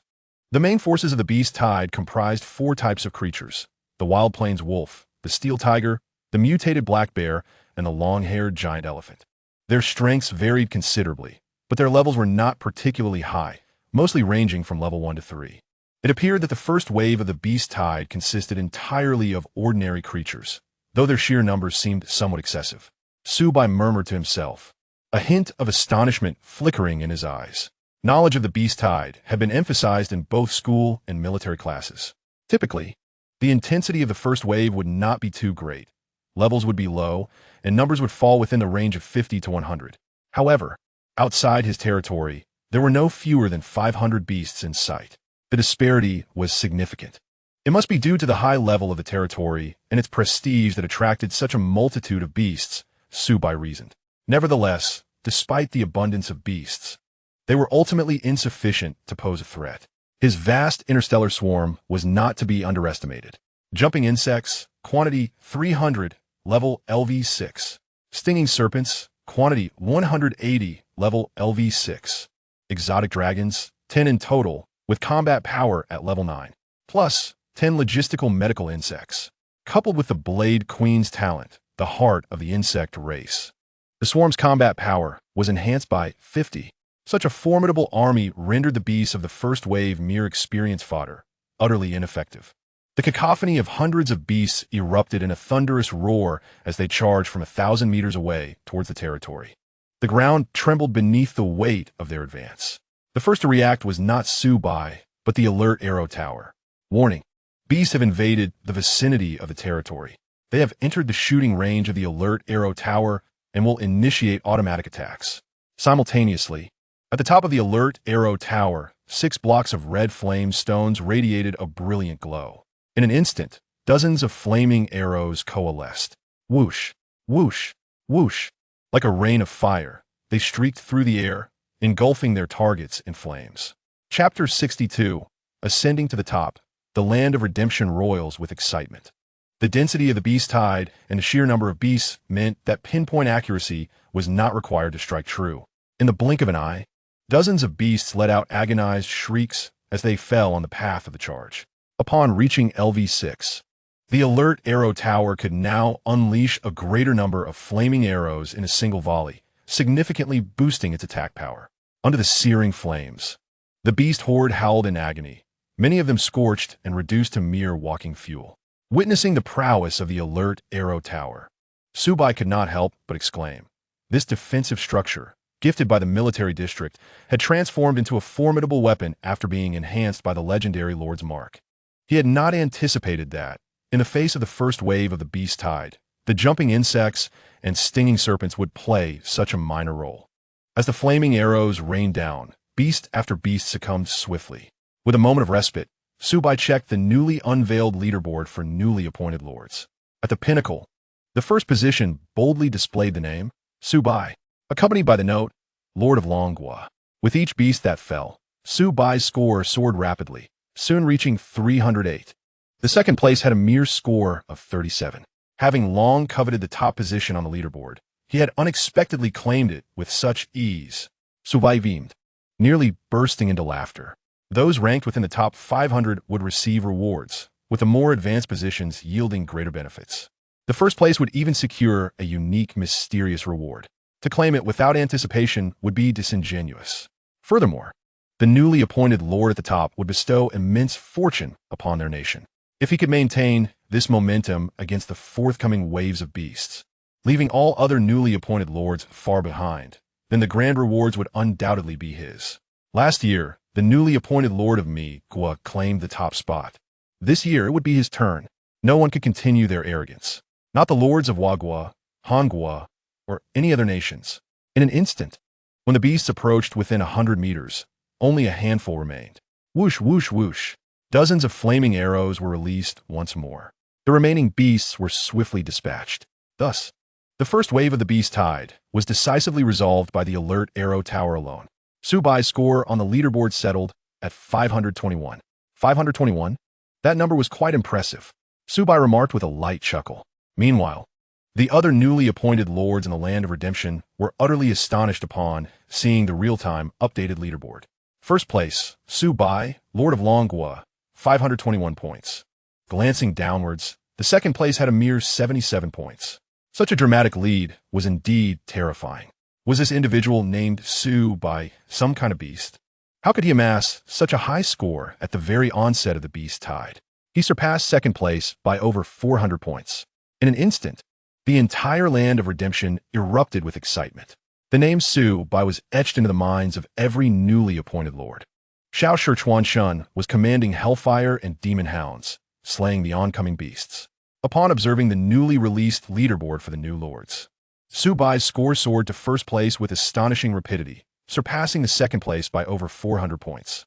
His pupils constricted sharply, revealing profound astonishment, as if a thunderous clap had erupted above him, leaving his expression somewhat dazed. How could this lord from Longhua, Su Bai, accumulate such a staggering score? 521 points. Could this truly be within the realm of human capability? To exceed the second place by over 400 points, how was that even conceivable? Moreover, the first wave of the beast tide had only just commenced. How could he possibly amass such a multitude of points? Wait, the name Su Bai seemed somewhat familiar.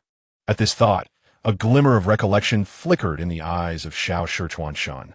Suddenly, he slapped his forehead, recalling that this lord named Su Bai had elevated his territory to level 2 upon his arrival in the Land of Redemption. This is outrageous. This Longhua lord Su Bai must be cheating. How could he have slain so many beasts in such a brief span of time? Furthermore, the first wave of the beast tide comprised at most just over 100 creatures.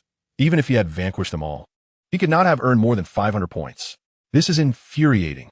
Once the beast tide concludes, I must expose Su Bai's deceit to the entire world. In an instant, Xiao Shichuan Shun's face turned purple with rage, his neck veins bulging. If he could not secure the top spot on the leaderboard, how could he hope to restore the glory of the Dehua Empire? Were the children of Amaterasu destined to be trampled once more by Longwa? Gazing at Su Bai's commanding lead on the leaderboard, a flicker of despair crossed Xiao Shichuan Shun's eyes. The Orc Pig cavalry and the Orc infantry engaged in a fierce assault, wielding sharp weapons to slay the encroaching beasts. Zhao Xiangtian seized a moment to glance at the newly released leaderboard. He viewed it from the bottom up. My ranking is rather low. Not even breaking into the top 100. Never mind, I shall take my time. Let me see who the top lord is. As his gaze ascended and settled at the pinnacle, upon seeing the name Su Bai, Zhao Xiangtian's eyes widened and his mouth formed an astonished O shape, unable to close for what felt like an eternity. His eyes brimmed with disbelief, his voice thick with shock. Su Bai, how could he be the top scorer? He awakened as a seemingly worthless insect type. How could mere caterpillars, ants, and ladybugs, even magnified tenfold, achieve such prowess? Over 500 points. Could I be mistaken? Zhao Xiangtian rubbed his eyes vigorously and focused once more. First place, Su Bai, Lord of Longwa, 521 points. This is utterly impossible. Even if I were to eliminate all the beasts before me, I could scarcely accumulate 100 points. Could it be that Su Bai possesses high prestige or a superior territory level, allowing him to confront over 500 beasts? In that moment, Zhao Xiangtian was torn between envy and relief. The first wave of the beast tide, with over 500 beasts attacking, would indeed yield a substantial score. Yet it was a formidable challenge. A moment's carelessness could lead to the demise of many soldiers under his command. The territory would undoubtedly fall, met only with death. How could this classmate be so extraordinary? During our time in school, he had always been modest and unassuming, yet now he had astonishingly ascended to the top. How infuriating! As class leader, being overshadowed is a tremendous embarrassment. Chapter 63. The second wave of the Beast Tide Assault, local forces join the battle. The new Lord leaderboard reveals that. Astonishingly, Su Bai claims the top position. How is this possible? Did he not tell me that he awakened as an insect type? How could he? With the combat prowess of a level 0.001 caterpillar, a small earthworm, and tiny ants rapidly amass 521 points? Bai Mengyu gazed at the rankings with incredulity in her beautiful eyes. Her own blood elf archers, blood elf swordsmen, and elven sorcerers fought valiantly against the monsters, showing no sign of slackness, yet they had barely managed to elevate her score to 65. How could Su Bai's score be a staggering 521? Even if she were to vanquish all the beasts before her, it would be impossible to achieve more than a fifth of his score. Instinctively, Bai Mengyu's thoughts drifted back to the first day in the Land of Redemption. At that time, she had just recruited a few soldiers and was unfamiliar with the surrounding area. Yet, it wasn't long before the system announcement rang out, declaring that Su Bai had elevated his territory to level 2. Connecting that with the current score of 521, Bai Mengyu suddenly grasped a deeper understanding. Su Bai, you sly fox, hiding your true capabilities. You had me fretting day and night about whether you would survive the novice phase. Oomph, you rascal. How could you deceive even an old friend? Upon my return, I shall interrogate you thoroughly to uncover the truth. Curiosity filled Bai Mengyu's eyes, as she eagerly yearned to understand how these astonishing events had transpired. After all, the survival rate of insect-type lords is notoriously low. To successfully endure the beast tide is already a stroke of luck. Ascending to the pinnacle, this is indeed a monumental miracle. Meanwhile, Su Bai stood within his territory, nodding in satisfaction as he surveyed the new Lord leaderboard. Surpassing the second place by over 400 points is quite commendable. After all, this is merely the first wave of the beast tide. To have created such a significant point gap already, as subsequent waves emerge, the disparity will undoubtedly widen further. The other new lords will have no opportunity to surpass him. At this moment, the beasts outside the territory had already suffered severe casualties. The power of the watchtower arrows had been overwhelmingly formidable, leading to an early conclusion of the battle. However, in other regions across the Land of Redemption, battles between the new lords of various nations and the beast horde raged on fiercely. Observing the numerous charred corpses of beasts strewn about, Su Bai murmured to himself, "This is merely the first wave of the beast tide, and I have already achieved over 500 points. Is it that others are too weak? Or am I too strong?" Nevertheless, these beasts are indeed somewhat lacking. Their strength levels hover around 13, with only just over 500 in number. Even with only jumping worms, I could handle them effortlessly. In Su Bai's eyes, these 500-plus beasts were akin to easy prey. Yet, if these beasts were placed before weaker lords, they would likely be utterly overwhelmed. Subsequently, Su Bai shifted his gaze downward, scanning the leaderboard once more. Bai Mengyu ranked 9th, while Zhao Xiangtian stood at 108th. The second place was occupied by a lord from the United States named Meixin, and the third was the lord from Hua Kingdom, Shao Shichuanshan. Their lord insignias were at least of legendary quality. Otherwise, they could not possibly overshadow Bai Mengyu. Su Bai muttered to himself. As for whether they were of mythic quality, he could not ascertain. Under the searing flames, the corpses of the beasts were soon reduced to ashes. Outside the territory, the area became eerily desolate. Why are the other lords so slow in defeating the beasts? Su Bai couldn't help but voice his frustration. He took out a sweet corn from his estate and began to munch on it for breakfast. At times, being overly powerful can feel rather lonely. With little to occupy his time, he could only watch the jumping worms scurry about, occasionally digging into the soil with their forelegs or leaping onto each other's backs. Never able to stay still. These jumping worms resemble huskies. How can they be so mischievous? Su Bai couldn't help but chuckle. 15 minutes later, the cold, mechanical, synthesized voice of the system suddenly resonated in his ears. Announcement. The second wave of the Beast-Tide Assault is about to commence. Announcement. All new lords. Please be aware that the second wave of the Beast-Tide will be enhanced to varying degrees. Announcement. The intensity, territory level, reputation points, and the hatred value of the local forces all determine various factors. Almost the moment the announcement concluded, a multitude of wild beasts emerged around the perimeter of the territory. While the variety remained relatively unchanged, their levels had all risen, concentrated within the 25-level range. In addition, a significant number of dog-headed soldiers appeared amidst the beast tide. The local forces had finally arrived. Su Bai surveyed his surroundings, narrowing his eyes slightly. The dog-headed soldiers stood tall, their sharp spears piercing the sky, glinting with a chilling light. They appeared to be stronger than the dog-headed beings he had encountered previously.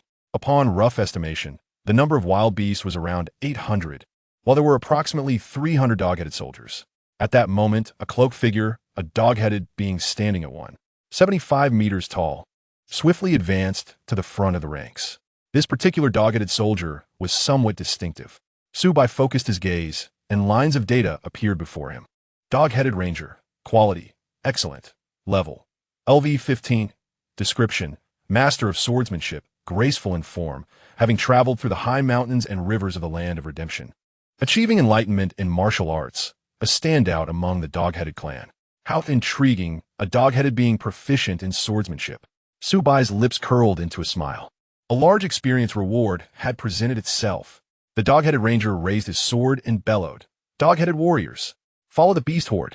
Slay this wicked human lord to avenge our fallen kin. Flatten his territory, destroy all structures, and reduce this place to ruins.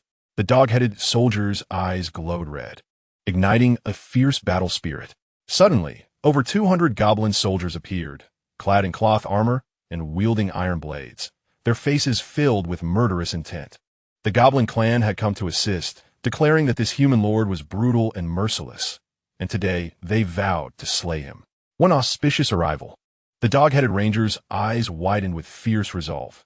The human, steeped in evil. Today, I shall claim your head as a tribute to the souls of the dog-headed clan. The combined forces of beasts, dog-headed beings, and goblins exceeded 1,300.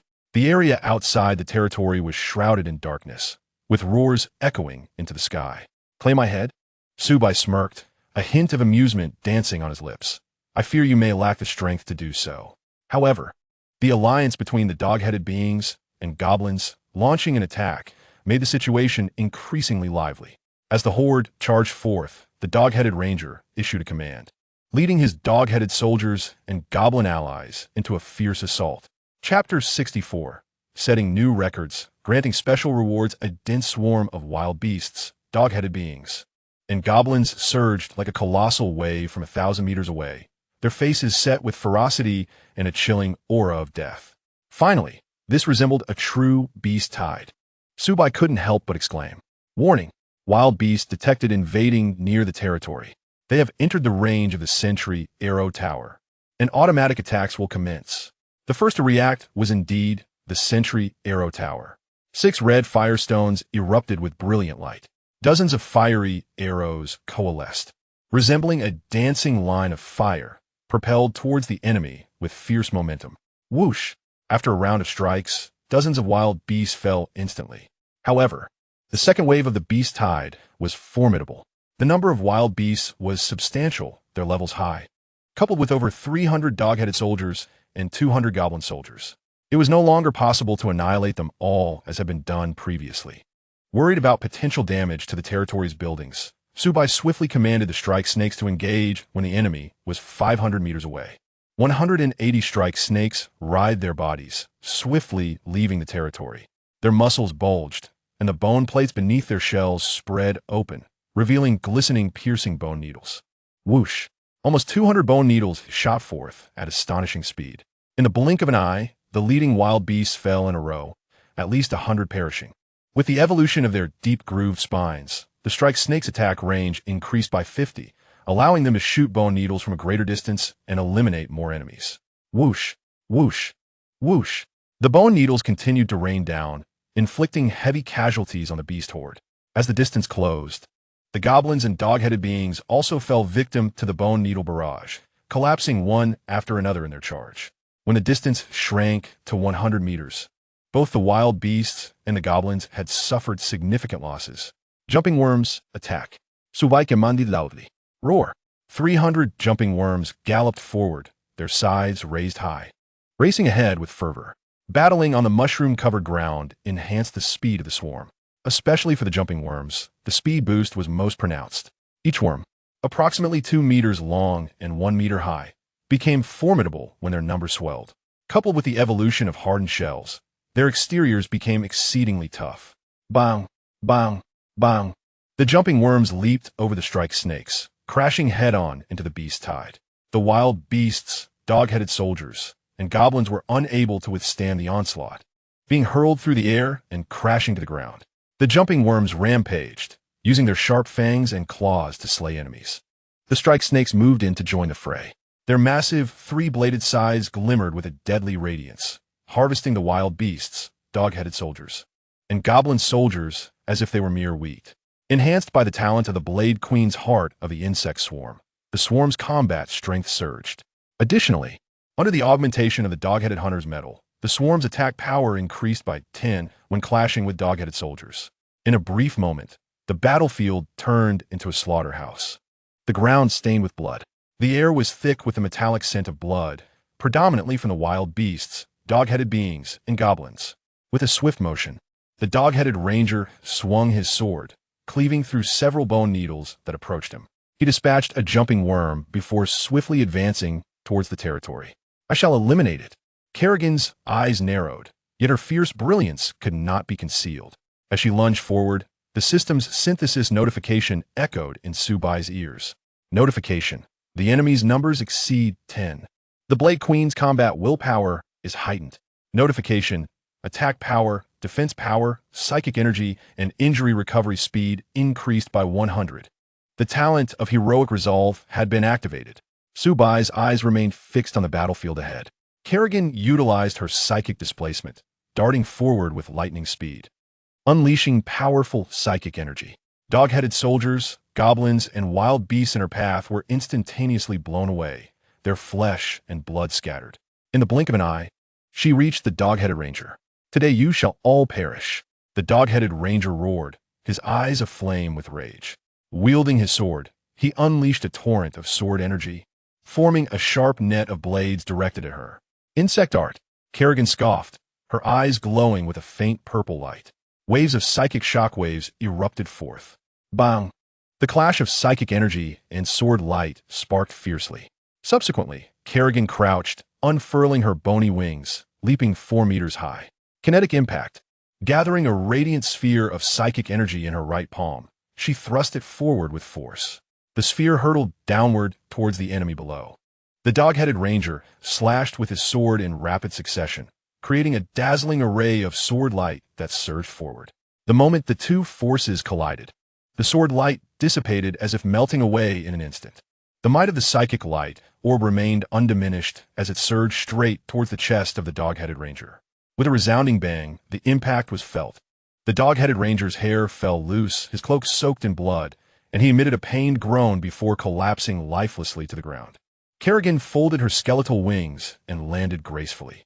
Truly, the Blade Queen was formidable indeed. Su Bai praised her repeatedly, feeling an overwhelming sense of security. With such a powerful hero at his side, even the most formidable foes posed no threat. The gigantic griffin would likely soon make its move. Kerrigan could only glide at low altitude for brief intervals, necessitating the use of a flight scroll to lead 10 wyverns into battle at a higher elevation. At this moment, the conflict had concluded. Under the combined assault of the jump worms, stingers, and fire arrows, over 800 beasts, more than 300 dog-headed soldiers, and over 200 goblin soldiers were annihilated. The second wave of the beast tide was effortlessly overcome in less than 5 minutes. An unprecedented speed that was surely unmatched in history. Su Bai beamed with joy, aware that other lords were likely still entangled in fierce battles, which would take time to resolve. Suddenly, the mechanical voice of the system echoed. Notice, congratulations to the newly appointed Lord Su Bai for successfully repelling the second wave of the beast tide. Notice, the number of kills and the speed achieved have set a new record in the land of redemption. Notice, due to your exceptional performance, the system will award a special bonus. Notice, the special bonus has been credited and automatically placed in your storage space. A record-breaking achievement and a special reward? Su Bai's heart soared with delight, his lips curling into a smile. He had not anticipated such unexpected joy from swiftly vanquishing his foes. He hurriedly opened his storage space and took a closer look. Chapter 65, Anti-Air Defense Structure, Spore Crawler in the Storage Space. A building blueprint had appeared. Blueprint, Spore Crawler, Quality, Epic, Unique, Exclusive Structure of the Interstellar Zerg. Function, Anti-Air Defense Structure. Requirements, 500 wood, 1,000 stone, 2,000 iron blocks. 500 biomass. It was indeed a defensive building blueprint. Moreover, it was an anti-air defense structure. Su Bai's joy was palpable as a broad smile graced his face. This was truly a timely boon. The high-quality, level 20 giant griffin would undoubtedly soon be upon them. The number of wyverns was still relatively low, and the Blade Queen could only glide at low altitudes, leaving the territory's anti-air capabilities rather weak. Just when he was troubled by this predicament, a powerful weapon had arrived. Without a moment's hesitation, Su Bai commanded its construction. Wood 500, stone 1,000, iron blocks 2,000, biomass 500, a dark brown glow materialized, radiating waves of ethereal light. 1 minute later, the light dissipated. Before Su Bai stood a unique structure of the interstellar Zerg. Its exterior was cloaked in a layer of deep brown organic skin, appearing remarkably resilient. The surface bore intricate patterns reminiscent of a creature's exoskeleton, exemplifying a perfect fusion of organic and mechanical design. The structure was oval cylindrical in shape, with a hemispherical top and an elliptical body. 6 long legs, composed of complex metallic structures, were firmly anchored to the ground. Wow, the appearance was truly majestic. Su Bai's eyes sparkled with excitement. Spore Crawler, Level, Quality, Epic, Unique, Exclusive Structure of the Interstellar Zerg. Function, Anti-Air Defense Structure. Weapon, Acid Spray. Skill 1, Uproot. The Spore Crawler can uproot itself and move across the ground, changing its station position, but cannot attack while in motion. Its speed on the fungal carpet is significantly increased. Skill 2, Root. When the Spore Crawler roots itself, it gains the ability to attack, but cannot move. Range, 2,000 meters. Description. The Spore Crawler provides robust anti-air defense for the territory, spraying lethal acid at any detected hostile aerial targets. Quite formidable indeed. The acid sprayed by the Spore Crawler was not an ordinary physical attack. If confronted with foes like the Wailing Ghost, who were immune to physical damage, it could still inflict harm. Furthermore, it could uproot itself and change its station position, allowing for more agile strikes against enemy targets. Su Bai was overjoyed, his smile widening. With enhanced anti-air capabilities, he felt a greater sense of confidence even against the enemy's air forces. This undoubtedly provided an additional layer of security against the impending beast tide. At that moment, the mechanical voice of the system rang out once again. Congratulations, Lord Su Bai. Your building Spore Crawler has received a transcendent mythic enhancement. Su Bai's expression brightened as he examined the enhanced spore crawler. Its quality had elevated from epic to transcendent mythic. Its range increased by 1,000 meters, now reaching 3,000 meters. Additionally, the organic skin of the spore crawler appeared even more resilient. With the territory now spanning 4,000 square meters and the spore crawler boasting a 3,000-meter attack range, it could cover the entire area. The formidable power of the mythic quality watchtower was evident, capable of slaying level 10 wailing ghosts. The exclusive structure of the interstellar Zerg, the spore crawler, was sure to unleash even greater lethality. This was a guaranteed victory. Su Bai felt elated, his spirits high. At this moment, the jump worms and stingers were gorging themselves. The queen worm had also emerged from the territory, feasting on the flesh and blood of the beasts. After such a meal, they likely would not feel hunger for the entire day. Following the battle, 30 jump worms perished, in comparison to the 1,300 enemies in the second wave. The casualty ratio was a staggering 1,300. 36 jump worms sustained varying degrees of injuries, but after the healing provided by 10 of their kind, they quickly returned to their lively selves. Most of the deceased jump worms fell victim to the attacks of dog-headed soldiers and goblins. Particularly, the dog-headed ranger delivered lethal sword strikes, claiming many jump worm lives. As for the beasts, they found it nearly impossible to penetrate the hardened shells of the jump worms. Furthermore, many of the fallen jump worms met their end due to reckless behavior. With the swiftness granted by their agility, they were already remarkably fast. In battle on the fungal carpet, their speed was such that they seemed to take off from the ground. Su Bai witnessed this firsthand within his territory. In their rapid charge, some jump worms could not halt their momentum, plunging headlong into the ranks of dog-headed soldiers and goblins, resulting in their encirclement and subsequent casualties.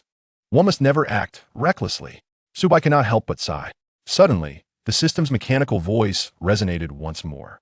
Congratulations to Lord Su Bai. Your hero, the Blade Queen, has reached maximum experience points and has ascended to level 6.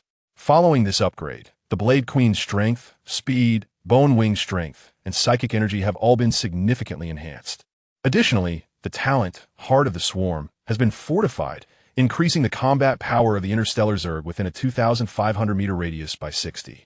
Furthermore, the skill, Kinetic Strike, has received an upgrade, allowing it to inflict greater damage upon target units. The skill, Psionic Shift, has also been enhanced, enabling it to reach farther distances and inflict broader area damage. As a result, the combat power level has increased by 1, reaching level 16. Congratulations once again to Lord Su Bai. Your 270 jump bugs have also filled their experience points and have risen to level 7. With this upgrade, the jump bug strength, movement speed, shell hardness, and claw sharpness have all improved. Congratulations to Lord Su Bai. Your 180 stingers have reached maximum experience points and have also ascended to level 7, enhancing their strength, attack speed, and bone spine strength. Splendid. All have leveled up. Su Bai beamed with joy. The immense beast tide was indeed a delight. In one breath, he managed to elevate the levels of Kerrigan, jump bugs, and stingers. If relying solely on the sporadic beasts in the wild, it would likely take a week to gain a single level. After 2 waves of beast tides, he amassed a considerable amount of souls, primary energy gems, biomass, and various materials. With the enhancement from the prayer buff, these resources transformed into a substantial figure. Su Bai opened a resource page. Souls, 95100 wood, 0 stone, 1600 iron, 500 primary energy gems, 1260 biomass, 8380 chapter 66. The swarm doubles. The third wave of beast tide approaches. Over 90,000 souls. How remarkable! The beast tide was suffering casualties every moment, with souls continuously rising from their fallen bodies. For each jump bug that fell, he could recruit 10 more from the hatching grounds. With jump bugs charging in, how could he possibly lose? Su Bai grinned broadly, nearly bursting with joy. Moreover, he had collected hundreds of rhinoceros horns, ivory, bear pelts, wolf tails, and more, all automatically stored in his storage space. A large number of beasts were reduced to ashes by flames, while many others were consumed by jump bugs and stingers. Consequently, the biomass obtained from the evolutionary chamber was relatively low, yet the increase after enhancement amounted to over 4,000. The most delightful moments were just beginning. Recruit jump bugs and stingers. His swarm was on the verge of nearly doubling. Su Bai's lips curled upward, revealing his impatience as he approached the hatching grounds. He determined to recruit 220 stingers and 230 jump bugs. The reasoning behind this choice was simple: to round up to whole numbers, satisfying his mild obsessive-compulsive tendencies. Souls: 66,000 souls. 23,000. The hatching grounds seemed to come alive, with biomass and wriggling surfaces beginning to stir. One by one, the stingers emerged, twisting their bodies. Their massive, three-bladed sides and bodies covered in twisted bone spines exuded an imposing presence. 5 minutes later, one by one, the jump bugs raised their strong, sturdy limbs and dashed out rapidly. Upon seeing their new kin, the existing jump bugs and stingers shifted their forms, rushing over. In an instant, the jump bugs swarmed around, while the stingers gathered in clusters. The territory felt slightly crowded. As the Lord, Su Bai was already laughing jubilantly. What a thrill! 500 jump bugs, 400 stingers, plus 10 alien dragons and 10 insect queens. His swarm was gradually expanding, forming a considerable scale.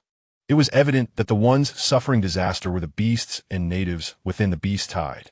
At this moment, other newly appointed lords could not possibly command forces exceeding 100. Even those surpassing 50 would be considered exceptional. Yet, Su Bai's swarm was on the verge of exceeding 1,000. He had already created a vast distance from the other newly appointed lords. Seizing the opportunity, Su Bai checked the leaderboard for newly appointed lords. At the top, he still held the first position, with a score of 3,180. The second place remained unchanged, still belonging to the American lord, Makesen, with a score of 508. He was ahead by over 2,500 points, making his lead even more secure. A smile crept across Su Bai's face. The other lords were likely in despair. The disparity was so immense that even boarding a plane would not allow them to catch up. Originally in third place, the Japanese lord, Xiao Shichuan, had dropped 2 ranks, now sitting in 5th place. The Japanese had fallen behind significantly, their ranking plummeting after the second wave of beast tide. The lords of Longhua should all strive to occupy the top 100 of the leaderboard. Let us trample the Americans, Japanese, and Han nations beneath our feet. As he spoke, a gleam of delight shone in Su Bai's eyes. He had firmly secured his position, relaxed and at ease in the midst of light rain. Naturally, he had the leisure to pay attention to the rankings of his compatriots. Meanwhile, the American lord, Makesen, was commanding his troops to slay the approaching beasts and local forces. Upon seeing the leaderboard, where the first position was occupied by a Longhua lord, he was instantly filled with rage, his complexion turning purple as he ground his teeth in frustration. What the hell? How could the top spot be held by a Longhua lord? I have 508 points. Why am I only in second place? Makesen shifted his gaze further down the list. Suddenly, his pupils constricted, feeling as if his blood had frozen in an instant, rendering him immobile. What the hell? 3,180 points. How is this possible? The Lord's mark, I awakened, is of the most powerful mythic quality, one of the rarest in the world. Could this Longhua lord named Su Bai also possess a mythic quality? Yet I am in second place, with a score of 508, and he surpasses me by over 2,500 points? Makesen was beside himself with rage, his complexion alternating between white and red. He was the star of the new generation in America. The hopes of the Americans to seize the top spot rested entirely on his shoulders. The Congress had even promised that if Makesen could ascend the leaderboard, he would immediately be granted the honorary title of American hero. Hollywood screenwriters and directors would promptly use him as a model to create a series of documentaries and films. At that moment, wealth and beauty would be his. However, if he failed to become the top, all those favorable conditions would turn to dust. After all, the rewards and national fortune brought by the first place would far surpass the total rewards of the top 100. How could I be surpassed by a Longhua lord? How could I possibly catch up with a gap of over 2,500 points? God, please tell me what I should do.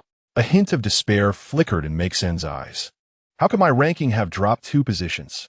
Xiao Shichuan stared at the leaderboard, his face betraying some displeasure. As he looked up, he saw the first position, Su Bai, Longhua lord, with 3,180 points. In an instant, Xiao Shichuan trembled, a deep fury emanating from his eyes. Baka, 3,180 points. Absolutely impossible. That Longhua lord is utterly detestable. He must have employed some underhanded means. Otherwise, how could he possibly have garnered so many points? Su Bai's score, which soared ahead, had completely shattered Xiao Shichuan Shun's perception. Thus, he resolutely believed that Su Bai was cheating. Simultaneously, newly appointed lords from various nations gazed at Su Bai's 3180 points, each one stunned and amazed. It was worth noting that some weaker lords had scores barely amounting to a fraction of Su Bai's. The majority of the lords of the Longwo were in a state of exhilaration, reveling in their triumph. At long last, Longwo had the opportunity to stand tall, subduing nations such as the Migwa, Haigwa, and others. While some celebrated, others were consumed by despair. The newly appointed lords of Migwa, Haigwa, and Hongwo were on the verge of fury, with a staggering lead of over 2,500 points over the second place. How could this lord named Su Bai be so extraordinary? In but a fleeting moment, an hour had elapsed. The cold, mechanical, synthesized voice of the system echoed in the ears of all the newly appointed lords. Warning. The third wave of beast tides is about to commence. Announcement. All newly appointed lords, please take heed.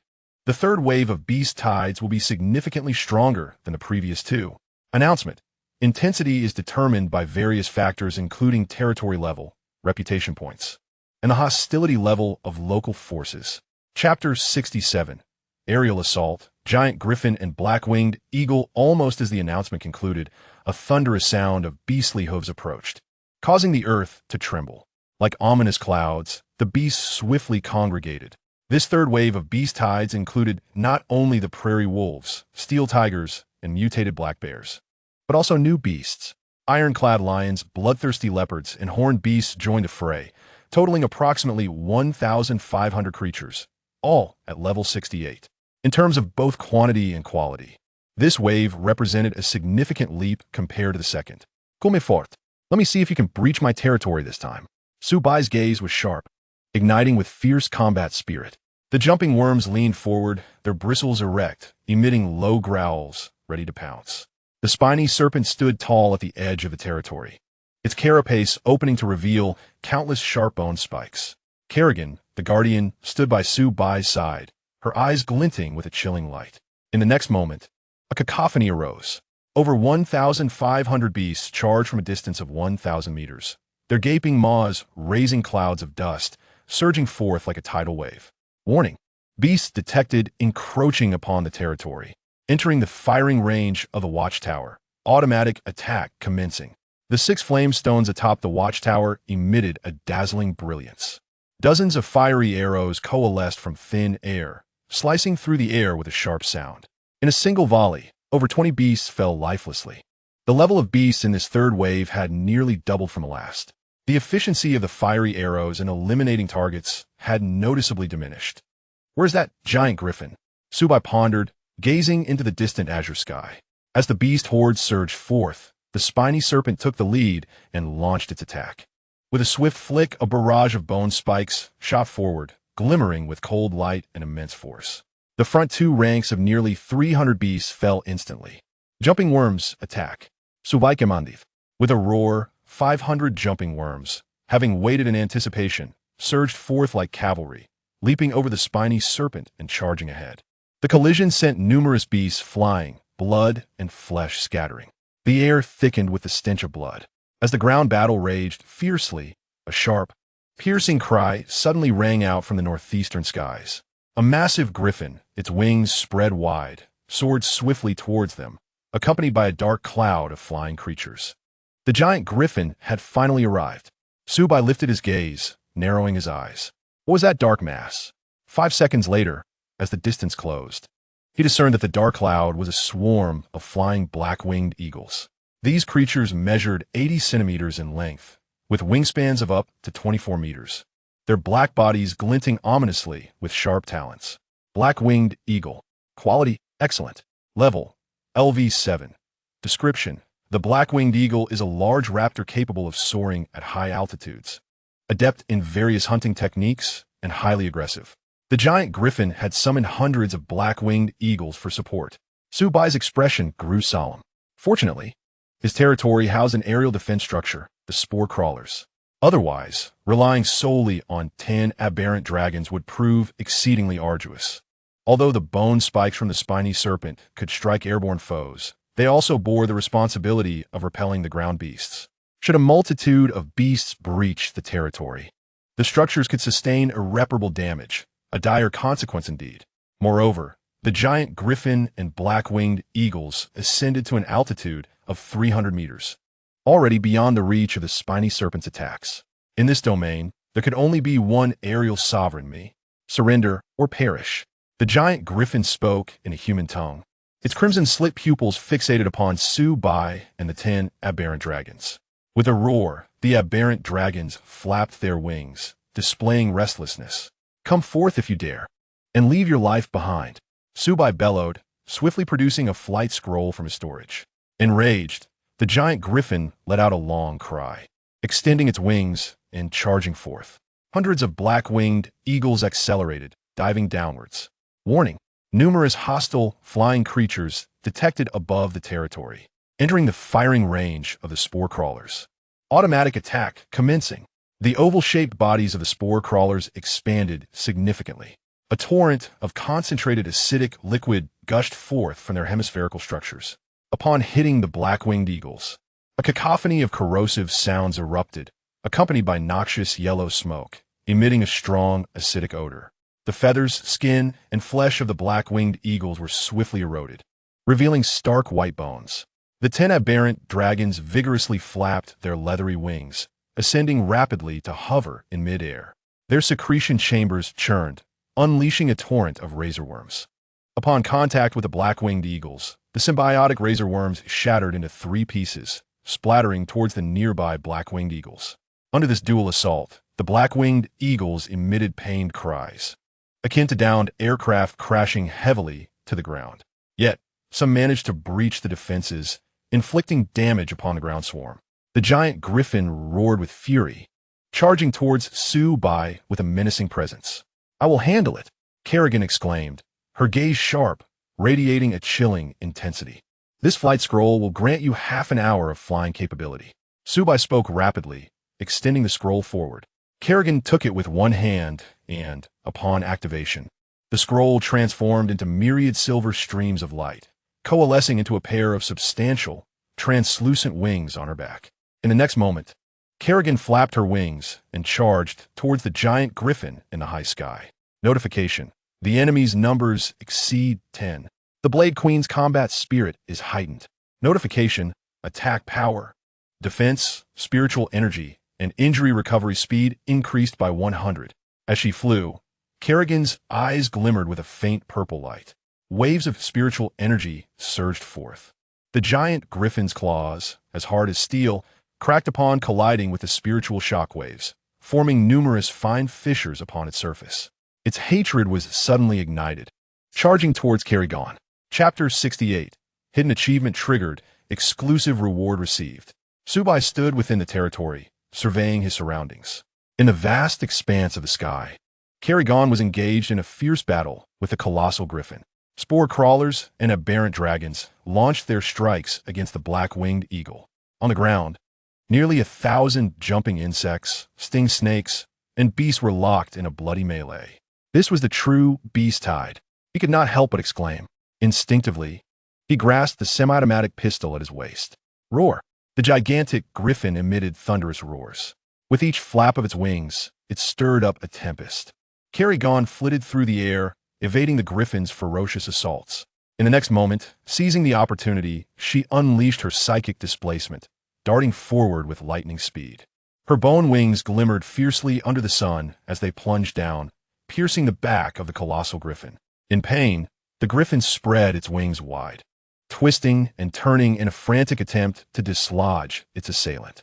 However, the bone wings were deeply embedded in its flesh, rendering escape impossible. Kerrigan extended her left arm, her razor-sharp claws springing forth to pierce the griffin's back. A potent surge of psychic energy coursed through the claws, reaching its heart. Boom! Kerrigan clenched her right hand, igniting the psychic energy. The griffin's heart exploded in an instant. It roared in agony, its wings flailing wildly in the air. Kerrigan swiftly retracted her bone wings, fluttering her translucent wings as she hovered midair. 5 seconds later, the colossal griffin let out a piercing cry, its body trembling violently. Suddenly, its coppery eyes became hollow, and it plummeted to the ground like a stone, creating a massive crater upon impact. Drops of blood oozed from its body, seeping into the earth through the cracks in the soil, staining the withered branches and grass red. Madness. My Queen of Blades, unmatched in the world. Su Bai, his eyes sparkling with wonder. The high-quality, level 20 colossal griffin had been swiftly slain. It must be said, with Carrie gone around, there was an overwhelming sense of security. These high-level ferocious beasts were utterly insignificant in the face of her overwhelming combat prowess.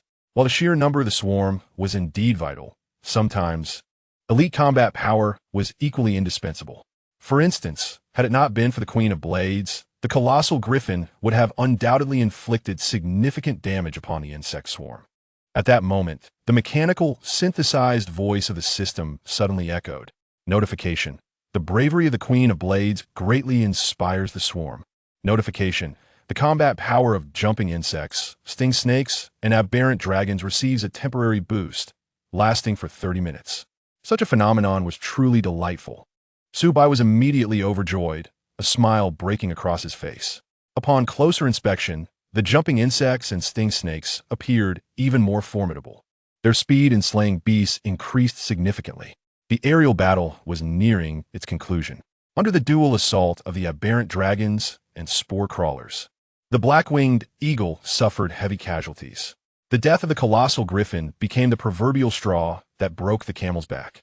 The surviving black-winged eagles could no longer endure.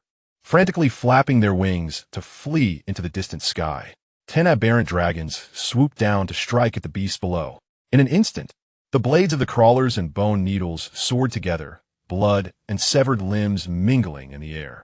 5 minutes later, the beast horde was utterly eradicated. Thus, the third wave of the beast tide came to an end. My beloved swarm, you have proven yourselves invaluable. Su Bai's lips curled upwards, a broad smile illuminating his face. The third wave of the beast tide, aside from that formidable colossal griffin, was relatively manageable. The remaining beasts, though higher in level and number than before, were vanquished at a comparable speed. In this battle, 35 jumping insects and 10 sting snakes fell, mostly due to the unexpected aerial attacks from the black-winged eagles. The insect queen raised her 8 spider legs, approaching the injured jumping insects and sting snakes, secreting healing nectar to aid in their recovery. Kerrigan folded her wings and landed steadily. You worked hard. Su Bai smiled gently, returning the semi-automatic pistol to his waist. This device had proven to be little more than a fire poker, never once used throughout the encounter.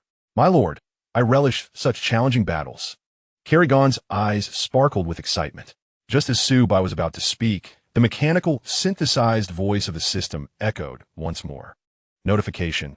Congratulations to the newly appointed Lord Su Bai for successfully fending off the third wave of the beast tide.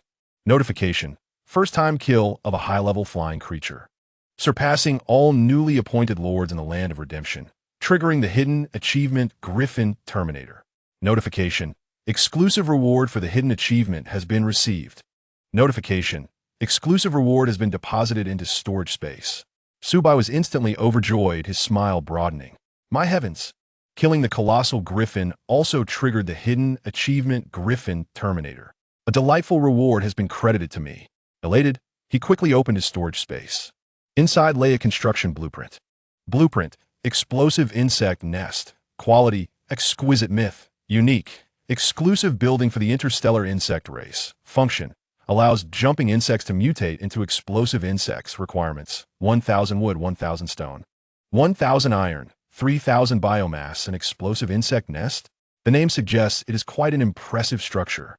It enables jumping insects to mutate into explosive insects, heralding the emergence of a new troop type. Su Bai was overjoyed, beaming with delight.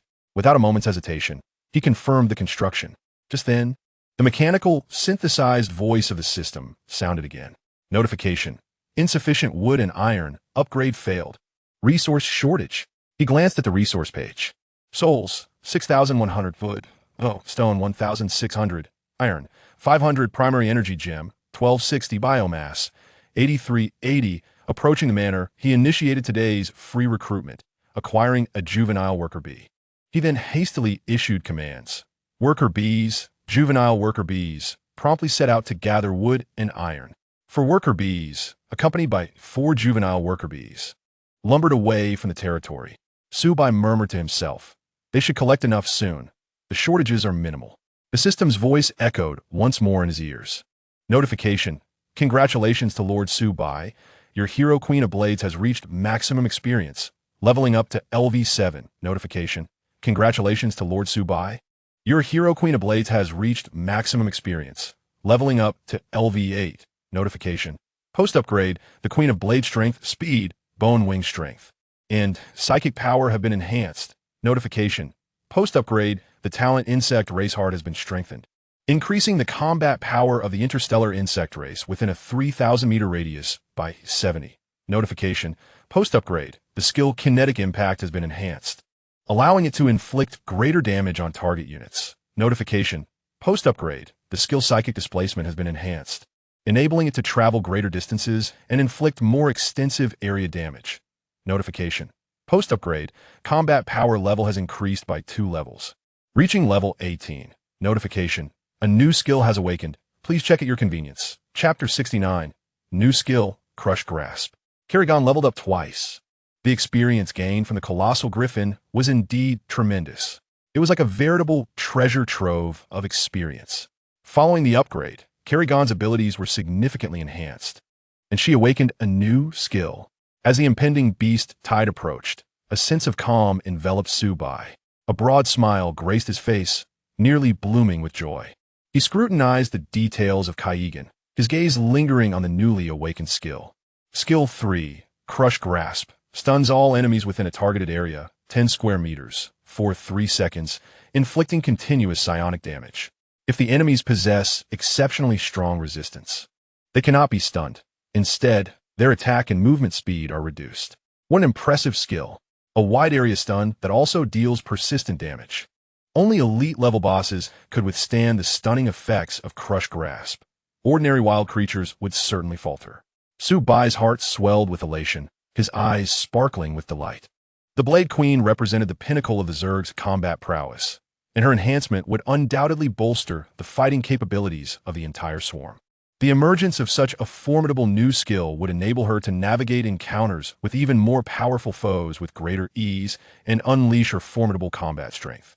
In that moment, a profound sense of security surged within Su Bai once again. The strengthening of the Blade Queen and the enhancement of the swarm were unparalleled sources of happiness. Suddenly, the mechanical synthesis voice of the system resonated once more. Notification: Congratulations. Lord Su Bai, your 465 jump bugs have reached maximum experience, leveling up to LV8. Notification: After leveling up, the jump bug's power, movement speed, shell hardness, and claw sharpness have been enhanced. Notification: After leveling up, combat power level has increased by 1, reaching LV9. Notification: Congratulations, Lord Su Bai. Your 390 stingers have reached maximum experience, leveling up to LV8. Notification: After leveling up, the stinger's power, attack speed, and bone spike strength have been enhanced. Notification: After leveling up, combat power level has increased by 1, reaching LV10. Notification: Congratulations, Lord Su Bai. Your 10 alien dragons have reached maximum experience, leveling up to LV7. Notification: After leveling up, the alien dragon's flight speed and symbiotic blade worm attack power have been enhanced. Notification: After leveling up, combat power level has increased by 1, reaching LV10. Wonderful, splendid. Su Bai's face radiated with joy as he exclaimed thrice, expressing his exuberance. It was evident that this wave of the beast tide was a fortuitous gift of experience. Otherwise, it would not have been so effortless to elevate the entire swarm. Of course, the queen had remained within the territory, refraining from slaying creatures, hence she did not level up. Yet, even without an upgrade, her healing essence was sufficiently potent. At that moment, newly appointed lords from various nations yearned for a milder beast tide, wishing for a swift conclusion. However, Su Bai was an anomaly among them. He, in fact, hoped for the beast tide to persist, desiring it to grow in intensity. Only then could he reap a continuous harvest of resources and experience, allowing the swarm to flourish and expand rapidly. Just then, a system announcement from the Land of Redemption suddenly appeared before all newly appointed lords. Announcement: During the 3 waves of beast tide attacks, the newly appointed Lord of Longwa, Su Bai, has repeatedly shattered the highest records of the Land of Redemption, demonstrating exceptional performance.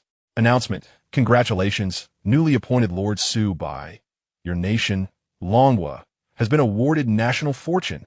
This system announcement sent shockwaves throughout the Land of Redemption, igniting fervor among all newly appointed lords. Their eyes widened in disbelief, astonished by the news of the national fortune reward. How could this be? The 3rd wave of the beast tide had yet to conclude, and yet a national fortune reward had appeared. It seemed illogical. The notion that a lord named Su Bai had repeatedly broken the highest records of the Land of Redemption was nothing short of astounding. The comprehensive strength of his territory must be exceedingly formidable. Otherwise, it would be impossible to continuously surpass the highest records. Many lords of Longwa began to concoct ambitions in their minds, eager to ingratiate themselves with Su Bai after the beast tide concluded. They felt compelled to forge connections, hoping to gain favor and perhaps some benefits. Outside of Longwa, lords from other nations felt a mix of envy, jealousy, and resentment. The lords of Wokaku, Mikugwo, Asangwo, and Dahanmingwo were particularly incensed, their eyes burning with fury. How could a lord from Longwa break the highest records and receive the national fortune reward? What remarkable feats could warrant such recognition from the Land of Redemption? In that instant, these newly appointed lords regarded Su Bai as a formidable threat. Bai Manyu was commanding her blood elf soldiers to slay the beasts before her. Upon witnessing the system announcement, her beautiful eyes widened in astonishment. National fortune reward? By heavens! It was Su Bai once again. How had he managed to repeatedly shatter the highest records of the Land of Redemption? The Zerg he awakened was the weakest, with a combat power of only 0001. Even with hundreds or thousands in number, could it truly be enough to break records? Bai Mingyu murmured to herself, her face etched with confusion and bewilderment. The first to elevate their territory to LV2 since the onset of the beast tide. She had maintained her position at the top of the leaderboard. Now, having shattered the highest records and brought national fortune to her country, she mused, Su Bai, we have known each other for a decade. Why have I only just now discovered the depths of your enigma? Zhao Xiangtian's face lit up with delight, excitement flickering in his eyes. While directing his orc warriors in battle, he glanced back at the announcement. This time, he realized that the national fortune reward for Longwa was due to his classmate, Su Bai. How could this be possible? Wasn't Su Bai the one who awakened the weakest Zerg? Yet, how could the announcement declare he had repeatedly shattered the highest records and performed exceptionally well? With his tenfold magnified caterpillars, ants, and ladybugs, how could he have achieved this? Zhao Xiangtian trembled, unable to suppress a gasp. He had not anticipated that this classmate of his could achieve such remarkable feats. Previously, he had dared to underestimate Su Bai, but now he realized how foolish that was. No, once he became a formal lord, he must set aside pride and humility to cultivate a rapport with Su Bai. After all, they were classmates. Perhaps he might gain some benefits from him. Chapter 70, National Fortune Reward. National celebration. The soldiers under Lord Makesen of Mikugwo had successfully eradicated this wave of beasts. He wore a beaming expression and high spirits. However, upon seeing the announcement from the Land of Redemption, his countenance fell, tightening as if coated with a layer of glue. Shit, how could a national fortune reward go to Longwa? Su Bai, wasn't he the lord at the top of the leaderboard for Longwa? How infuriating! To be overshadowed by a lord from Longwa was utterly unacceptable. Makesen clenched his fists, his face turning purple with rage, veins bulging on his neck. He had once taken immense pride in his mythical quality, Lord's Emblem, determined to claim the top spot on the newly appointed Lord leaderboard. Yet, following the outbreak of the beast tide, Su Bai had firmly held the top position, relegating Makesen to the eternal second place, severely undermining his confidence. Now, the announcement from the Land of Redemption had sent him into utter despair. How infuriating! How utterly despicable! Su Bai, you scoundrel! The glory that rightfully belonged to me has been entirely snatched away by you. From this moment forth, you are my foremost adversary, Makesen. Once the beast tide concludes and I ascend to the position of a formal lord, should I find myself unable to surpass you, I shall resort to every means at my disposal to eliminate you in your cradle. By that time, The United States will rally its allied lords to launch a coordinated assault. The Lord of Longwa, Su Bai, must not be allowed to exist in this world. In a moment of intense fury, a fierce murderous intent flickered in Makesen's eyes. Baka, is this Su Bai once again? The Lord of the great Yamato Empire has been unable to surpass the highest records of the Land of Redemption. This Longwa Lord, Su Bai, is certainly incapable of such feats. Moreover, the rewards of national fortune will only be bestowed after the beast tide has ended. There can be no other reason aside from cheating. Xiao Shichuan Shun's teeth ground together in frustration, nearly exploding with rage. His greatest aspiration was to surpass Longwa and establish Yamato as a dominant power. Yet now, with Su Bai's exceptional performance, Longwa has once more received national fortune rewards. This signifies that Xiao Shichuan Shun has been pushed further away from his dream.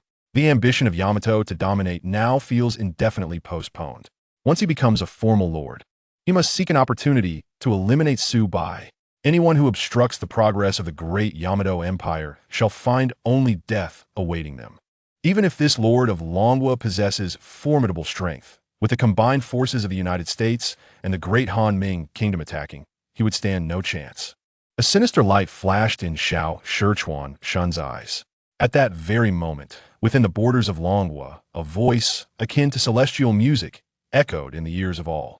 Congratulations to the newly appointed Lord Su Bai, who has repeatedly shattered various records in the Land of Redemption during the 3 rounds of beast-tide assaults, firmly securing the top position on the newly appointed Lord Leaderboard with remarkable performance. Therefore, the Land of Redemption bestows national fortune rewards upon his country, Longwa. All resources within Longwa, including coal, oil, natural gas, rare earths, gold mines, and silver mines, will experience a 50% increase. Instantly, from leaders to ordinary citizens, the entire Longwa was engulfed in jubilation. An abundance of natural resources is the foundation of a nation's stability and prosperity. For the high-ranking leaders, a 50% increase in all resources signifies a renewed acceleration in the development of various domestic industries. Furthermore, the scarcity of imported resources like oil will become somewhat less constrained by foreign dependencies. This is undoubtedly a momentous blessing for the common people. The thought of a 50% increase in essential resources such as coal, oil, and natural gas, which directly affect their livelihoods, suggests that prices will inevitably decrease to some extent. As production capacity increases and material resources become more abundant, prices will continue to drop, and the index of happiness in life is certain to soar. Official media and newspapers began working tirelessly to feature this joyous news as their front-page story. Numerous self-media platforms swiftly followed suit, releasing countless videos and articles. The likes, comments, and shares surged dramatically as if propelled by a rocket. Heated discussions erupted across the internet. In just 7 days, the nation received 2 consecutive national fortune rewards, which felt almost surreal. The previous reward had granted an extension of 3 months to the lifespan of all Longwa citizens, also attributed to Su Bai. Once again, it is Su Bai. Where does this prodigious talent originate? Great one, please accept my humble admiration. With Su Bai dominating the leaderboard this year, the United States will surely not surpass us. At this moment, I am inspired to compose a poem. All that has passed, the illustrious figures of yore. Let us behold the present. An elder responded, to complement your poetic inclinations, I shall also recite. In every generation, talented individuals rise. And Su Bai leads the way with unparalleled grace. The 2 gentlemen above, splendid. Su Bai has once more brought national fortune to Longwa. This year, we shall surely trample Yamato beneath our feet. Through countless battles, clad in golden armor, until the Yamato invaders are vanquished, regardless of who confronts the little devils. I shall lend my support. Sisters, the National Fan Club for Brother Su Bai has been established. Join us swiftly. I have never pursued a star in my life, but today I decisively admire Su Bai. In a fleeting moment, Su Bai's popularity surged to unprecedented heights. On the streets, in conversations over tea and meals, the topics of discussion revolved solely around Su Bai and the national fortune increase. At this very moment, Su Bai's high school homeroom teacher, Zhang Tao, was utterly astonished, nearly losing his composure. Once again, it is Su Bai. This child has managed to create such immense miracles solely through the weakest of insect races.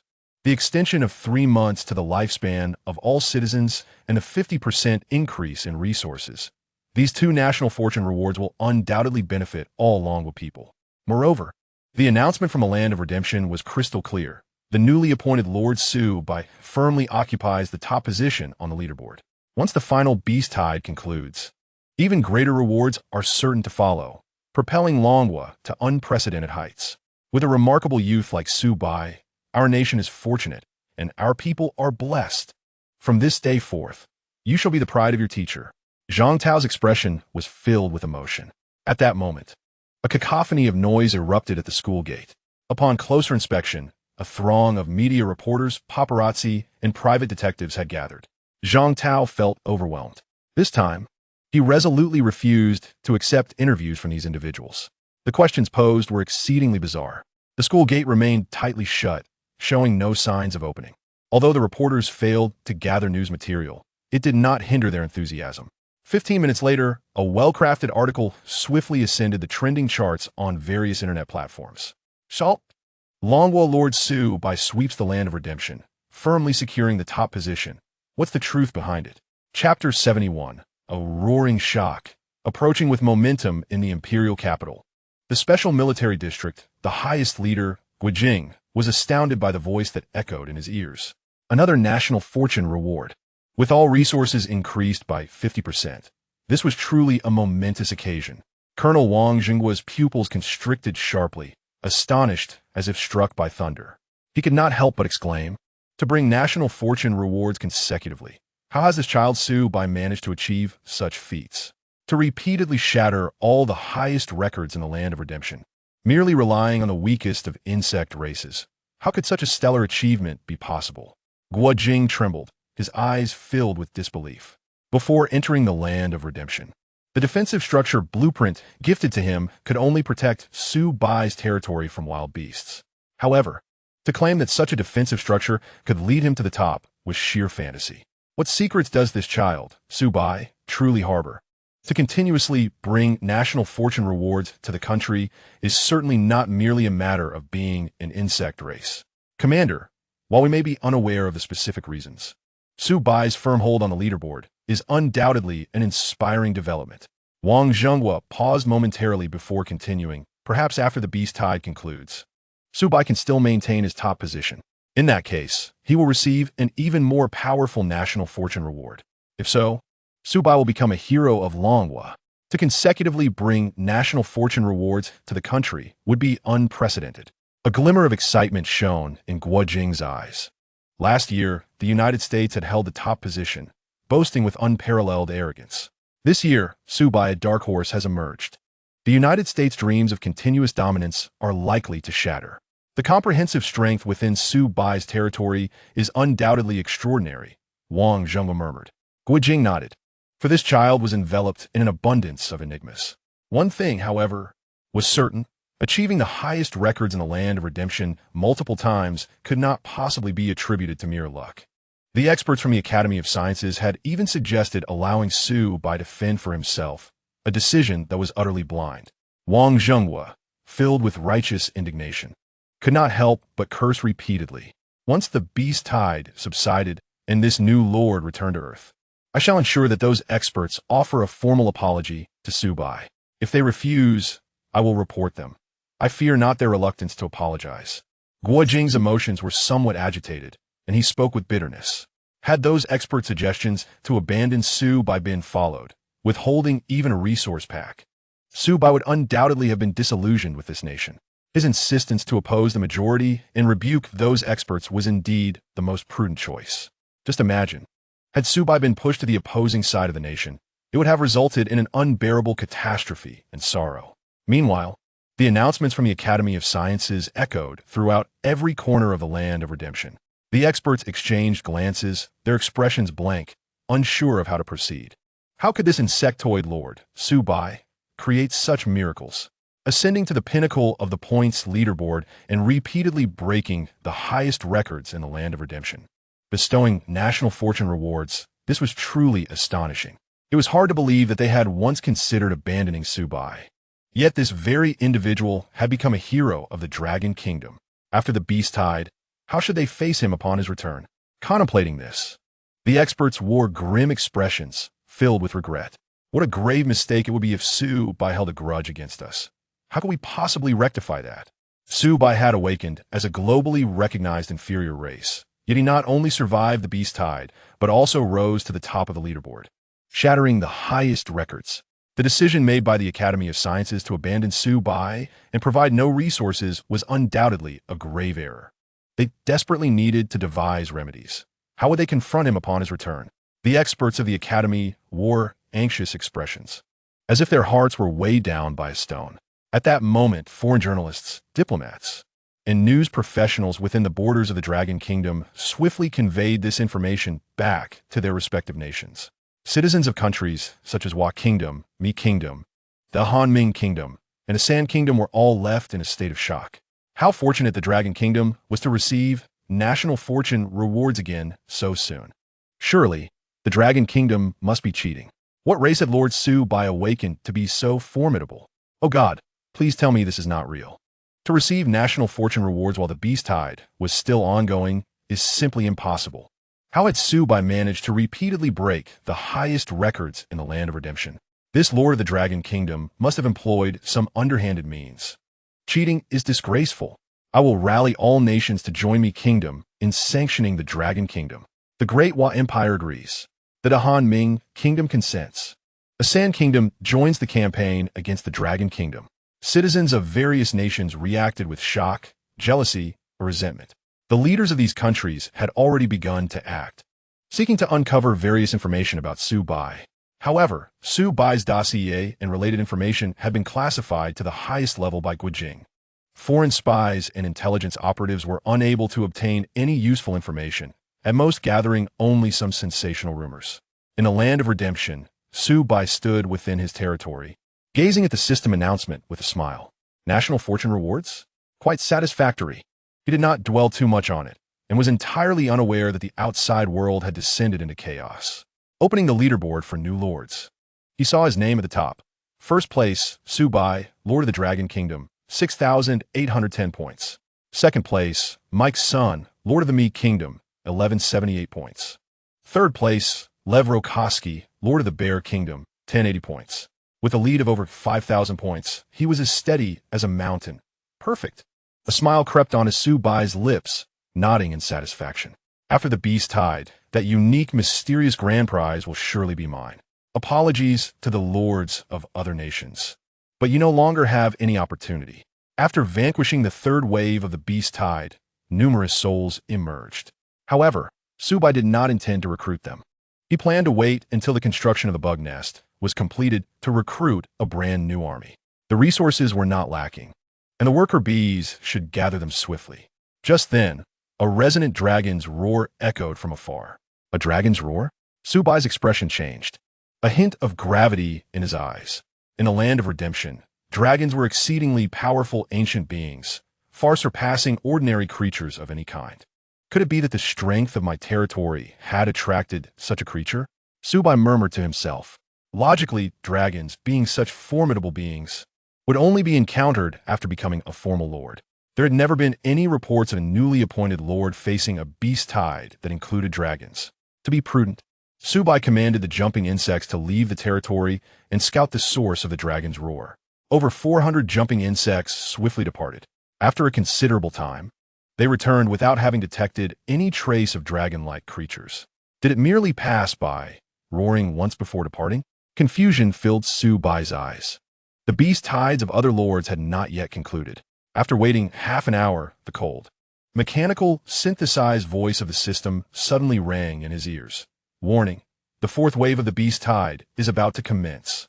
Announcement, all new lords. Please be advised that the fourth wave of the beast tide may feature certain special enemies. Exercise caution. Su Bai surveyed his surroundings, startled to find that this time there were no dark hordes of beasts at the perimeter of his territory. At the horizon's edge, a giant standing 5 meters tall, wielding a massive wolf-fawn club, approached rapidly. With brown fur, a grotesque and fearsome face, and particularly prominent eyes, he was identified as Wilderness Giant. Quality, excellent. Level, LV-16, description, giant wandering the wilderness, possessing a simple mind, powerful limbs, and formidable attack capabilities. Was the fourth wave of the beast tide comprised of only this single monster? Yet he appeared to be far inferior to a giant griffin. Su Bai wore a perplexed expression, his eyes betraying a hint of doubt. My lord, upon the shoulder of the wilderness giant sat a figure. Kerrigan, with keen eyes akin to a hawk, discerned the details from a great distance. As the distance closed, Su Bai could finally see clearly. A humanoid creature clad in a black robe, with glowing green eyes, sat poised on the right shoulder of the wilderness giant. Focusing intently, a series of information lines appeared. Evil High Priest, quality, fine, level, LV-22, description, once a devout high priest of light and order, corrupted by evil forces. Now a servant of the Dark Lord. An evil high priest. A special enemy has appeared. As expected, I am perpetually the most fortunate one. Su Bai's gaze was intense, devoid of any fear. Let them be strong. The gentle breeze caresses the hillside. Confronting such elite-level monsters was precisely the expertise of the Blade Queen. Human Lord, you have committed grave sins and are laden with guilt. The deities of the land of redemption will not forgive you. Beyond death, another path lies before you. Embrace the darkness, sacrifice your soul, and become the servant of the Lord of Darkness. The malevolent archbishop let out a chilling cackle. Su Bai smirked, the Lord of Darkness? If you were willing to be my servant, I might consider sparing your lives. The weight of his sins and the depth of his wickedness were surprising to him. How could I, Su Bai, be worthy of such an honor? The diminutive humans dare to profane the majesty of the Lord of Darkness. Today, darkness descends, and I shall unleash the most brutal judgment upon you. The malevolent archbishop seethed with rage, the green light in his eyes growing particularly ominous. Two mere enemies, even if of a slightly higher level, posed no concern. Su Bai wore a smile, his eyes reflecting a serene indifference. In the next moment, the malevolent archbishop formed intricate hand seals, chanting an obscure and complex incantation. The earth beneath began to bubble, releasing numerous yellowish bubbles. From the mire emerged twisted, gelatinous monsters. Standing about 1 meter tall, their bodies a muddy yellow, with asymmetrical teeth and eyes. In Su Bai's gaze, these creatures resembled animated clumps of soft, viscous earth. Soft mud creature, quality, excellent, level, LV-8, description, a sentient, adhesive being originating from the depths of the earth, containing a certain proportion of elemental matter. Now tainted by chaotic forces. Characteristic, if the muddy body is not completely destroyed, it will gradually merge back together until restored. Goodness! Over 100 new foes appeared, and I was swiftly slapped in the face. A dark line crossed Su Bai's face. Under the command of the malevolent archbishop, the soft mud creatures launched their assault. They slithered forward, elongating their bodies, then retracting from the back to the front, repeating this motion. Spine serpents, eliminate them. Su Bai commanded. 300 spine serpents rose high, their armored plates opening to launch hundreds of piercing bone needles. Whoosh, whoosh, whoosh. A large number of soft mud creatures were pierced by the bone needles, their muddy bodies shattering and scattering across the ground. In the next second, the dismembered muddy bodies automatically drew closer, gradually merging and restoring to their original forms. Could physical attacks not kill them? Su Bai was slightly taken aback. The malevolent archbishop continued casting spells, summoning more soft mud creatures. Jump bugs, engage, and tear them apart with your sharp claws. Su Bai ordered. As expected, the muddy bodies quickly merged and reformed. The shredded soft mud creatures revived once more. The attacks of the fire arrows proved futile as well. The viscous earth could not be ignited, and they reformed once again. However, under the relentless assault, the advance of the soft mud creatures became significantly slower. Kerrigan, eliminate the malevolent archbishop to prevent him from continuing his spells. Su Bai commanded rapidly. As you wish, my lord, Kerrigan replied. The duration of the flight scroll had elapsed. Kerrigan maneuvered around the front line of soft mud creatures, attacking from the right flank. Drakes, assist the Queen of Blades in battle. Su Bai ordered once more. With a roar, 10 drakes flapped their leathery wings and swiftly soared forward. First, they would eliminate the malevolent archbishop, and then they would devise a method to deal with the mud creatures. Where there is a will, there is a way. In a brief moment, Kerrigan reached the target. With a roar, the wild giant swung its spiked club forward. Kerrigan's bony wings flapped, her form graceful and swift. Although the club was massive, it could not land a hit. I am the servant of the Lord of Darkness. Do you think you can kill me? You have no chance. The malevolent archbishop formed seals once more, commanding the soft mud creatures to defend him. Simultaneously, he ordered the wild giant to retreat, creating distance. Kerrigan pressed her hands forward, unleashing a crushing grip. A powerful surge of psychic energy erupted, enveloping the space ahead. In the next moment, both the malevolent archbishop and the wild giant were left stunned in place. Kinetic impact. Kerrigan thrust her right palm forward. A radiant sphere of psychic energy formed and shot forth. With a resounding explosion, the malevolent archbishop's body was obliterated, leaving him dead on the spot. Though he was of a high level, he was ill-suited for close combat and possessed low resistance. When faced with the Queen of Blades in close quarters, death was the only outcome. Chapter 73. Continuous leveling. Abundant harvest. With the malevolent archbishop deceased, the creatures he summoned should have perished as well. Su Bai focused his gaze. The soft mud creatures, dragging their slippery, muddy bodies, continued their sluggish advance toward his territory. They had not vanished along with their master. This complicates matters. The attack from the jump bugs, spine serpents, and fire arrows proved ineffective, only temporarily slowing their advance. Meanwhile, the 10 drakes hovered before the wild giant, their secretion chambers churning as numerous blade worms were expelled. Boom! Boom! Boom! The multitude of symbiotic blade worms detonated at the head and heart of the wild giant. Blood gushed forth. The wild giant fell dead, crashing heavily to the ground and raising a cloud of dust. Despite the high levels of these two enemies, they could not withstand the Queen of Blades' crushing grip. With both stunned, the battle became exceedingly simple. At the very least, dealing with them was far easier than the giant griffins from the previous wave of beasts. However, over 200 soft mud creatures loomed ahead, which was daunting. If this continued, they would inevitably breach the territory. Su Bai furrowed his brow, a hint of gravity in his eyes. At that moment, the blade worms attacking the wild giant split into 3 parts, splattering toward the nearby, soft mud creatures. Hiss! Hiss! Hiss! Upon contact, the soft mud creatures emitted clouds of yellow smoke, as if a puddle of water were evaporating in flames. Their muddy forms began to dissolve under the corrosive fluids expelled by the decaying blade worms, rendering them incapable of merging and ultimately leading to their demise. Excellent! The blade worms unleashed by the drakes exhibited such miraculous effects. Su Bai felt a surge of delight, a broad smile gracing his face. Indeed, were there a will. There a way. There must be a method to eradicate the soft mud creatures. Jump bugs, spine serpents, you shall tear the soft mud creatures apart, and the drakes will deliver the final blow to ensure their complete annihilation. Su Bai commanded. Soon, one soft mud creature after another began to perish. However, with over 200 creatures, relying solely on 10 drakes to eliminate them was somewhat slow.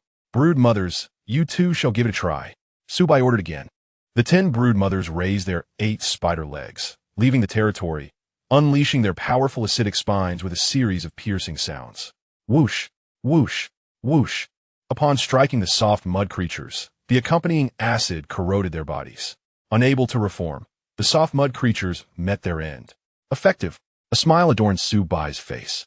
Under the collaborative efforts of the drakes and brood mothers, the pace of eliminating the soft mud creatures accelerated significantly. The Queen of Blades returned to Su Bai's side. 15 minutes later, all 200 soft mud creatures outside the territory were eradicated. Thus, the 4th wave of beasts came to a victorious conclusion, with no casualties. The drakes, as living weapons, executed biological attacks, while the brood mother's acidic spines possessed intense corrosive properties. Without them, facing this wave of soft mud creatures would have posed considerable challenges. Su Bai stood in place, unable to suppress a sigh. One must acknowledge that the composition of the swarm must encompass diversity. Only in this way can one ensure absolute safety in the face of the unpredictable battlefield environment, avoiding catastrophic failures. The jump bugs and spine serpents were purely physical attackers. Dealing with ordinary foes was no issue at all. However, when faced with the sorrowful specters and the peculiar creature known as the Ruan Niguai, he found himself utterly at a loss. The road ahead remains long, and the mission to strengthen the swarm must never cease, sighed Su Bai. The attacks from the malevolent archbishop and the Ruan Ni Guai imparted a crucial lesson. One must never be complacent. Even if the swarm's numbers were about to surpass 1,000, it was still woefully insufficient. The beasts, monsters, and natives of the land of redemption are complex, ever-changing, and shrouded in mystery. Relying solely on the sheer numbers of Tiaocheng and Xisha would not guarantee victory in every battle. It is imperative to continue enhancing the territory's level, the hatchery's level, and to recruit stronger and more numerous interstellar Zerg units. The evolution chamber must also be upgraded to unlock new evolutionary sequences, thereby fortifying the swarm. In an instant, Su Bai felt a renewed vigor and an indomitable spirit. At that moment, the mechanical voice of the system chimed in. Notification: congratulations, Lord Su Bai, your hero, the Blade Queen, has reached maximum experience points and leveled up to LV9. Notification: following the upgrade, the Blade Queen's strength, speed, bone wing strength, and psychic power have been enhanced. Notification: following the upgrade, the talent heart of the Zerg has been fortified, increasing the combat power of interstellar Zerg units by 80 within a radius of 3,000 meters. Notification: following the upgrade, skill 1-foot kinetic impact has been strengthened, allowing for greater damage to target units.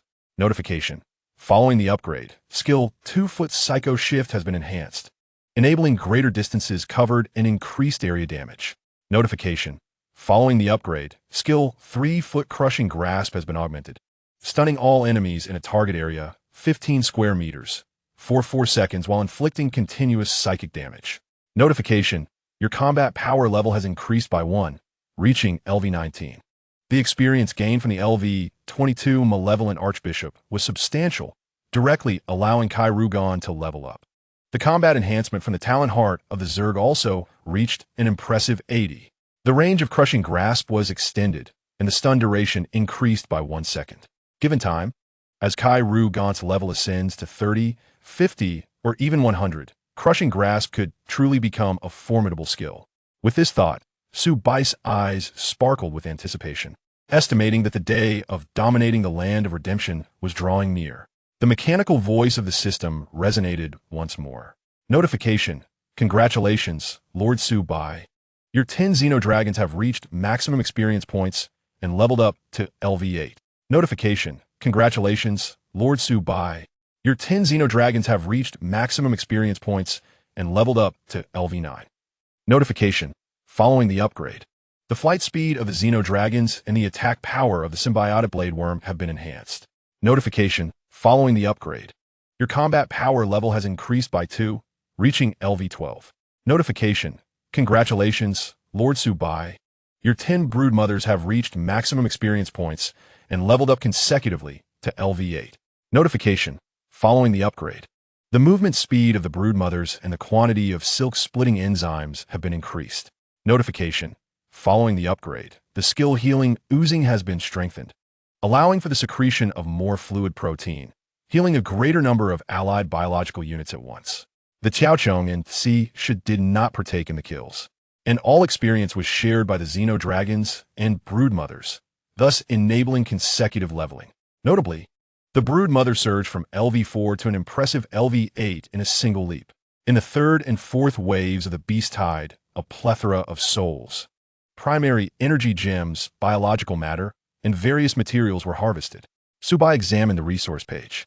Souls 128,100, woods and stone 1,600, iron blocks 500, primary energy gems 2,560, biological matter 12380, over 120,000 souls.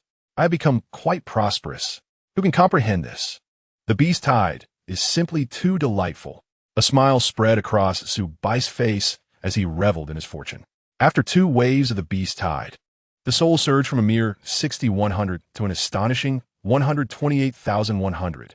Both the primary energy gems and biological matter experienced significant increases, alongside a multitude of various materials in his storage space. The continuous influx of experience allowed the Blade Queen and the Swarm to level up. Such a bountiful harvest is truly exhilarating. This is no mere Beast Tide. It is a shortcut to rapidly enhance one's strength. Without it, merely venturing into the wild would never yield such abundant resources. Of course, the enhancement from the blessing buff is also an exceedingly vital factor. Su Bai continued to inspect his storage space. Griffin feathers, 100, giant bones, eagle claws, 800, bear hides, 800, wolf tails, 1500, rhino horns, 460, ivory, 540. Various beasts and monsters have yielded an array of materials, totaling over a dozen types, all in considerable quantities. The upgrade of the evolutionary sequence requires diverse materials. The surplus can be listed on the trading channel once he officially becomes a lord.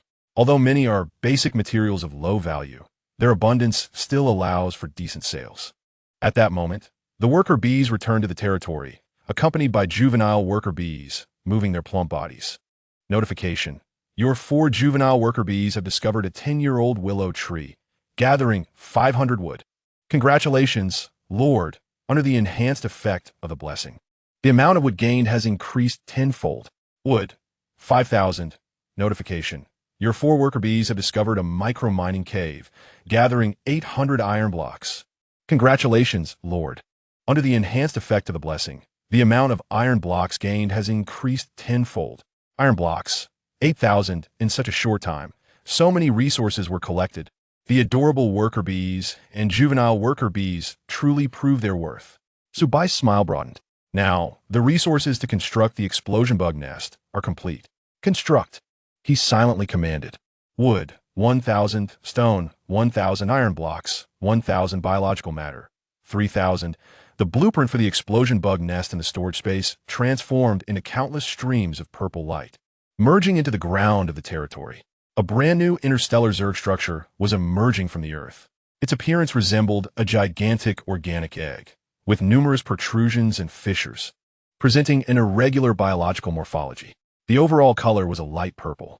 Atop it stood a massive green, sac-like substance, and the sides featured many structures akin to ventilation ducts, occasionally emitting green gas. This explosion bug nest exuded an imposing presence. Su Bai's eyes lit up with admiration. A stream of information flashed before him. Explosion bug nest, level, LV1, quality, supreme myth, unique, exclusive building of the interstellar Zerg. Description: this organic structure contains a vast amount of viscous acidic liquid in its sac, capable of inflicting tremendous damage upon detonation. Function: allows Tiaochong to mutate into explosion bugs. The massive sac atop the explosion bug nest continuously churned with green acidic liquid, and upon approaching, one could hear the sound of bubbles bursting. Su Bai could not help but exclaim. Just by its imposing nature, the explosion would undoubtedly be terrifying. Simultaneously, a new line of information appeared in the details of the Tiaochong. Mutate into explosion bug. Requires 500 souls. Comme fort. My dear explosion bugs. Es choses tout mutat sans explosion bug. Souls, 50,000. Within the bodies of the 100 Tiaochong, biological matter surged wildly, transforming into massive green cocoons that enveloped the Tiaochong. After 1 minute, the green cocoons burst open automatically, revealing a brand new interstellar Zerg organism before Su Bai's eyes. It was swollen all over, with a tumor sac on its back filled with acidic fluid, presenting an unstable hue of green, as if it might explode at any moment. The weight of the tumor sac rendered it unable to walk normally, forcing it to curl its body and roll to move. A round, plump figure, it somehow appeared rather endearing. Su Bai's eyes sparkled with excitement. Among the interstellar insectoid troops within his territory, in terms of aesthetics, the exploding worm and jumping worm were on par, both falling into the categories of being cute yet ferocious. The alien dragon had a fearsome appearance, particularly unsettling, while the insect queen, though larger, maintained an average visage. As Su Bai focused his gaze, a stream of data emerged before him. Exploding worm. Level, LV8, race, interstellar insectoid, quality, supreme mythical, weapon, high explosive bomb. Ability 1, softening. The softened carapace is designed to hold the spherical, pulsating acidic sac. While it offers no protective advantage, it facilitates the release of lethal chemical substances filled within. Ability 2, explosion. When the exploding worm approaches an enemy, it triggers a reaction of its unstable internal chemicals, self-detonating and splattering strong acid outward. Skill. Roll. The exploding worm curls into a ball and rolls forward, fearlessly detonating itself, resulting in mutual destruction with its foes. Combat power. Level 16. Loyalty. 100. Description. The exploding worm is a self-destruct unit within the Interstellar Insect Army, capable of inflicting massive area damage upon detonation. Close proximity is extremely perilous. A combat power of level 16. Truly formidable. If the slime monster from the previous beast wave encountered the exploding worm before him, it would likely be annihilated with ease. Su Bai's expression brightened, a deep excitement gleaming in his eyes. The most crucial aspect was that the exploding worm's attack was not merely a physical one. Upon detonation, it released astonishingly strong acid, which could be classified as a biochemical attack. Even the mournful specter he had encountered previously would likely not survive, being instantly obliterated. From now on, with the presence of exploding worms in his territory, stability was assured. Su Bai beamed with delight. Subsequently, he spent 500 souls to recruit 135 jumping worms. Within the incubation chamber, one by one, the jumping worms emerged, galloping forth on their four limbs. He then expended 33,000 souls to recruit 110 stinging snakes. Before long, the stinging snakes slithered out of the incubation chamber. Now, his territory boasted a total of 500 jumping worms and 500 stinging snakes, in addition to 100 exploding worms, 10 alien dragons, and 10 insect queens. The scale of the swarm had finally grown somewhat substantial. Chapter 75, Special Achievement. The fastest man gazing at the bustling swarm before him, Su Bai felt an undeniable surge of joy. Unable to suppress a cheerful tune, he began checking the leaderboard for newly appointed lords. First place, Su Bai, Lord of Longwa, 10, 820 points. Second place, Mike Sun, Lord of Migwa, 2, 110 points. Third place, Xiao Shichuan Shun, Lord of Waguo, 1, 930 points. Leading Mike Sun by over 8,000 points, he felt utterly secure, confident that he could not be surpassed. A radiant smile adorned Su Bai's face, exuding a profound self-assurance. An 8,000 point gap was a staggering figure. For Mike Sun to catch up, he would only be able to do so in his dreams. Disinterested in the subsequent rankings, Su Bai dismissed them altogether. Having left the second place so far behind, there was no need to worry about the other newly appointed lords. In summary, the throne of first place was firmly secured. Especially delightful was the thought of keeping Migwa and Waguo firmly beneath him. A sense of satisfaction surged within him, as he imagined the new lords of these two nations growing increasingly frustrated. However, the more they fumed, the happier he felt. It was his intention to instill a profound sense of helplessness in them regarding the Lord of Longwa. He then shifted his gaze to the ranks of two familiar faces. Bai Mengyu ranked 8th, while Zhao Xiangtian was in 94th place. Compared to their scores at the conclusion of the first beast wave, both had seen an improvement in their standings. Lords of Longwa rise and charge into the top 5. The second to fifth places were all foreign lords. As he sat comfortably in first place, Su Bai found himself with nothing to do and began to pay attention to the status of his compatriots.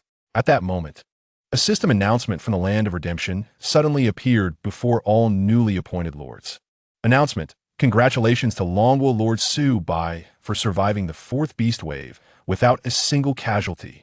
Furthermore, you have done so at an astonishing speed, surpassing all newly appointed lords and setting a new record in the Land of Redemption. Announcement: congratulations to Longwa Lord Su Bai for triggering the special achievement of being the fastest man. Announcement: congratulations to Longwa Lord Su Bai for receiving a reward of 10,000 souls. Once again, a system announcement rang out for him, setting a new speed record, triggering a special achievement, and receiving 10,000 souls. The joy of it was indescribable. The corners of Su Bai's mouth lifted, his face blossoming into a radiant smile. He had not anticipated such a delightful surprise. It felt like a windfall from the heavens. The evil high priest and the wilderness giant, you two are truly my lucky stars. If I am to dominate the Land of Redemption in the future, I will certainly not forget the contributions you made to the swarm. The mechanical synthesis voice of the system echoed once more. Congratulations, Lord. Under the enhancement of the blessing effect, the number of souls obtained has increased tenfold. Souls, 100,000. Su Bai was instantly overjoyed, a beaming smile illuminating his face. 100,000 10,000 souls marked a significant fortune. The swarm could once again expand. However, this special achievement, the fastest man, why did it sound somewhat peculiar? Su Bai murmured. At times, moving too quickly may not be advantageous. I truly wish to slow down. Meanwhile, when the system announcement sounded, the entire land of redemption erupted in excitement. All newly appointed lords were utterly astonished, their expressions reflecting disbelief. Longwell Lord Su Bai had surpassed 10,000 points, leading dramatically. Without any casualties, he had navigated the fourth beast wave at the fastest speed, setting the highest record. He had triggered a special achievement and received a reward of 10,000 souls. This fellow was simply a beast. Newly appointed lords from all over the world were left puzzled. How had this Longwell Lord, named Su Bai, accomplished so many miracles? Was he truly the chosen one, favored by the land of redemption? On the other side, Sichuan Shun gazed at the attacking high elves, overwhelmed by an endless sense of dread. The roots of today's calamity had been left untended. That injured elven high priest would seek vengeance for his fallen kin, calling forth more formidable reinforcements of high elves. They would launch an assault alongside the beasts during the beast wave. Baka, demon dogs, hellfire all out, eliminate these damned elves. Sichuan Shun shouted furiously. After the system announcement, he found himself utterly crushed. How infuriating! Why was it again this Longwell Lord Su Bai? Why was his speed so extraordinary that he had already surpassed the fourth beast wave? Moreover, he had done so without a single casualty. How could that be? Triggering a special achievement and receiving a reward of 10,000 souls. How many monsters must one slay to accumulate such wealth? Why did the children of Amaterasu not enjoy such honors? Sichuan Shun's face turned purple with rage, veins bulging on his neck. His teeth ground together in frustration. His heart filled with resentment. When had the Longwell Lord become so powerful, dominating the leaderboard, continuously setting the highest records in the land of redemption, and now receiving such a generous reward? It was utterly infuriating. This reward should have rightfully belonged to him. Once the beast tide concluded and he became the official lord, he would undoubtedly unite with the lords of Migua and Dehan Mingua to extinguish the rising star of Longwa in its cradle. Sichuan Shun's eyes burned with fury, his voice laced with a chilling, murderous intent. He commanded the demon race to launch a full-scale assault. 12 demon hounds perished, and 1 hellfire was injured. Ultimately, they managed to withstand the fourth wave of the beast tide. The staggering losses caused the muscles in Sichuan Shun's face to tremble with rage, intensifying his hatred for Su Bai. Sisters, eliminate these filthy, green-skinned monsters. Bai Mengyu commanded the Blood Elves, both swordsmen and archers, to assault the encroaching horde of beasts and goblin warriors. 20 elven sorcerers positioned themselves behind, wielding wooden staves to cast the spell of nature's power. One by one, Treant warriors were summoned to join the fray. Thanks to the magical replenishment provided by the Moonwell, the elven sorcerers could continuously summon Treant warriors. Although the goblin warriors were numerous, they stood no chance against the fortified line formed by the Blood Elf swordsmen and Treant warriors. The situation stabilized, and the scales of victory began to tilt in their favor. Bai Mengyu, who had been anxious, finally felt her heart settle. Seizing the moment, she glanced at the leaderboard.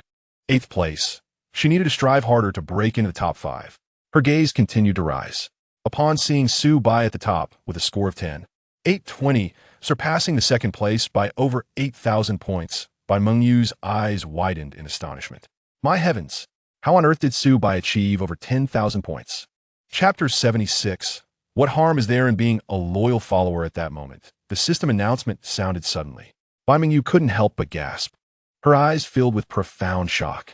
To have passed the 4th wave of the beast tide without any casualties and at such speed was truly remarkable. Just how formidable must Su Bai's strength be to create such a miracle? Triggering a special achievement rewarded him with 10,000 souls. She felt an overwhelming sense of envy. It was astonishing that a race universally acknowledged as the weakest, the Insectoid clan, could achieve such brilliance. The mysteries surrounding him only deepened. The battle raged fiercely, with wild beasts and goblins being slain in waves. However, even the foremost blood elf swordsmen, and treant warriors began to suffer injuries and fall. Witnessing this scene, Bai Mingyu's shock reached its peak. The intensity of the fourth wave of the beast tide was indeed formidable. Yet, how could Su Bai manage to eliminate all the enemies assaulting his territory in such a short span? The absence of any casualties was simply unbelievable. Su Bai's figure floated in Bai Mingyu's mind as she murmured to herself, "This year's greatest dark horse from Longhua is undoubtedly Su Bai." Yet, this achievement, the fastest man, felt somewhat ambiguous. With the conclusion of this wave of beast tide, she hoped to break into the top 100 on the leaderboard. Zhao Xiangtian stood within his territory, watching the charging horde of beasts and purple-skinned orcs. Due to his anxious mood, his fists instinctively clenched slightly. The shaman priest raised the totem high, chanting softly as he unleashed the bloodthirst spell. The beast infantry and orc boar cavalry received a tremendous boost, their eyes glowing crimson as they charged at the foes before them. In no time, the beasts and purple-skinned orcs were left in disarray, their cries mingling with the wails of the fallen, echoing across the sky. The shaman's enhancements to the troops were indeed substantial. If this continued, they would eliminate the invading enemies within half an hour. Zhao Xiangtian felt elated, a glimmer of excitement in his eyes. With such ferocity from the beast infantry and orc cavalry, it was possible that once the beast tide ended, they could surpass Su Bai, opening the leaderboard. The score of 10,820, with Su Bai leading by a staggering margin, came into view. Zhao Xiangtian's eyes widened, his expression momentarily blank. Su Bai, who had awakened as a useless insectoid, was already an anomaly at the top of the leaderboard, yet his score was overwhelmingly ahead, exceeding the second place by over 8,000 points. How on earth had he achieved this? In the past many years, the insectoid lords of various nations had mostly perished under the beast tide's assault, their territories obliterated in the land of redemption. But Su Bai, contrary to expectations, not only remained unscathed, but also ascended to the top, his score vastly superior. This was truly astounding. Zhao Xiangtian was at a loss, his mind racing. Just then, the system announcement appeared abruptly. Upon reading the information displayed, his pupils constricted sharply, leaving him utterly frozen. Su Bai? How could it be Su Bai again? The fourth wave of the beast tide had only just begun. How could he have already concluded his battle? With no casualties, how is that possible? Setting the fastest record in the land of redemption, triggering a special achievement, and receiving a reward of 10,000 souls. I could almost cry from envy. Was this fellow truly a beast? Otherwise, how could he create such a glorious miracle? After a while, Zhao Xiangtian finally snapped out of his stupor. He had lost interest in the ongoing battle, his mind consumed by only two words, Su Bai. Dominating the leaderboard, his lead was insurmountable. With overwhelming force, he shattered records. These two events struck Zhao Xiangtian like a bolt from the blue, making him feel as if his blood had begun to freeze. Although he did not know how Su Bai achieved this, the strength of his territory was undoubtedly formidable. The final mysterious reward would surely belong to him. Thankfully, during their time in school and the military district, he had not provoked Su Bai or made any derogatory remarks. Otherwise, if Su Bai sought him out for trouble after becoming an official lord, it would be disastrous. Henceforth, he must cling tightly to this powerful ally. Even if it meant being a loyal follower, what harm was there in that? Zhao Xiangtian resolved firmly never to oppose Su Bai. He would even don the guise of a sycophant, launching a fervent offensive. His reasoning was quite understandable. Upon becoming an official lord, he would start interacting with other lords. Among them were some ruthless individuals who sought to destroy the territories of others as a means to rapidly enhance their own.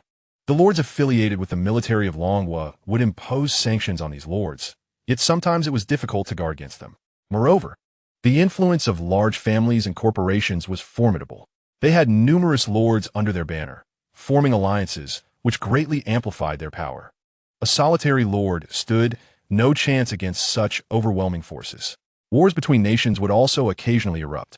The lords of Migua, Woku, Dehan Mingwa, and others often organized themselves into large-scale coalitions to suppress the lords of other nations. Longhua had suffered greatly from this, incurring significant losses. Therefore, the crises faced upon becoming an official lord were immense. In addition to monsters and local powers, one must also guard against human lords from both their own and foreign nations. Zhao Xiangtian was well aware of these stakes. Thus, He resolved to cling tightly to Su Bai, even if it meant becoming a sycophant. At this moment, newly appointed lords from various nations were engaged in bloody battles, resisting the beast tide and defending their territories. Those weaker lords risked their lines being breached by the overwhelming hordes of beasts with even the slightest mistake. Every minute, territories were being destroyed, and lords were meeting their demise. Smoke and blood filled the skies over the land of redemption. Yet Su Bai remained leisurely, humming a tune while enjoying sauce beef and sweet corn, relishing the moment of tranquility and comfort. Su Bai faced the most formidable beast tide in the history of the land of redemption. Yet, he was also the most relaxed among all the newly appointed lords in confronting this onslaught. With an influx of 100,000 souls, the swarm could once again grow to a staggering size.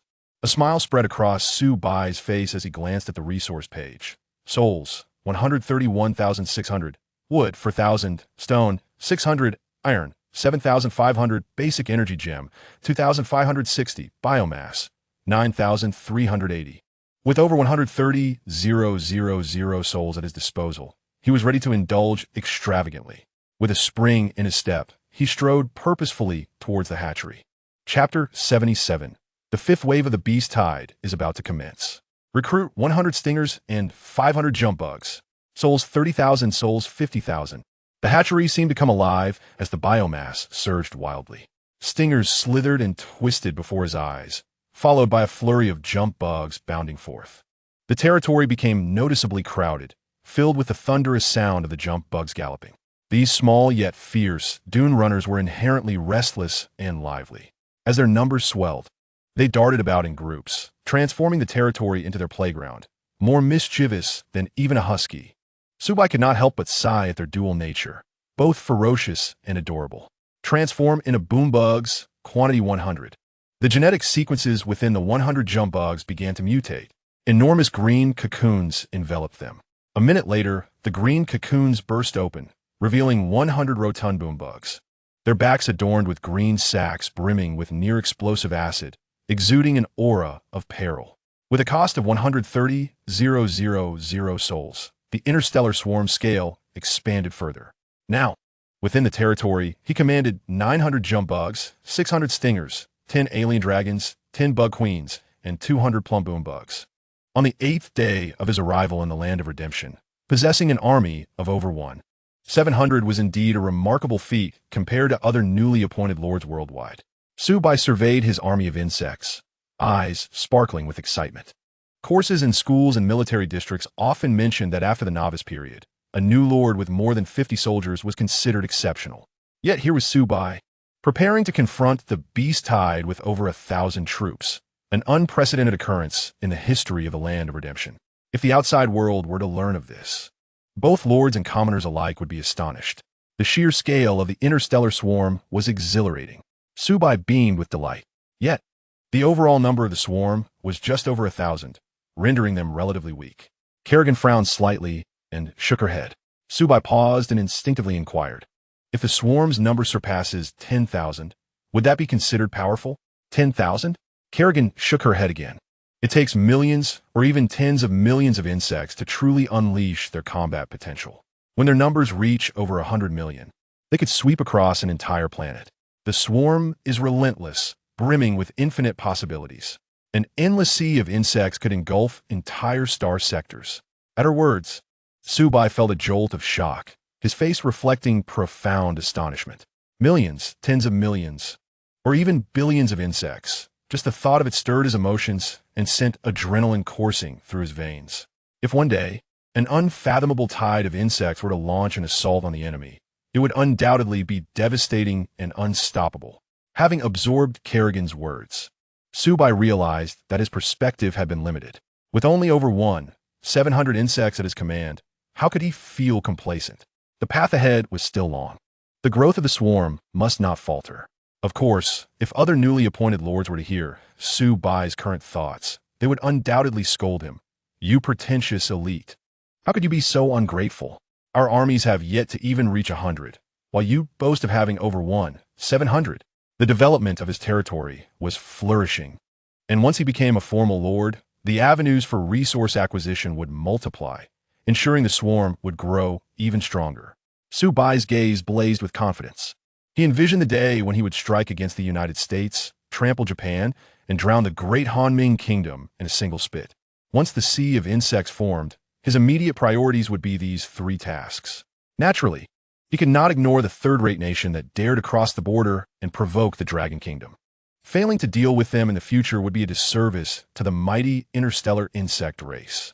At that moment, the mechanical voice of the system suddenly resonated. Alert! After 4 waves of beast tides, the integrity of your territory has decreased by 0. 1. Please repair it promptly. Notice, repair requires 2,000 wood, 500 stone, 500 iron, and 500 basic energy gems. Su Bai glanced at the territory information. Territory, Su Bai, level, LV6, area, 4,000 square meters. Integrity, 999 reputation, 150, title, novice, territory buildings. Hatchery LV6, Manor LV4, Evolution Chamber LV3, Spire LV1, Boom Bug Nest LV1, Spore Crawler LV1, Guard Arrow Tower LV6. The integrity had decreased by 0. 1. Likely due to the giant griffins and black-winged eagles during the third wave of beast tides. Su Bai muttered to himself. The terrestrial beast hordes and local forces could not breach the defenses formed by the jump bugs and stingers, thus never having the chance to come into contact with the territory. Therefore, the damage to integrity was undoubtedly caused by hostile aerial forces. Repair immediately. Su Bai commanded without hesitation. Wood 2,000, stone 500, iron 500, basic energy gem 500. A gentle white light enveloped the territory. The slightly damaged ground was restored to its original state. After a minute, the mechanical voice of the system echoed once more. Notice, congratulations, newly appointed Lord Su Bai. Your territory has been successfully repaired, integrity restored to 100. Perfect, Su Bai exclaimed with joy. A 0.1 damage rate was nearly negligible. It must be said that the combat prowess of the interstellar insect race was indeed formidable. Despite the intensity of the beast tide, it merely caused minor casualties, akin to a mere tickle. Especially during the third wave, the high-quality, level 22 evil high priest, despite its formidable summoning abilities, was swiftly dealt with by the Blade Queen, who incapacitated it and delivered a swift execution. An hour later, the cold, mechanical voice of the system suddenly resonated in the ears of all newly appointed lords. Warning, the 5th wave of the beast tide is about to begin. Announcement, all newly appointed lords. Please note that not all territories will face the 5th wave of the beast tide. Announcement, only lords with exceptionally strong overall power will confront the 5th wave of the beast tide. Announcement, if no beast tide occurs this time, it indicates that the Lord has successfully passed all beast tides. Chapter 78, Dragon Scale Hound, Thunderous Roar. The vast majority of newly appointed lords began to hope fervently that the 5th wave of the beast tide would not appear. Such a scenario would signify their successful navigation through the novice period and survival, especially for those newly appointed lords whose territory integrity has plummeted below 10. They have begun to kneel and pray that the 5th wave of beast tide does not emerge. Only a handful of exceptionally powerful newly minted lords possess the audacity and fortitude to anticipate the coming of the 5th wave of beast tide. For them, this is an opportunity to slay more beasts and accumulate greater points, thereby securing a more favorable rank on the ultimate scoreboard and reaping more substantial rewards. The 5th wave of beast tide is bound to strike my territory. After all, with an army of over 1,000 interstellar insectoids, I am undeniably an anomaly compared to other newly appointed lords. Let the storm come with even greater ferocity. Su Bai stood within his domain, his gaze intense, devoid of any fear. The courses offered at the Academy and Military District have extensively covered knowledge regarding the beast tides. For lords whose marks have awakened, if their quality is ordinary or excellent, barring any exceptional circumstances, the 4th wave of beast tide is typically the final assault. The strength of a lord's territory determines whether the 5th wave will arrive. Generally, those of epic quality or above will face the onslaught of the 5th wave. Previously, a resonant dragon's roar echoed, foretelling the formidable intensity of the 5th wave. It is a crisis, yet also a remarkable opportunity. Only through more kills can one harvest abundant resources and propel the territory's rapid development. Upon becoming a formal lord, one will undoubtedly confront immense challenges from multiple fronts. The interstellar swarm must grow ever stronger to ensure absolute safety in the tumultuous land of redemption, carving out a realm of its own. The fifth wave of beast tide may it arrive with even greater ferocity. A spark ignited in Su Bai's eyes, two piercing gazes emanating like blades. Kerrigan stood nearby, her presence radiating an imposing authority. "My lord, your queen stands with you." In the next moment, a thunderous rumble resounded, causing the earth to tremble gently. At the horizon's edge, a dark mass of beasts appeared, raising a cloud of dust that surged like an ocean tide. Howling wolves, iron-hide tigers, mutant black bears, woolly mammoths, armored lions, bloodthirsty leopards. Horned beasts, golden-horned rhinos, blood-fanged porcupines, and boar-like beasts formed the horde, comprising dozens of beast species, all within the level range of 8 to 10.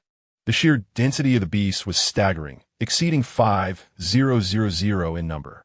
Such a colossal horde surpassed the total of all beasts from the previous 4 waves. The variety of beasts had increased, and their levels had risen significantly. Indeed, the final wave of beast tide was exceptionally fierce. Su Bai surveyed the scene, his expression resolute. 900 jumping worms stood at the territory's edge, growling lowly, their bodies arched, bearing sharp fangs, poised for attack. 600 spiked snakes lagged, slightly behind, standing tall, their carapace plates flaring open, with bone spikes glimmering ominously. The alien dragons hovered above Su Bai, flapping their wings and emitting deep growls. 200 round-bodied exploding worms curled up, rolling about within the territory, their acidic sacs becoming increasingly unstable. The swarm, fearless and relentless, fought with growing vigor. Kerrigan's gaze was sharp, emanating an icy aura.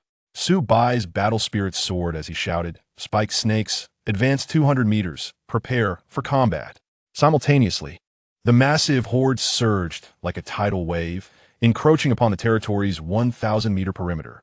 Warning: wild beasts detected intruding near the territory. Entering the range of the Watchtower's automated attack. Atop the Watchtower, 6 red firestones blazed with brilliant light.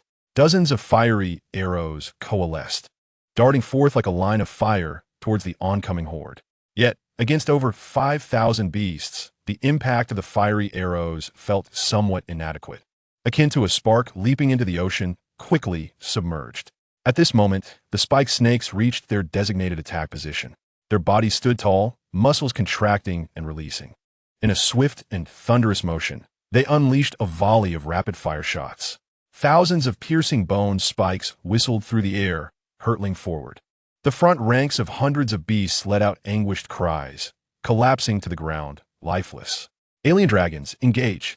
Su Bai commanded. 10 alien dragons flapped their wings, soaring rapidly, hovering above the horde.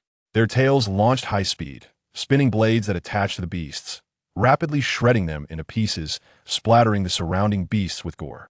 After several rounds of ranged attacks, the horde suffered significant casualties. When they closed to within 500 meters, their numbers visibly halved. Jumping worms, charge. Su Bai Yovith. 900 jumping worms sprang into action, emitting low growls, their sickles raised high, swiftly leaping over the spiked snakes to launch an assault on the beasts ahead. The spiked snakes followed closely, wielding their enormous 3-blade sickles in close combat. Under the influence and enhancement of the Blade Queen's innate talent, the swarm's combat power surged by 80. Despite the vast numbers of the beast horde, they held no advantage. The battlefield lay strewn with the bodies of beasts, their wounds gushing blood, staining the yellow earth beneath. Roars and wails resounded incessantly. These sounds intertwined, forming a brutal symphony. Such intense combat in the final wave of beast tide was indeed exhilarating. A flicker of fervor ignited in Su Bai's eyes. The souls released by over 5,000 beasts would undoubtedly be substantial. Perhaps it would even allow the swarm to double in number once more. Just then, a sudden roar erupted. In the southeastern direction of the horde, over 100 canine creatures emerged. Their skin was not fur, but glistening scales that shone with golden light. A new enemy. Su Bai turned his gaze to observe. Dragon scale hounds, race, servants of the dragon, quality, excellent, level. LV10 description, creatures allied with the dragon race. Bestowed with the dragon's grace, developing powerful scales resembling dragon skin. Dragon scale hounds. Servants of the dragon? Could it be that the dragon that previously let out that earth-shattering roar is about to appear? Su Bai's brow purut. Beneath his sword-like brows, a pair of eyes sparkled like the stars of dark night. In the next heartbeat, a thunderous roar pierced the sky. Over 100 dragon scale hounds lowered their heads, parting to create a path. A colossal Tyrannosaurus Rex, akin to a small mountain, thundered towards them. Its body was covered in thick, dark gray scales, each irregularly shaped. Under the sunlight, they glimmered with a chilling glow. Its head was immensely large, nearly occupying a quarter of its entire body. Its enormous pupils reflected an eerie red, strikingly distinct. A dragon. As expected, it has arrived in my territory. The intensity of the fifth wave of beast tide has finally reached its zenith. Su Bai's gaze sharpened, his focus unwavering. A series of detailed information swiftly emerged. Purgatory Tyrannosaurus Rex. Quality. Epic. Level. LV26. Description. A powerful mutated dragon species. Though it has lost the ability to fly, it possesses unparalleled defense and strength, coupled with terrifying fire capabilities. Epic quality. Level LV26. Good heavens, this challenge is indeed formidable. Just as the novice phase concludes, encountering an epic quality Purgatory Tyrannosaurus Rex is unprecedented in the land of redemption. Su Bai stood rooted to the spot, unable to refrain from sighing repeatedly. The courses offered in both the school and the military district had previously indicated that after the conclusion of the novice period, the beast tide would only feature creatures of exquisite quality at most, such as beasts, monsters, or natives. The sight before him, a legendary quality Inferno Tyrannosaurus Rex, had once again shattered the records of the land of redemption. For a moment, amidst the fierce battle with the jump bugs, thorn snakes, and the beast horde, Su Bai could no longer afford to be distracted. All his attention was now focused on the Inferno Tyrannosaurus Rex and the dragon scale hellhound. Just then, the Inferno Tyrannosaurus Rex raised its colossal head and emitted a deafening roar that reverberated through the clouds. A large area of fiery red surged from its abdomen, gradually enveloping its entire form. A breath of flame, thicker than an elephant's leg, erupted forth, hurtling towards the sky with tremendous force. The white clouds in the azure sky were painted a mesmerizing crimson by the scorching breath. Static charges in the atmosphere became alarmingly unbalanced as raindrops and ice particles within the clouds collided and rubbed against the dragon's breath. Boom! Dozens of lightning bolts struck the ground, creating deep craters and producing blinding light and resounding thunder. Beasts struck by the lightning were charred black, instantly meeting their demise. Was this Inferno Tyrannosaurus Rex demonstrating its might to me? Su Bai murmured to himself, a serious expression crossing his features. This fiery dragon breath was indeed terrifying. Intruders to its territory faced only one fate: death. Kerrigan's eyes glimmered ominously, exuding a chilling aura. Meanwhile, other newly appointed lords in the land of redemption all looked up at the terrifying phenomenon in the sky. Each was filled with trepidation, uncertain of what had transpired. Particularly those whose territory integrity had fallen below 10 were trembling in fear, struggling to maintain their footing. Within a radius of 10,000 miles from Su Bai's territory, all newly appointed lords heard the thunderous roar of the Inferno Tyrannosaurus Rex. Their faces were etched with horror, their eyes wide with panic. Dragon roar, fiery dragon breath. It could actually provoke such a phenomenon in the sky. Why, just as the novice period had ended, did traces of dragonkind appear? This was utterly irrational. If this formidable draconic creature were to assault a territory, it would be utterly insurmountable. After all, even the weakest among dragons possessed formidable combat prowess. At this stage, the newly appointed lords were incapable of handling such a threat. Should the dragon truly attack their territories, the only outcome would be death. In that moment, anxiety gripped these newly appointed lords, their faces filled with dread. Thunder? No, it seemed more like a dragon's roar. How could dragonkind appear at this stage? Bai Mingyu gazed at the eastern horizon, her pupils reflecting the vast expanse of fiery red clouds. As her awakened innate race was the blood elf lineage, her vision far surpassed that of ordinary beings, and her hearing had also been enhanced to a certain degree. She could perceive the terrifying phenomenon in the sky and the thunderous dragon roar. Within her territory, blood elf archers, blood elf swordsmen, Entranced, summoned by elven sorcerers, were valiantly battling against the massive beast tide. Yet, Bai Mingyu's thoughts were somewhat adrift. A grave expression adorned her face. What on earth was happening? How could draconic creatures appear just after the novice period had concluded? It was known that even the weakest dragons were of legendary quality. If it were to assault a newly appointed lord's territory, there would be no hope of withstanding it. I hope to smoothly navigate through the final wave of the beast tide without any unforeseen incidents. Bai Mengyu was filled with concern regarding the sudden appearance of dragonkind. After all, the blood elf soldiers within her territory could not possibly contend with legendary quality draconic beings. Why had the western sky turned a fiery red? Zhao Xiangtian stood within his territory, gazing at the distant crimson sky, his eyes filled with confusion and disbelief. Just a moment ago, the sky had been blue and dotted with white clouds, clear and serene. Yet, following a single roar, the western sky had transformed into a vivid crimson. Unusual occurrences must stem from something strange. Surely, something significant had transpired. Although the roar was not distinctly audible, it felt profoundly unfamiliar, unlike the cries of ordinary beasts. Could it be that a powerful feral beast had awakened? Upon this realization, Zhao Xiangtian's expression shifted, his face marked by seriousness. What kind of formidable creature could provoke such phenomena? What if it suddenly turned hostile and attacked my territory? The current pressure from the beast tide was already substantial, with at least 300 beasts. If a powerful feral beast were to join the fray, the territory would be in grave danger. Heaven help me. May all remain peaceful, and may I successfully withstand the fifth wave of the beast tide. Zhao Xiangtian clasped his hands together in prayer to the heavens. Xiao Shichuanshan looked up at the phenomenon in the sky, his eyes growing somewhat dazed. Dragon roar, dragon breath. It had even dyed the white clouds in the sky a fiery red. What on earth was happening? Why were draconic creatures appearing at this stage? The dragon race was the sovereign of the land of redemption, with overwhelming strength. If they were to attack his territory, it would be utterly untenable. The enemies arising from the beast tide were determined by the Lord's territory level, unit capabilities, and various other aspects.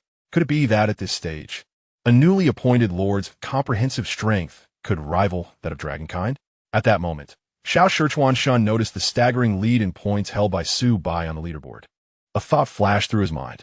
Could it be that the strength of this Dragon Kingdom Lord had attracted the dragon race? That would indeed be excessively monstrous. In the next moment, Xiao Shichuanshan reconsidered.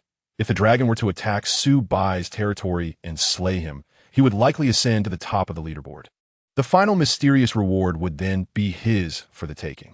In an instant, Xiao Shichuanshan became exceedingly exhilarated. Even the weakest dragons were of legendary quality. If they launched an attack on the territory of Dragon Kingdom Lord Su Bai, he would undoubtedly be unable to withstand it. This Dragon Kingdom fellow could never fathom that his own overwhelming strength would be the very source of his downfall. The glory of the greater Wa Empire shall continue to flourish through me. Roar. The Inferno Tyrannosaurus Rex let out an enraged roar. Hundreds of dragon-scale hellhounds galloped forth, baring their fangs as they charged towards the territory. Su Bai, utilizing mental perception transmission, withdrew 100 thorn snakes and 100 jump bugs from their battle with the beast horde to intercept the new foes, moving across the mycelium-covered terrain. The speed of the interstellar insect swarm increased markedly. In no time, the 100 thorn snakes reached their designated attack position. Their bodies rose high, their carapaces opening as muscles swelled. Whoosh, whoosh, whoosh. 100 bone needles shot forth, producing a series of piercing sounds.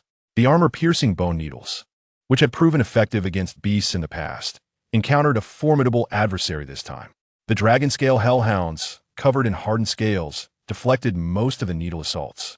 Only when striking the face or the gaps in the scales could the bone needles inflict critical damage on the dragon-scale hellhounds.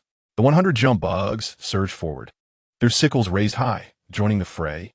With the enhancements from the evolutionary sequence, the hardened shells that had developed on the jump bugs significantly bolstered their defenses. The battle against the dragon-scale hellhounds was fiercely contested. At that moment, a tremendous sound erupted. The Inferno Tyrannosaurus Rex stomped the ground, its limbs thicker than an elephant's, charging forward with wild abandon. Along its path of charge, jump bugs were sent flying, crashing to the ground in the distance. I will handle it. Kerrigan's eyes snapped open. two piercing gazes bursting forth like blades. She knelt and surged forward. Simultaneously, the mechanical, synthesized voice of the system echoed in Su Bai's ears. Alert! The number of enemies exceeds 10. The combat will of the Blade Queen has increased. Alert! The talent Brave and Tenacious has been activated. Alert! Attack power, defense, psychic energy, and injury recovery speed have all increased by 100. In an instant, Kerrigan's aura soared. She harnessed her psychic energy and executed a psychic displacement, darting forward with lightning speed. The dragon-scale hellhounds in her path were instantly obliterated by the psychic explosion, their flesh and blood scattered, breathing their last. Roar!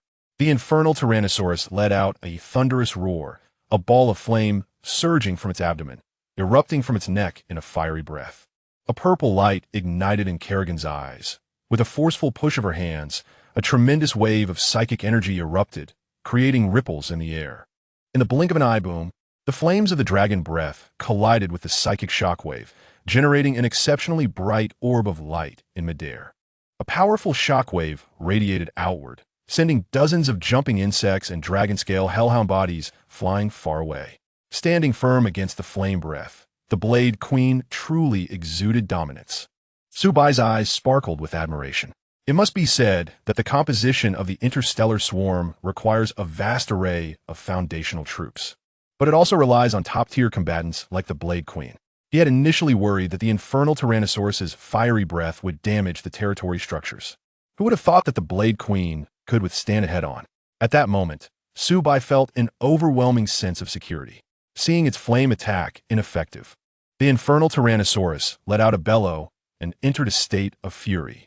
Its massive form, akin to a mountain, charged forward with fierce momentum, indiscriminately colliding with the dragon-scale hellhounds and jumping insects in its path, sending them flying. Kerrigan's gaze was intense. She summoned her psychic energy and unleashed a crushing grip, enveloping the area ahead. Within a 15-square-meter radius, the dragon-scale hellhounds were knocked unconscious, suffering continuous psychic damage. However, the infernal Tyrannosaurus had exceedingly high resistance and did not succumb to dizziness. It merely slowed its movement. This was bad. The infernal Tyrannosaurus's resistance was too formidable. If close combat ensued and Kerrigan were inadvertently injured, it could lead to dire consequences. Su Bai's expression turned serious, his gaze sharp. He shouted, "Exploding insects, charge forward." 200-round, robust exploding insects curled into a ball and rolled rapidly toward the front. Their acid sacs surged violently, emitting an extremely unstable aura. The infernal Tyrannosaurus's abdomen ignited with flames, and it unleashed its fiery breath toward the verdant swarm of exploding insects. Kerrigan would not stand idly by. Like a tangible force, the psychic shock wave burst forth, detonating the flame breath midair. In the next second, the rolling swarm of exploding insects drew near the infernal Tyrannosaurus. The acid reacted with the unstable chemicals within, causing them to explode, releasing an incredibly powerful aura. Boom! Boom! Boom! The viscous green acid bombs detonated successively, deafeningly loud. As acid shot into the sky, it resembled a beautiful symphony, steady and rhythmic. The explosions produced immense shock waves, heat, and corrosive force, inflicting significant damage on the infernal Tyrannosaurus and the dragon-scale hellhounds. Fragments of dragon scales and severed flesh flew everywhere, creating a spectacular scene. In a brief moment, over 100 dragon-scale hellhounds were either killed or severely injured. One by one, the exploding insects pressed on, carrying the acidic explosive bombs toward the infernal Tyrannosaurus. Boom! Boom! Boom! The explosions continued. 1 minute later, the scales of the infernal Tyrannosaurus were shattered. It was covered in blood, emitting a mournful roar as it exerted all its strength to charge toward the territory. Drops of blood fell to the ground, leaving a trail of gore behind. Kerrigan knelt, gathering her strength, and leaped into the air. Her bone wings swept through the air. The infernal Tyrannosaurus, already at its last breath, was easily struck by the bone wings, leaving a gash on its neck from which blood gushed forth. In the next moment, it crashed to the ground, its vertical pupils dilating, meeting its end in an instant. The remaining dozens of exploding insects charged toward the other side of the beast horde. Boom! Boom! Boom! The sounds of explosions rang out. The beast horde suffered catastrophic losses. Countless wild beasts emitted wails that echoed across the land. The stench of blood filled the battlefield, resembling a hell on earth. Chapter 81. A bountiful harvest, 630,000 souls the round. Robust, exploding insects proved to be incredibly formidable. They effortlessly annihilated all the dragon-scale hellhounds. Even the epic quality, level 26 Infernal Tyrannosaurus, could not withstand the continuous bombardment of the exploding insects. Su Bai stood within the territory, gazing toward the battlefield with a broad smile. At that moment, he felt exceptionally elated. The intensity of the fifth wave of Beast Tide surpassed any previous waves, even more ferocious than the combined strength of the first four waves. Moreover, the Infernal Tyrannosaurus and its hundreds of dragon-scale hellhounds possessed extraordinary defense. The level 8 Thorn Snake, with a combat power reaching level 10, presented a significant challenge. Originally, facing such a powerful Beast Tide, the situation appeared somewhat grim. Yet with 200 exploding insects in the territory, their power was truly terrifying. The explosions, whether against dragon-scale hellhounds or the Infernal Tyrannosaurus, left them unable to withstand the assault. The remaining 50 or so exploding insects charged toward the beast horde. In a fleeting moment, they exploded, causing carnage and devastation. Such glorious results were indeed exhilarating. It seemed essential to always keep a few hundred exploding insects at the territory. This way, even when confronted with numerous wild beasts or monsters of formidable individual strength, there would be a means to contend with them. Su Bai's eyes shone brightly, revealing a hint of excitement. The presence of the exploding insects significantly elevated the overall combat capability of the interstellar swarm.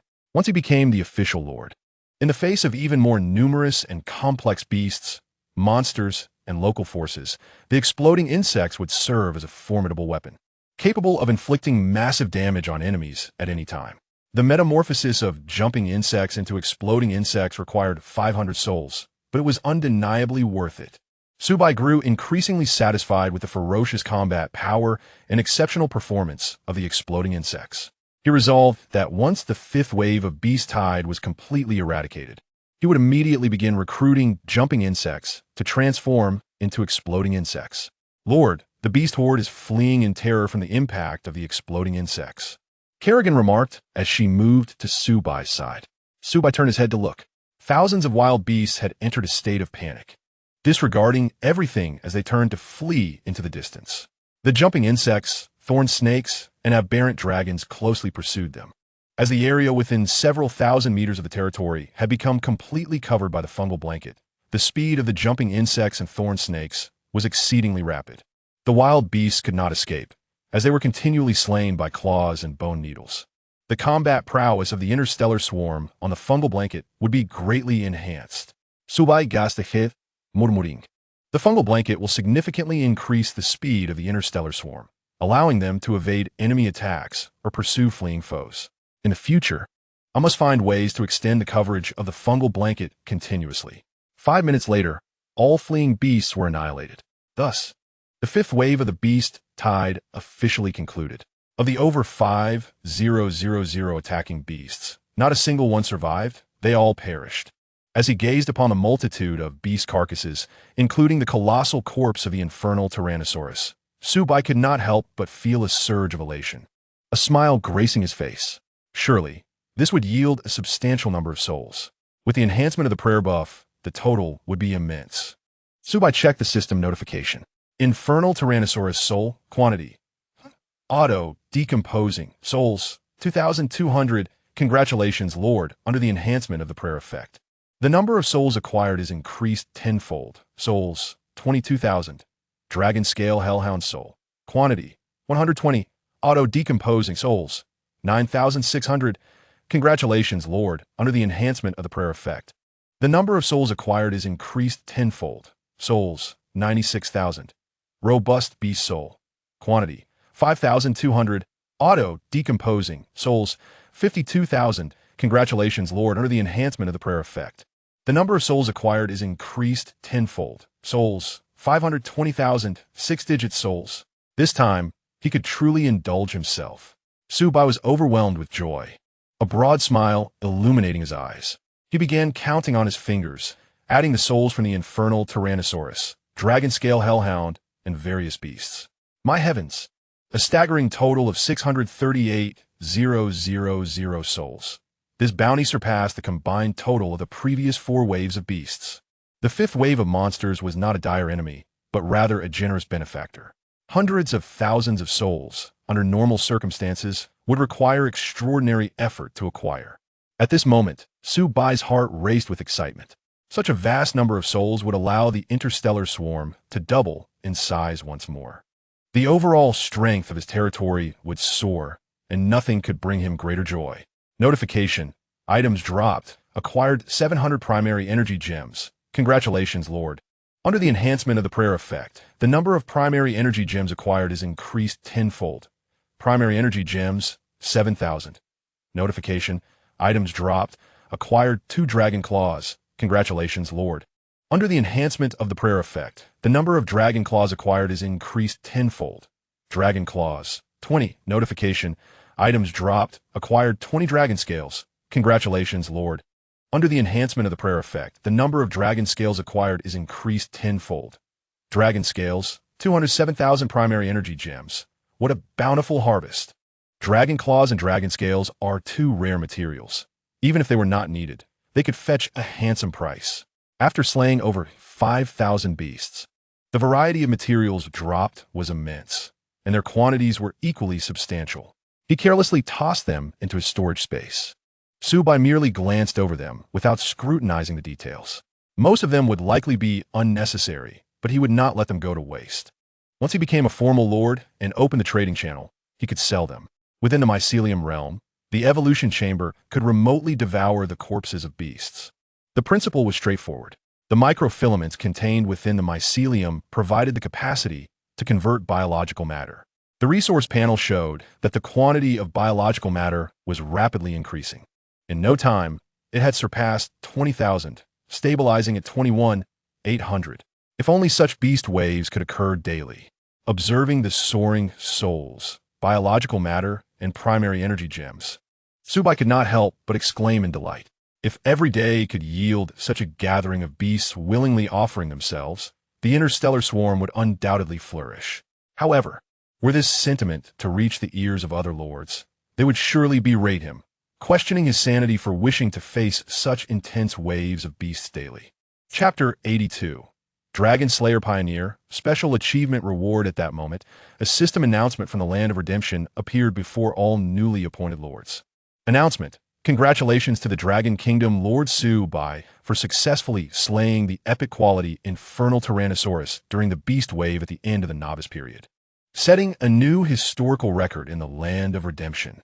Announcement: congratulations to the Dragon Kingdom Lord Su Bai for surpassing all newly appointed lords this year, being the first to slay a dragon creature and triggering the special achievement of Dragon Slayer Pioneer. Announcement: special achievement rewards have been distributed. Lord Su Bai, please check them at your convenience. With the conclusion of the announcements, every newly appointed lord in the Land of Redemption was left utterly astonished. Su Bai? How could it possibly be this Dragon Kingdom Lord Su Bai again? Who is he truly?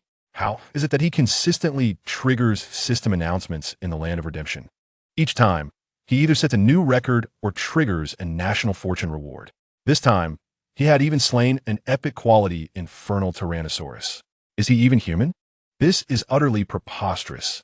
New lords from countries such as Wa, Mi, Han, and Asan diligently noted Su Bai's name. The newly appointed lords from the Dragon Kingdom felt a mix of envy, shock, and jealousy. Each struggled to comprehend why, despite being from the same Dragon Kingdom, Su Bai was so extraordinarily gifted. How infuriating. Once again, it was this Dragon Kingdom Lord Su Bai, slaying an epic quality dragon. How could this be possible? Xiao Shichuan Shun's face turned purple with rage, veins bulging from his neck. He simply could not fathom how, at this stage, Su Bai could achieve the feat of slaying an epic quality infernal Tyrannosaurus. In the Land of Redemption, dragons are considered the pinnacle of existence. Even the weakest dragon species is of epic quality. While Xiao Shichuan Shun was exceedingly arrogant, he understood that if this epic quality infernal Tyrannosaurus were to attack, with the current strength of the demon clan, they would stand no chance.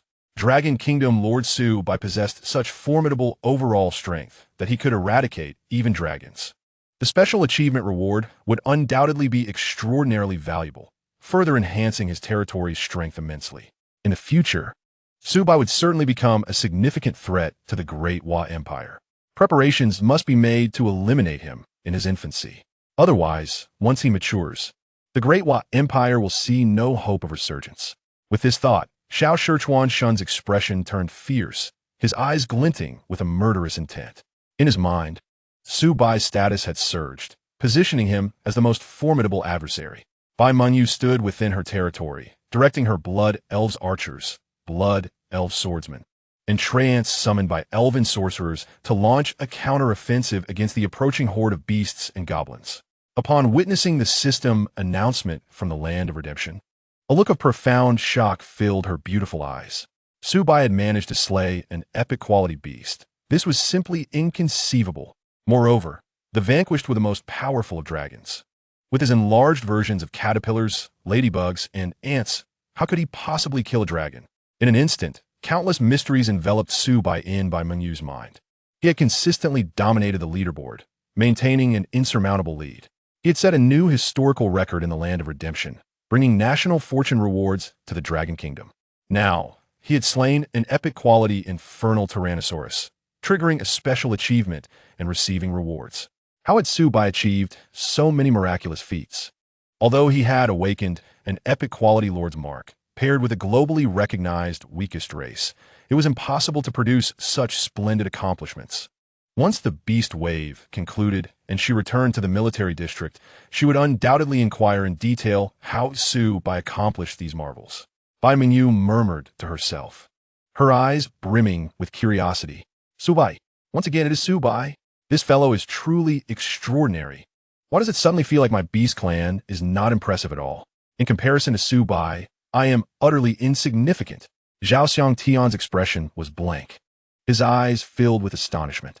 Having been classmates with Su Bai for 3 years, he believed he knew him well. However, since their arrival in the Land of Redemption, each unfolding event had rendered Zhao Xiangtian increasingly perplexed by Su Bai. The awakened native race was merely a universally acknowledged weak insectoid species. Yet, remarkably, it had conjured one miracle after another. At this moment, one thing was evident. The capacity to slay an epic-grade infernal Tyrannosaurus indicated that the comprehensive strength within Su Bai's territory must be incredibly formidable. Contemplating this, Zhao Xiangtan murmured to himself, a glimmer of determination flashing in his eyes. Regardless of the circumstances, such a powerful ally must be closely embraced. Rather than becoming a sycophant to those women, it would be far more prudent to become a devoted follower of Su Bai. In doing so, once he became an official lord, he would undoubtedly reap unexpected rewards. Proximity to the source of fortune is advantageous. As Su Bai's classmate, this connection would surely afford him some consideration. In that moment, Zhao Xiangtian's resolve solidified. Why not serve someone? Upon returning to Earth, he would launch the most formidable campaign of admiration towards Su Bai. At this juncture, Su Bai stood within his territory, a smile blossoming on his face, almost beaming with joy. He had not anticipated that slaying the infernal Tyrannosaurus would yield such delightful surprises, triggering the special achievement of Dragon Slayer, which brought extraordinary rewards. Was simply delightful. One must admit, this wave of beast tide had proven to be immensely profitable. With an excited heart, Su Bai examined his storage space. Inside, 2 new items awaited him. The first was a golden box. Medium resource supply box. Quality, excellent. Description, upon opening, a certain quantity of resources can be obtained. The resource supply box appeared quite promising, as a stock of wood and stone was nearly depleted and in urgent need of replenishment. With a smile on his face, Su Bai promptly retrieved it from his storage space and opened it swiftly. Notification: you have opened the medium resource supply box and obtained wood 5,000, stone 5,000, iron blocks 5,000, each resource totaling 5,000 would alleviate some pressing needs. Su Bai nodded slightly. At that moment, the mechanical synthesis voice of the system echoed once more.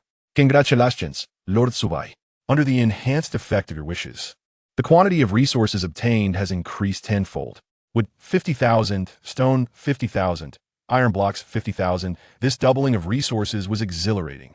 Su Bai's smile widened, his spirits soaring. With an increase of 50,000 in wood, stone, and iron blocks, the level of his territory and buildings could continue to rise. He then turned his gaze to the second reward. Chapter 83. Blood irrigation, blood contract, quality, epic, one-time use item, description, a master-servant contract created with blood. If the servant harbors any treachery, they will perish instantly. A blood contract? This is intriguing.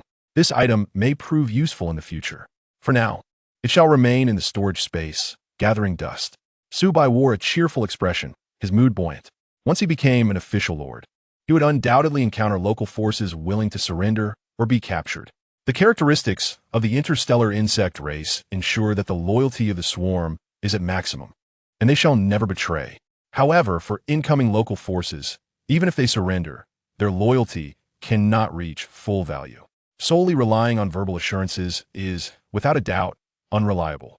Hence, if he encounters weaker local forces, Su Bai would be disinclined to subjugate them. Yet, if confronted with powerful individuals, it would be essential to incorporate them into the swarm. Often, the mightier the being, the more rebellious they tend to be. At such a time, he could effectively utilize this blood contract, ensuring they would become his loyal subordinates, thereby averting the danger of betrayal. One must acknowledge that this epic-grade infernal Tyrannosaurus has indeed provided generous benefits. Both the medium resource supply box and the blood contract are extraordinarily precious items. Had the fifth wave of Beast Tide merely consisted of beasts charging forth, the reward would undoubtedly have been significantly diminished. Rampaging through the battlefield is the unrivaled path for the rapid growth of the interstellar swarm. Once he became an official lord, leading a formidable army to continue sweeping the outskirts, he would ensure a steady stream of kills. In any case, he set a modest goal to increase the number of interstellar insects to over 10,000. Su Bai, filled with vigor, sparkled with anticipation in his eyes. One could only imagine the magnificent scene that would arise from a swarm of over 10,000. With the enhancement of the wishing buff, it should not take long to achieve this swiftly. At this moment, the carcasses of the beasts outside the territory were either devoured by the evolving mouths or became sustenance for the jumping insects, thorn snakes, alien dragons, and the queen. Within a brief moment, all traces had vanished. Only the ground, stained crimson, bore witness to the ferocity of the recent battle. After the conclusion of the fifth wave of Beast Tide, 78 jumping insects and 30 thorn snakes had perished. Nearly half of the deceased jumping insects fell to the fiery breath of the infernal Tyrannosaurus. Had it not been for the formidable combat prowess of the exploding insects, managing the fifth wave of Beast Tide would have proven quite challenging. Hundreds of jumping insects and thorn snakes sustained varying degrees of injury. The microsubstances and biological matter within the fungal blanket could provide continuous healing for the interstellar swarm, yet the pace remained too slow. It was unable to swiftly restore injured individuals to combat readiness amidst the brutal battle. Currently, within the territory, only the queen could accomplish this feat during the earlier conflict.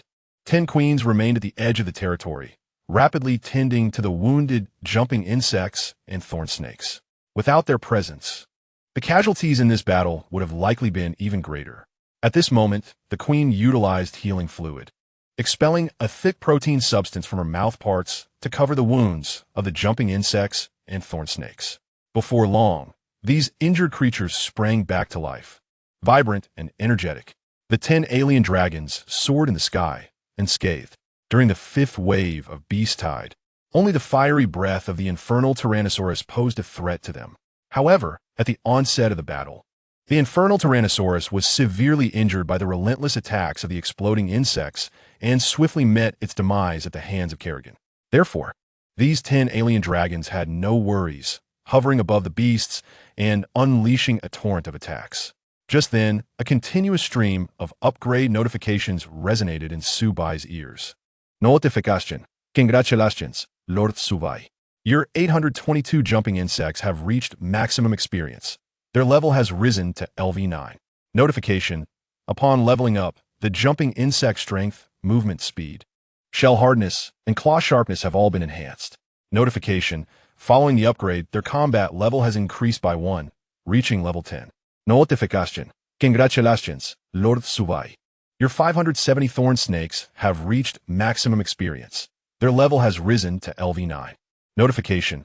Upon leveling up, the thorn snake strength, attack speed, and bone needle strength have all been enhanced. Notification.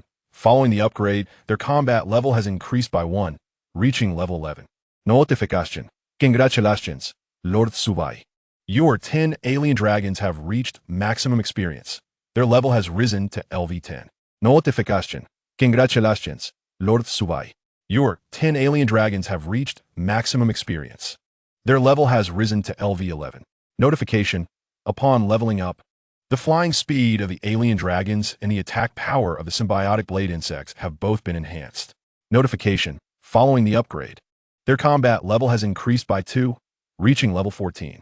A significant number of the beasts perished at the hands of the exploding insects. Otherwise, the levels of the jumping insects, thorn snakes, and alien dragons would have surely risen by another level or 2. Su Bai murmured to himself. Congratulations to Lord Su Bai. Your hero, Blade Queen, has reached maximum experience and leveled up to LV10. Following the upgrade, the Blade Queen's strength, speed, bone wing intensity, and psychic power have all been enhanced. Additionally, Talent 1, Zerg Heart, has received a boost, increasing the combat power of the interstellar Zerg by 90 within a radius of 3,000 meters. Talent 2, Brave Tenacity, has also been strengthened. If the number of enemies exceeds 10, the Blade Queen's combat will, attack power, defense, psychic energy, and healing speed are all elevated by 120. Skill 1, Kinetic Impact, has been enhanced, allowing for significantly greater damage to the target unit. Skill 2, Psionic Shift, has been upgraded to cover greater distances, inflicting larger area damage. Skill 3, Crushed Grasp, now stuns all enemies within a 20 square meter area for 5 seconds, while inflicting continuous psychic damage. Furthermore, your combat level has increased by 1, reaching level 20. With each level gained, Kerrigan's physical attributes, talents, and skills are augmented. Such remarkable potential, given time, will surely lead her to a terrifying level of power. Su Bai's gaze was intense, revealing a glimmer of anticipation.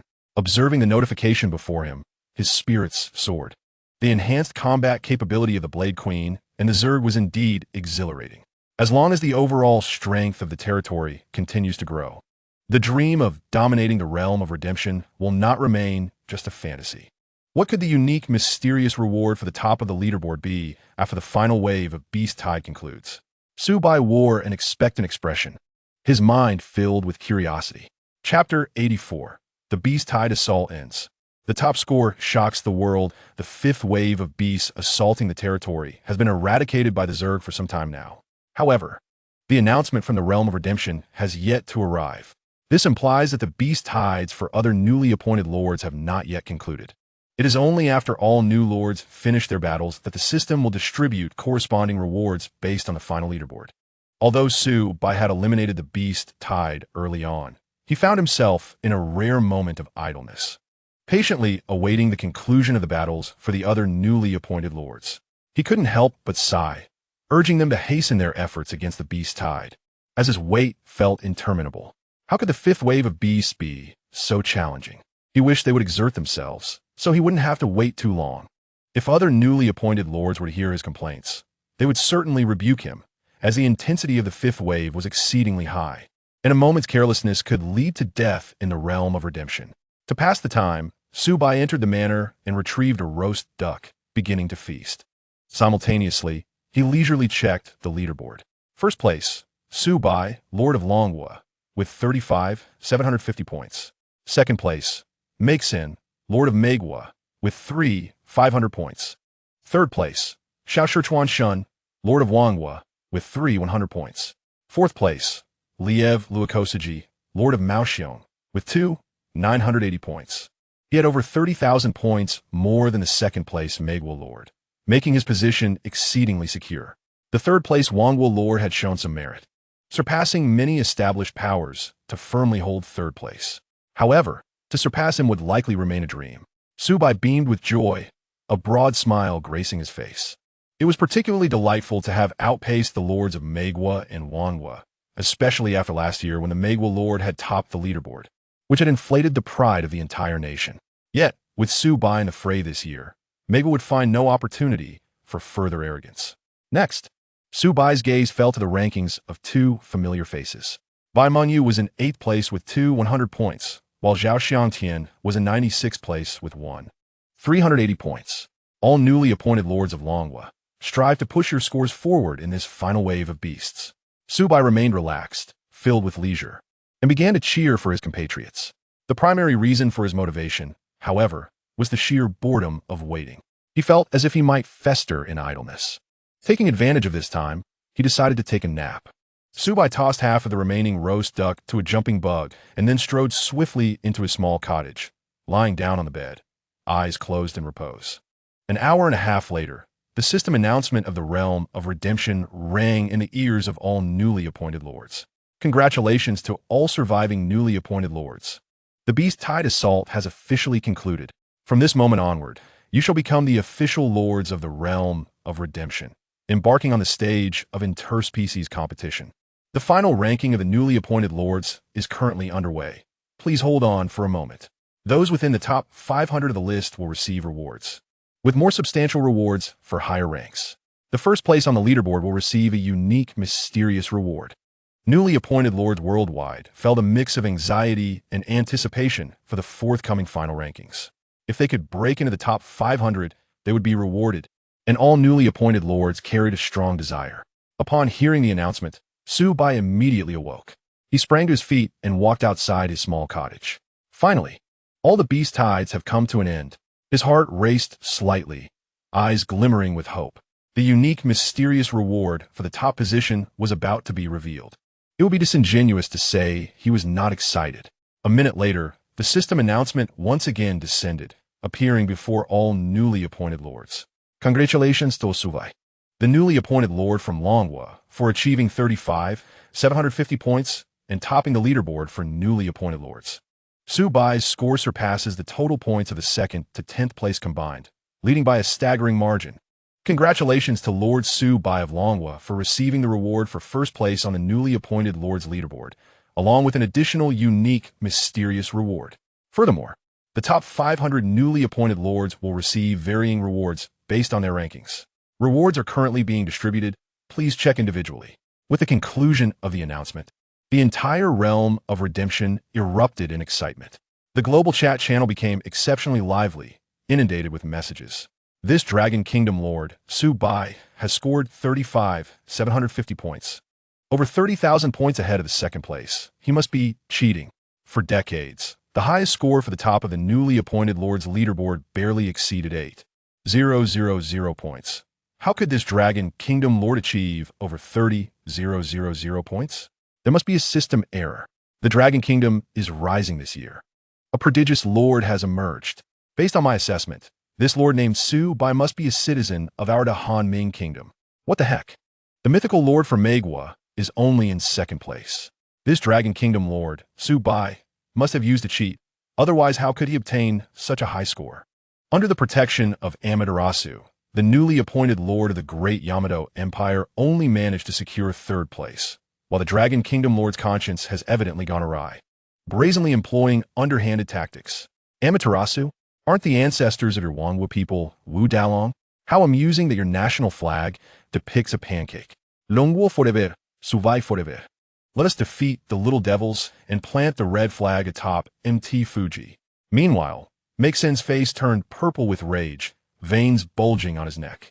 Damn it, 750 points, more than 30,000 points ahead of me.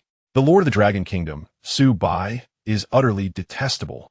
Had it not been for him, the additional mysterious reward for first place would undoubtedly have been mine. In the future, I must unite with allied nations to eliminate this scoundrel, Su Bai. Only then can I relieve the resentment that weighs upon my heart. Meixen, filled with indignation, cursed vehemently for a full 3 minutes before calming down.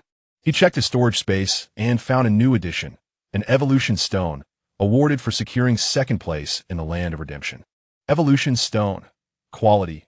Mythical. One-time use item. Description. Grants immense evolutionary power, transforming the core and form of buildings. After use, a structure can undergo evolution. Excellent. Meixen exclaimed, brimming with excitement, and selected to evolve the barracks. Chapter 85. Imperial Barracks, Marine Corps, the evolution stone floated in the air, radiating a myriad of colors. It transformed into a golden beam of light, merging into the barracks. The structure, originally made of stone and wood, collapsed with a resounding crash. A brand new barracks, entirely composed of metal and alloys, emerged within the territory. It occupied a vast area, adorned with various intricate machinery that flickered with a soft blue glow, exuding a sense of advanced technology. Notification. Congratulations, Lord Makesen. The initial structure, the barracks, has successfully evolved into the Imperial Barracks, exclusive to the Tyrant people. Notification. In addition to the fixed-time free recruitment, the Imperial Barracks allows the Lord to consume resources to recruit soldiers independently. At last, I can recruit soldiers on my own. Among all the newly appointed lords this year, I am undoubtedly the first. The vast resources I have amassed can finally be put to good use. Even though that Lord Su Bai from the Dragon Kingdom utilized special methods to ascend to the top of the leaderboard, once he becomes a formal lord, he will still not be my match. From now on, I shall lead the Tyrant people to dominate the entire land of redemption. Makesen laughed maniacally, his eyes brimming with madness. His exhilaration was well-founded. In a land of redemption, the ability to recruit soldiers autonomously is a crucial indicator of a lord's strength. Relying solely on the barracks' daily free recruitment would forever hinder significant growth. In the current land of redemption, formidable lords from various nations have all, without exception, employed diverse methods or unique opportunities to unlock autonomous recruitment of troop types within their territories. For example, a lord from the Asan nation, who has been the land of redemption for a decade, awakened as a member of the skeleton clan. Over 10 years, he amassed an army of hundreds of thousands of skeletons, making him a formidable lord in the Asan nation. Behold the newly evolved barracks. As Makesen shifted his gaze, lines of information popped up. Imperial Barracks. Level, LV3, quality, mythical, unique, exclusive to the Tyrant Empire. Description, a production building for infantry units, serving as the cornerstone of the Tyrant Empire's military apparatus, equipped with all necessary facilities for Imperial infantry, providing Tyrant humans a place for training and habitation. Feature, the base of the Imperial Barracks is installed with 4 enormous engines, enabling the barracks to take flight. Function, basic recruitment building, allowing recruitment of territory-exclusive troop types. Currently recruitable Marine Corps requires 200 souls. Notification. Free recruitment can be conducted once every 22 hours. The level of recruited troops matches that of the barracks, as does the quality. Next level shortens the free recruitment time and increases the probability of recruiting higher-tier troops. Notification. Building level cannot exceed territory level, or the upgrade will fail. To autonomously recruit Marine Corps, I must spend 200 souls. Although it is somewhat costly, it is exceedingly worthwhile. Makesen grinned, his delight evident. His awaken race is the Tyrant Empire. The Marine Corps represents the foundational troop type, spending 2,000 souls. I can recruit 10 Marine Corps. As his words fell, the alloy doors of the Imperial Barracks opened automatically. Fully armed Marine Corps members, clad in heavy exoskeleton armor and wielding electromagnetic rifles, marched out in formation. Marine Corps, level, LV3, race, Tyrant people, quality, mythical, weapon, C-14 electromagnetic spike rifle, expand for weapon details, equipment, CMC 300 powered armor, expand for equipment details, technology, enhancer. The enhancer comprises adrenaline, endorphins, and aggressive chemical agents, significantly boosting the Marine Corps attack and movement speed for a short duration. However, this near-manic burst of power can harm the Marine Corps bodies, and it is strongly advised to seek treatment after multiple uses. Effect: injection of the enhancer increases attack and movement speed by 50 for 15 minutes. Combat power, level 4, loyalty, 95. Description: the Marine Corps are the basic infantry units of the Tyrant Empire, primarily composed of criminals or rebels subjected to forced neural modifications. Now I command a total of 65 Marine Corps. In the future, once hundreds or even thousands of Marine Corps appear within my territory, they will form an overwhelming firepower network, ensuring no wild beasts or local forces can penetrate. That Lord Su Bai from the Dragon Kingdom will ultimately fall to the electromagnetic guns of the Marine Corps. Makesen, hands on his hips, laughed with unrestrained glee. Indeed, the final first place belongs to Su Bai. Bai Meng Yu, in a state of continuous shock, felt her heart grow numb. How could the globally acknowledged weakest Zerg create such miracles? Eager to meet Su Bai and uncover the truth, she composed herself and opened her storage space to examine her rewards. Item: Blood Elf Totem. Quality: Epic. Function: within a 1,000-meter radius. The attack and defense of Blood Elf units are enhanced by 30. An enhancement to both offense and defense. Quite commendable. I wonder what reward Su Bai has received? Bai Mingyu murmured to herself, her lovely eyes revealing deep curiosity. Upon seeing the system announcement, little Shikawa Shun stood in his territory, fuming and cursing. Baka. Surpassing the total points of those ranked 2nd to 10th, this Lord Su Bai from the Dragon Kingdom is simply a freak. Not only does he receive the first-place reward, but he also has an additional unique mysterious reward. Damn it, why does Su Bai get 2 rewards? After seeing his own reward, his furious mood finally settled down. Hellfire Recruitment Scroll. Quality: Epic. Description: communicates with mysterious powers, instantly recruiting 3 Hellfires from an alternate dimension. Upon usage, the scroll transformed into countless silver beams of light, sketching out a summoning array. Above the array, numerous twisted dimensional singularities appeared. These singularities spun rapidly, expanding, and from them emerged 3 Hellfires, towering at 4 meters. Their rocky bodies ablaze with green flames. Within my territory, I now possess 5 advanced Hellfire units.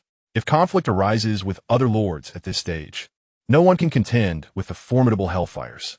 Even that Su Bai would surely struggle to withstand their onslaught. Little Shikawa Shun smirked, confidence radiating from his eyes. Meanwhile, the top 500 newly appointed lords all received their rewards. They were astonished by the staggering lead in points held by Lord Su Bai, which was simply excessive. Each of them was filled with envy and resentment towards the rewards of the top position and the unique mysterious reward. Chapter 86. Starship Main Nest. Hatching larvae, Su Bai heard the mechanical, synthesized voice of the system in his ears.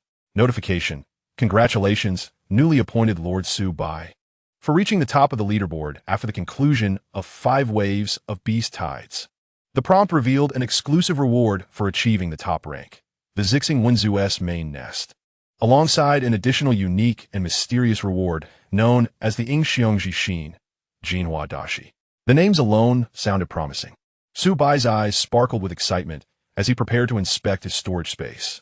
At that moment, a radiant purple light materialized within his territory, heralding the emergence of a brand new structure.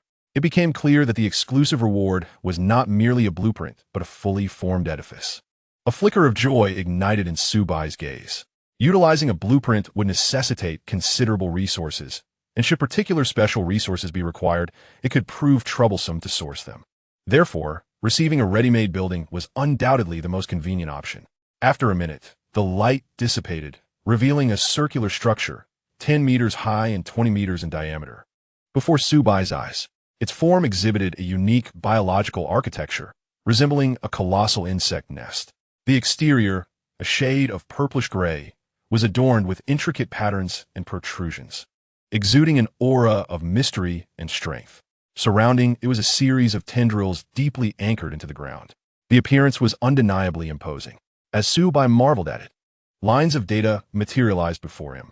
Main nest, level, LV1. Quality, supreme myth, unique, exclusive building of the Zixing Wenzu. Description: the main nest performs vital functions essential for the survival of the Zixing Wenzu and serves as a vast genetic repository.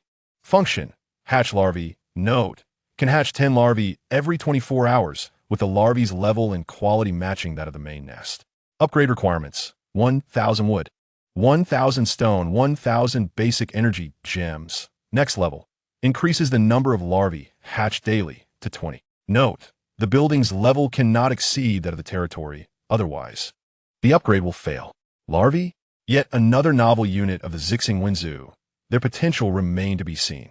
As Su Bai watched in anticipation, the biomass within the main nest began to surge vigorously. Moments later, 10 plump larvae emerged. They possessed segmented bodies and dense skins, moving at a notably slow pace, taking a full minute to crawl from the main nest to the ground. Although they were larvae, their size was considerable, measuring approximately 40 centimeters in length. As he scrutinized them, More information appeared before his eyes. Larvae, level, LV1, race, Zixing Wenzu, quality, supreme myth, talent 1, genetic inheritance.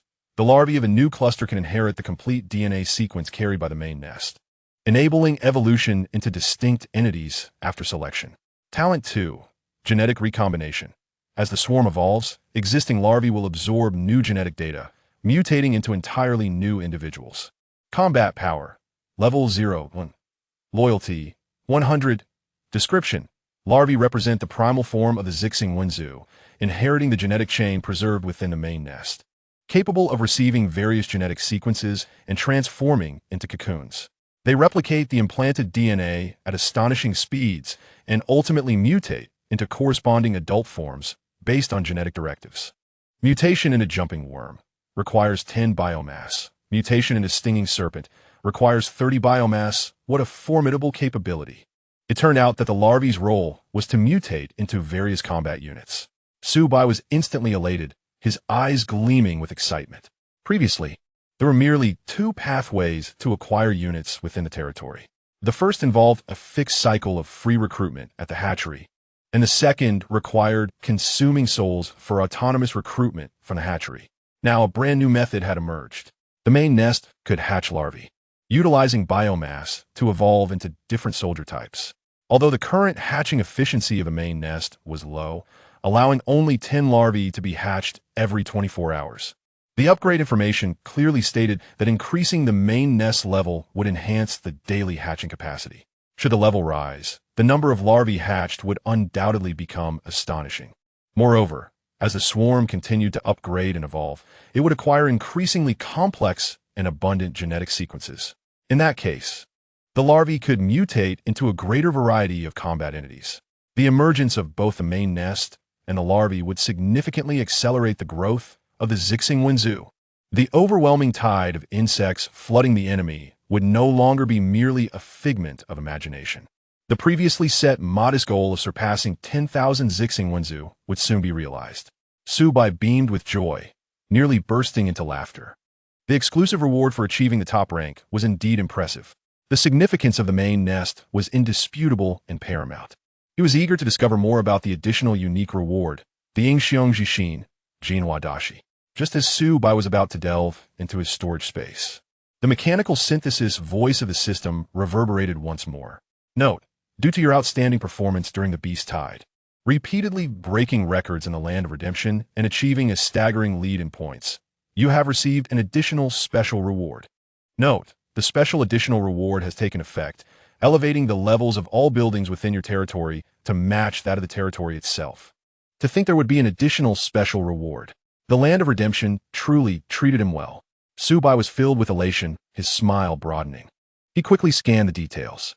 Territory buildings, hatchery LV6, mansion LV6, main nest LV6, evolution chamber LV6, spire LV6, burst worm nest LV6, spores crawlers LV6, watchtower LV6, with a level 6 main nest. He could now hatch 80 larvae every 24 hours. The level 6 mansion could yield 2 additional types of food, spicy roasted lamb leg and juga grilled fish. Food production, steam buns, corn, dried pork, sauce beef, charcoal roasted duck, spicy roasted lamb leg, juga grilled fish, with pork, beef, duck, lamb, and fish now all accounted for. Life would undoubtedly become even more delightful. As he spoke, Su Bai could not help but swallow hard. The upgraded spire would enhance the chances of the hatchery's free ordinary recruitment, yielding Zixing Wenzu flying creatures. The upgraded burstworm nest would enable burstworms to unleash a more potent shockwave and corrosive acid upon detonation. The spore crawler, once upgraded, would inflict even greater damage. At that moment, the mechanical synthesis voice of the system chimed in again. Note, the evolution chamber has reached LV6, unveiling a new evolution sequence. Please check for yourself, Lord. Chapter 87, Simplified Genes, double hatching a new evolution sequence. Su Bai's expression brightened, a smile gracing his features. Thus far, the evolution chamber had unlocked 3 evolution sequences: the hardened shell of the jumping worm, the deep groove spines of the stinging serpent, and the incubation fungal blanket tumor of the insect queen. These three evolutionary upgrades would undoubtedly yield significant enhancements to the entire Zixingwenzu. He hoped for yet another delightful surprise. With anticipation in his heart, Su Bai opened the evolution sequence page. Evolution sequence, jumping worm. Simplified genes, simplifying the genetic code and cellular composition of the jumping worm to the utmost degree, making its hereditary coding remarkably easy to replicate. Allowing one larva to hatch into 2 jumping worms. Requirements: biomass, 1,000.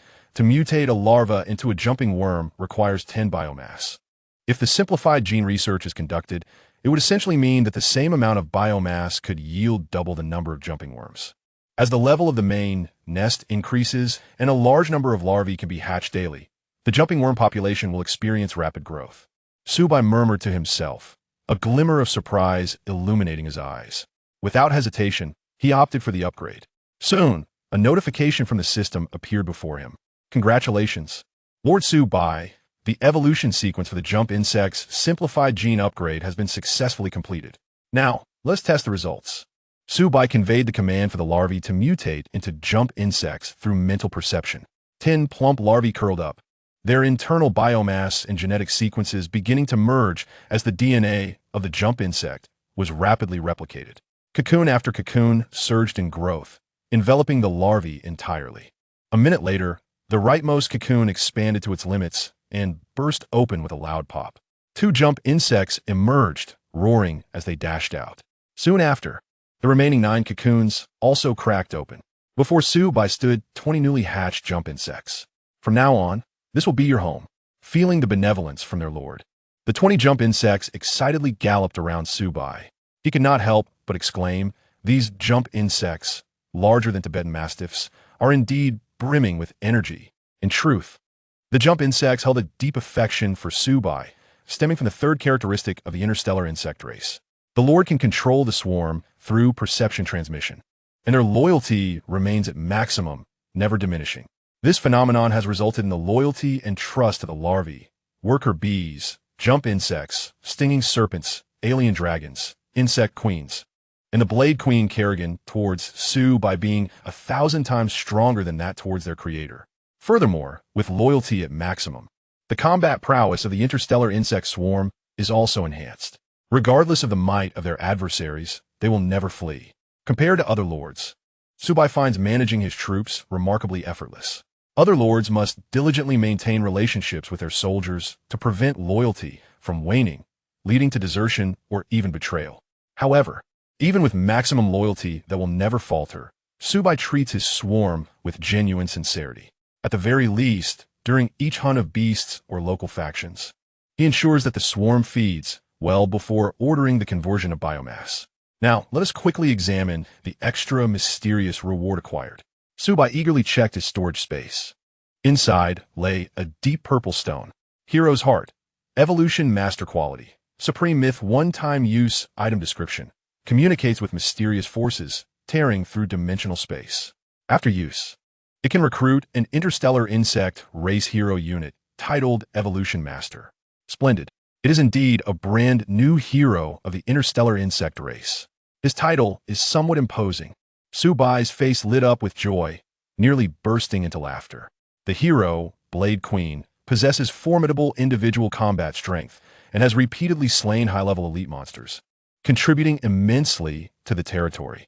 Her innate talent, Heart of the Insect Race, greatly enhances the combat capabilities of the interstellar swarm. Its importance is beyond question. Soon, he would have a brand new interstellar insect race hero.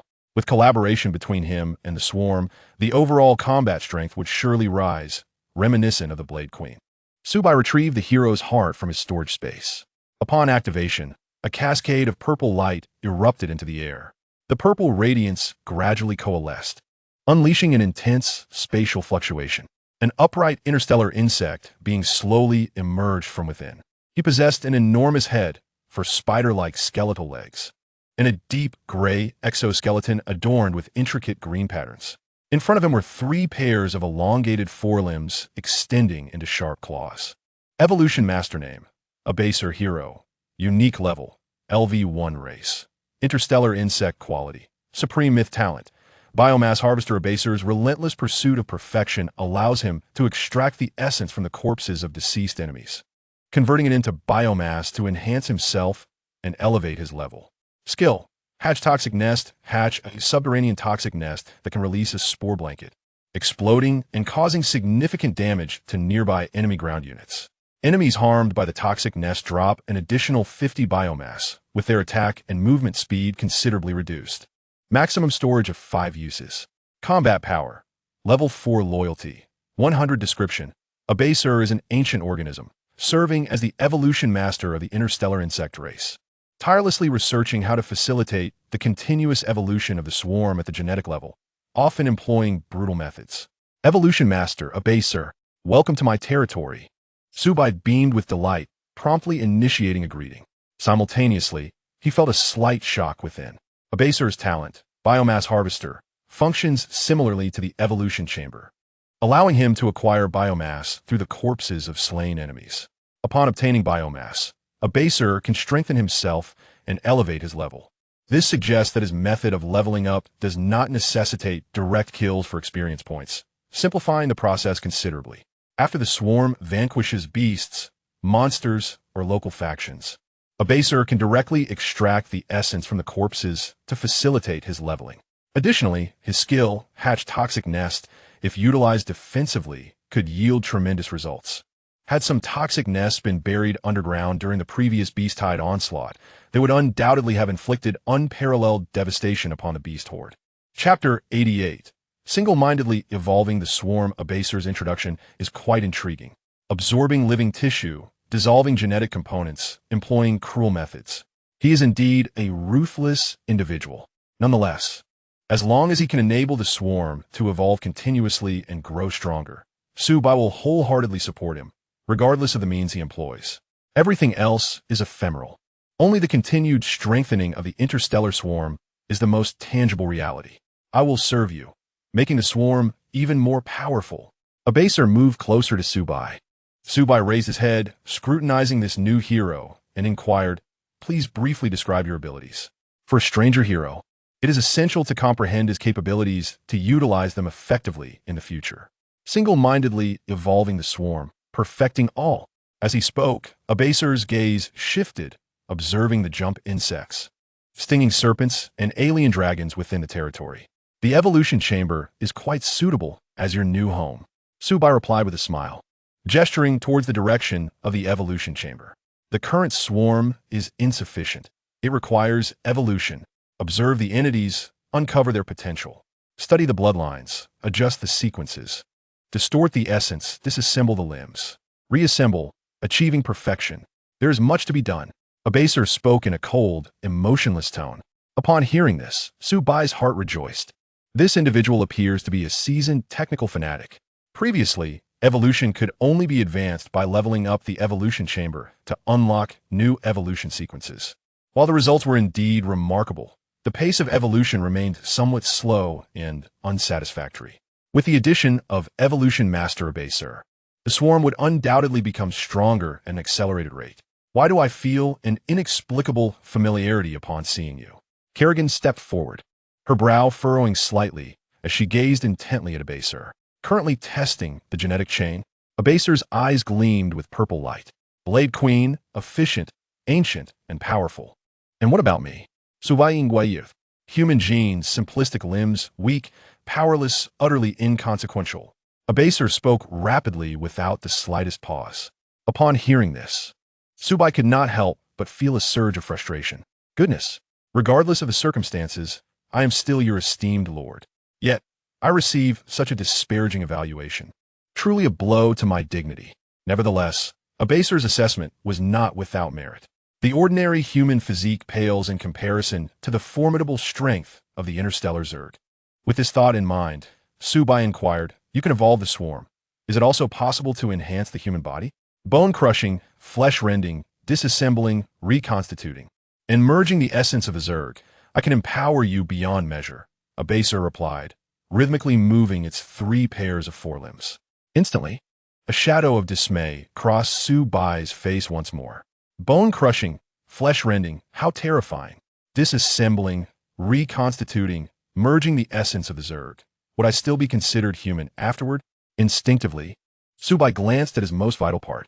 If, during the transformation, I were to inadvertently harm the most crucial aspect of manhood, would that not be disastrous? Having lived all these years, I have yet to experience the intimacy of a woman. No, I must remain a purely human being. This matter can be discussed later. Su Bai hastily declared. Abaser's words carried a hint of confusion, unable to comprehend. Weak genes must be discarded. Crude limbs are unacceptable. Kerrigan gazed at Abaser, her voice echoing once more, "Why do I feel anger upon seeing you?" Anger arises from the secretion of adrenaline, a response to pressure, a warning of impending threat. I pose no threat to you. Hence, you should not feel anger. Abaser replied, "I recall now, when I was still human. It was you who enveloped me in a massive chrysalis. That sensation is truly unforgettable. I long to kill you." Abaser responded, "It was I who forged the powerful Queen of Blades, with a perfect body and absolute strength, swifter and stronger, countless times more formidable than a human form. I do not understand. Why would you be angry? Evolution and strength are the inevitable paths to the elevation of the swarm.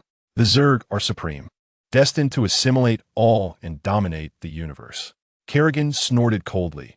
"Were it not for your usefulness to the swarm, I would undoubtedly slay you." Hearing the exchange between the two, Su Bai was momentarily taken aback. It seemed that animosity existed between the Queen of Blades and Abaser. This is something I must pay close attention to. I cannot allow them to clash.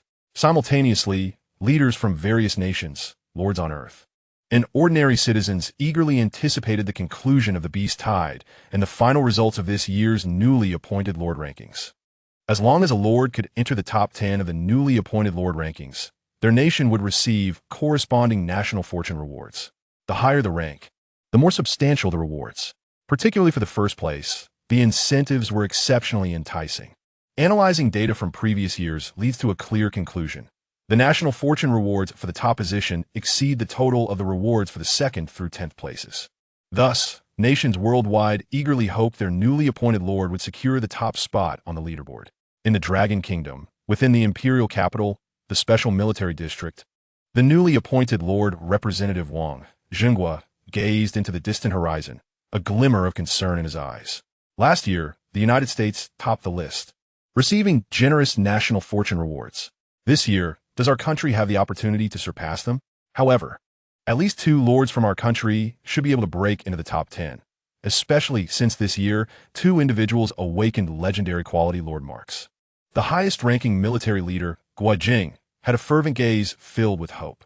Let us not forget, we have an exceptional dark horse in Su Bai. What a blunder to overlook Su Bai in my excitement.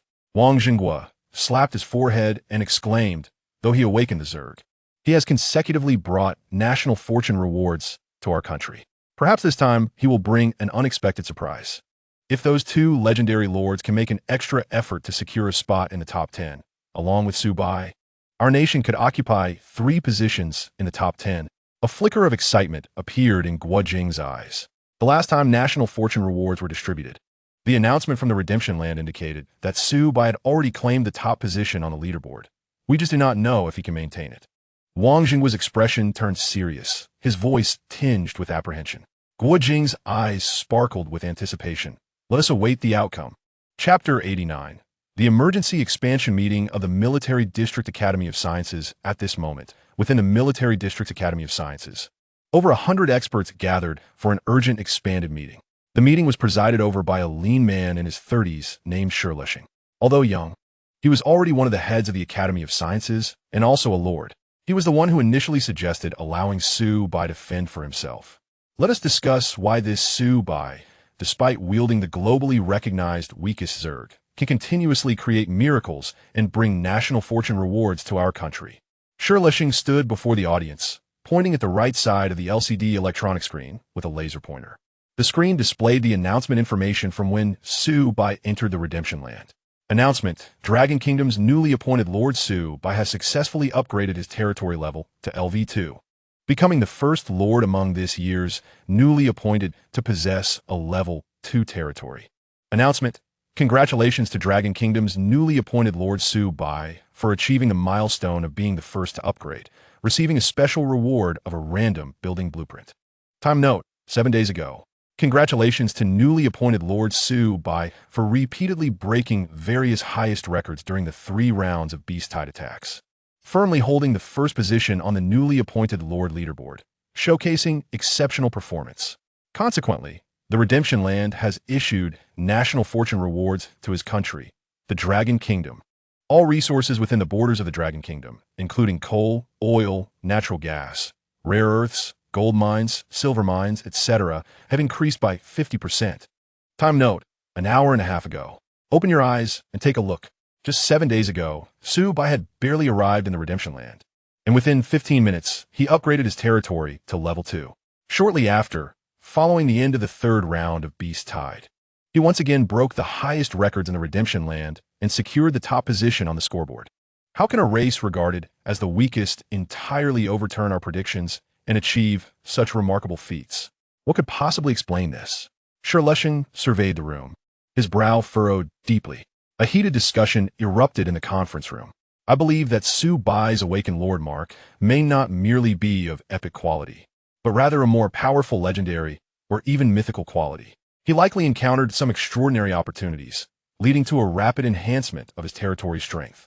Colleagues, could it be possible that Su Bai received assistance from external forces? This would explain how he, with the weakest Zerg, is so far ahead of all other newly appointed lords. Your logic is flawed. Are external forces all fools? Assisting a lord from the Dragon Kingdom only to bring national fortune rewards to the Dragon Kingdom? The occurrences surrounding Su Bai defy all data from the past 50 years, which is truly perplexing. Dissatisfied with the responses, Sherlushing rapped the table and raised his voice. Who can tell me how we should face Su Bai when he returns? If he harbors animosity towards the Academy of Sciences and seeks revenge, what will we do? This is a pressing issue that we must take seriously. As his words fell, the hundreds of experts in the conference room began to whisper and discuss amongst themselves. In recent times, the experts of the Academy of Sciences have convened 7 specialized meetings. Without exception, the agenda has been focused on a singular question. How has Su Bai, representing the globally acknowledged weakest insect race, managed to create 2 miraculous achievements that have brought fortune to the nation? The discussions from these 7 meetings have yielded nearly identical conclusions. A multitude of experts have been scratching their heads, utterly unable to discern the underlying rationale. Sherlushing clenched the edge of the table tightly, a surge of anxiety evident in his eyes. Should Su Bai secure the top position on the leaderboard upon his return to Earth, he would undoubtedly ascend to the status of a national and ethnic hero. At that moment, not just the ordinary populace, but even high-ranking military officials and prominent leaders would cast their gazes upon Su Bai. His stature would subsequently rise immensely. However, the dilemma lies in the fact that he has already been offended. If he were to seek revenge, what would become of them? The colleagues within the Academy are all engrossed in theoretical research. Although some are lords, their overall strength is not formidable. Once Su Bai becomes an official lord, should he choose to wield his power unjustly, seeking assistance might prove to be a challenge. Speak up with your opinions and thoughts. Sherlushing slammed his hand on the table, revealing his agitation. A chorus of experts chimed in. It is my belief that Su Bai's success is purely a matter of luck. Otherwise, how could a mere trash insect race possibly claim the top spot? If it is indeed luck, then his fortune is truly extraordinary. Having previously offended him, this young man will surely harbor animosity towards us upon his return. When the Academy made the decision to abandon Su Bai, I voted against it. This matter does not concern me. Shall we send a representative to apologize to Su Bai? Apologize? Colleagues, we are all esteemed individuals in Longwa. How can we stoop to apologizing to a junior without inviting ridicule? You are right. The mission of the Academy is to assist the military in making sound decisions to ensure the rational allocation of resources. We have done nothing wrong. Moreover, General Wujing has procured some resources for Su Bai, so there is no reason for him to hold a grudge against us. As long as the Academy remains united in purpose, even if Su Bai harbors hostility towards us, we need not worry. Upon hearing this, Sherlushing's furrowed brow slowly relaxed. Indeed, I am one of the leaders in the military academy, and a powerful lord as well. If Su Bai dares to show me disrespect, I shall ensure he faces dire consequences. Meanwhile, in countries such as the United States, Japan, India, and the Arctic, Military leaders eagerly awaited the emergence of their nation's newly appointed lords within the top 10, or even at the pinnacle. Only then could the land of redemption bestow national fortune rewards. Particularly, the reward for the top position could significantly enhance a nation's overall strength. Amidst the collective anticipation, the system announcement from the land of redemption simultaneously appeared in the skies over various countries on Earth. Announcement: the beast-tide assault endured by this year's newly appointed lords has now concluded. Announcement: the point calculation has been completed. Announcement: the leaderboard for newly appointed lords is now being revealed. Regardless of status, whether among dignitaries or ordinary citizens, all became tense with anxiety. Each individual harbored trepidation, their eyes brimming with fervent hope. Chapter 90. The Supranational Fortune Reward. The entire nation in uproar within Longhua. Men, women, and children stood in the streets, gazing skyward at the announcement. Each one secretly prayed that this year they would not be surpassed by the United States. The young Su Bai, who had consecutively brought 2 national fortune rewards, they hoped that fortune would favor him, allowing him to secure the first position and not be eclipsed by the lords of other nations. Among all nations, the United States held the utmost confidence. They were entirely assured of their mythical lords' prospects this year. Soon after, the system announcement from the land of redemption reappeared in the azure sky. Announcement: in the 8 days since arriving in the land of redemption, the individual who has exhibited the most outstanding performance, surpassing all newly appointed lords and claiming the top position, is Su Bai of Longhua.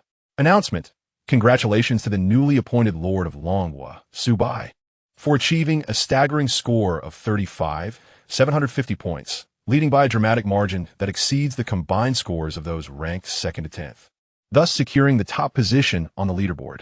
The resplendent golden text floated majestically in the sky, akin to a golden list. Across Longhua, the United States, Japan, Han Country, India, and all nations on the 7 continents, this system announcement appeared in comprehensible language for all citizens. In an instant, joy and despair coexisted. Well done. I told you, Su Bai is undoubtedly the biggest dark horse of this year. He firmly holds the top position, with an unprecedented lead in points. Su Bai has achieved a remarkable miracle. He has allowed Longhua to finally hold its head high, no longer overshadowed by the United States. To achieve such formidable results as the weakest insect race is nothing short of extraordinary. General Guijing, the highest military leader, wore a flushed expression, his eyes filled with excitement. Su Bai's youthful visage flashed in his mind, prompting Guijing to yearn to meet this young man who had created such a miracle. Wang Jinghua, the head of the newly appointed lords in the military, was equally exhilarated, his hands trembling slightly. He sighed repeatedly. Indeed, who could have imagined that this young man, whom I personally brought in, would exceed everyone's expectations and achieve such results? A score of 750, surpassing the combined scores of those ranked 2nd to 10th, is simply astounding.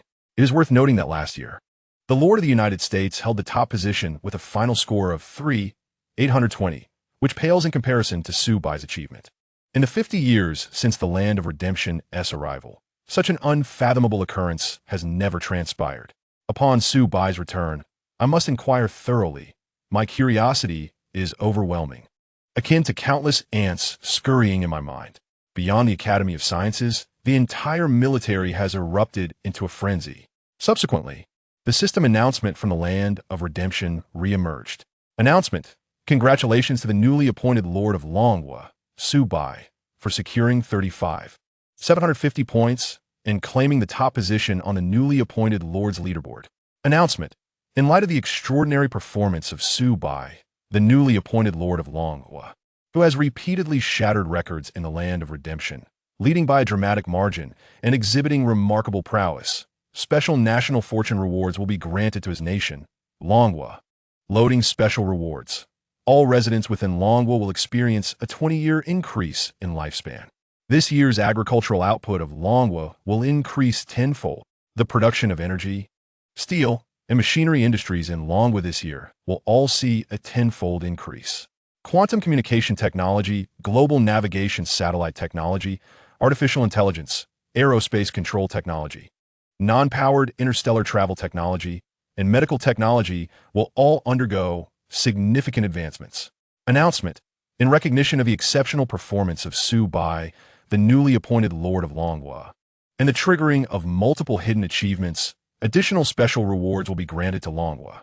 Loading additional rewards. Acquisition of nuclear-powered aircraft carriers, each over 100,000 tons, totaling 10 vessels. Acquisition of 10,000 intercontinental cruise missiles, 5,000 nuclear bombs, and 1,000 hydrogen bombs. Acquisition of 6th-generation fighter jets with artificial intelligence control, totaling 3,000 units. This announcement hung prominently in the skies of nations worldwide.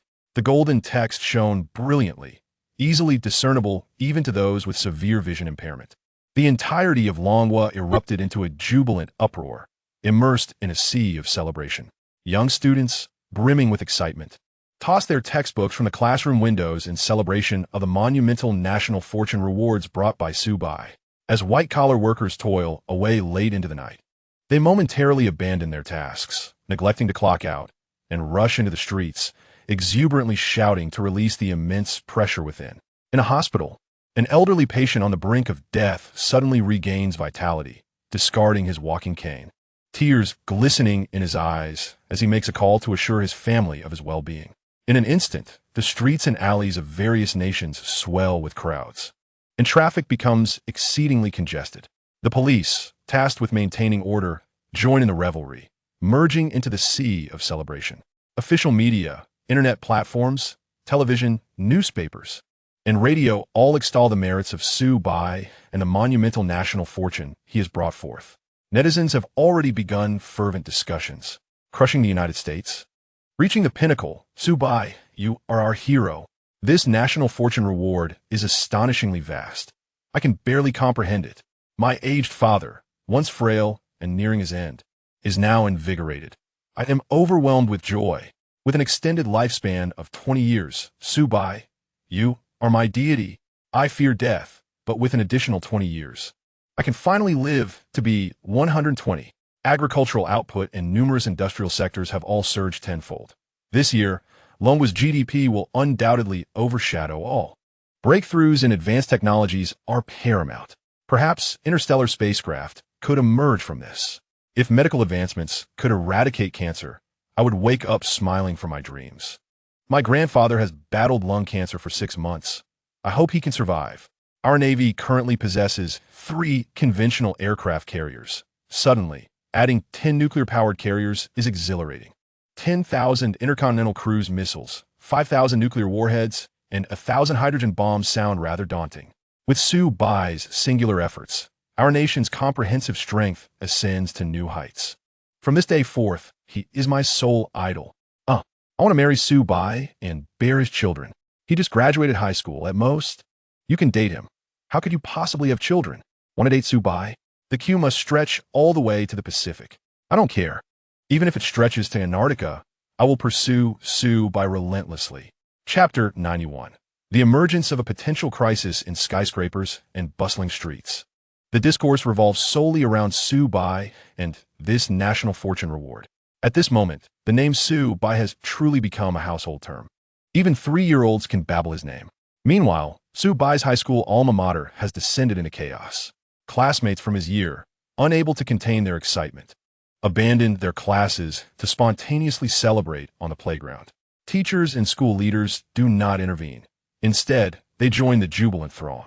After all, Su Bai's remarkable achievement of over 30,000 points, culminating in the top rank, has yielded an unprecedented national fortune reward. Longhua is destined to surpass the United States this year, emerging as a superpower on the world stage, altering the global dynamics from a unipolar to a bipolar world. Zhang Tao, Su Bai's homeroom teacher, stands on the playground, engulfed by the sounds of students' cheers. His expression is one of fervor, filled with profound pride. He never imagined that the prodigious talent revitalizing the nation would emerge from his class. As an educator, witnessing such extraordinary accomplishment from a student would make anyone wake up smiling, even in dreams. Su Bai, you have brought immense glory to our country and nation. From now on, you shall be the hero of the descendants of Yin and Huang. Numerous classmates gather around Zhang Tao, their eyes sparkling with unparalleled excitement. After all, To be a classmate of Su Bai is a matter of great honor, one that will elevate their status in the eyes of others. As anticipated, the school gates are besieged by throngs of reporters. However, higher authorities have issued explicit orders prohibiting the disclosure of any information related to Su Bai. The gates remain firmly closed, denying reporters entry. In the imperial capital, within a special military district, Wang Zhongguo's pupils constrict sharply as the chains of his mind seem to shatter in an instant, leaving a void. Overwhelmed with excitement, his voice trembles slightly. "See, Commander, Su Bai's ascension to the top has brought our nation such bountiful rewards. The lifespan of all citizens has been extended by 20 years. Agricultural and industrial outputs have multiplied tenfold, and breakthroughs in advanced technologies have been achieved. 10 nuclear-powered aircraft carriers, 3,000 sixth-generation fighter jets, and thousands of intercontinental cruise missiles. Nuclear warheads and hydrogen bombs. Such a terrifying leap surpasses even that of the United States." Guo Jing trembles, feeling every drop of blood in his body freeze, rendering him immobile. As the highest leader of the military district, he has witnessed countless prodigious talents. Yet, to see Su Bai, hailing from the world's most seemingly insignificant insect race, achieve such monumental miracles is unprecedented. After previous national fortune rewards, Guo Jing had a premonition that Su Bai was highly likely to secure the top rank. However, he never anticipated that this year's national fortune reward would be so extraordinarily generous, far surpassing any previous rewards by several multiples. His voice is filled with awe. The reason this national fortune reward is so substantial must be due to Su Bai's repeated breakthroughs of the highest records in the land of redemption, achieving a staggering lead in points and triggering hidden accomplishments multiple times. This has magnified the national fortune reward exponentially. Longwo will rise to prominence this year, standing tall among the world's superpowers, finally taking pride after being suppressed by the United States for years. Su Bai is the nation's benefactor, the hero of our people. "Colonel Wang, do you know? I can hardly wait to meet Su Bai." Wang Zhongguo replied eagerly. "Commander, such a youthful hero. I too wish to meet him at once." He paused and continued. "When Su Bai returns, I must inquire how he, as the weakest of the insect race, accomplished all of this. There must be some secrets we are unaware of." Guo Jing slightly raised his gaze, his eyes shimmering with excitement. Wang Zhongguo asked, "Commander, aren't you curious?" "Of course I am. But if Su Bai does possess certain secrets, pushing him to divulge them may not be prudent," Guo Jing contemplated. "Commander, your considerations are meticulous." Wang Zhongguo's eyes reflected contemplation as he murmured to himself, "Perhaps the Lord's mark Su Bai awakened is not of epic quality, or he received some monumental opportunities after entering the land of redemption. Regardless, if Su Bai is unwilling to share, we should refrain from pressing further." Guo Jing spoke solemnly. "If the higher-ups insist on knowing, what shall we do?" Wang Zhongguo raised his head, a hint of concern in his voice. "If such orders are issued, I will personally make a trip to articulate the pros and cons. I trust they will understand," Guo Jing stated, his gaze intense. "As long as we maintain a good relationship with Su Bai, Longwo's future will be bright." At the military district center, within the Academy of Sciences, observing the uproar among his colleagues, Sherlushing furrowed his brow tightly. He clenched his fists, nails digging deeply into his palms. "Damn it, the final first place is indeed Su Bai. Why has he brought forth such a bountiful national fortune reward this time? Once he returns, the higher echelons of the nation will undoubtedly regard him with newfound respect and employ him in significant roles. At that moment, my situation will become perilous. I must devise a strategy. I cannot allow this young upstart to pose any threat to me." At this juncture, Sherlushing is deeply concerned that Su Bai may harbor resentment towards him due to prior events. As a fellow lord, he is acutely aware of the immense difficulty in surpassing nations worldwide to occupy the pinnacle of the points leaderboard. This serves as irrefutable evidence of the formidable strength of Su Bai's territory, which has undoubtedly reached a terrifying level. In a voice barely audible to anyone but himself, Sherlushing mutters, "In the land of redemption, killing is beyond the jurisdiction of the state. If Su Bai holds a grudge and leads soldiers to attack, my territory is highly likely to fall. Such a scenario is utterly intolerable. A gentleman does not stand under a precarious wall. Even if it means committing an act of great audacity, I must extinguish this potential threat known as Su Bai in its infancy. In that instant, a glimmer of cold malice flickers in the corners of Sherlishing's eyes. Chapter 92. The countdown to return officially begins at this very moment. The territory of Longhua is engulfed in a sea of jubilation. However, the situation is far less favorable for other nations, particularly for the United States, Japan, Han Country, and Asan Country. The leaders of these nations are seething with rage, their scalps tingling and veins bulging in their necks. How could the Lord of Longhua claim the top position? Infuriating. It is utterly detestable. Is the Crimson Spectre poised to sweep across the globe once more? God save us. Please do not let this horrifying scene unfold. After a tense and anxious period, the leaders of these countries have dispatched their most formidable intelligence agencies to Huaxia, seeking to gather information on Su Bai. Meanwhile, the foreign populace has succumbed to a maelstrom of emotions: dejection, stupor, resentment, fury, jealousy, hatred, and panic. What the hell? Last year, we, the United States, topped the leaderboard, yet the national fortune rewards were not nearly as bountiful. The Lord of the United States, last year, only amassed 4,000 points, while the Lord of Longhua has accrued tens of thousands. Oh my God! The military rewards bestowed upon Longhua are simply unbelievable. This is absurd. The magnitude of this year's national fortune rewards for the top position is downright frightening. This lord named Su Bai must be a citizen of our Han country. The land of redemption has made a grave error. You upstairs are nothing but a foolish groundhog. I can assure you before God that the land of redemption has made no mistakes. I just breached the wall to access foreign networks and was met with the astonishing remarks from Han country's netizens. It's truly shameless. The military strength of Longhua has surged dramatically, posing a severe threat to the homeland security of the United States. I must petition Congress to increase military funding to curb Longhua's momentum. Baka, the Lord of Longhua, Su Bai, is nothing but a despicable scoundrel, usurping the top position of the great Yamato Empire. Damn it, why are these little devils so verbose? Your culture is merely stolen from the Han and Tang dynasties. How dare you prattle on?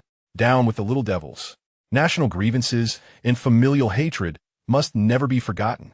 Let's unleash the 5,000 nuclear warheads we've just received upon Japan. Countless netizens from Longhua infiltrate foreign networks, engaging in a fierce war of words with foreign citizens. Keyboards and mice become the sharpest of weapons. One by one, foreign netizens are left flabbergasted, their faces turning purple with anger as they begin to smash their computers. In a land of redemption, Su Bai stands within his territory, examining the resource page. Souls, 639,600. Wood, 52,000. Stone, 50,100. Iron blocks, 57,000. Primary energy crystals, 9,060. Biomass, 20,700. The quantities of Soul's biomass and various other resources have seen substantial increases. Following several waves of beast tides, the overall strength of the territory has surged remarkably. Thus, this was not merely a beast tide, but rather a welfare distribution event. Regrettably, there are only 5 rounds of beast tides in total, leaving no opportunity for continued resource harvesting. Su Bai lets out a sigh, a hint of reluctance evident in his eyes. If he could face a few waves of beast tides every day, it would take long for the interstellar swarm to surpass 10,000, 100,000, or even 1,000,000 in number. However, upon becoming a formal lord, leading the swarm to sweep through local factions' territories will also facilitate rapid development for his own domain. At this moment, Abaseth has already entered the evolution chamber, tinkering with something in the enormous green pool. He mutters incessantly, flesh-eating, bone-crunching. Touch the essence of what I consume within me. Reorganize, transform. The swarm can only grow stronger. Any regression in the evolution process is unacceptable. Accompanying his voice, the wretched howls of wild beasts resonate, all of which are the injured creatures from the previous rounds of beast tides. Abaseth captures them back into the evolution chamber, beginning a brutal dismemberment, tearing flesh, shattering bones, absorbing living tissue, and dissolving genetic components. This fellow is truly a madman. The Blade Queen glances over, unable to suppress her remarks. Truly deserving of the title of Evolution Master, so fervent in his scientific endeavors, meticulous and dedicated, albeit somewhat obsessive and deranged, yet I find it endearing. Su Bai's lips curl into a smile, his face radiating warmth. A subordinate like Abiseth, diligent and unyielding, never resting for a moment. He takes initiative, working tirelessly without prompting. Such an employee is one Su Bai is nearly enamored with. Sometimes, witnessing Abiseth's fervent work ethic makes Su Bai feel somewhat ashamed. As the Lord, he finds himself rather lazy. Abiseth, how are your research results progressing? Su Bai steps forward to the evolution chamber, expressing concern for this diligent employee. Abiseth, utilizing his spider-like bony spikes, dismembers the prairie wolves in the pool into countless pieces. He turns his massive head to regard Su Bai, stating, "Not satisfactory. These beasts are lowly, frail, powerless, and backward. Their genetic sequences are overly simplistic, lacking any points of reference." A hint of frustration laces Abiseth's tone. Su Bai reassures him, "Fear not. In the future, should we encounter formidable life forms, I will entrust them to you. Leave it to me, no problem." As he speaks, Abiseth's compound eyes shimmer with green light. "By the way, do jumping insects have any improvements compared to prairie wolves?" Su Bai continues to inquire. "Prairie wolves are weak. Insect beasts cannot interbreed, yielding low efficiency, and may even lead to genetic degradation of the swarm, which is unacceptable." Abiseth speaks rapidly, showing no signs of pause, exuding professionalism. Su Bai nods in agreement. "Take your time. I shall be your formidable support. I will bring you an even more powerful interstellar swarm." As Abiseth continues to speak, he resumes his work on the pool of blood and flesh. After observing for a while, Su Bai turns to leave. Such scenes are rather gruesome. If one gazes upon them too frequently, it may hinder one's appetite. Henceforth, I must adapt. As a lord, there must be no shortcomings. Otherwise, how will I establish my authority? Su Bai encourages himself. At that moment, the mechanical, synthesized voice of the system resonates in his ears. Announcement. Congratulations to all surviving new lords. You have successfully navigated the novice period and repelled all beast tides. Announcement. From now on, you are no longer new lords, but the official lords of the land of redemption. Announcement. A grand and magnificent life is about to commence. May you all carve out your own territories. Announcement. In 1 hour, you will depart from the land of redemption and return to Earth. The countdown to return officially begins. Chapter 93. The Eve of Return, continuous upgrades of the territory upon hearing the system's voice. The newly appointed lords from various nations in the land of redemption were filled with a myriad of emotions. Surviving and returning to Earth was indeed no small feat. The experiences they had endured during this time would undoubtedly be the most unforgettable moments of their lives. The weaker lords, overwhelmed with emotion, could not help but shed tears. For days, they had lived in constant trepidation, fearing the death of their soldiers and the destruction of their territories by monsters. To endure through this period and survive the beast tide was an exceptionally arduous task. For the majority of the newly appointed lords, merely being able to live to see another day was a stroke of fortune. After all, those who effortlessly crushed the beast tide were exceedingly rare.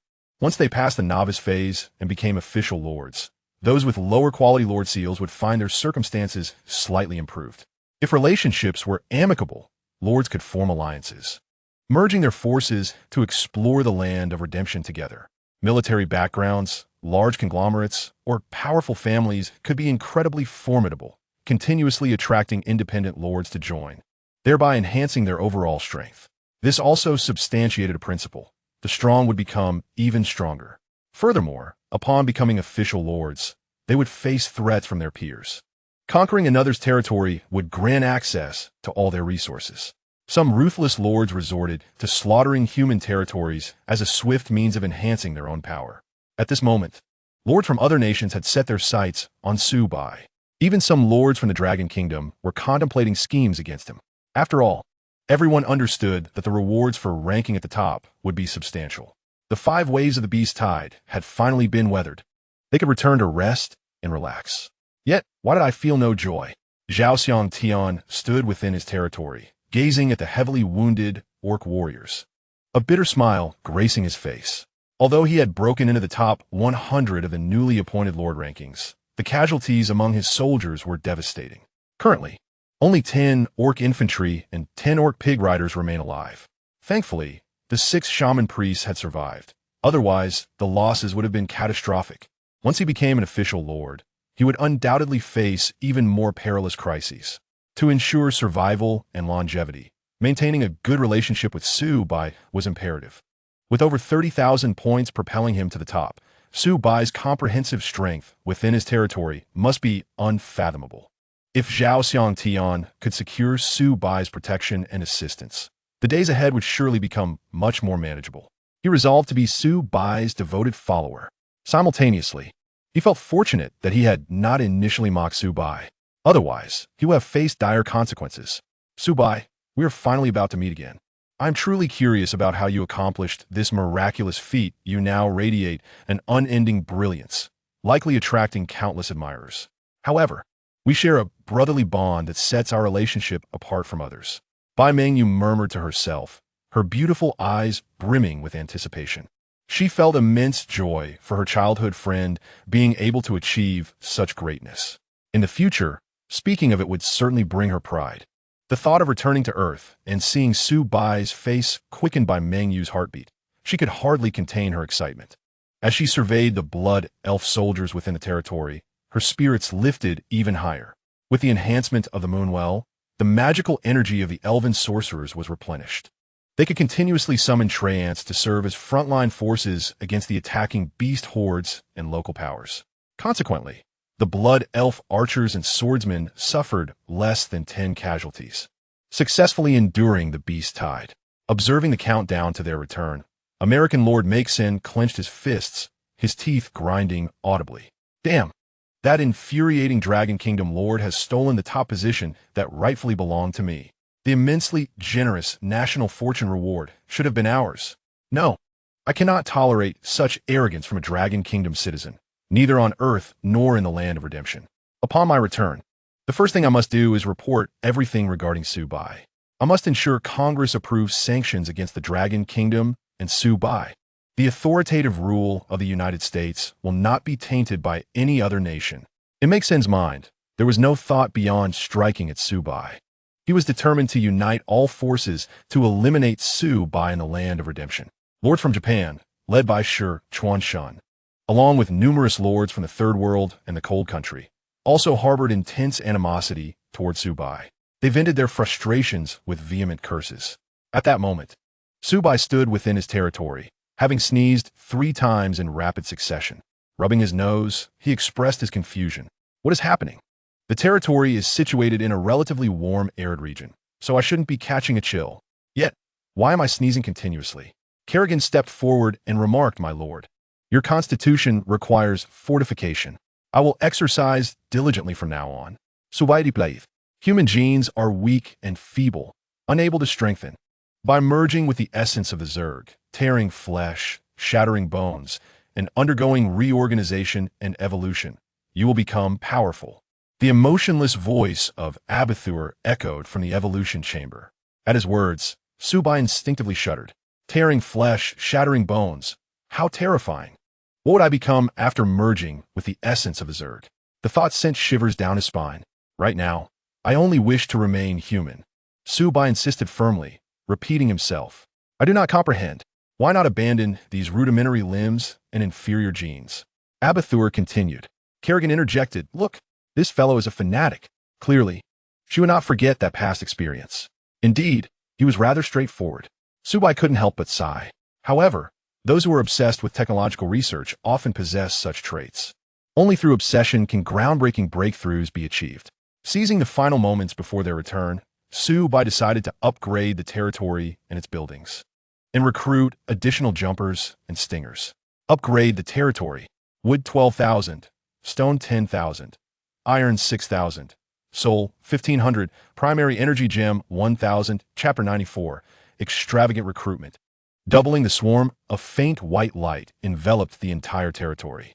The boundaries of the territory began to expand. The small stone house in the center continued to increase in size. 5 minutes later, congratulations to Lord Su Bai. The territory upgrade was successful. The territory level has reached LV7. The territory area has increased by 2,000 square meters. Reputation has increased by 50 points. The territory area was directly increased by 2,000 square meters, providing much-needed space. Otherwise, having a swarm of over 1,000 insects all cramped within the territory would be quite uncomfortable. With ample resources remaining, the upgrade could continue. Su Bai chose to further upgrade the territory.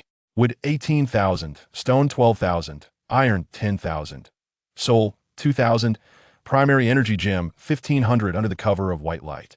The territory's boundaries continued to expand. The small stone house in the center underwent a magnificent transformation. 5 minutes later, congratulations to Lord Su Bai on the successful upgrade of his territory. The territory has reached level 8, expanding its area by 500 square meters and increasing its prestige by 80 points.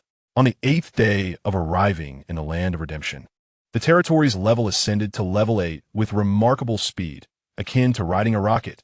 If mentioned to others, they would likely find it hard to believe. Su Bai inadvertently, seroli satisfieth. Now, with the territory at level 8, its area has reached 500 square meters, allowing for the construction of more buildings and the accommodation of additional soldiers without appearing overly cramped. The prestige value has reached 280, yet the title remains as a novice. It seems the small stone house where he sleeps has gained additional furnishings. Su Bai strode over to the entrance. Upon closer inspection, he discovered a variety of new furniture within: a wooden wardrobe, a washstand, a square table, and 4 wooden chairs. The original wooden bed has also become sturdier. If the territory continues to upgrade, it may eventually lead to a grand villa. A smile crept across Su Bai's face. The upgrade of the territory allows buildings to surpass their previous level cap, resulting in a substantial enhancement of overall strength. Yet sometimes, the improvement of quality of life is equally significant. The manor's upgrade unlocked new food options and sleeping arrangements, transitioning from a small wooden house to a small stone house. Both advancements brought Su Bai immense joy, for only with good food and restful sleep can one possess the vigor to lead the interstellar insect race into battle. Upgrading the hatchery, Su Bai silently declared. A total of 12,000 wood, 10,000 stone, 10,000 iron blocks, and 800 primary energy gems were consumed to elevate the hatchery's level twice in succession, reaching level 8. Now, the initial level of recruited soldiers will directly rise to level 8. With over 630,000 souls, he is ready for a significant endeavor. Su Bai eagerly rubbed his hands together, excitement gleaming in his eyes. Currently, there are 842 jump bugs within the territory, given their formidable power displayed in previous battles. Even the epic quality level 26 Inferno Tyrannosaurus could not withstand their barrage. Such a strategically menacing unit, Su Bai decided to recruit 500 in one go. As the souls were consumed, the genes within the 500 jump bugs began to mutate, their exterior biomass surging wildly. They transformed into enormous green cocoons, enveloping the jump bugs. 1 minute later, the green cocoons burst open, revealing plump, round explosive bugs, each adorned with green sacs, joyously rolling around in celebration of their rebirth. Observing the lively swarm, Su Bai instinctively felt a pang of concern. These seemingly harmless creatures possess a terrifying explosive power that even dragons cannot endure. If they were to accidentally detonate within the territory, it could spell disaster. Dear explosive bugs, please be cautious and take care not to bump into anything, Su Bai exclaimed, embodying a protective motherly instinct towards the 500 explosive bug offspring. At that moment, the explosive bugs altered their direction, swirling around Su Bai. Through a shared mental connection, they conveyed a unified message, assuring him that they could control the release and explosion of the acid sacs, ensuring no accidental detonations would occur. Finally, Su Bai's anxious heart could rest easy. With 342 jump bugs remaining in the territory, he decided to recruit an additional 658 to round the numbers. The hatchery seemed to come alive, as biomass and writhing surfaces surged with vigor. The purple framework cracked open, and one by one, the jump bugs emerged, striding forth with robust limbs. After 10 minutes of anticipation, all 658 jump bugs stood before Su Bai. Next, Su Bai proceeded to recruit stingers. With 570 stingers already in the territory, he aimed to recruit 630 for the sake of balance. As the souls were consumed, the stingers slithered out from the opening, their massive 3-bladed size and twisted bone spikes creating a formidable presence. 5 minutes later, The newly recruited stingers had all appeared, and the hatcheries opening automatically sealed shut. The swarm had increased by over 2,000 new individuals, doubling their numbers once more. The territory became bustling, filled with lively activity. With 2,000 jump bugs, 200 stingers, 500 explosive bugs, alongside 10 alien dragons, 10 bugs of the queen for worker bees, and 4 young worker bees, along with the Blade Queen and the newly joined Evolution Master Albos. The scale of the swarm had gradually taken shape. Su Bai surveyed the scene. Filled with vibrant jump bugs, clustered stingers, and rotund explosive bugs, and felt an overwhelming sense of joy and security. The overall strength of the interstellar insect swarm had surpassed that of many established lords who had resided in the Land of Redemption for years. Undeniably, this feeling was exhilarating. After the expenditures, 300 souls remained. It was prudent to retain some, lest he find himself in dire need. Unbeknownst to him, an hour slipped away swiftly. In the Land of Redemption, all newly established lords were enveloped in a faint white glow. Soon after, the radiance intensified, and the figures of all new lords vanished from spot.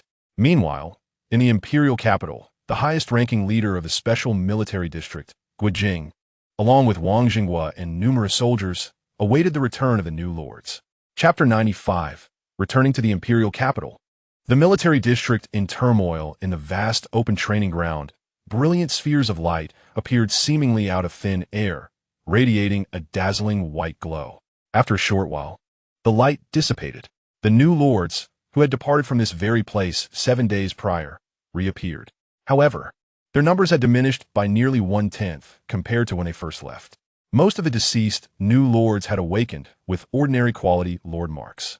Those of superior quality rarely encountered destruction and demise in the Land of Redemption.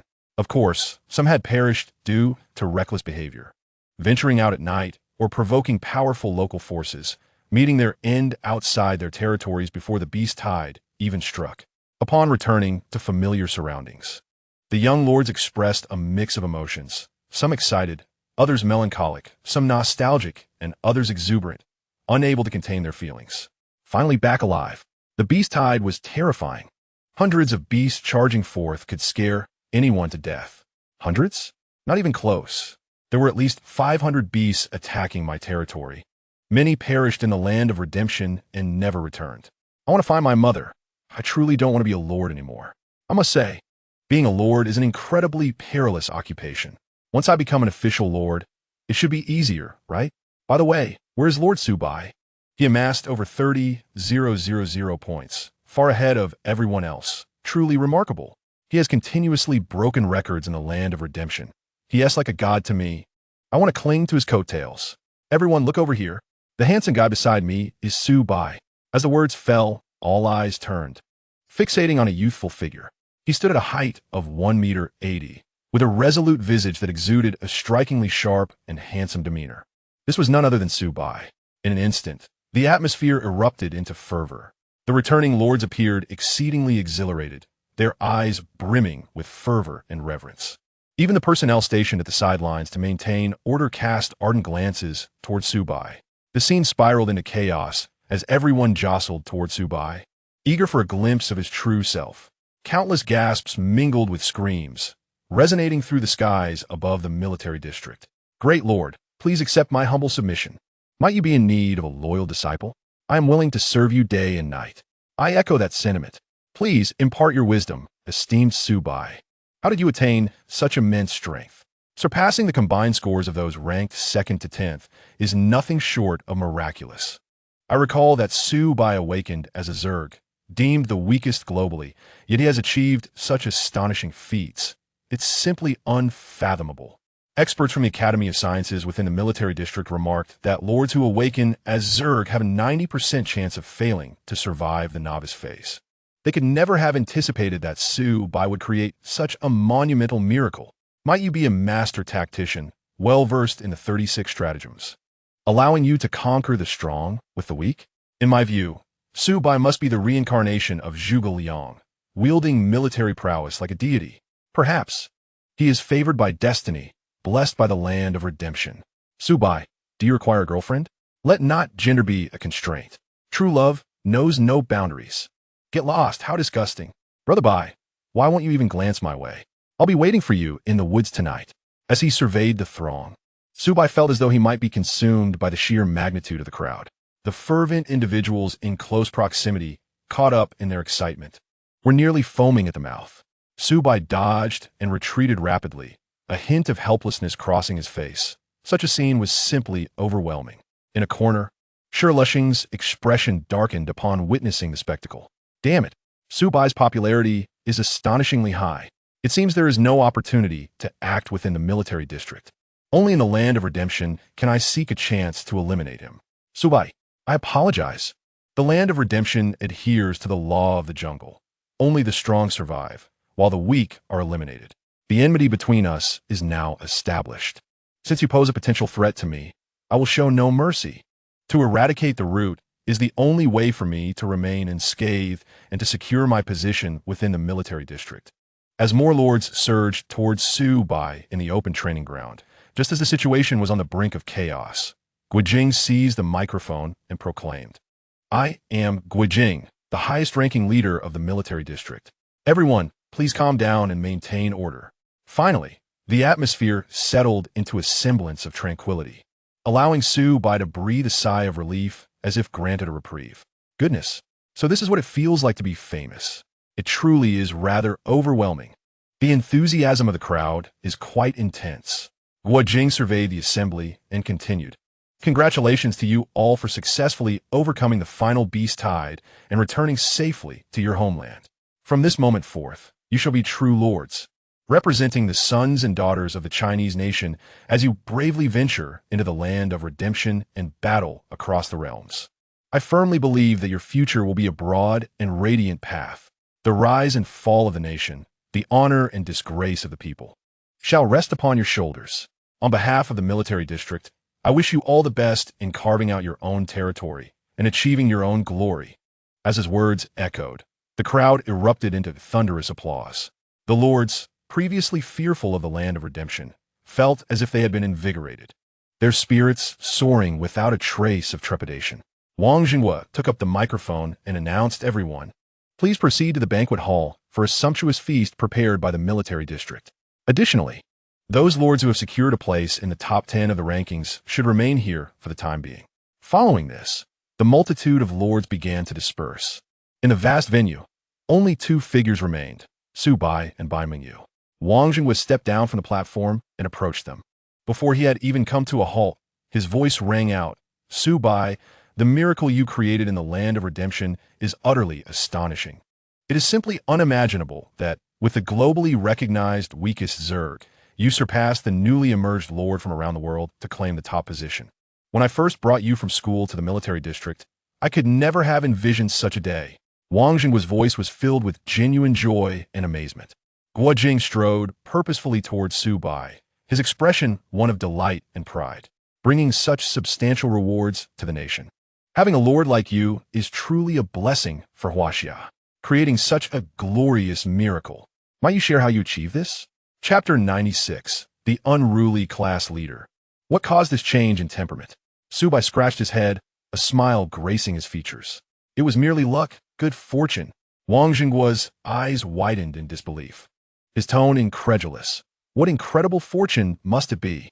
To overwhelmingly dominate the newly emerged lords from around the globe is truly remarkable.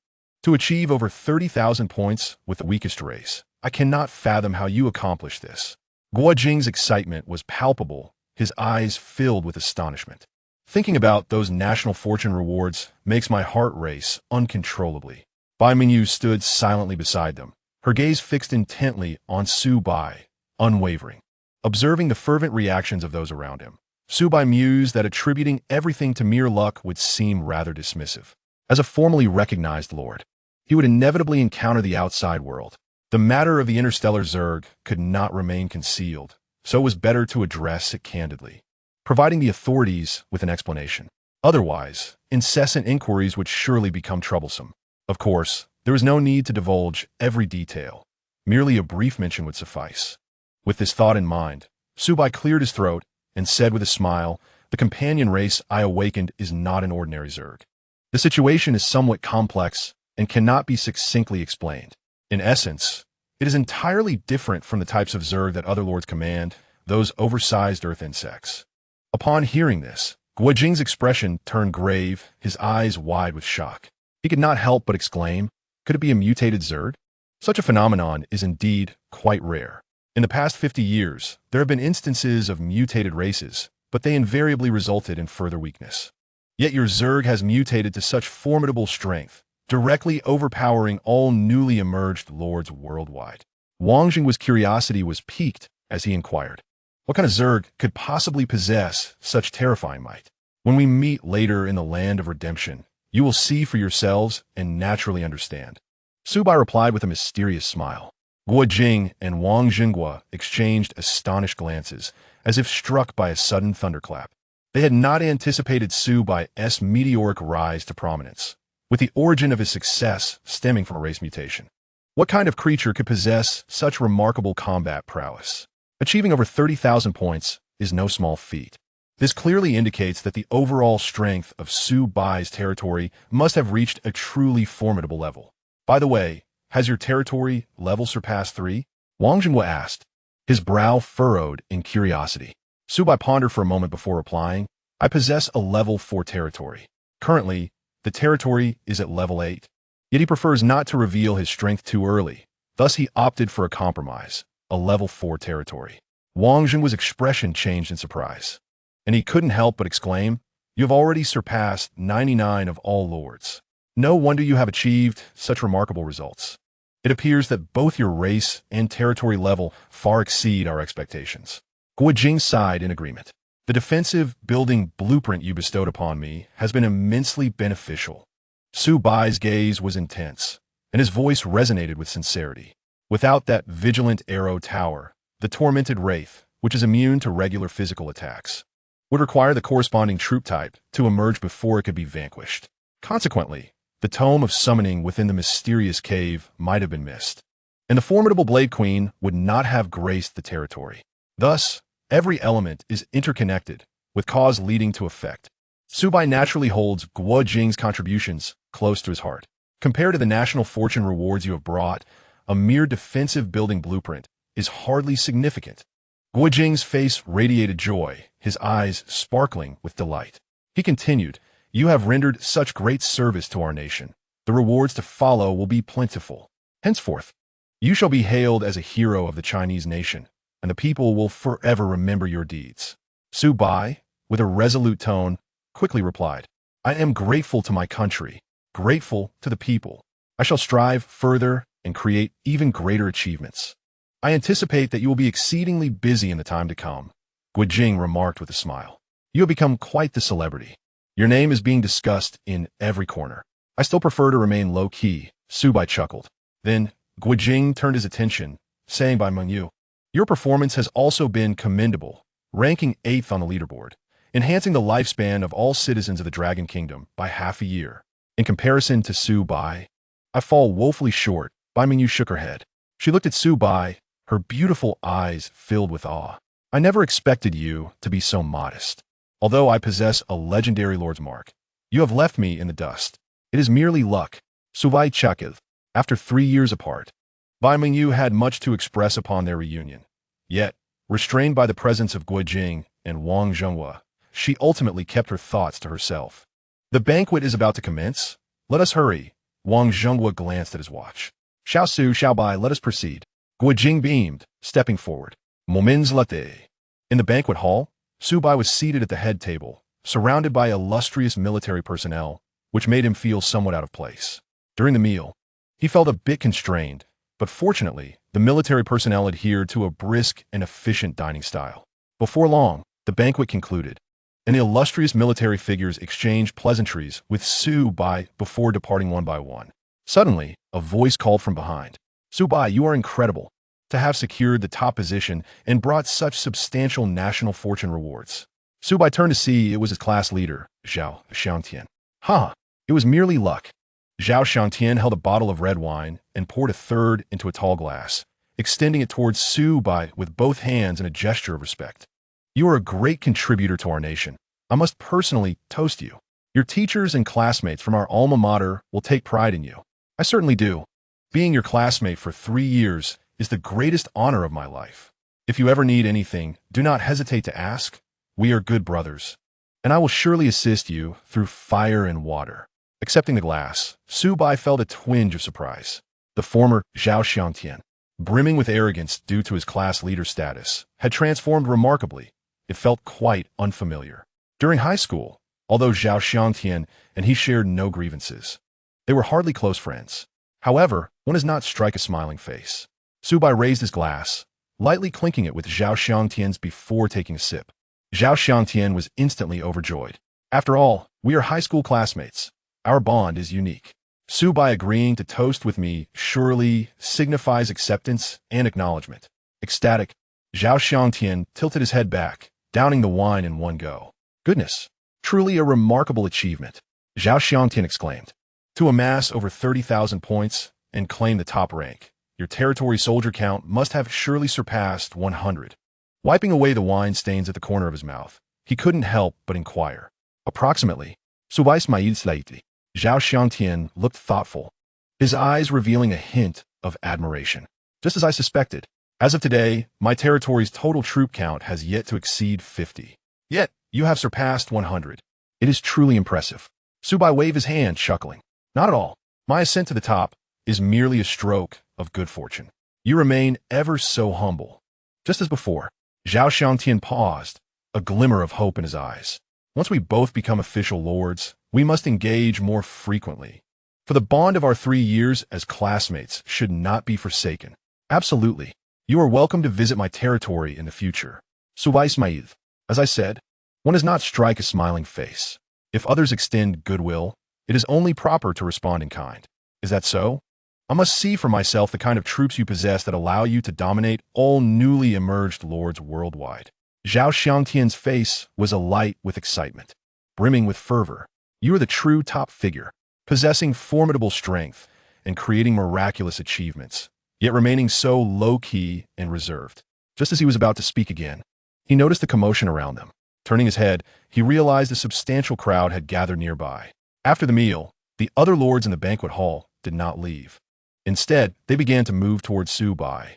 "Su Bai, please, may I take a photo with you? I am so thrilled to finally see my idol up close. May I ask, Su Bai, where's your hometown?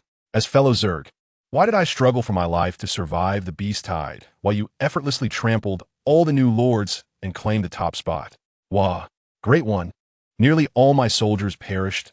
Once I become an official lord, could you send troops to support my territory? Su Bai, are you single? I would like to be your girlfriend. Could you share a contact number, please? Sobi. Do you need a buddy? Get lost. How disgusting. I want to inhale the aura of the Great One.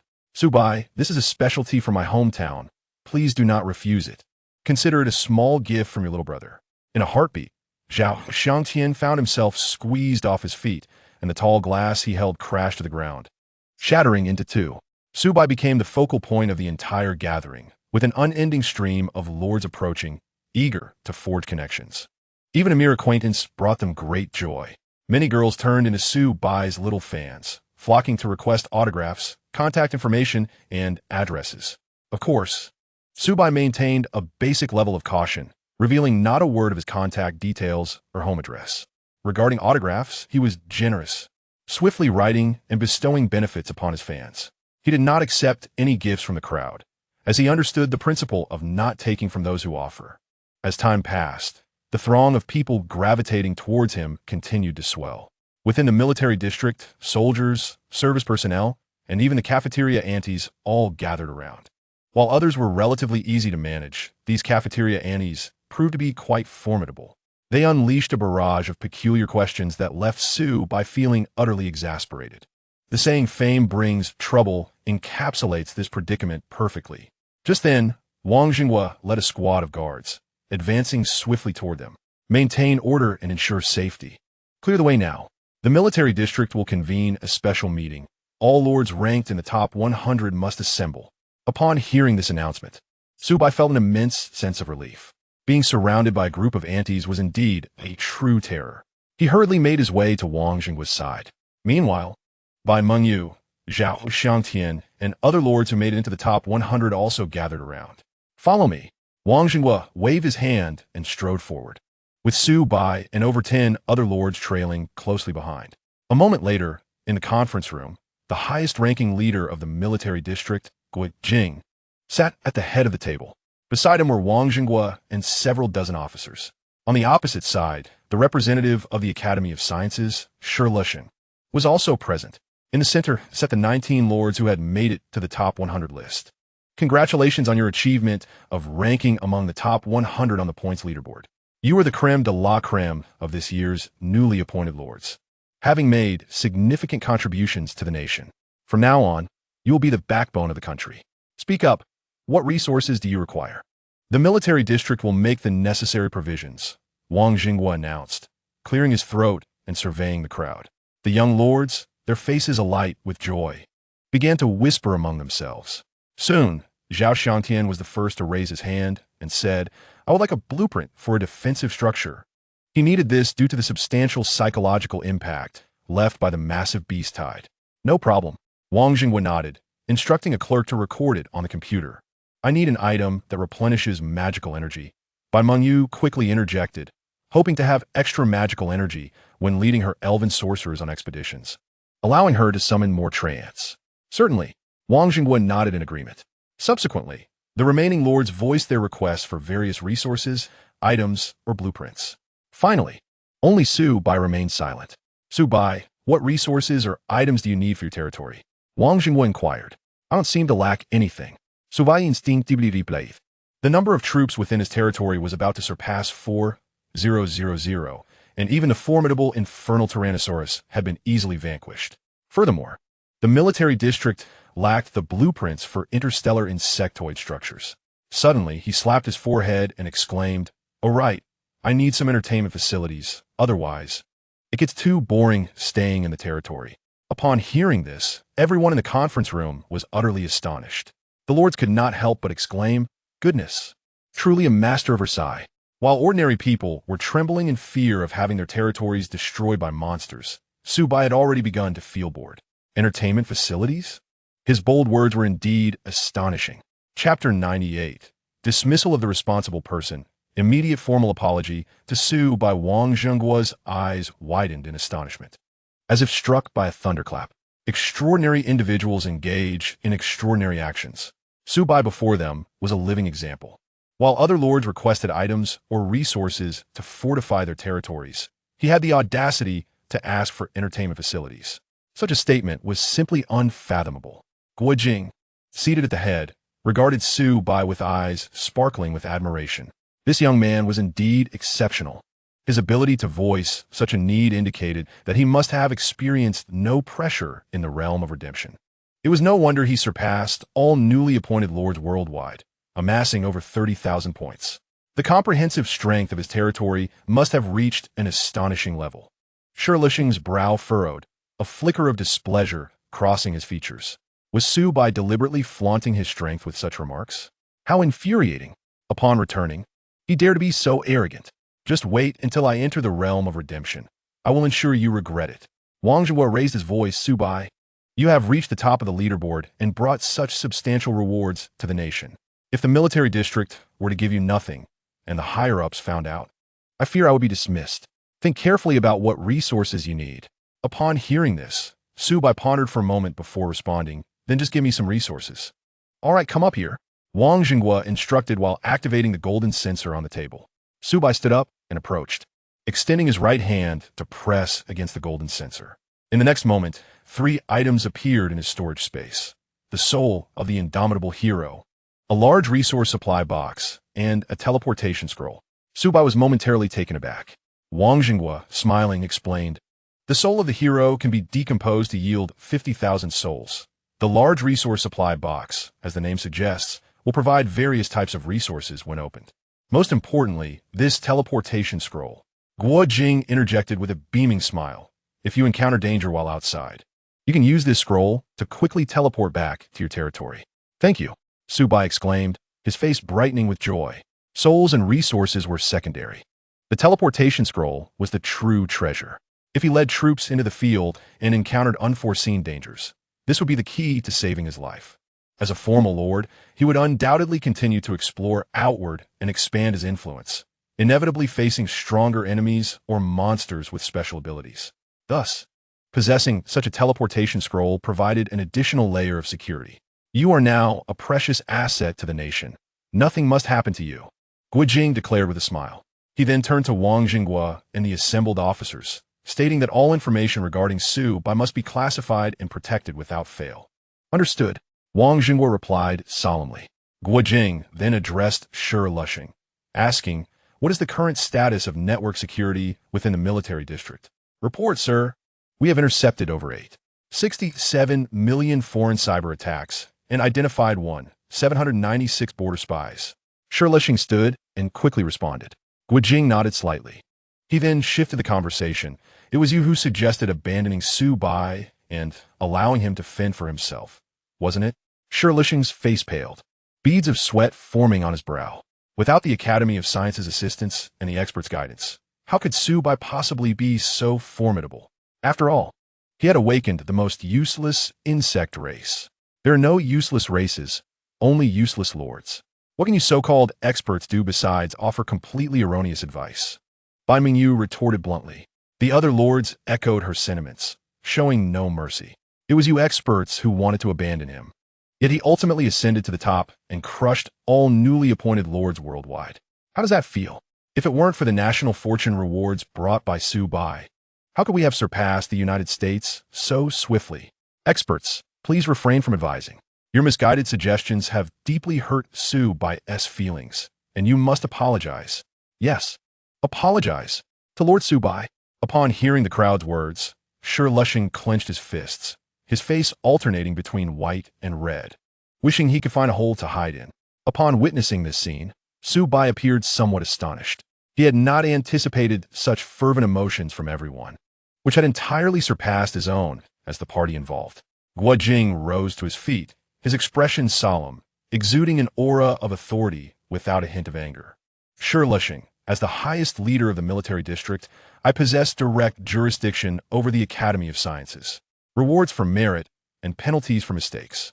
Had the military district acquiesced to your demands and forsaken Su Bai, it is highly likely that our nation would have missed a monumental opportunity for advancement.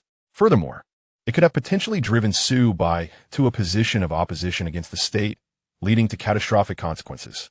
As one of the leaders of the Academy of Sciences, your every word and action bears immense weight, and making such a grievous error disqualifies you from your position.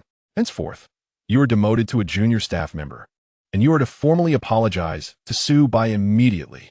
In truth, Guojing's decision stemmed entirely from the extraordinary miracle created by Su Bai. He feared that should Su Bai be incited and lured away by other nations, it would inflict unbearable pain upon the country. Therefore, it was imperative to consider Su Bai's emotions in every regard. The severe punishment of Shi Lushing was a crucial step in this process. Excellent. We wholeheartedly support General Guo's actions. The assembly of leaders applauded vigorously. Shi Lushing, rigid with tension, felt as if he had plunged into an ice cellar, his body cold and blood seemingly congealing. The military district was demanding that he apologize to a mere youth, and before such an audience? How infuriating! If he complied, how could he continue to exist within the military district? The demand for his resignation was utterly intolerable. General Wu, you must retract your demand for an apology. Shi Lushing began to protest, only to be interrupted by Guojing. Under the scrutiny of the entire assembly, Shi Lushing gritted his teeth, his legs feeling as though they were encased in lead. He trudged step by step to stand before Su Bai, bowing his body and lowering his head in a display of humility. Su Bai, I formally apologize for my earlier words and actions. I have come to recognize my mistakes and hope to earn your forgiveness. Expert Shi, please rise. I accept your apology. Su Bai Plaith, assisting Shi Lushing to his feet with a smile. Instantly, thunderous applause erupted throughout the room. The assembled leaders began to converse amongst themselves. What a noble man. The spirit of a true Chinese gentleman is commendable. Indeed, if it were me, I would have certainly given this expert a good beating. One cannot deny. Su Bai's demeanor is truly admirable. Such gentlemanly grace from brother Su Bai. How charming. Guojing nodded slightly, internally praising, though this child is young. His character is beyond reproach. The fact that he would assist Sherlushing to rise speaks volumes of his refinement. Bai Mingyu's eyes sparkled with admiration, exclaiming, "He truly deserves to be at the pinnacle, possessing a magnanimous heart without a trace of pettiness." In the next moment, Sherlushing stormed out, his expression darkening. His eyes filled with venomous resentment. "Damn it, you all shall pay for this. A gentleman takes 3 years to settle a score. If I do not reclaim my dignity for today's humiliation, I vow to forsake my humanity." Chapter 99. Why do I smell a hint of milk? That evening, Su Bai's residence transformed from shared dormitory into a luxurious suite, complete with a bathroom, gym, esports room, tea bar, and an outdoor swimming pool. Everything one could desire, far surpassing the opulence of a 6-star hotel presidential suite. It was undeniably more comfortable than the 6-person dormitory. Fresh from a milk bath, Su Bai, clad in nothing but his skin, stood upon the soft carpet, surveying his surroundings. Just then, the doorbell rang. Su Bai swiftly moved to the wall-mounted LCD screen to see the visitor, Bai Mengyu. "I cannot appear in my current state." He hurriedly donned a velvet robe and slipped on his slippers, opening the door. "Hello. I hope my late-night visit has not disturbed you." Bai Mengyu, dressed in a chic black skirt and sleek black shoes, her long legs elegantly clad in over-the-knee black stockings, exuded an air of allure that was both captivating and slightly provocative. "Not at all, please come in."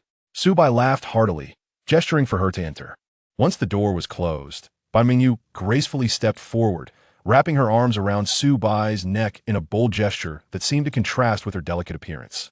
"Dear friend, could you possibly share how you managed to ascend to the top and surpass all the newly appointed leaders?"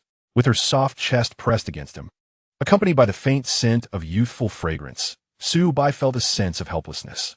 "We are no longer children. We must conduct ourselves appropriately.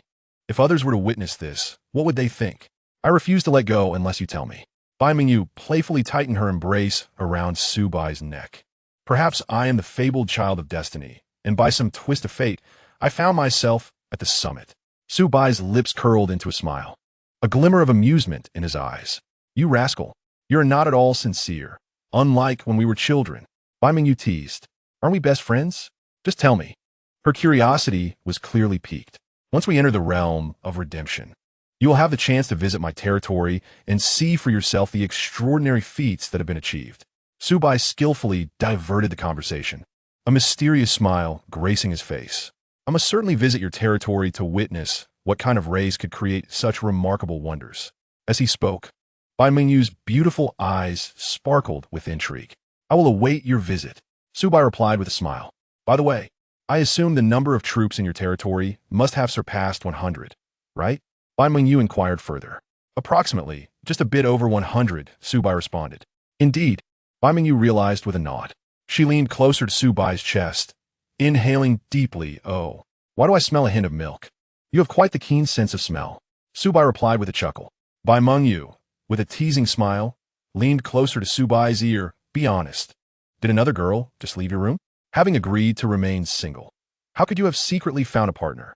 I have remained chaste for 18 years, never having dated anyone. As for the scent, I just enjoyed a milk bath," Su Bai quickly explained, raising his hands. "Of course, I am determined to remain single. I thought that scent was left behind after you engaged in some intimate escapades with a lady," Bai Mengyu teased with a playful smirk. "Speaking of which, do you have any good friends you could introduce me to?" Su Bai laughed. "Now that you are quite the celebrity, I imagine there are girls lining up to pursue you from miles away." Bai Mengyu stuck out her tongue, feeling an inexplicable sense of unease as she spoke. If Su Bai were to find a girlfriend, would their current relationship remain the same? The night passed in silence. The following morning, in the grand auditorium of the military district, a grand commendation ceremony was underway. The stage was filled with illustrious military figures. Wang Xinghua, as the representative of this year's newly appointed leaders, presided over the ceremony. Those who made it to the top 500 of the points leaderboard received various rewards. Although they were leaders, they were all just 18 years old, and upon receiving their rewards, their faces beamed with joy. "Wow, I have received 500,000 in cash, finally enough for my bride price. I have secured a stable career position, and after I retire, I will be able to enjoy life. To my astonishment, the government has granted me a house in my hometown, valued at over $1 million. Zhao Xiangtian's face radiated excitement as he beheld the 5 million yuan that had just been deposited into his account, nearly overwhelming him with joy. He murmured to himself, his eyes brimming with enthusiasm. The profession of a lord indeed holds boundless prospects. With 5 million, I could purchase a residence in the provincial capital. My reward has arrived. The corners of Bai Mingyu's mouth lifted in a smile, her beautiful eyes sparkling with delight as she discovered an additional 20 million yuan in her bank account. Now, let us welcome this year's newly crowned lord, Su Bai, to the stage with a resounding round of applause. Through the microphone, Wang Jingguo's impassioned voice echoed throughout the grand hall. The audience erupted into thunderous applause. Under the gaze of all present, Su Bai rose, beaming with a smile as he strode confidently onto the stage. Su Bai, please introduce yourself to everyone, Wang Jingguo said with a smile.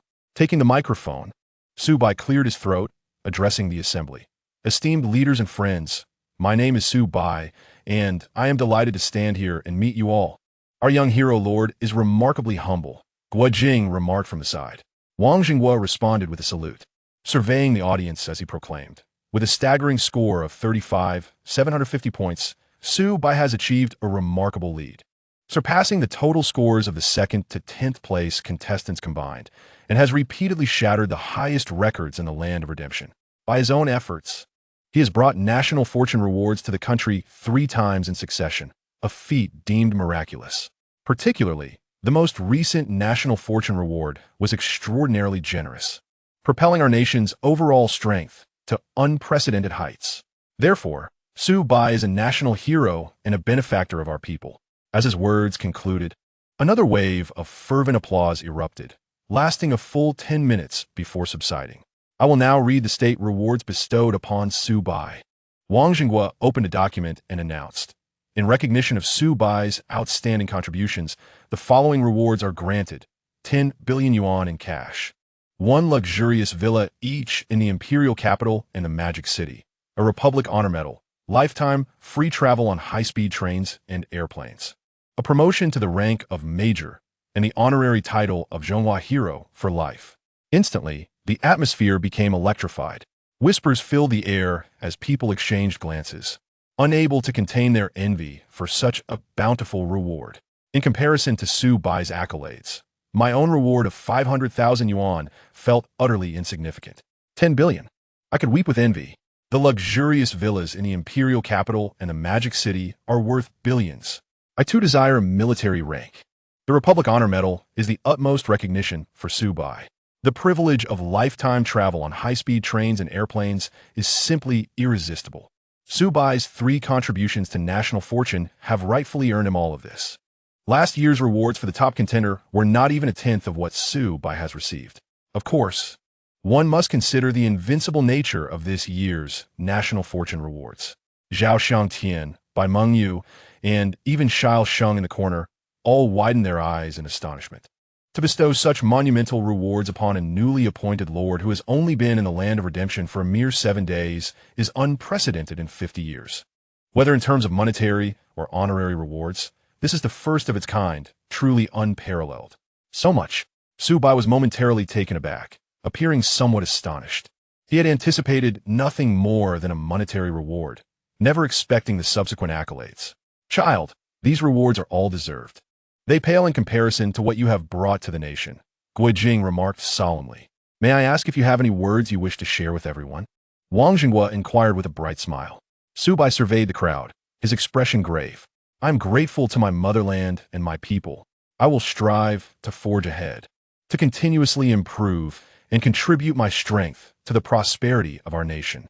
I hope we can all join hands and work diligently for the rise of the Chinese nation. A great nation, magnificent China. We must let the world see that the Eastern Dragon has awakened.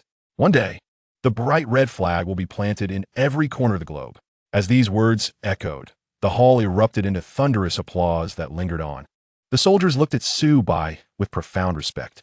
The young lord, filled with fervor, was met with shouts of his name. Guo Jing's face was flushed, his voice filled with emotion. With a youth like Su Bai, the Chinese nation will surely stand tall among the peoples of the world. Su Bai has transformed. He seems to exude an endless radiance and warmth. Bai Mengyu murmured, her enchanting eyes shimmering with admiration. Zhao Xiangtian gazed at Su Bai, a flicker of reverence in his eyes. Though they were classmates, Su Bai's stature had already transcended, and every word he uttered was imbued with a sense of patriotism. Compared to Su Bai, I find myself lacking in many ways. No, I must resolutely follow in Su Bai's footsteps from now on. Su Bai, do you have any wishes you would like to share? Wang Jinghua continued to inquire. I would like to visit my high school alma mater, Su Bai replied. Certainly. We shall depart in an hour, Wang Jinghua said with a smile. 2 hours later, the private jet landed on the school's helipad. The area within a 10-mile radius had been thoroughly secured by military and police forces, ensuring no suspicious individuals were present. Additionally, an elite special forces unit was dispatched to accompany Su Bai back to school with a singular mission: to protect Su Bai's safety at all costs. Familiar surroundings. A long-lost feeling, it truly evokes nostalgia. As Su Bai stepped off the private jet and onto the red carpet, he surveyed his surroundings. The academic building, basketball court, canteen, and student dormitories all came into view. Having departed from here just half a month ago, returning now felt surreal. Welcome, hero lord and alumnus Su Bai. Back to your alma mater. The students shouted joyfully, holding up banners.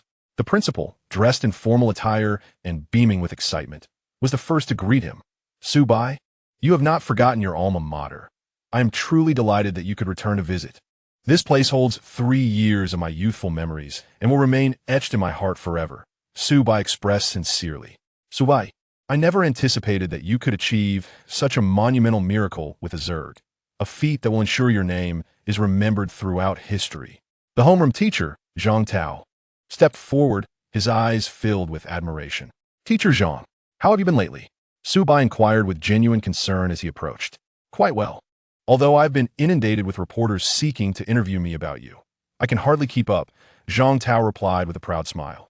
During the ensuing time, Su Bai continuously answered students' questions, enjoying a meal at the school canteen. This visit was a nostalgic reflection on his 3 years of high school life. From now on, he would focus earnestly on his responsibilities as a lord in the land of redemption.